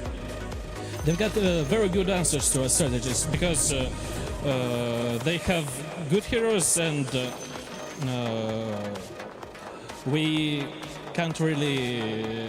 We're really bad against them, basically. I got it. So then, how about in the mid lane matchup? You think Nature's Prophet is a good hero versus GPK's Puck? Because I know GPK is on a lot of fantasy rosters right now. People want to see if he's any good in this matchup. Как ты думаешь, ГПК справится в миде? Потому что он сейчас во многих фэнтези-составах, и многие люди на него рассчитывают. Я думаю, люди, которые поставили его в фэнтези, не прогадали, потому что на этой карте Данек покажет, почему заслужил это место в ваших фэнтези. Daniel will show, GPK will show why he's the favorite for all of people's fantasy. I've been seeing all the posts. Now let's see if you can put up the numbers. Good luck, Bulk, in this game number 2. That's right, it is time to put up or shut up for BB Team because they can talk it, but can they walk it? We're here in the upper bracket. They do not want to be going down to the lower bracket so early. The big component of this squad is GPK and his supposed dominance over the mid lane, Avery. That's a tough player to dominate in terms of the early lane, though. Sumail is not the player you can go into a series and expect to come out lane-wise victorious a lot of the time, so he has his work cut out ahead of him. But I do agree with the panel. This draft looks a lot more well-rounded for BB Team. They're not all in on this, gimmick last pick hero for pure. They have a lot of scale, a lot of team fight, easy ways to start fights. They have the Lycan Grimstroke combination that LGD was super good with a couple of years ago. And honestly, I'm looking to the Grimstroke more than anything. This is not a hero we see a lot, but man, does it look good this game. And I think Save was playing well last game. Just Wind Ranger can only do so much, right? But this is a hero great against the Pango, great against the Tusk, and then you have some really good illusion targets in the late game. And if he gets farmed this game, Ags, Aetherlens, Blink in that late game, E-Blade, he is going to be an absolute menace. We talked about how some of the drafting problems for BB Team, they were put in this position where they didn't win the laning phase and late game was going to be a crunch. So they kind of had to perform mid-game, and they were so far behind they couldn't do that. This time around, they certainly have good late game, right? They've got the Faceless Lord. Yeah. This is the undefeated late game carry in this individual game, right? You can always win late game with this hero. It comes down to Chronos, especially when you get 2 up, Refresher Shard off Roast, or if you get to your own Refresher. You're just broken. You're straight broken. Sometimes it can come down to you also have damage to throw in the Chrono, but this game just looks like a solid Chronosphere game. And to me, it points to Nigma need to find a little tempo here. They don't need to completely run this game over, but they want this TB to be the first hero on that network chart. They want the Furion to be first or second. They want these 2 cores to be up there so you can overwhelm BB Team with an early advantage translating into an early item advantage. That's where these heroes are going to thrive. And of course, you have the Terrorblade Lycan matchup. Like, that's why Ghost is on this hero in this game. I mean, this was a matchup where, going back to Arteezy, who loves this, see Lycan, pick Terrorblade, win game. It's that simple. And why is it that simple? A reflection. You just, you go in every fight, you reflect this guy, you get auras, you just get free amp damage. Free 40% damage? Yeah, that sounds pretty broken on the highest base damage hero in the game. It's just stupid. Lycan also gives you a pretty free laning phase, and you are an illusion hero that can kind of push out the map, deal with his lane pressure a little bit, and Lycan is all single target. So he's not going and threatening you, or at least your illusions in the fight. Just a very one-sided matchup. Hopefully Ghost can make the most of it when it comes down to those team fighting and getting the big reflections off. So far, though, in this early game, Pure feeling the heat again. This off lane for Enigma Galaxy overperforming, I think, in this series so far. Oh, yeah. I mean, they killed it in the first game, and putting this much pressure on Pure early, though.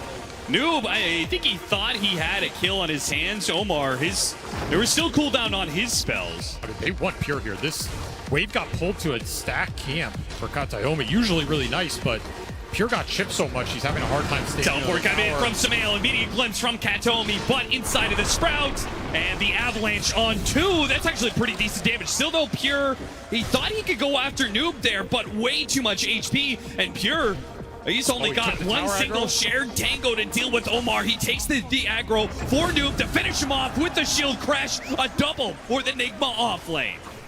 They are showing up on the main stage. Katayomi gonna try and get a return kill, but that's a Fairy Fire full one Tiny. You're not killing him on your own. Yeah, Omar jukes it, so he wouldn't be able to get the glimpse back into tower range. By the time he saw the Tiny, it was too late for all that. Now, he could still get a glimpse here and have a chance, at least be able to burn through some of the regen that Omar has. Pure hits him with the time dilation, but it baits in Katayomi.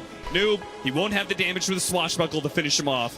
Both Omar and Katayomi will be able to walk away, but Save is not walking away from that one, at least not outside of a body bag. Nero does what he can, but ultimately it's a kill combo that he can't really do much about. What an incredible start for Enigma in this game too. Just straight up winning 3 lanes across the board. Huge amount of solo experience going into Sumail. He's gonna have Wrath of Nature up in couple hundred XP, Earn already online. This Fury on TP plus ult is going to be devastating around the map.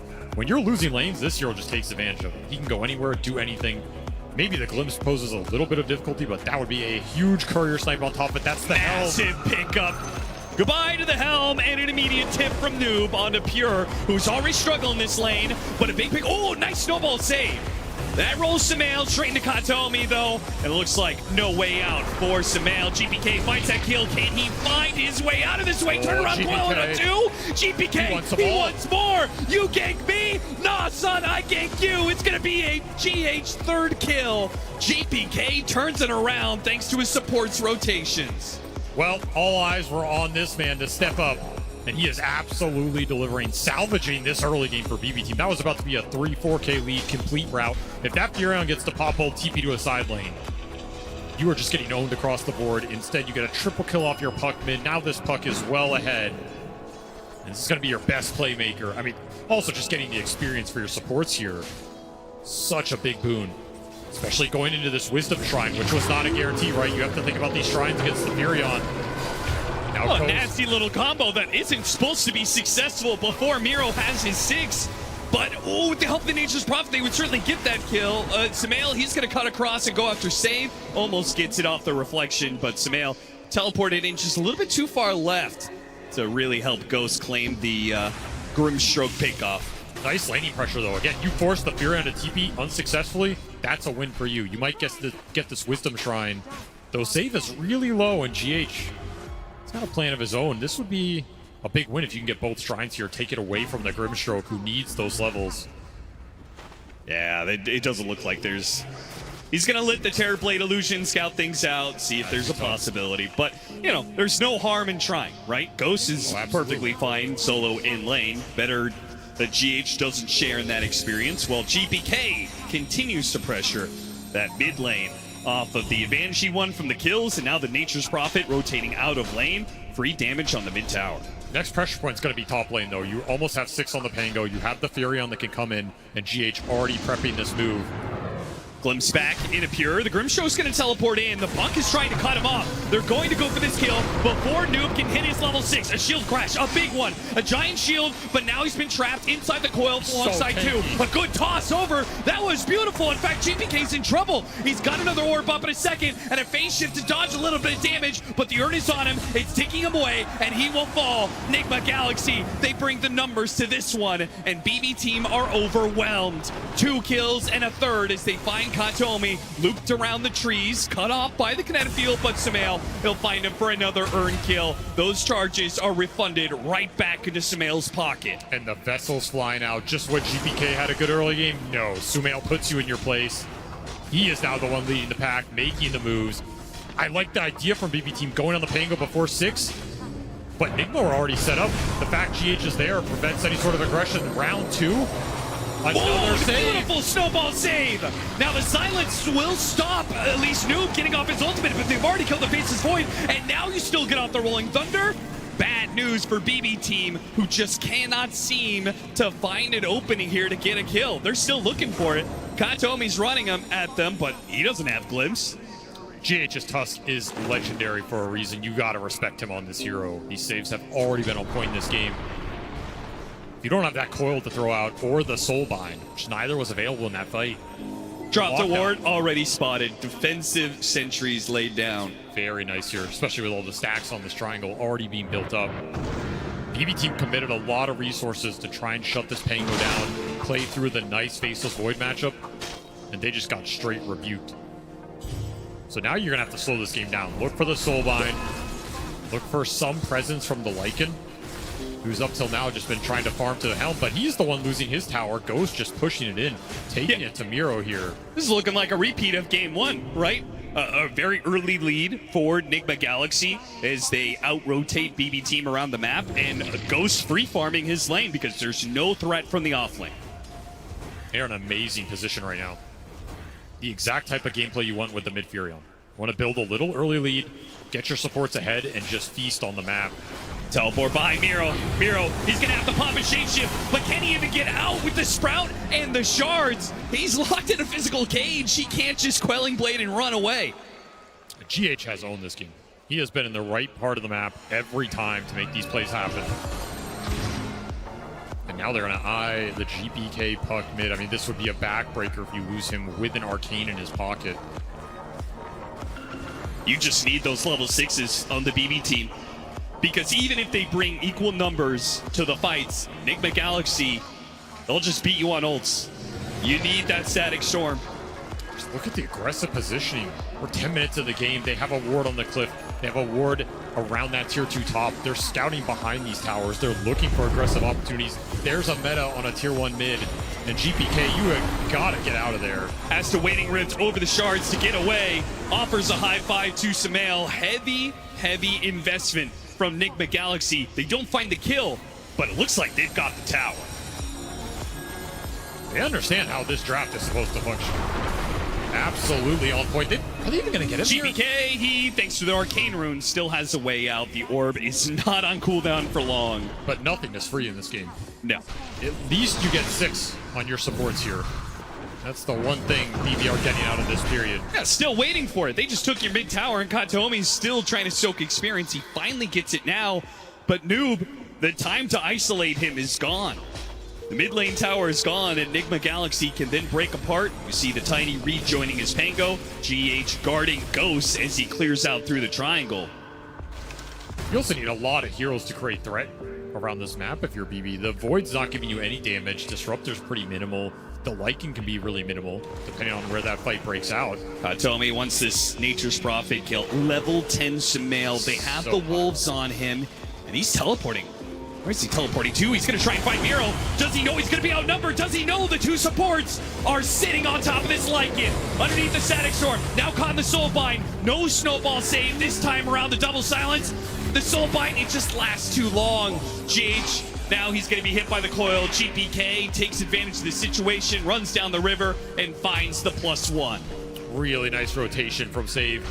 Leads the pack, you get a massive Soulbind. Exactly what you want against this Tusk. You want to create a situation where GH can't come in and get those snowballs due to all the roots and the AoE silences you have.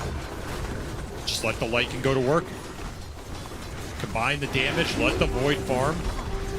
Like, this Faceless Void is not the hero you want to play around in this early game. No. It's the Grim, it's the Puck. Those are your 2 playmakers. Sumail just gets caught off guard.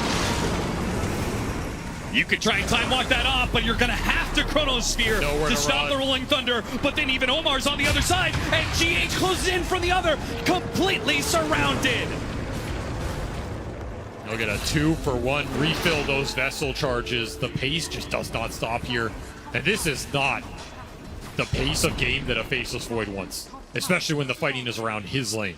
Enigma Galaxy picking up more and more speed of 3-man smoke and a play through the gate. 45 seconds until the Wisdom Shrine spawns. You know that's where they're headed. GH absolutely has plans around this spot. Has a ward as well. You could just plant a high ground ward, camp this, potentially bait it out on top of getting it. You always have Furion to back you up. Or just go look for the kills. They are going to look and find Katomi. Turns around, Static Storm does what he can, but Ghost always quick to join his team. And of course, Samael can teleport in with full confidence that with 4 heroes behind him, no matter how aggressively he's teleporting in, BB team can't turn it around. What? They've got a Faceless Void. What are you going to do with that? Your best combination is Inkswell Wolf right now. Not enough to win this shrine. More experience advantage for Enigma Galaxy. That's going to be another transformation wasted for the Lycan. Shapeshifts, I mean, he used it once when he got ganked there, then a second time here trying to respond to all this aggression, but... And they were just all these heroes on the other side of the map. GH is already threatening Pure, and they even got some good damage on him there with the Wrath of Nature. Time Walk being on cooldown. Can't undo that. I mean, I'm sure he's crying on the comms right now. Like, I need something. I need some pressure on the map. I need some space. This is not a playable game for me right now. You just lost all your tier 1s so fast in this game. It's a lot of space for this Sumail Furion to operate on. And Orchid already up. He has absolute solo kill potential on anybody in this game right now. It feels like BB team were sinking into the meta that was developed in the road to TI, right? Very slow games, not really these fast run you over pace, but Enigma Galaxy are showing they're able to buck the trend, and a toss will put a stop to that. No Rolling Thunder needed. Meanwhile, on the other side, Coil does find GH, and he will meet his end on the other side of the map. But are you gonna lose Pure? I mean, maybe. He's gonna have to chrono again. Oh man! And again, not even the Rolling Thunder required to be used. He still has it. He's still gonna go after him. Oh, Pure, why did you run back? Now Samael's gonna catch you. Got him on the Orchid. A little bit damage with the Spirit Vessel. Is it enough? A tick out, not quite enough. A beautiful Soulbind sets up the kill on the Pango, and maybe Samael's Nature's Prophet as well. It takes a little bit to wear through him. Nice phase shift dodge. Big damage was coming out from Omar. GPK's life threatened, but he managed to dodge it all. Keeping up with Samael. Got to be careful that Wrath of Nature, though. Could it be big damage? Save. Nice Sunder save. Beautiful setup from Ghost to make sure they do not bleed out a Samael kill. He is level 12. He is worth a hefty amount when it comes to that experience. Managed to prevent losses there. Enigma Galaxy hold on to a 5K lead. That last stroke from Save was coming through. That Sunder might have been necessary. If stuff is going to go well for BB team, it's off the back of this Soulbind. I mean, that is the only spell that's really giving them an advantage in the fight and something they can play around. It's been impactful already. Very good against Enigma's heroes. And I mean, that evened out a solid chunk of this lead. Is this going to be yet another defensive phase shift from Miro?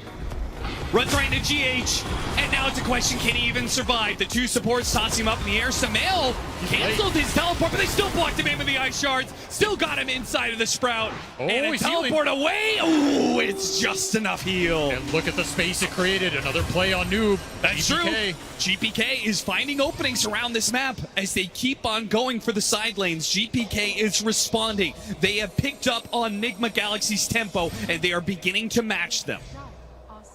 This Puck and Grim are doing so much to salvage this game. If they get another kill here, Big Swell will stop that. GH, he'll fall yet again. These 2 playmakers, man, you can never count them out. They're incredibly fast players. They're very good at reading the map. The long-term duo GPK and Save, they've been through it. And the thing is, if you even this game out, your 5-on-5 team fight is pretty good. Like, you have a spell casting advantage that the Soulbind and the Chrono land. They're not easy spells for Enigma Galaxy to deal with. That's why you wanted this net worth and item advantage going into that mid game. It's been even out a lot. This Void's now ahead of the Pango, whereas he was almost behind the Tiny. You cannot throw away kills lightly in this game. You have to keep playing around the Furion, look for pickoffs, abuse your lane shove, and not give up big core kills around the map. You got such an early blink on this Omar Tiny. Love to keep skirmishing around that as well. Like, just toss heroes into you. Play for the easy, simple kills. Get Ghost involved. Look for an early Roshan here. Keep getting those power runes. We've got 2 minutes until Tormentor as well. Big objective. Some nice shards in this game.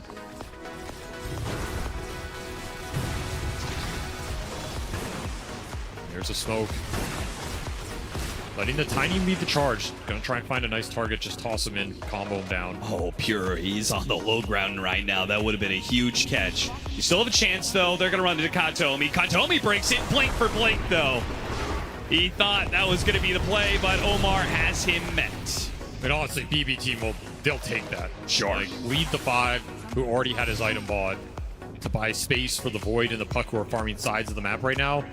Downside is you might lose a big objective. 4 points in the tag team, straight into the Roshan. Enigma Galaxy are going to try and get something off this smoke play. This feels super efficient, getting that kill and going straight to Roshan, and in a minute's time, Tormentor is going to spawn in the top left. Them being in this part of the map feels incredible for them. It's going to be an efficient sequence for them. I mean, all of BB team are farming, so you're not going to gain a lot of net worth off this play, but you're going to get a lot of objective pace out of it. Yep. And you can turn that into more gold later. If you can pressure some tier 2s, you can play more aggressive on the side lanes. You see what Katomi's up to? They're going to get this Roshan, but I think BB team made the call that if they try and go for Tormentor, they want to take that team fight. They've got Chronosphere. If they can get the wards down, they've got Static Storm. They've got a huge team fight, as you said. An aggressive ward laid out. Waiting. All about that soulbind. Seeing if Enigma Galaxy take the bait. Sumail would be a perfect target for them. They smoke up. They did see him for a brief second there. Now it's a question of reaction. They got the Static Storm on 2, only catching the Tiny inside. It's a valuable target. They do manage to take him out. Ghost is right in the middle of them, though with that Aegis. So they can turn and focus on this Terrorblade, but can they chase? They go for the Chronosphere on a Sumail. They say ignore that Aegis, go straight for the big guy. Another Sunder save out from Ghost, and Sumail, not dead yet, turns it back around with an Orchid. Can't finish off Pure either. The timer goes off. Sumail run down by Miro, and he's got a decent amount of damage on a Ghost, who sundered earlier. Has to dodge the Rolling Thunder, though. BB team have wisely called it quits, at least for now. Ducking into the trees and teleport away. Denied as the Avalanche covers him. Miro, he'll be the one to fall, but BB team, it's 2 cores in exchange for some kills, a buyback, and a very important kill on that Nature's Prophet yet again. Expensive buyback from Omar. Does secure the puck kill, so you can argue it's worth it, but the fact they brought him down at the start of the fight, super valuable. Frees up that fight for GBK, barring the buyback. Eventually pays the price. And man, Sumail just got chunked from those Lycan summons. He took 2,000 damage from Lycan in that fight. Just got whittled down. The Chrono came in at the end. He got sundered and then killed through it again. Shout out to Ghost, though, twice now with the Sunder saves on Sumail. Those are very clutch pickups, especially since that boost of HP, I mean, the Nature's Prophet is tanky, man. It's a hard hero to kill. 17 armor, 2,000 HP. Tough Spark of Courage gives you the bonus armor. Valuable summoners for sure, especially when you have Aegis. They're not going to focus you down anyway. Kind of crazy there was no Soulbind in that fight. Oh, no. Bit forward there. There was Static Storm, but I guess the fear of Sumail rotating in. Katomi almost getting caught by that. They back away and will give their tier 2 up to Enigma Galaxy. Trying to get something out of this Aegis period. It feels like Pure recovered in this game, though. I mean, this was looking like one of those games he might have just never played Dota in. I mean, if you get that tier 2, but naturally, you're going to break apart afterwards. And look at this pincer move from PB team. This is nasty if it lands. Once again, the deadly duo of GPK and Save. They found an opening, and it's going to be on the man. They got a beautiful soul bite. How does Save keep getting this? A snowball goes off, picks it up, and maybe it bails him out as he blinks away. On to Noob's Pango. He's not dead yet. He got off the Rolling Thunder, but a physical hit will finish him off. That's enough. Meanwhile, Miro chasing after Sumail. Trapped inside the Sprout, makes a run for it, a glimpse back. But Miro, he really can't stand up toe-to-toe. But the other two, the Mobo heroes, another Sunder, another attempted save. But this time it's not good enough. But it got off the Orchid onto Pure. A trade of mid for carry, and an Aegis now as Ghost brought low by his own Sunder. Does he have the survivability to get out on this second life, or is GH? Is he going to be left behind? Ghost is trying to help him out. GPK and all their mobility, they just keep on swarming in and out of the fight, hounding after Enigma Galaxy. He wants GH here. And they've got the glimpse back to do it. Ghost will have to give up the chase. He'll go back to farm. GH will create what little space he can. BB team, they lost their carry, but another time that they're able to stand toe-to-toe against Nigma Galaxy's early game. I mean, look at the puck damage. It is all GPK in this exchange. What an angle, too. Him and Safe from the back, not a move Nigma expected. They kind of bailed out that link with another very clutch snowball, splitting it up. Noob almost survives, dies to the last right click from GPK. That is such a close fight. It was. Did him no favors that the Sunder save was a lot less effective because they were both low HP. Yes. So that kind of hurt them a lot, but we're kind of seeing the fight paradigm. They're just running at the Furion, and he's just kind of sitting there and taking it. Like, he can't output enough damage to dissuade the summons on his own. There's little summon clear in this lineup. Oh, beautiful glimpse. Katomi with this blink dagger, but a better save from Ghost. A little man to dodge to save his life. That will absolutely do it. Still, and that will ensure Ghost can get to his butterfly, which is a massive pickup. Yep. Huge timing for Nigma Galaxy. Everything is now riding on this Terrorblade. The Furion had his shot to completely snowball this game. He's going to have to try and scale too. But the pace that GPK is setting, he has an amp damage right now, 6-2 and 8. Haste, amp damage, and bigger moves than Omar's got. He jumps away from the initiation, and now right into the middle, the thick of it. The Static Storm gets one, looks after GH next, but he jumps away to his curveball orb. Puts a little pressure on Nigma Galaxy, threatens to overwhelm them, but then backs away. There's no need to keep up the pressure. He created the space. Pure, he's farming away and loving it, I'm sure. This is a scary game to give Puck late game items in, because your lockdown is pretty limited to that support duo. And Tusk is not always the most reliable. You are really dependent on this tiny combination. Yeah, we're also seeing with the Faceless Void, right? If you have troubles locking down this Puck, it's only going to be worse because Faceless Void is going to be just as mobile as this hero. Give him a little extra help there with the Grimstroke. Not quite the stun combination they were looking for this time around. Noob trying to use his shard to make sure he gets a lockdown after the phase shift, but there's still the Yules. GPK does manage to get away, and the Rolling Thunder being used like that. Nigma Galaxy, they got to probably take a break a little bit. The team fights have not been clearly won by them. No, not at all. Rolling Thunder is a key component for that.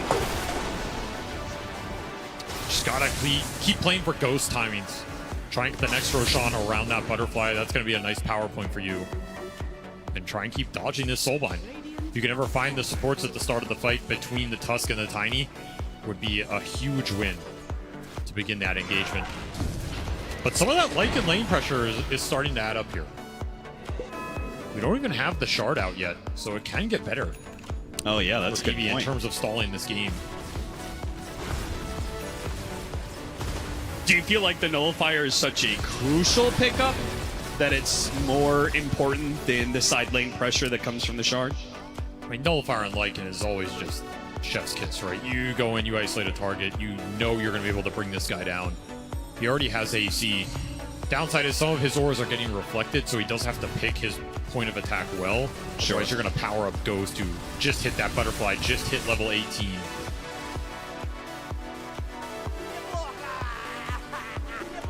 But the Lycan doesn't have to be the first one in. I think for BB, that's ideal. Which is another reason why, if you're Nigma Galaxy, if you can start these fights on your terms with a tiny initiation, it's going to feel a lot better for you.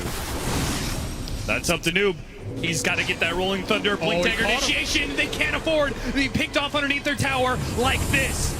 All the support ults being dropped on this Nature's Prophet. Feeling they got it for sure, but the Rolling Thunder is just beautiful. A bowling ball right through the middle of BB Team has taken out 2 cores and freed Samael. He may have died, but they got a 1-for-3 exchange, and only a Blink Dagger will bail out this Grimstroke from death that was closing in. Pure just never gets Chrono off there. Gets chain stunned off Avalanche, into the Rolling Thunder, into the Congregations of the Deep. The extra tendril betrayed him there. That's a very different fight if he gets that up, considering how clumped Nigma were. They got their Terrorblade glimpsed out of that fight, and they had to TP the new Pango into the preemptive Soulbind. Not a good fight setup for them, but they just pushed through it. It was just so unnecessarily risky to make that jump and not use the chrono. If you don't want to jump in as the Void, I think that's fine too, but... I mean, he just doesn't want to chrono his own teammate here, right? For sure. Like, you don't want to chrono your own puck. It feels bad, but... Man, that neutral creep did some work there. It messed them up, man.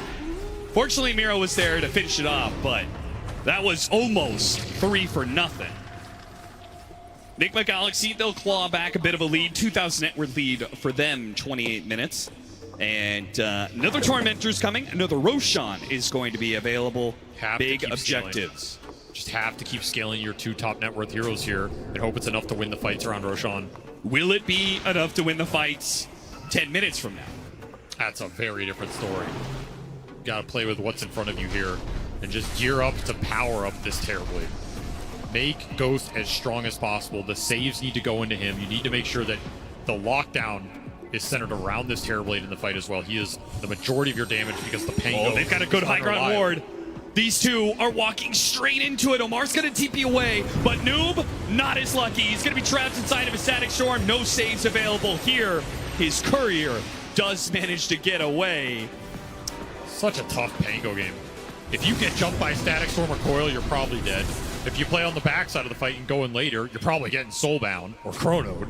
There's a time dilation in the middle of that for you. I mean, I do not envy Noob's position here. Yeah, particularly since he's not a hero that could just be thrown away, right? His disables are so key to the Terrorblade and the Nature's Prophet to do damage in these fights. They need his lockdown. They're going to need his damage as this game scales.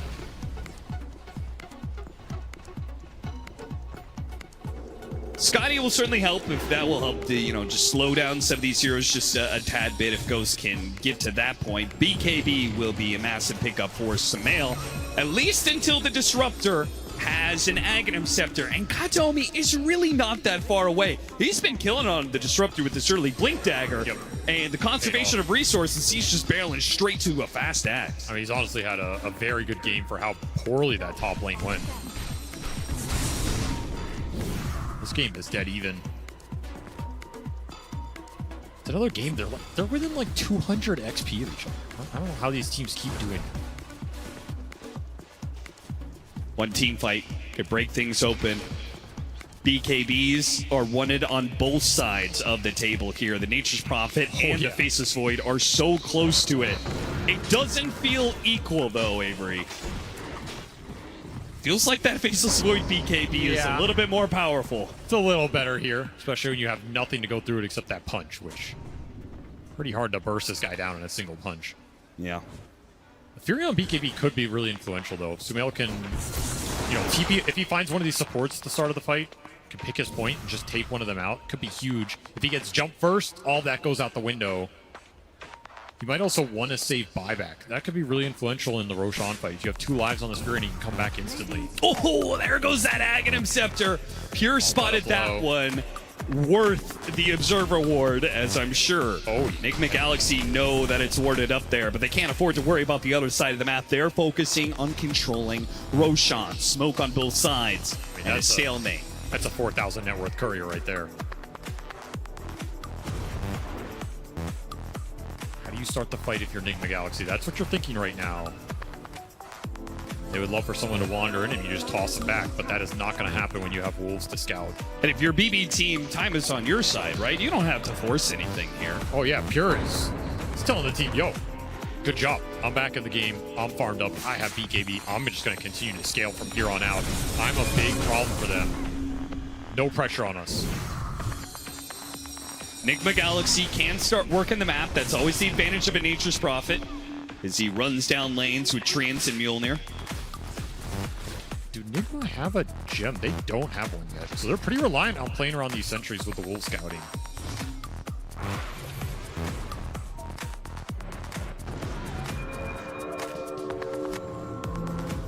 Level 20 puck already, so you got that Waning Rift cooldown on top of the Octarine. That's where this hero just becomes almost impossible to kill. Yeah. Samael, he's got his level 20, as well as Ghost. A little bit extra Conjure Image duration to help with the map pressure. I mean, Enigma Galaxy, Like, yes, they would like this Roshan to happen faster, but they also have the time where the Nature's Prophet and the Terrorblade Illusions can push in these side lanes and start forcing BB Team to break apart a little bit. And maybe that presents an opening. I do feel like we see Nigma get in this position a lot, though, where they're just kind of waiting outside Roche, waiting for an opportunity as if they're unsure of what the correct play is.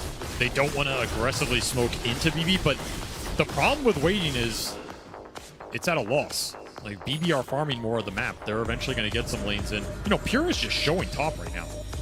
And this is normally information you're using to make some decision. You're either going to smoke off this, you're going to force the Roshan, you're going to try and go to their high ground and D-ward or something. Letting him get away with this, it just feels like too much wiggle room. He was just level 18. Now he's got that crucial level 20 talent, where exactly. all of a sudden the Faceless Void has a massive damage upgrade inside Chronosphere. He's gotten so much out of these last few minutes. His damage has gone up considerably. He's halfway to MKB now. Nigma Galaxy, I mean, just at this point in time, you haven't forced anything for the last couple minutes. Maybe you just wait it out for Roshan to go to the other side, because it's still a minute away, and then it goes up to the top side of the map, and you have that Radiant Outpost to play with. It feels like they're also just out of smokes. I mean, look at BBT, man. They're just like, we're all over the map. We've left. They have no intention of grouping up here. This is what I'm saying. The lead is just going BB's way. We left the creep inside of the Roshan pit. We know you're not doing it, but if you want to try, go for it. You have to make a play call here. You just bought the smoke, and it just came up insta pop. They've decided to go for it. There's a power rune top. Not Bro, a bad they're one. doing Tormentor right now. This is just flat out unacceptable. That's the Lycan shard too. Take that every day of the week. All right, I mean, if doesn't have to buy it.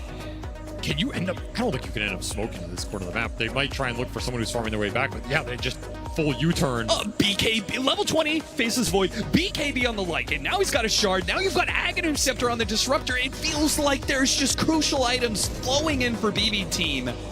Nigma Galaxy, maybe they find a massive opening though. It was all worth the wait if they could kill this Disruptor and then do more with it. It can't just be a pickoff. It's got to be taking this fight to Roche and seeing what BB Team do. I'll be honest, I've seen some crazy smokes in my time. That might have been the craziest one that somehow ended up working. They did an entire map cross into another half map cross into randomly run into the 5. Oh, look at Pierre again, on the opposite side of Roshan saying, go ahead, if you want Roche, you can take it. And Nigma Galaxy will oblige. But do BB want to give it up here? They just got Plasma on Puck. They have BKB on the Lycan. This is a fight they can take, especially with Chrono around the pit. And once more, Nigma Galaxy hesitating on this play, right? Not making a 100% call to go for Roche. They'd rather take the fight. This could be correct, but it feels like this Roche has been in the making for 5 minutes now. Yeah, Pure joins his team in this smoke, and now the Disruptor is back into play. Look for the tiny jump. It means so much for Nigma Galaxy here. What does he got to get? He's got to find something, either Disruptor or They see this target. Disruptor, they're after him. They've got the lane ward to be able to spot him out. They know he's on the edges here, but can they get to him? A Rolling Thunder trying to chase him down, and Faceless Void. He will lock down the Nature's Prophet short, but you already lost your Disruptor. It's going to be Crucial Heroes dead on both sides for the team fight. Puck, maybe he can get away off this blink, manage to get a coil onto GH. He wants to deal with these safe supports, and Pure, he can help him out with the damage. They got to bounce away from Ghost. They're just kiting him out right now. They know the control is gone. Yeah, no Rolling Thunder, and now the buybacks on the supports. BB Team, they just back away. They call it quits. Gotta respect the Terrorblade. His damage hurts, though. 3,000 damage. Up on a single hero, and look at GPK, he's still bouncing in and out right on top of Nigma Galaxy. They don't know what to do about it. They can't do anything about it. Double support buyback, you still can't find this Puck, and your meta's about to wear out. So do you have the confidence to go for Roche here with the ultis on cooldown? It looks like the call from Ghost is no. This Roche will continue to get delayed. And that pretty much guarantees that there's going to be another fight with another Chronosphere. Yep. Similar timings here on the cooldowns of both Metamorphosis and Chronosphere. And Pure, he finished MKB, so that Butterfly starting to lose some values. It just feels like PB are outscaling them here. This game has been slowed down. It's been delayed. I just cannot believe how much they overextended themselves for that Disruptor kill. I mean, Sumail committing for that kill had to have known that he was going to get Chrono. I mean, he has to, right? Like, you have to take this Disruptor out of the fight. It's too deadly for your cores. GPK? Oh yeah! A Coil Static Storm with an Aghanim Scepter, a snowball pickup. Sorry, GH, all that does, it put you in the kill zone. Pure will go to work on Samael. There's just nothing Enigma Galaxy can do about the team fight now. This game is slipping away one fight at a time. You're getting outscaled, you're getting out-controlled. You need too many items to power through it right now, and that man right there, GBK, he salvages mid-game and he is taking over the late game. Suddenly, Pure has all the damage he needs. The fights are just becoming too easy. You throw out the coil, you throw out a Soulbind, you land a Static Storm, that fight is just probably over. There's no way to bail it out like last game. There is no Supernova to save you this time around, and a beautiful jump from GBK gives them a two-man Static Storm on two of the best targets you can hope for.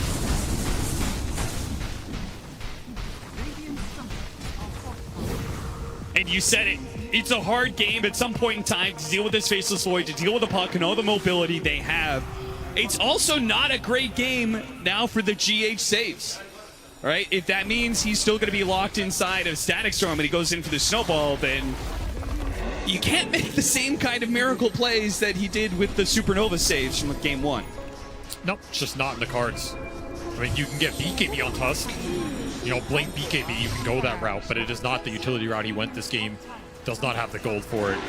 It's a long way away. This is a huge window for BB to try and just end this game, especially pushing towards these 25 talents. You have Backtrack coming. You just got Coil Pierce's debuff immunity. I mean, this line of scale is just insane. And of course, Save, he eventually got to Dark Portrait in this game. That is another spell you have to worry about. You give up a big link with this Terrorblade on top, you're going to be playing against a very strong Terrorblade illusion. Scotty, also a big increase in survivability for this Faceless Void. It seems impossible for them to be able to burst him down now. Yeah, the items are just rolling in.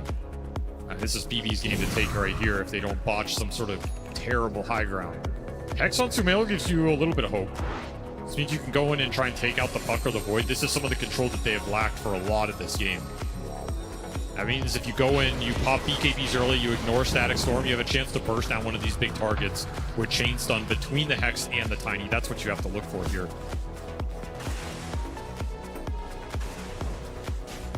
Well, Terrorblade, meet your own illusion. Firmstroke's going to be running his own TV illusions down lanes. So that, alongside the Lycan Shard, alongside a 15,000 net worth lead, it kind of takes all the gas out of Enigma Galaxy's map play that they were doing in the first 30 minutes. They will smoke, though. Bold smoke attempt. Into that Aegis. If you run into the Faceless Void first, the fight is just going to be impossible. You have to find the backside of BB's formation. Find those supports, find the puck, find the disruptor. What can they do with this? They get into the high ground. That's already a decent start. And they spot the Grimstroke, hit him with the Rolling Thunder.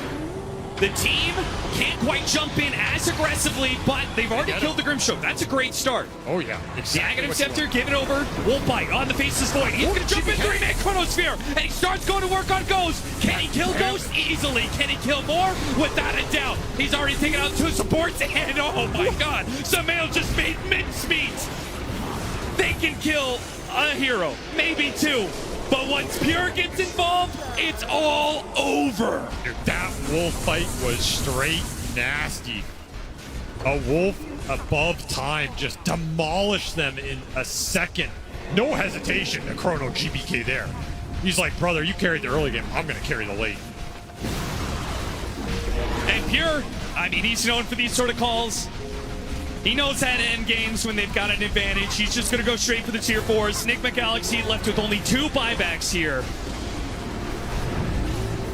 He got glimpsed to Fountain. Oh, I thought he got glimpsed. I guess they will defend it here with buybacks, but... Our BB team actually going to back away? Because you still have a minute left on this Aegis. Nah, you have Aegis, you push it. Yeah, Pure doesn't even need Chronosphere to be a threat. They get a couple of the buildings and will actually give respect. Enigma Galaxy. Okay. I mean, that's a defense. Hold on for now. Wait. Or is it? Or is the Wolf Bite? He's just going in. The Wolf is at your door. He's knocking the damn door down. That's going to be Barracks gone yet again. And Pure waits for his next victim. New pulled back in from the glimpse. All right, got the Rolling Thunder out of him. Time walks. Wait, I'm back in. Hit by an avalanche. But of course, even if they could kill him, he still has that extra life. GH, he throws out the punch just to try and save his own life. Miro's going to chase after. Oh, 1,000 damage crit to finish him off. Got him inside the Sprout. And Miro doesn't actually have a way out of this one. The Quelling Blade's still on cooldown. But what about the rest of them? Scythe of Ice, put onto the Faceless Void. They ignore him for now. Coil onto 2.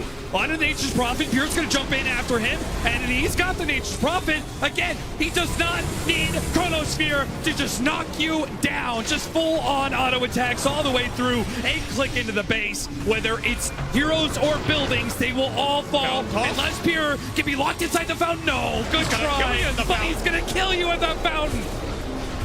Is that what you wanted? Because you can have it. Into the fountain goes Pure. He wipes out Nigma Galaxy in their own fountain to push us to a Game 3. We've had a lot of 2-0 series today, but finally this crowd will get what they deserve. A Game 3, the last game of the night, with maybe one of the most anticipated teams.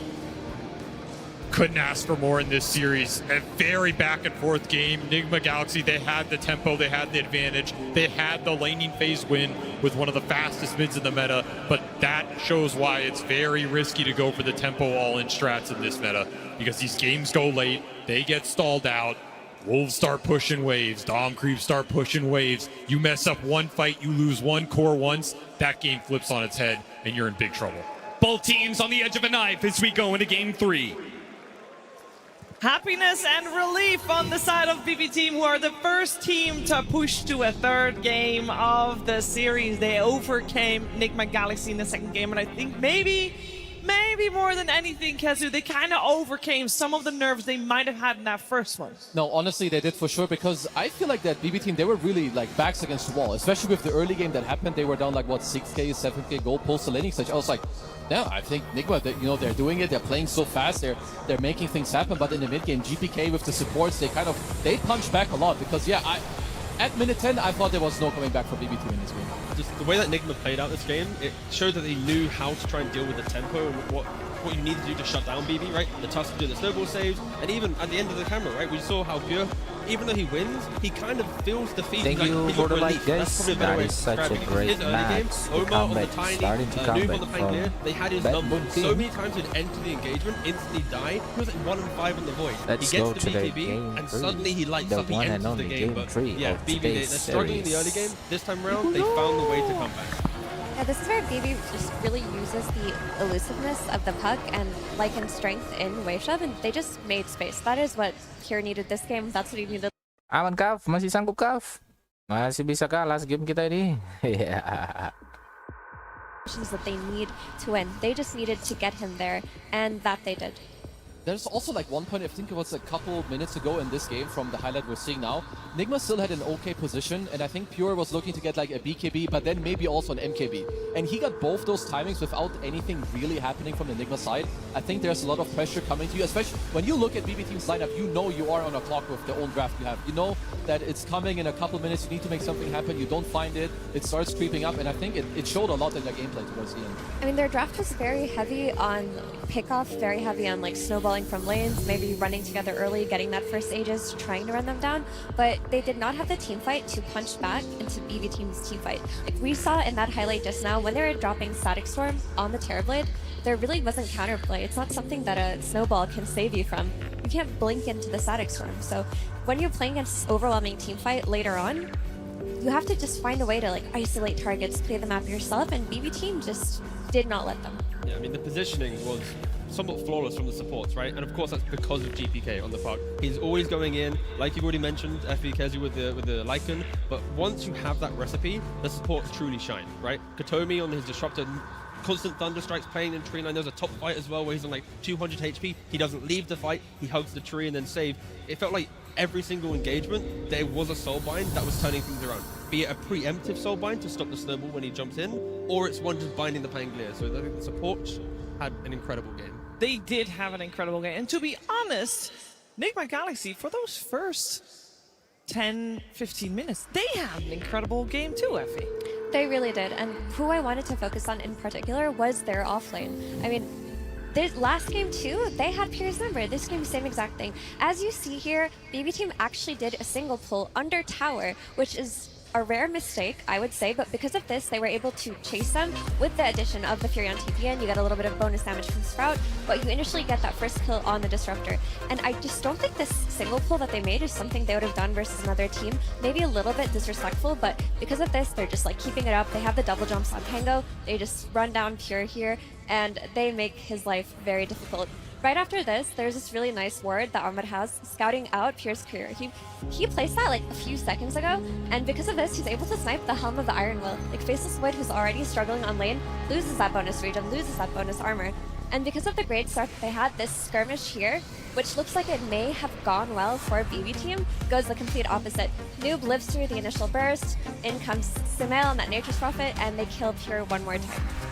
Yeah, critically, Nigma are showing that they want to shut down Pure. In game 1, game 2, they've done an exceptional job, and going into game 3, they're probably going to do it again. But the draft needs to ensure that they're not on this like snowball timer, right? Like when you look at their heroes, if they aren't crushing the game, hitting racks with the first stages on Terrorblade, the game will get difficult. Yeah, because we knew that if they fall behind or the game goes even, it's going to eventually be hard for them. And especially when you play against GPK Puck, it's one of the best like hero player combinations with not so many like stuns yourself, so you have to build an Orchid or a Hex. Like, the game is just not in your favor. No, it is just not the later the game goes. And I do believe, Kezu, you wanted to show us something regarding how rich both teams were in this game. Yeah, because, I mean, as we've mentioned, Pure had a really, really bad time early on. Like, you can even tell, like, earlier, he's sitting at 3k net worth minute 10. Like, this is his inventory. You know, with the laning stage we showed, he got his courier snipe. So there's a 2k deficit. But when we go later in the game, and if this does ever happen in this matchup, TB has to play from ahead in net worth. If he goes even or falls behind, the game nearly becomes a GG straight up. So here, Pure, at the 40-minute mark, he's not only 2k gold ahead, there's some stuff like off-screen too. He has Wolfbite, he has AC Aura, other stuff being pumped into him. So yeah, when the game reaches this state, with the heroes that were picked for both sides, BB Team were always going to take the win. Not only that, it's like you have to survive a Chrono, an Ag Static Storm from the Disruptor. On top of that, the controller, there's so much scaling on BB that you need to play a flawless game on Nigma. Yeah, and it kind of takes me back to the very start of the draft, Effie, because we traded the, well, they traded the Nature's Prophet for the Lycan, or vice versa, however you want to look at it. It seemed like, even though BB Team was second pick in this, they felt like they got the better trade. I would say so. Like, I'm in the camp that of the heroes that you don't want to give away to Nero, I would put Lycan top of the list. Like, he has played exceptional on that hero, not just at TI, but throughout the entire year. Back when Alpha Wolves were the thing and everyone was doing it and it was cool, he was doing it way before everybody else.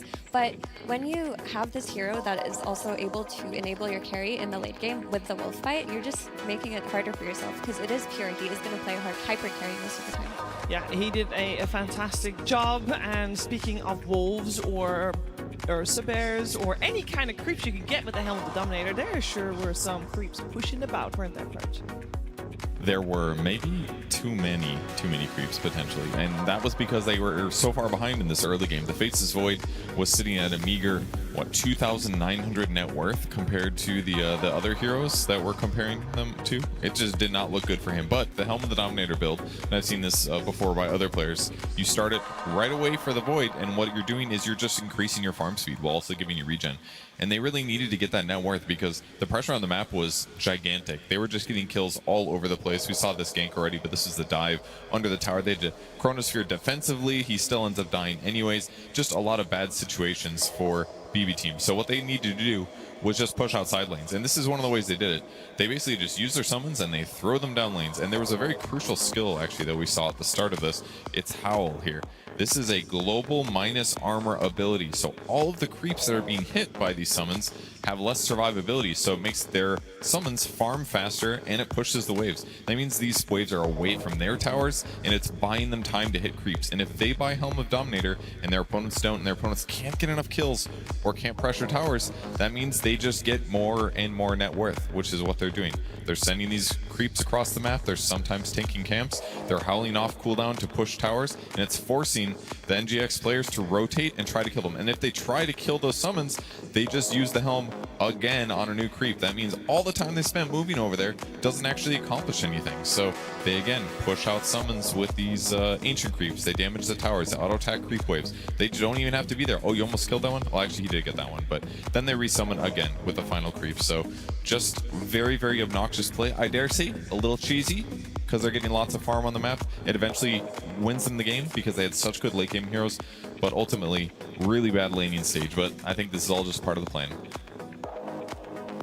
Thank you very much, Perth. It was part of the plan, and it was a good plan, and it makes me wonder, why did the teams ignore like it in the first draft? They didn't completely ignore it. We saw it banned in the overall last phase of bans, but it felt very strong. Kezu, where do you go with this game number 3 that we have coming up? I think if you're Nigma, you want to try to do something similar, like play aggressive, because you can see it works, but maybe you don't have to like first pick a Nature's Prophet or like maybe like all in this stuff. Like keep your scale, keep like the fact that the game is still simple for you. Like play aggressive, but have like a backup of I can scale on this guy, we have stuns here, we can go together. Just play the normal Nigma stuff, keep it cool. They can still be happy with what they've done so far. I mean, they fell into a classic drafting trap. A hero is always banned against you. You finally get access to it, you instantly pick it up, and then you kind of have to draft something that you never really draft, right? So I feel like coming into this game, they're not going to fall into that trap because maybe they ignore Nature's Prophet. Maybe they just go, okay, you know what? We can't really play this hero against them. Or if they do pick it, it just goes into carry and they find solutions elsewhere. But I think they just fell for a trap. Yeah, and I also think that the puck forced them to pick that Tiny at the very end just because they lacked that instant disable. They lacked that means to play quickly and have something outside of just a Sprout. It's really not enough in the early game or just an Ice Shards. And then you're put in a position where support Tiny, like he's been a lot weaker than he has. Like he played a great laning stage, but it's going to get to a point where everyone's pushing waves with their helm. Your Tiny's just hiding, looking for a tossback, and he's not going to be able to scale or provide you with like a win condition team fight the way that other supports can.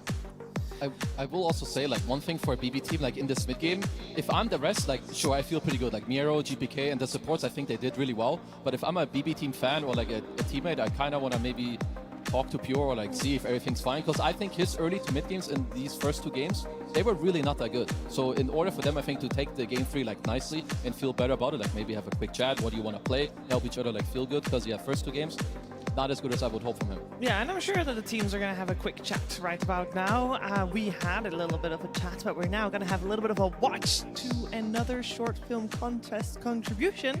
It is Director's Cut.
Massive respect, a man of many talents there.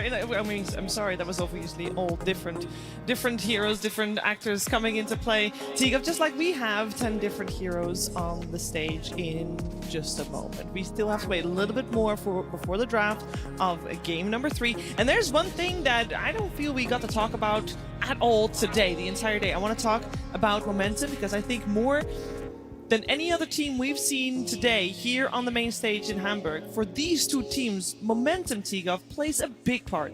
It does. I feel like especially for Nigma, they're very much the vibes team of the top 8. They're the ones that I feel like if they can keep their spirits high, then they have a chance of a comeback. You know, when they walk back out, I'm pretty sure, you know, if the audience can inspire them in the final, you know, 5 seconds before they walk into the booth, then yeah, but both of these teams, they are like the emotional teams. They play on, you know, the success of each other feeling good.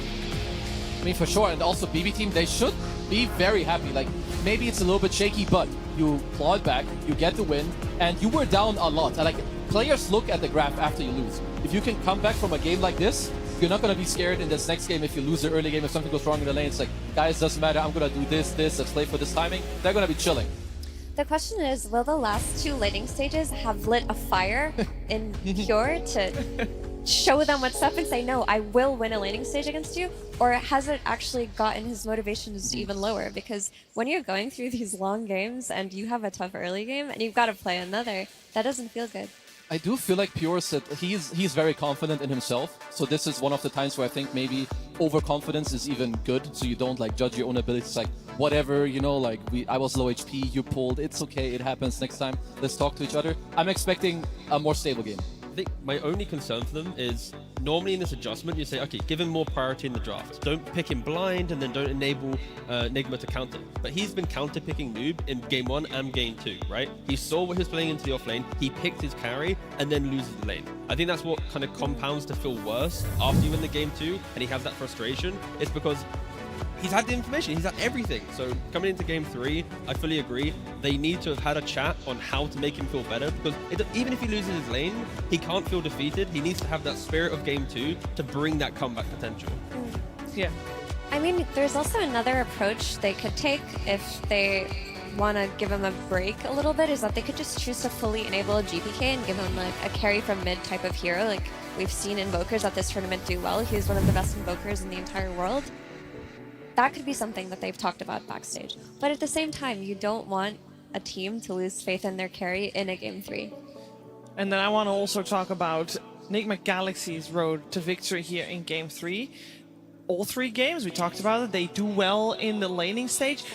But even Kezu in Game 1, where they did manage to take it in the end, it took a long time to close out the game. How will they manage to make it more cohesive and basically win that laning stage, as they have done, but also transition that into victory fast? The most simple way, I think, to put it is to make sure that they understand what they're either waiting for or playing for, so that you do it together. It's like, okay, we're going to get Aegis, then we're doing this. Okay, guys, I'm 1,000 gold from BKB. Let me get this. We're going to take these last outer towers. When we team fight, we're going to do this. Because they're doing really well early on. I think they're doing all the right steps, but then something is lost in between. Like they skip one step. I think it's because Noob is not he's not that good at being a comeback player. He needs to control the lane and have tempo. And in Game 1, Beastmaster, incredible. Game 2, he has an okay lane. It then kind of like falls apart a little bit, and then he kind of just drifts away in the game. So I think here, he needs to have an incredible lane, and everyone needs to rally around him the entire time. So I want consistent Noob pressure on the map, and not allowing him to fall off. Especially, he's playing Pango into Puck and Grimstroke. He can't shine. He has to kind of be sacrificial from the draft and from like minute 0, basically. Yeah, and we knew that that Pango was going to be countered already pretty heavily from the get-go. Let's see who's being set up for success, though, in our upcoming final deciding game. BB Team versus Nigma Galaxy. Game 3. BB Team or Nigma Galaxy, one of these 2 teams will secure top 6 in just one game of Dota 2 to be played. For this game, we got BB Team on the Radiant side, we got Nigma Galaxy on the Dire side, and it is first pick going to BB Team. That does mean overall last pick for Nigma Galaxy, and they might be able to use that to their advantage in this one. I mean, it's I believe in this series, the second pick team has won. Yes. In both the last 2 games, so at least for now, Nigma should feel pretty okay with that. Also gives you a bonus ban, so yeah, as we kind of wanted, take out the Miero Lycan. Don't want to play against that one more time. I'm just thinking about what T mentioned about what he wants to see coming out of Noob, and the heroes that you can rally behind from the offlane that are always contested are going to be the Lycan and the Beast, but there's also the Undying that's fallen off today. We haven't seen much of it. We've seen it go ignored in a lot of the drafts. Like, would you like to see something like an offlane and Undying potentially? Yeah, I mean, offlane Undying, Primal, like any hero that from lane has a clear identity. This is how we take an objective. by your presence. I think that kind of formula is when I see Nigma shine the most. There's also Bristleback. Sure. He was one of the major kind of pioneers of Snot Rocket, always going for kind of utility and auras, whilst Amar would go for the red facet, seeing red, and go and punch people. And we were talking about confidence going into this third game. I think overall first picking Puck. Yeah. It screams confidence. It does. And they are, I think they're just kind of daring Nigma, like, do you guys understand what I'm gonna do on this hero if you leave it like you did last game? So yeah, Nigma, I mean, you know, if a team is gonna first pick a core, you better answer it. So you're gonna have, you know, people that buy Orchid, maybe your Void Spirit, maybe your instant stun with a DK. They do have 5 chances to counter it, so we'll see if they are successful. They'll take a few, I'm sure. And there's still also the disruptors and the silencers, and you just start small and simple with the support. Shaman's gotten a lot less popular, but it is still something that you can play around when you see a first phase Puck. I feel like also this is gonna be on Sumail. I think if you make your call here what you want, because most likely this should be a mid. Sure, you can flex it like in those type of off games, go to a side lane, like dodge some spells and like feel good about playing in support, but I feel like this should have been Sumail's call on what he wants ultimately against the Puck. Well, he'll have the chance of taking the Nature's Prophet. Of course, it's still a flex, but potentially this was just his call. I mean, it does give them some more help in the draft because, yeah, it can be flexed, which is nice. I don't think this hero counters Puck. Like, yeah, you buy Orchid, but he can buy Yules, and then you're kind of back to ground zero, right? Sure, it gives you tempo. Maybe they really liked what it offered in terms of lane presence. Yeah, I think so. BB Team are a team whose identity have been tied to their laning stage for a very long time. When you talk about them, everyone says best laning team, or they were the best laning team, and that is how they build their advantage. But today versus Nigma, they have not been winning lanes. And Prophet's early game presence on the side lanes made it so that they had built that 6k net worth lead in the first place. And so, because what do you do now? I would like them to cover it like from other roles, right? That you have an answer for the Puck. It could be Mars offlane who rushes Yules, you get the Yule Spear, you have Nature's who plays fast to you, like some stuff like that. Maybe you do pick the Silencer that you mentioned, Effie, that you have like the Global, you force the Yules, maybe you get a spell that when he uses himself, it sets up for your stun to do something like this. I mean, that's another form of silence. I think Ahmed played a really great game on it in that game 1, but alone it's not enough. You need some form of follow-up, like a disable to stack on top of the calling. Each hero is getting one step closer to countering the Puck, but not hard countering, right? The Prophet can buy an Orchid. The Murta could hit the Silence, right? We're yet to get the perfect answer. I mean, if you're a BB team, or what I like from them are the bans. Like, they have not beat Ghost Troll, so just take it out second phase. You know they're gonna take it on a double pick. This is kind of interesting because I saw Kateomi play this in pubs. I would say if you have a really good mid player, it can enable you to just play Oracle. I wouldn't say this hero is a good laner, but just knowing where the runes are, playing through your mid, making sure to buff them up, and like keeping people alive. And it's also a purge. Like right now, we're expecting Puck to get countered through items. Oracle can take it off, you can save your mid guy, so I'm okay with it. And they don't really have jump for the Oracle. Sure, Furion with a shard can try to TP on him, look for him, and kill him with that Orchid, but if you don't have vision of this Oracle, there are no heroes that are stopping him from saving this Puck. Whatever plan that they have for Puck, fixed by the Oracle so far. They need to draft jump right now on Nigma. Or ways to just localize the fight, control the fight in an area. Because BB, they excelled so much at kiting, right? They kept poking and prolonging that previous engagement, even when they're behind, to ensure that they could come back into the game. Right now, it's the same thing, right? Oracle just hide in the trees, Puck will do all of this information gathering, and once the fight develops to be healthy for them, that's when you enter the fight, and at any minute, Oracle will save you. So what's the most likely? This should be a safe hero, like you just pick your mid with your double sub, you want to play through your Puck, he knows where the runes are going to be, like make it happen. I wouldn't mind if they ran back the Grimstroke in case they're worried for another Pango to come out. Sure, they did lose, but a big part of the loss was the Pango getting countered. So Grim does come out. I think you do have to keep that in mind, because if you don't pick it here, it'll be taken away. But with this Grimstroke, you need to also have a hero that it enables. It's not going to Inksel the Puck or the Oracle. So, you know, just a classic stun hero from Miro, like a Centaur or something, would be fine. Yeah. Even if they don't pick it, Soulbind alone is kind of conceptually broken enough that the hero is fine to be picked without any assistance. But now you definitely don't look at that Pango again. No, please, yeah, don't. Get your jump some other way, and their jump will be the Mars here with that Blink Arena. I mean, I like this for multiple reasons. First of all, you can go the Yule's route if you want. Also, you can take the fast set where people don't see inside of the arena. Oracle and Grim it becomes impossible for you to save unless you have something cool happening to grant you the vision in the arena. And the good thing with the Tusk pickup, they're keeping the Nature's Prophet able to go carry in mid, because Tusk Nature's Prophet, strong lane that can go into most of the offlane combos, right? So if Sumo sees it from mid, he can take it. If Ghost wants to take it, like, it's not as if it's a weak flex now. It's a very strong flex, and they get to utilize the last pick in the draft really nicely. So let's see. If you're a BB team, I feel like you have a couple options. You could pick Miro's offlaner that pushes the Prophet into mid, because I feel like, sure, it allows Nigma to do what they want, but in my opinion, it helps my Puck play his game, because there won't be a news for Male pick. So you pick an offlane stun with Miro, that's good with Grim. What happened to Dawnbreaker? Like, 3 weeks ago, even in early road, we'd be talking about Dawnbreaker here. Its win rate has been pretty bad, I think. But for me right now, this is a question, because this is the strongest pick out of any pick order. This pick to close out the second phase. Are they going to give it to their carry, or have they decided to just shift away from him for the series? And to answer my own question, if they were to pick Dawnbreaker, then they don't have a natural hero to stand up front. They're always waiting for someone to get jumped. Hence why it's probably not going to You go in. No, you go in. Yeah, Like, exactly. No one wants and to then Pure will have to play that hero. So I can see why they're not going Dawnbreaker, because Pure will be forced into a frontlining carry. Of course, Centaur happily able to frontline with auras and Stampede. Sure, Arena is going to mitigate the Stampede, but in regards to play, you are going to be keeping your supports alive. I mean, nice and easy, right? You get the good Inkswell combo that they were looking for. A nice way to win the lane. Sure, there's Arena versus Stampede later on, but you're not really picking the Centaur for Stampede here, just for stability.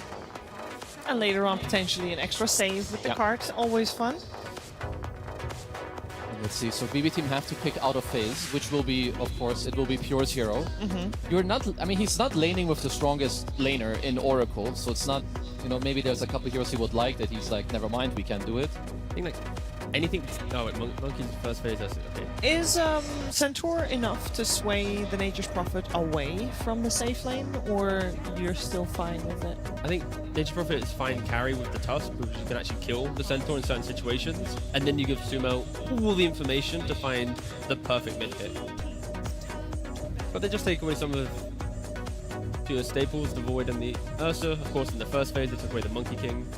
Any of these tempo carries that can join his team is kind of what they're looking for. Yeah, I know he didn't look amazing on game 1, and I think we hated on it a little bit, but I would say that this is a pretty good laundry game. Yeah, I was thinking, what if this laundry just comes out? It's like an OG counter against Mars. Like, you don't really die in arena, you're tanky, you beat him in lane, because he wants to whittle you down and you just keep healing up. You have Inkswell with the bear, it works with Stampede. And Troll is banned this time. But Nigma Galaxy did such a good job hunting down that bear, and a large portion of that was Omar's Muerta. Okay, they banned it out themselves. They must have a plan. They do have a plan. Their Templar Assassin was still in the pool.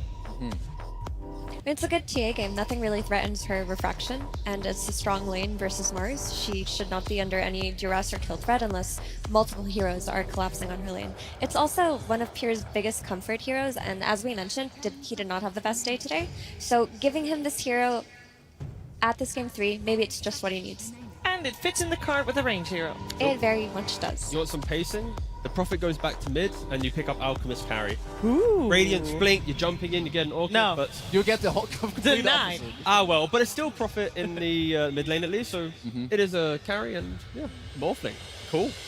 Repositioning. So not repositioning, but he can reposition himself. There we go, better way of wording it. To always find a hero. If Grim or Oracle show themselves for a second, then a Tusk can jump you, the Morph can jump you. They have ways to actually find heroes and kill them. They're not going to be kited like they were in the last game. Between Phantom's Embrace and Puck's Silence and TA's Traps, though, they can hit a nice timing where it's going to be really hard to play this Morphling if you don't have a BKB. And it'll be a while before Morph gets to that point.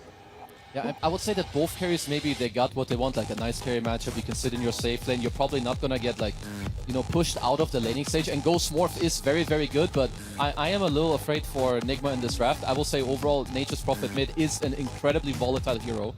BB team, I feel like their support duo is very good. They have good team fight. They should be getting their first Aegis. So I'm hoping that Nigma have a similar start as in game 2 and that they can clean it up. I'm wondering about tempo, because we talk a lot about this mid lane, and it was the first 2 picks coming into this draft. How do both heroes compare in terms of tempo, Puck, Nature's Prophet? They're both going to have map play. They're both going to look for the fight, and I think both teams have well-layered lineups, they're going to be able to play a good laning phase, good mid-game, good late game. It's an even draft on both sides. So it's kind of the perfect recipe for a good game 3. I think that Nigma have this in the late game with their Morphling, but BB team have a much easier time of getting there. Like, their Roche time is very nice. Like, the Morphling is going to be farming for a while. Their puck looks very strong for a long time until they get more hexes and things like that online. And there is still the big question of the Oracle, right? This Oracle in the backline could disrupt everything if the target you're jumping on as Nigma gets saved. Yeah, for me, like Nigma, I'm just looking at a repeat of game 2. Like Sumail in the mid lane, be aggressive, go to the off lane. Hope that Omar and Noob have a good time in this lane because they need that. Allow Ghost to play in the safe lane. Let him be alone. Let him play a small lane game. Get towards your Vlads, Manta, chill it out. Other people have a good time because BB team, I just really like what they're doing. Okay, let's see who is going to secure themselves top 6 here in Hamburg. We are heading over to our commentary duo of Cap and SVG to find out what's going to happen.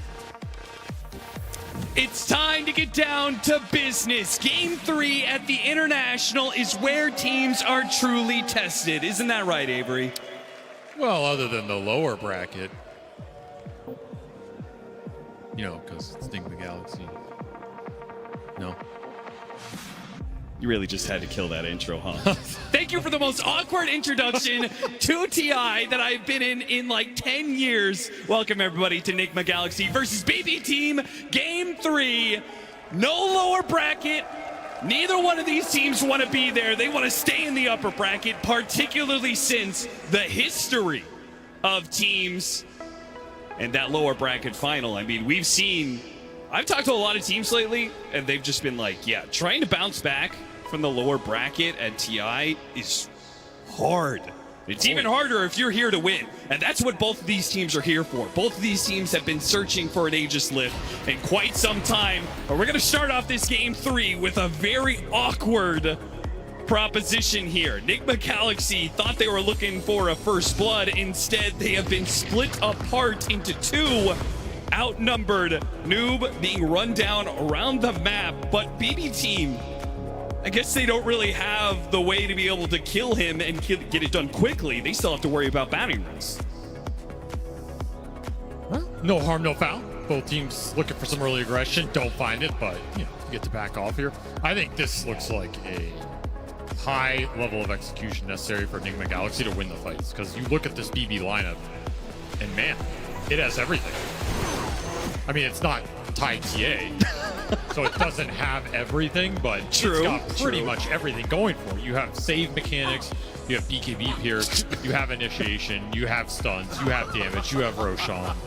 It's got a lot going for us, and the onus is on Nigma Galaxy to find these saves on the back side, to land a good arena, to split the fight up, to find disables on the puck, for Sumail to have a good game.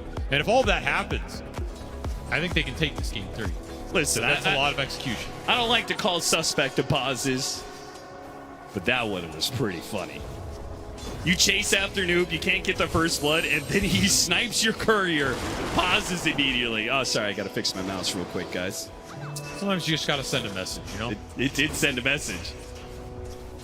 All right, laning phase-wise, we saw that Nigma Galaxy, both Game 1 and Game 2, were able to get a lot done in some of this early game. I feel like BB Team had cooked up a better idea into Game 2, gave themselves a better chance in not being run over, and they did manage to push it late game, where that was definitely where their draft was enabled.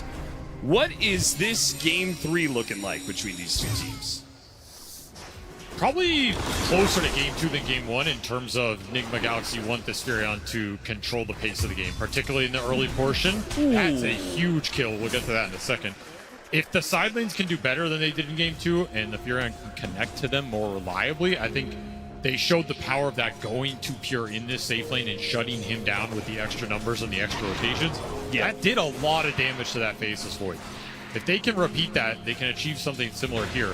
TA is a hero that recovers faster, but could have a hard time fighting into the Morphling in some of the later fights if the Morphling's a decent enough position ahead of him.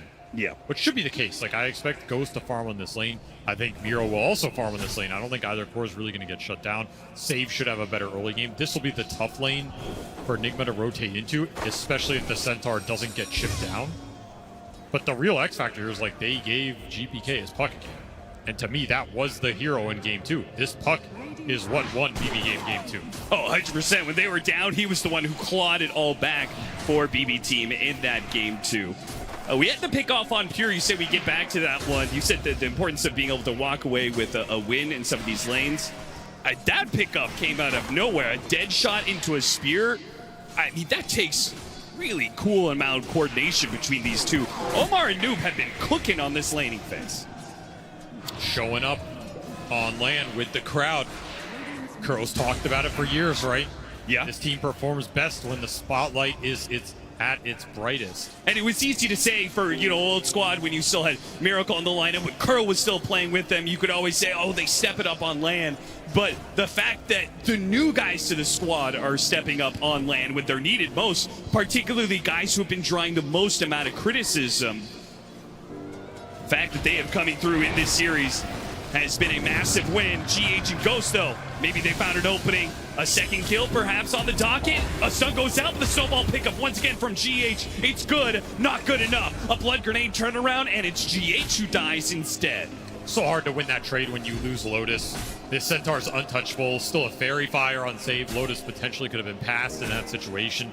And this lane's just not the highest damage lane. I mean, Morphling Tusk is fine, but to get aggressive, you have to be really punishing the core, and Ghost getting sniped. No!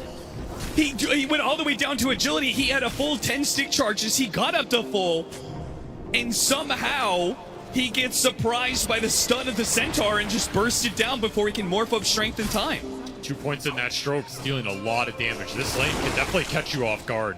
Kind of reminds me of that Tusk Dawnbreaker lane. Like, if they're on top of you and they get the full combo, they're going to kill anybody. Maybe not Morphling if he gets morph off, but GH is super susceptible here. And if he goes down and this lane becomes rough, you're going to lose some farm on Ghost up here, which is not what you want when you're trying to create this carry differential.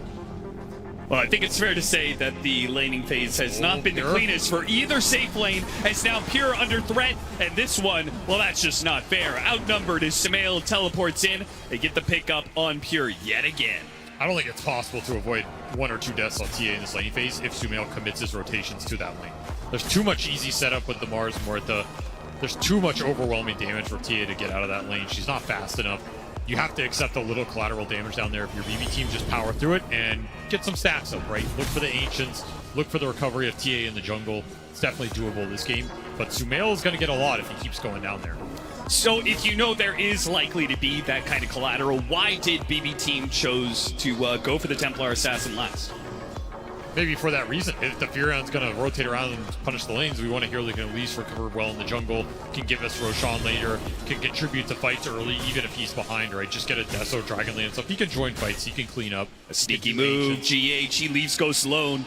You said that's the one hero that can survive through the double burst of Centaur Grimstroke.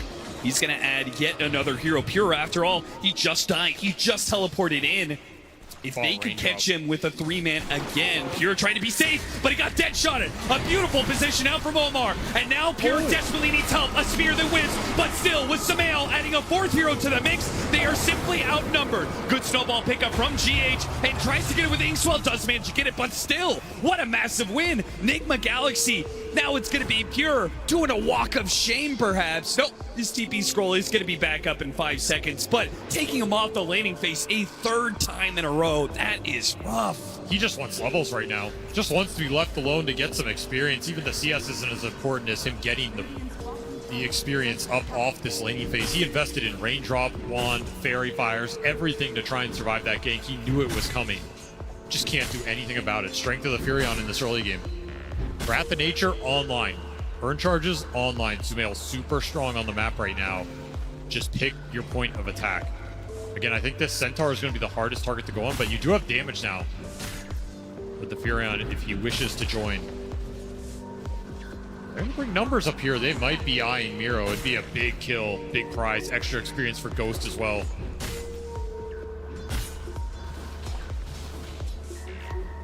Katomi trying to match GH in this. It's not going to work at all. Gets caught in the process of moving around the map through that gate. Looking at the Wisdom Shrine.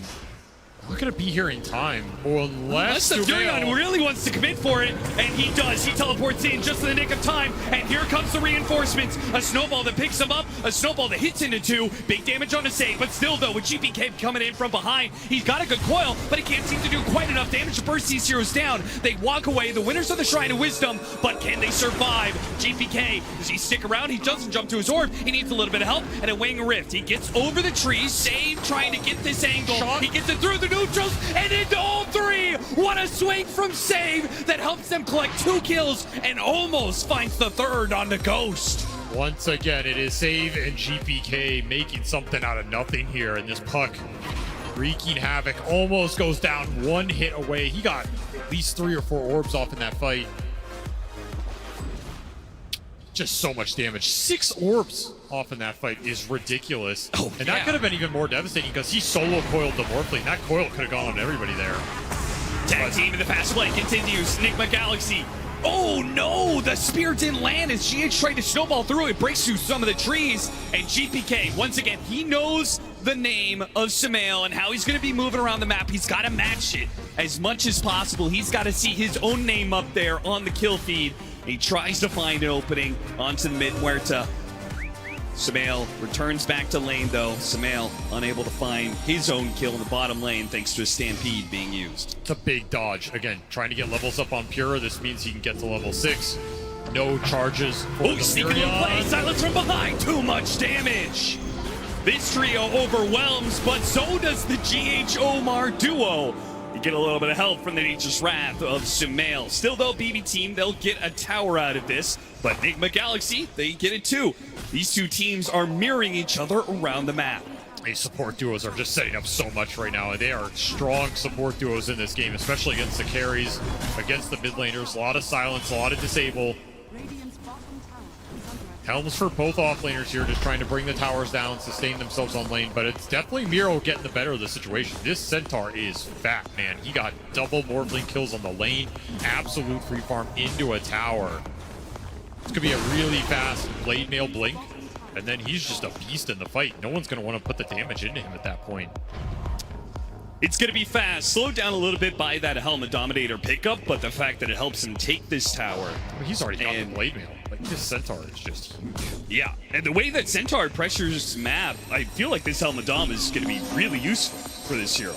Oh, yeah. Like the way that Tidehunter used to like to build Meteor Hammer, right? Like this guy just sits in a lane. You don't really want to go for him, but he doesn't have the best way to hit tower. Well, now you've got a tool to do so. Or he can farm top wave while making the move towards mid.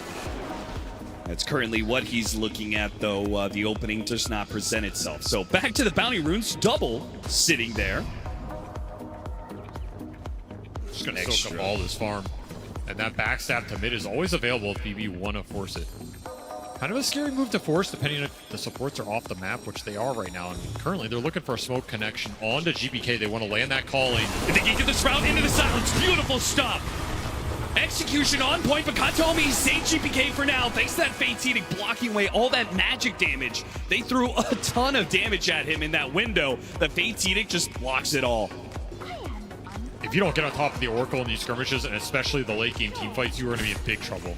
It's going to always bail that first target you go out on, and your lineup is pretty single target focused. Furion, Morphling have to go into one hero. If that guy gets bailed up by False Promise, that entire fight resets.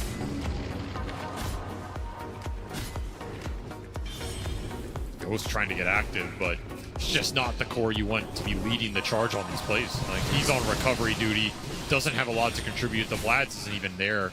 Noob, he knows where Pure is. And just solo kills his courier. Pure recognizing what's coming his way, but there's still going to be a Nature's Prophet. Blocks him out with a Sprout. Beautiful. Gets the Sprout in front of him to ensure that a Quelling Blade will not ensure an escape from Pure. He is stuck. That's his 5th death in 11 minutes. They have absolutely hounded him. It's kind of looking like the early game of Game 1, right? Where his Lone Druid was just being hounded non-stop. Or like GPK, Game 2, where his Faceless Void was hounded non-stop. That's true. I mean, they have just had his number this series.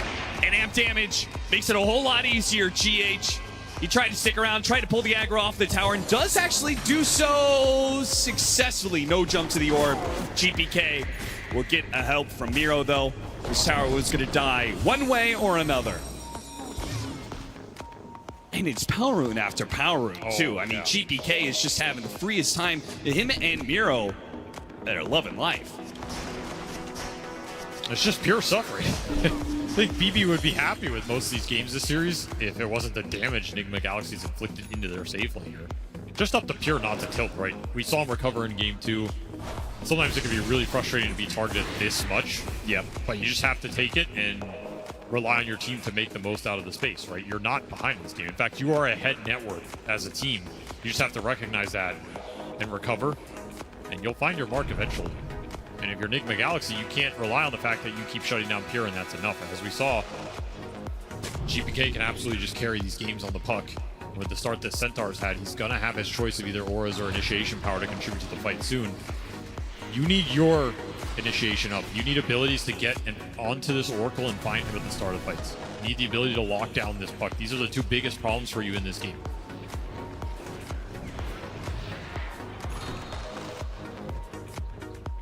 There's the blink, 13-minute Helmadom Blade Mail blink. That's crazy timing. Samael, he's got his full-out vessel, so it's not going to be a totally free fight for Miro wherever he chooses to go. He's going to smoke up with save. It's a level 3 Inkswell. The amount of burst damage that's going to come out of this is pretty hefty. Yeah, that's the thing. The blink is so fast here that it's enabling save off the back of it, because this is the hero he wants to play through the most. And then you have power runes on GPK. He's sitting on a fresh arcane he just popped. He's looking aggressive. A lot of team fight strength for BB team around this mid lane right now. Enigma Galaxy are dodged in pretty successfully. They are. Shouldn't lose anybody to this. In fact, it's a re-smoke. It's a big committal in this early portion of the mid game for BB team. They really want something out of this, and Wisdom Shrines just spawned. You're not even going to one of the shrines here. You're just looking for someone out in the open. Yeah, this feels like the play call here a little bit off. Not finding the kill in the initial smoke, I feel like that one was fine, but the re-smoke and running around still not getting anything. I mean, good call from Enigma Galaxy playing the hard edges of the map in the first place. Felt like they could have gone either to Wisdom Shrine or bottom tier 1. Like, there were objectives on the map to lead these smokes into. Even if you miss, you're going to get something out of it. Yep. They were just hungry for kills. Swing and a miss. Enigma Galaxy dodge. Some recovery time for the Morphling. Yeah, both carries certainly need it. Both of them are kind of in the dumps right now when it comes to net worth.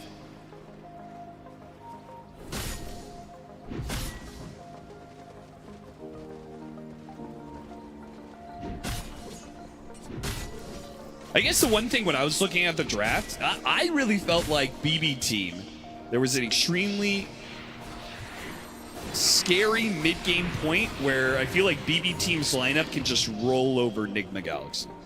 The spell power is immense. Right, they've got the combination of double initiation tools between their two cores and a Templar Assassin. If they start rolling, they start getting those Roshans, I guess I feel like Enigma Galaxy doesn't have the clear team fight threat to stop them.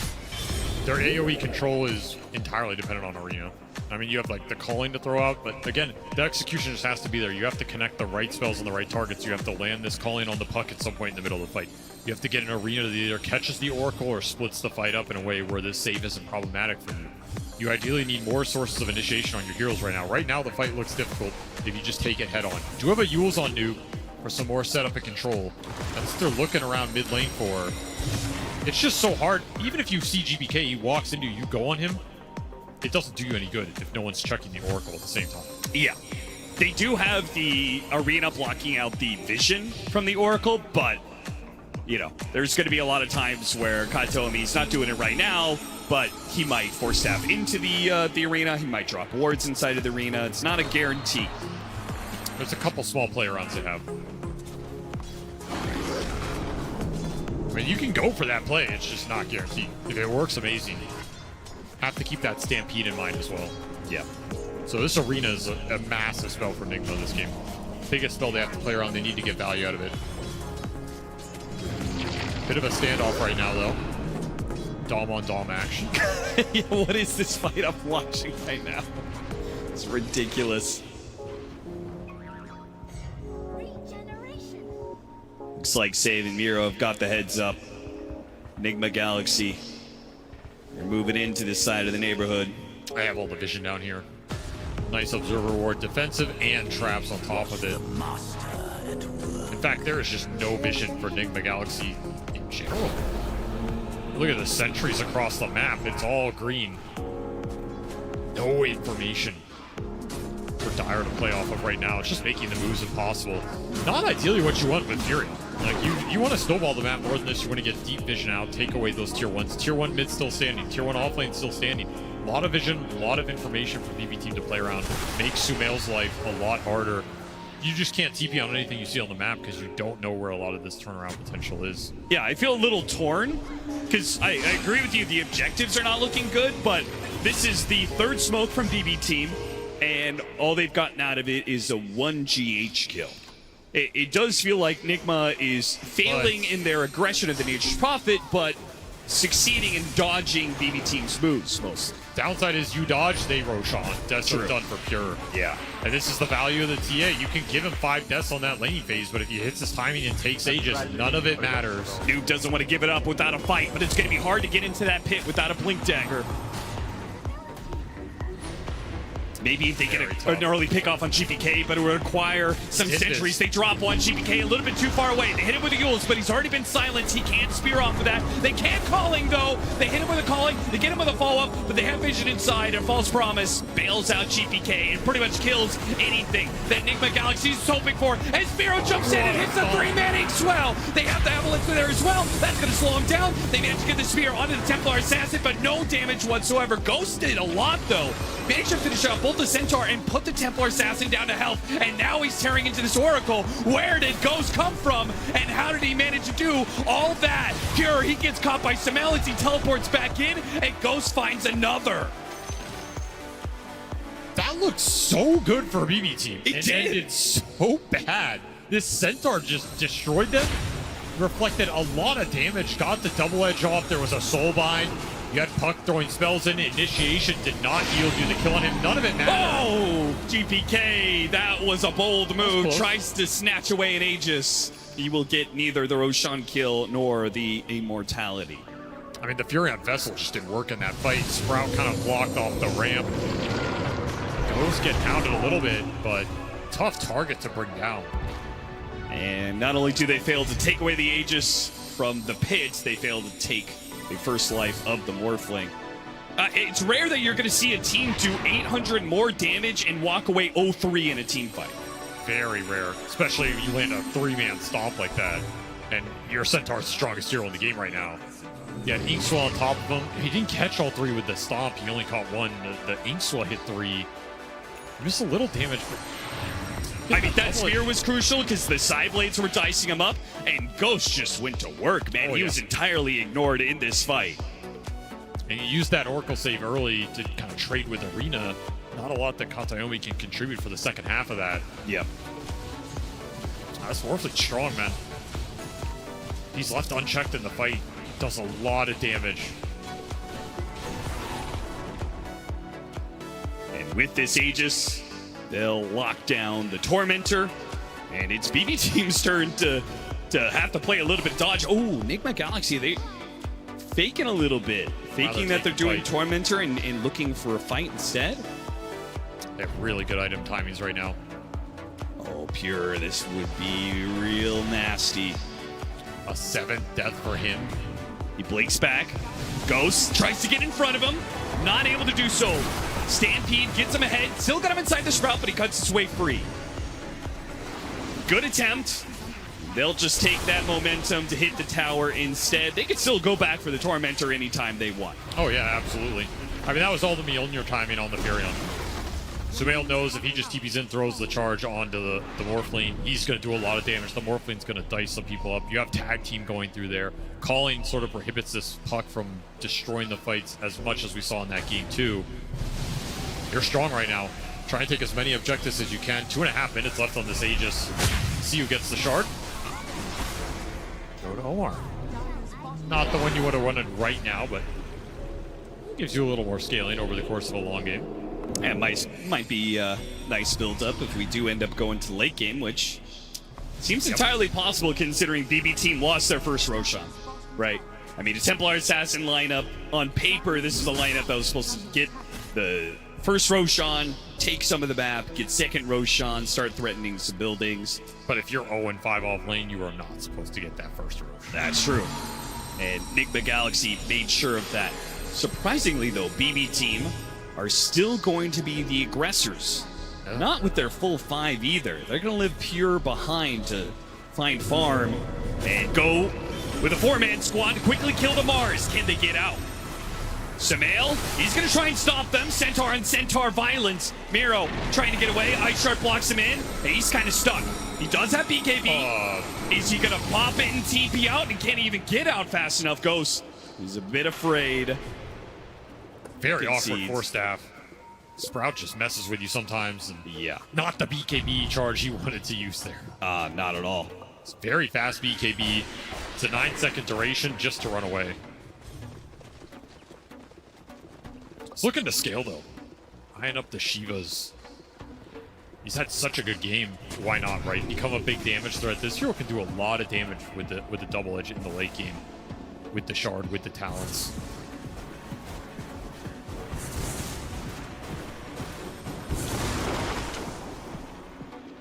BKB for Samael will be another big timing for Enigma Galaxy. They're also trying to get that BKB up on Noob. He wanted to go BKB before the blink here on the Mars. See how that decision works out for him in the fight. Less reach potential, less ability to find the best arena. But like you said, you can go in an arena, take away some of the vision, try and burst the target down. BKB helps you just commit head on a lot better. Age is about to expire soon. At this point, I mean, I think Pure is just farming for the late game. Yeah, I'm pretty sure he's committed. He's done with this one. He's, all right, I'm going to go 50 minutes. I'll see you boys there. My early games have just been way too garbage. And I guess that opens up the discussion. Is that a reliable strategy? Because that was not plan A for BB Team, right? No. Definitely viable, though. TA is a very strong late game hero. It's not a great matchup against Warplane here. But it's solid against the rest of the lineup, right? Not a lot of easy refraction burn can be good against Mars. The minus armor is going to be good here for a long time. And this is also not any Morphling in the world. This is a Ghost Morphling. That is true. Man has played over 1,000 games of Morphling. It is his best hero by far. And he has been coming up pretty clutch for this squad ever since he stood in for them. That's a confidence thing, too. Yeah. You're on your comfort hero, counts for a lot. And every single Morphling player thinks they're the best Morphling that's ever played the game. That's just how the hero functions, so. Yeah. We've also seen these Furions as well. Like, it's not just the Morphling, but this Nature's Prophet mid. Samael's going to keep scaling up, and we saw the road to TI, plenty of carry Nature's Prophets, who still managed to win fights 40, 50 minutes in. Yeah, he can do some work this game. I think it looks a little better for him than last game. The Faceless Void matchup was really tough for him. Oh, yeah, that was just impossible. So, he will face some similar issues here in terms of standing his ground. But he is top on that net worth chart. Counts for something. There's the BKB. This is a nice point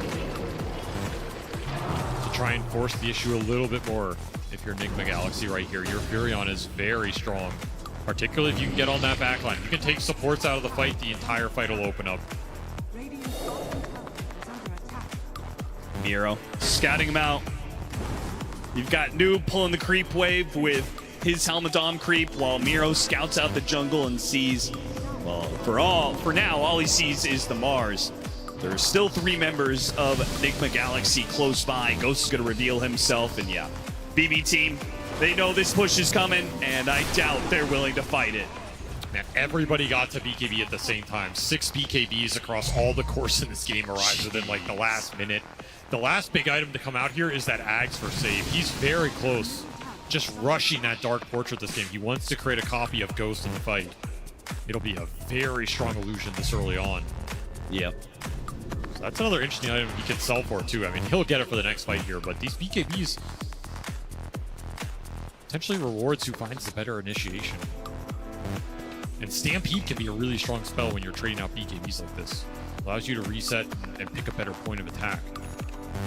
I like that GBK won it as well. I think some pucks would try and skip it here, but I think he is one of those pucks that will always bide in the games where he feels like he just needs it to be aggressive and get in there.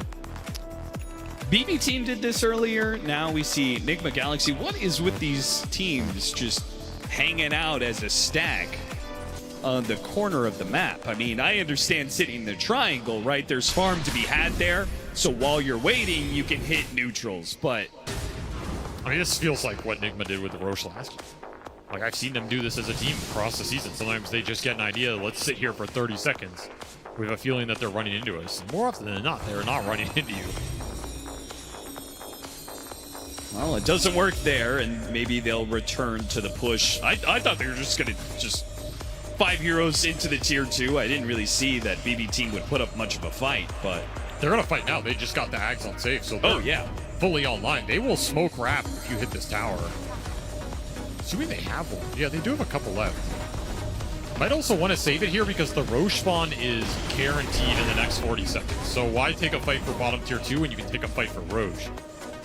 That is true, and you can get some of the vision down while you know Enigma Galaxy is too far away to do anything about it. Katomi's just able to walk up there, plant a sentry, and maybe sneak an observer ward somewhere around here. They're going to try and get a good angle. They know Enigma Galaxy has to come and contest this. You have the trap vision, you have the ward vision. You play around it, you're going to be really strong. You also have Shield Rune on GPK. He has just been getting every power in this game. Got the scan on them inside the pit. Enigma Galaxy, though, do not rush themselves. They have blinks now. This is why they're getting aggressive. Blink on Tusk, blink on Mars. You can finally potentially find that back line at the start of the fight. GPK, he's going to break it. Breaks the smoke. GH, he drops, but immediately a coil on it too. He goes after, but he's going to be hit by the coil. He's got the BKB, and they just burst down Ghost. He didn't see that initiation coming, and try as you might on Noob to be able to get a good arena here. It's not bad, but it's just to be able to help you out with the damage. They maybe get both supports. No, Katomi bails himself out with his own false promise and turns it back around on GH while GPK runs down Omar. Now Noob, who's still contending with his Morph Freak Illusion, it makes short work of him. All it takes is one stun, and Save goes to work. 6 stun chain on that Morphling. At the same time, if you're Ghost and you're running in that river, you have to respect the all-in capability of this BB lineup. He underestimated it, maybe expected a snowball save. None of that came through. And you just got 100-0. No BKB pop for this Morphling. Would have changed that fight drastically. BB get handed a massive kill at a pivotal point in this game 3. And they're going to take the lead here. Pure will gobble up this Aegis, man. It's like, thank you, I can finally not die for once. I can die for twice.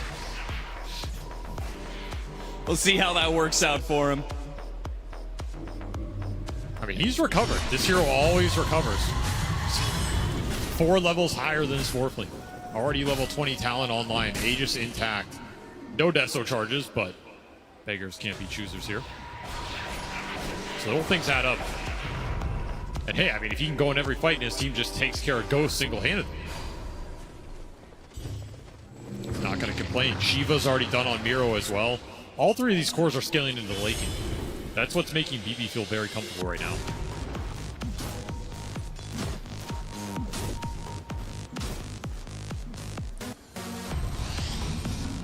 Enigma Galaxy. They won control back of this game, and they're going to try to chase after Pure. They don't quite get that, and their turnaround from GPK is swift. He catches Omar out. Now looking for more with the coil. Grabs the Morphling. He's going to stun himself. Here comes that Centaur. Here, oh, what a save from Noob, but still, the stuns land. No BKB from Ghost 2 times in a row. These are insanely impactful deaths right now. You're just losing your opportunity to try and take over these fights with the Morphling's item timings. And every time he goes down, BB are going to extract 4 or 5k off the map. All their cores are going to continue to scale. That was such a sick spear read really from was, yeah. Noob as well to read the fact that Centaur was going to make that kind of jump and try and go for the stomp. He stopped it, but the Inkswell was still there. You understand what they're trying to do. They're trying to get Ghost out of that situation without having to use the BKB because they know how valuable it is.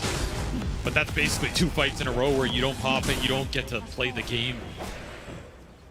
And Pure is just loving it right now. Boy's getting large.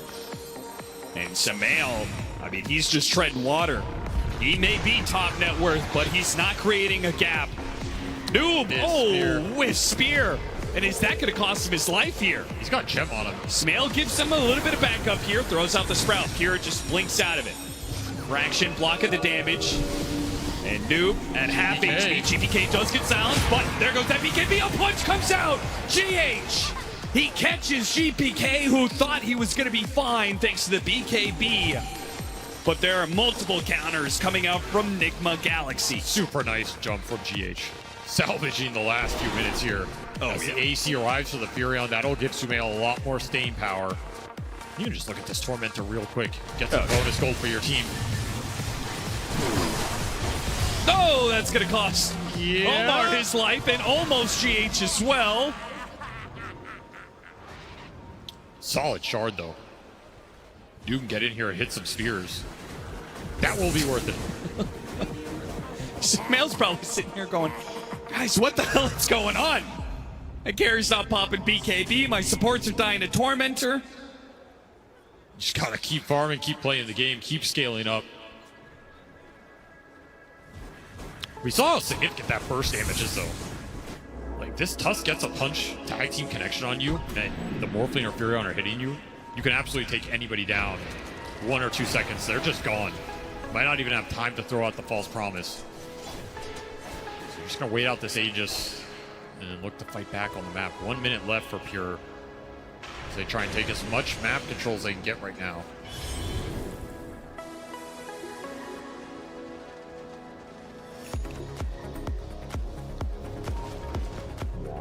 Hero, just think about heart.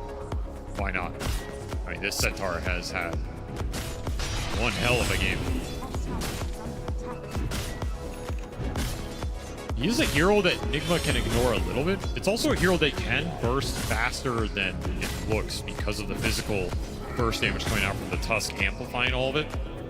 You just commit BKBs, you try and burst him down. It can be done, but it's not the target you want to have to take out first. So if Miro could get in there, be on the front line, cause some chaos, it'll set the fight up for the other two high damage cores, as they're going to take this aggressive smoke. Aegis expiring in 20 seconds. Yeah, this feels a little rushed. They do get the initiation on Ghost. And James trying to save him, but not again! Once again, the initiation from BB Team is just too good for Nigma Galaxy to keep up. GH did what he could. He tried to get the snowball safe, but the Soulbind, it's too hard of a counter. The BKB doesn't go off, and the Aegis just simply isn't needed. I mean, some of it is this Grimstroke counteracting the snowball save. That's why it's in this game. Save has played it perfectly. He's just preemptively throwing it out. But the other part is Ghost has to just be more disciplined. He has to pop BKB when these coils are coming out and he feels the rest of the initiation's coming. You might not want to do it, but you don't have a choice. And now you've given up another big kill into a big opening. Even more levels going into Pure as he works towards that 25. Still has the banner. Just rush the Swift Blink going into Daedalus. More burst damage coming out from this TA.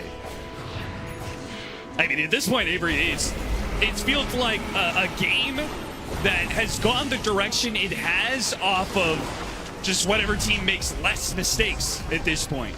That's TI. The pressure at the moment, it gets to you.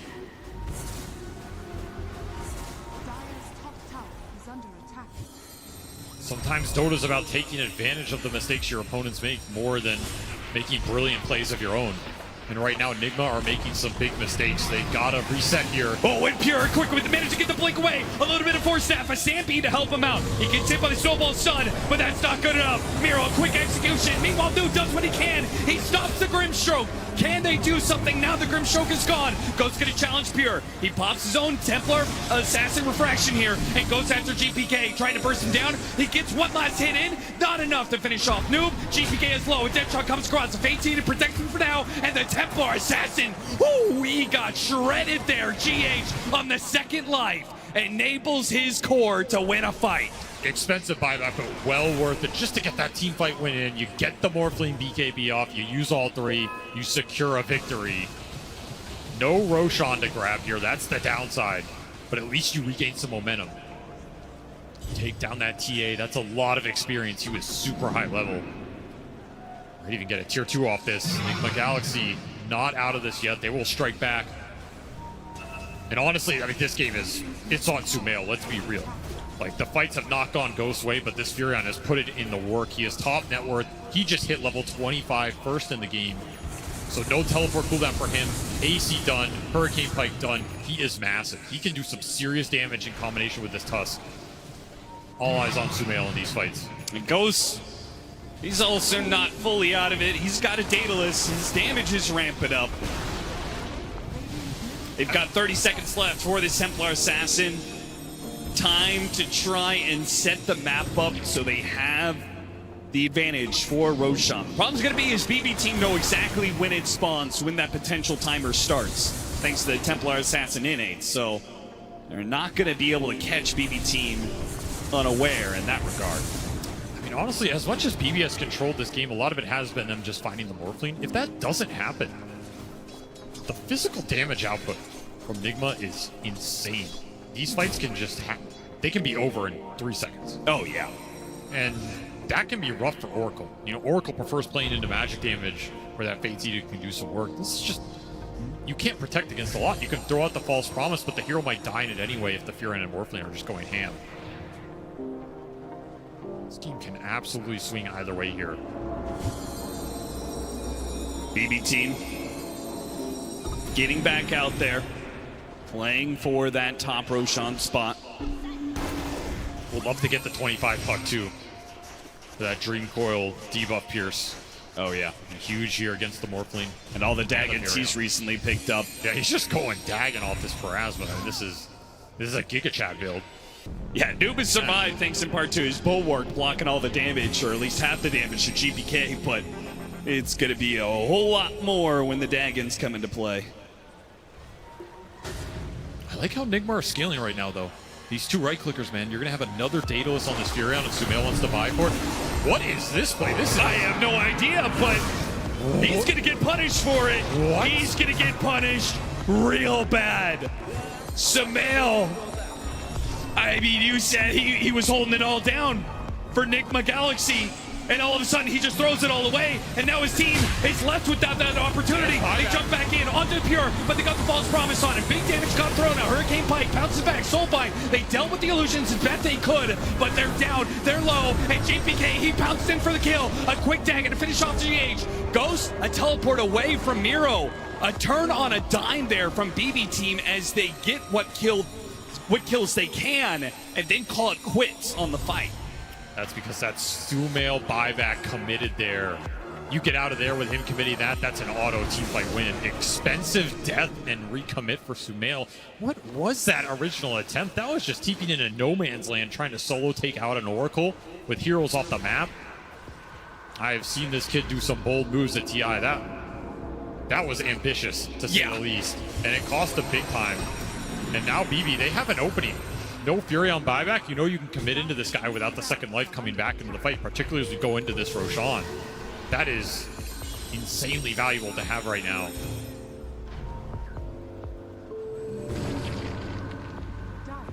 It is a long Rosh spawn. In fact, maximum. The BB team, they have this small window where GH is still down. Nigma Galaxy, they're trying to make their way here into the pit. Can they get there fast enough? 15 seconds. He's got his blink, he's got his scythe. It's got to be one hell of a jump. Can he get in? Digest at the right time, and a pass is Spiro! GPK makes a jump in. The agency gets grabbed by Pure. As good as it was for Noob, it wasn't good enough. Sumail falls, sends a dive back there, and Ghost is fighting for his and his team's life. But he's got to get out of here. He leaves his supports behind. No! He is stopped at the gates. He will not make it back to his base. Everyone on Nigma Galaxy is gone. How did Pure get any of that? I mean, you see the reaction. It was a beautiful jump from Noob. He got exactly what he wanted, and all he got out of it was the banner. The opportunity was there. The play was made. But they couldn't get it. And now BB team, one buyback left. Nigma Galaxy, all they have is Ghost. There is nothing to stop BB Team. The 5-man with the extra Aegis, they will go straight through the tier 4s. They will take the throne. Nigma Galaxy will have to cobble together some 4 versus 5. They need time, they need the Mars up. They need his control to go in tandem with the Morphling. Still will not have a BKB for this fight. 20-second cooldown for Ghost. A glyph goes out, but what are you stalling for? You're not going to have some ale in this one. You're going to need a miracle. Now Ghost is gone. Your carry's dead once again. And this is done. This is over. There is no hope left for Nigma Galaxy in the upper bracket. They will be overrun and overwhelmed as BB Team take a convincing control and end things here and now. BB Team are top 6 at the International. What a victory for this squad. They had so much to prove in this run, and they got pushed to the limit in this series. Definitely some games that could have been thrown. Definitely some moments that could have gone either way. But that is the game of Dota 2. Sometimes it's about who makes fewer mistakes on your way to victory, and that's what it felt like in this Game 3. I mean, that Game 3 was sloppy. Let's be real. Oh, yeah. But it's about coming out on top and getting the job done, and they took better advantage of the mistakes that Nigma Galaxy made there. And man, I mean, what a Roche fight. That's going to be one of those plays you look back on and you're like, I replay that 99 times out of 100, I might get a different outcome. What could have been? What could have been? But instead, BB Team, I mean, talk about the perseverance to be able to come through in Game 3s like this. It's like we started this whole thing talking about what does it mean? Game 3s at the International. It's super high stress. There are going to be some mistakes made. There are going to be some bad things that happen in the game. And it's about how you bounce back from that adversity. When you die 7 times in the first 20 minutes of the game, how you are able to keep that under control, find a way to get to that victory, to kill that throne, and to move on into the upper bracket. Massively well done by BB Team to hang in here in this Game 3 and move on in the upper bracket. I am here with Miero from BB Team. Day number 1.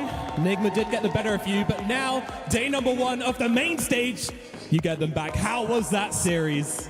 Oh, the series was very hard, but we won. You certainly did. You certainly did. I mean, 3 games from you, 3 Helm of the Dominators. Do you enjoy playing with the Helm? Yeah, I think it's my second brother. You're a sick man enjoying the Helm meta at the moment. But no, for real, like, do you feel like your team are in a really good spot with the meta and how everything's being played right now? Yeah, I think we got a pretty good form, and we're gonna win. Yeah. Win the whole thing. I love that confidence. I mean, it is getting late here in Hamburg, and that was a long 3-game series. How do you deal with the tiredness you face coming into this one, or do you not feel it? The first game was pretty good. I mean, pretty hard from the draft. And the second and third, we picked our heroes, and we're okay. Good stuff. Well, finally, do you have any words for the fans who have stayed out this late to support you guys who are cheering in the audience? Thanks so much for support. Cheer for Bad Boom. I love you guys. Miero, congratulations. Thank you for coming to talk to me, and good luck at top 6. Congratulations to BB Team, top 6 secured, and I fully agree with Miero. Hamburg, you have been fantastic, and this was a great series to end the night on. This Game 3, I do find it very fitting that we had Miero on stage because it was his hero that was picked in the slot that always has to be set up for most success, Kezuin is Centaur in this one. He absolutely owned. Like from start to finish, his itemization, the way he jumped, his spell usage, even they killed Ghosts in the lane. He had multiple like 3-man stuns, wish save, ink swells, like all the right things just happening for them. I think Nigma fell, well, obviously they fell a little bit flat. I still feel like they can be very proud of what happened today because they're still in it, they can still learn. But yeah, BB Team, I feel like their players, they came in very, very clutch in this third game here. Yeah, he had a very interesting build too with the Shivas and the Hex. Yeah. Not really something you see out of Centaurs. Usually they play for like, oh, Crimson Guard, hard scaling, but he identified that he needed to blink into the backline, he needed to catch the morph whenever he could, and he nailed it, honestly. He was the rock today for his team. because Pure had a lot of difficult laning stages, and Yeah, he did this one manage, also. he did manage to make his big comeback here. Yeah, I was gonna say, are we going to talk about it? Because I think Pure's very grateful his team is this good. Because if you put Pure on a different roster, a weaker roster, then he will be the reason why they're not going through to the next round, getting to the top 6, going to the lower bracket. He was having a really, really abysmal series. But then when it got to the mid to late game, he did step up because his team did so much work. And I gotta say, for me, I think Save, he was the true MVP in this game for me. The fact that on Grimstroke, he has showcased in a couple games now, you're not locked into any set itemization. You buy what you look at for the game. And here, he's buying the Aghanim's. Ghost did not respect the Aghanim's from the Grimstroke at all. He had the Butterfly, he had just big damage. Actually, no, he didn't go Butterfly then. He changed his build because of the Ag, sorry. But he forced the Morphling to play different, out of comfort. And yeah, Save just dominating this entire game. And his positioning there at that very last fight in Roshan, he wasn't near the pit, he wasn't in the low ground, he wasn't like trying to break smokes. No, he was at the entrance near the Radiant jungle, and he just waited for that perfect leash where he found Morphling. Alright guys, thank you for watching. That's it for today. I will take a rest. Gonna see you this day, like how do you call it, man? 12 hours from now.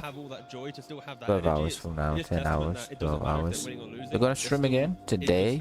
Yeah, I feel like get some rest, okay? Stay healthy, drink a lot of water, guys. I'm gonna see you this second day of the international. Thank you for watching, thank you for the like, thank you for the subscribe. I truly appreciate it, guys. I'm really tired, I'm really happy. So far it's been good for me, and yes, that's it for today. Thank you guys.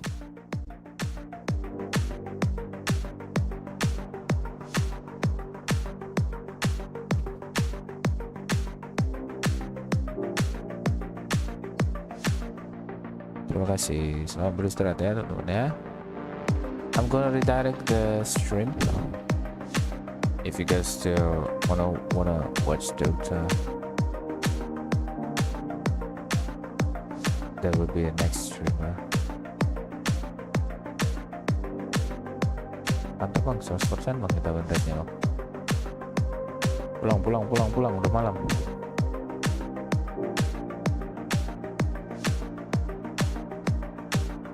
Thank you guys.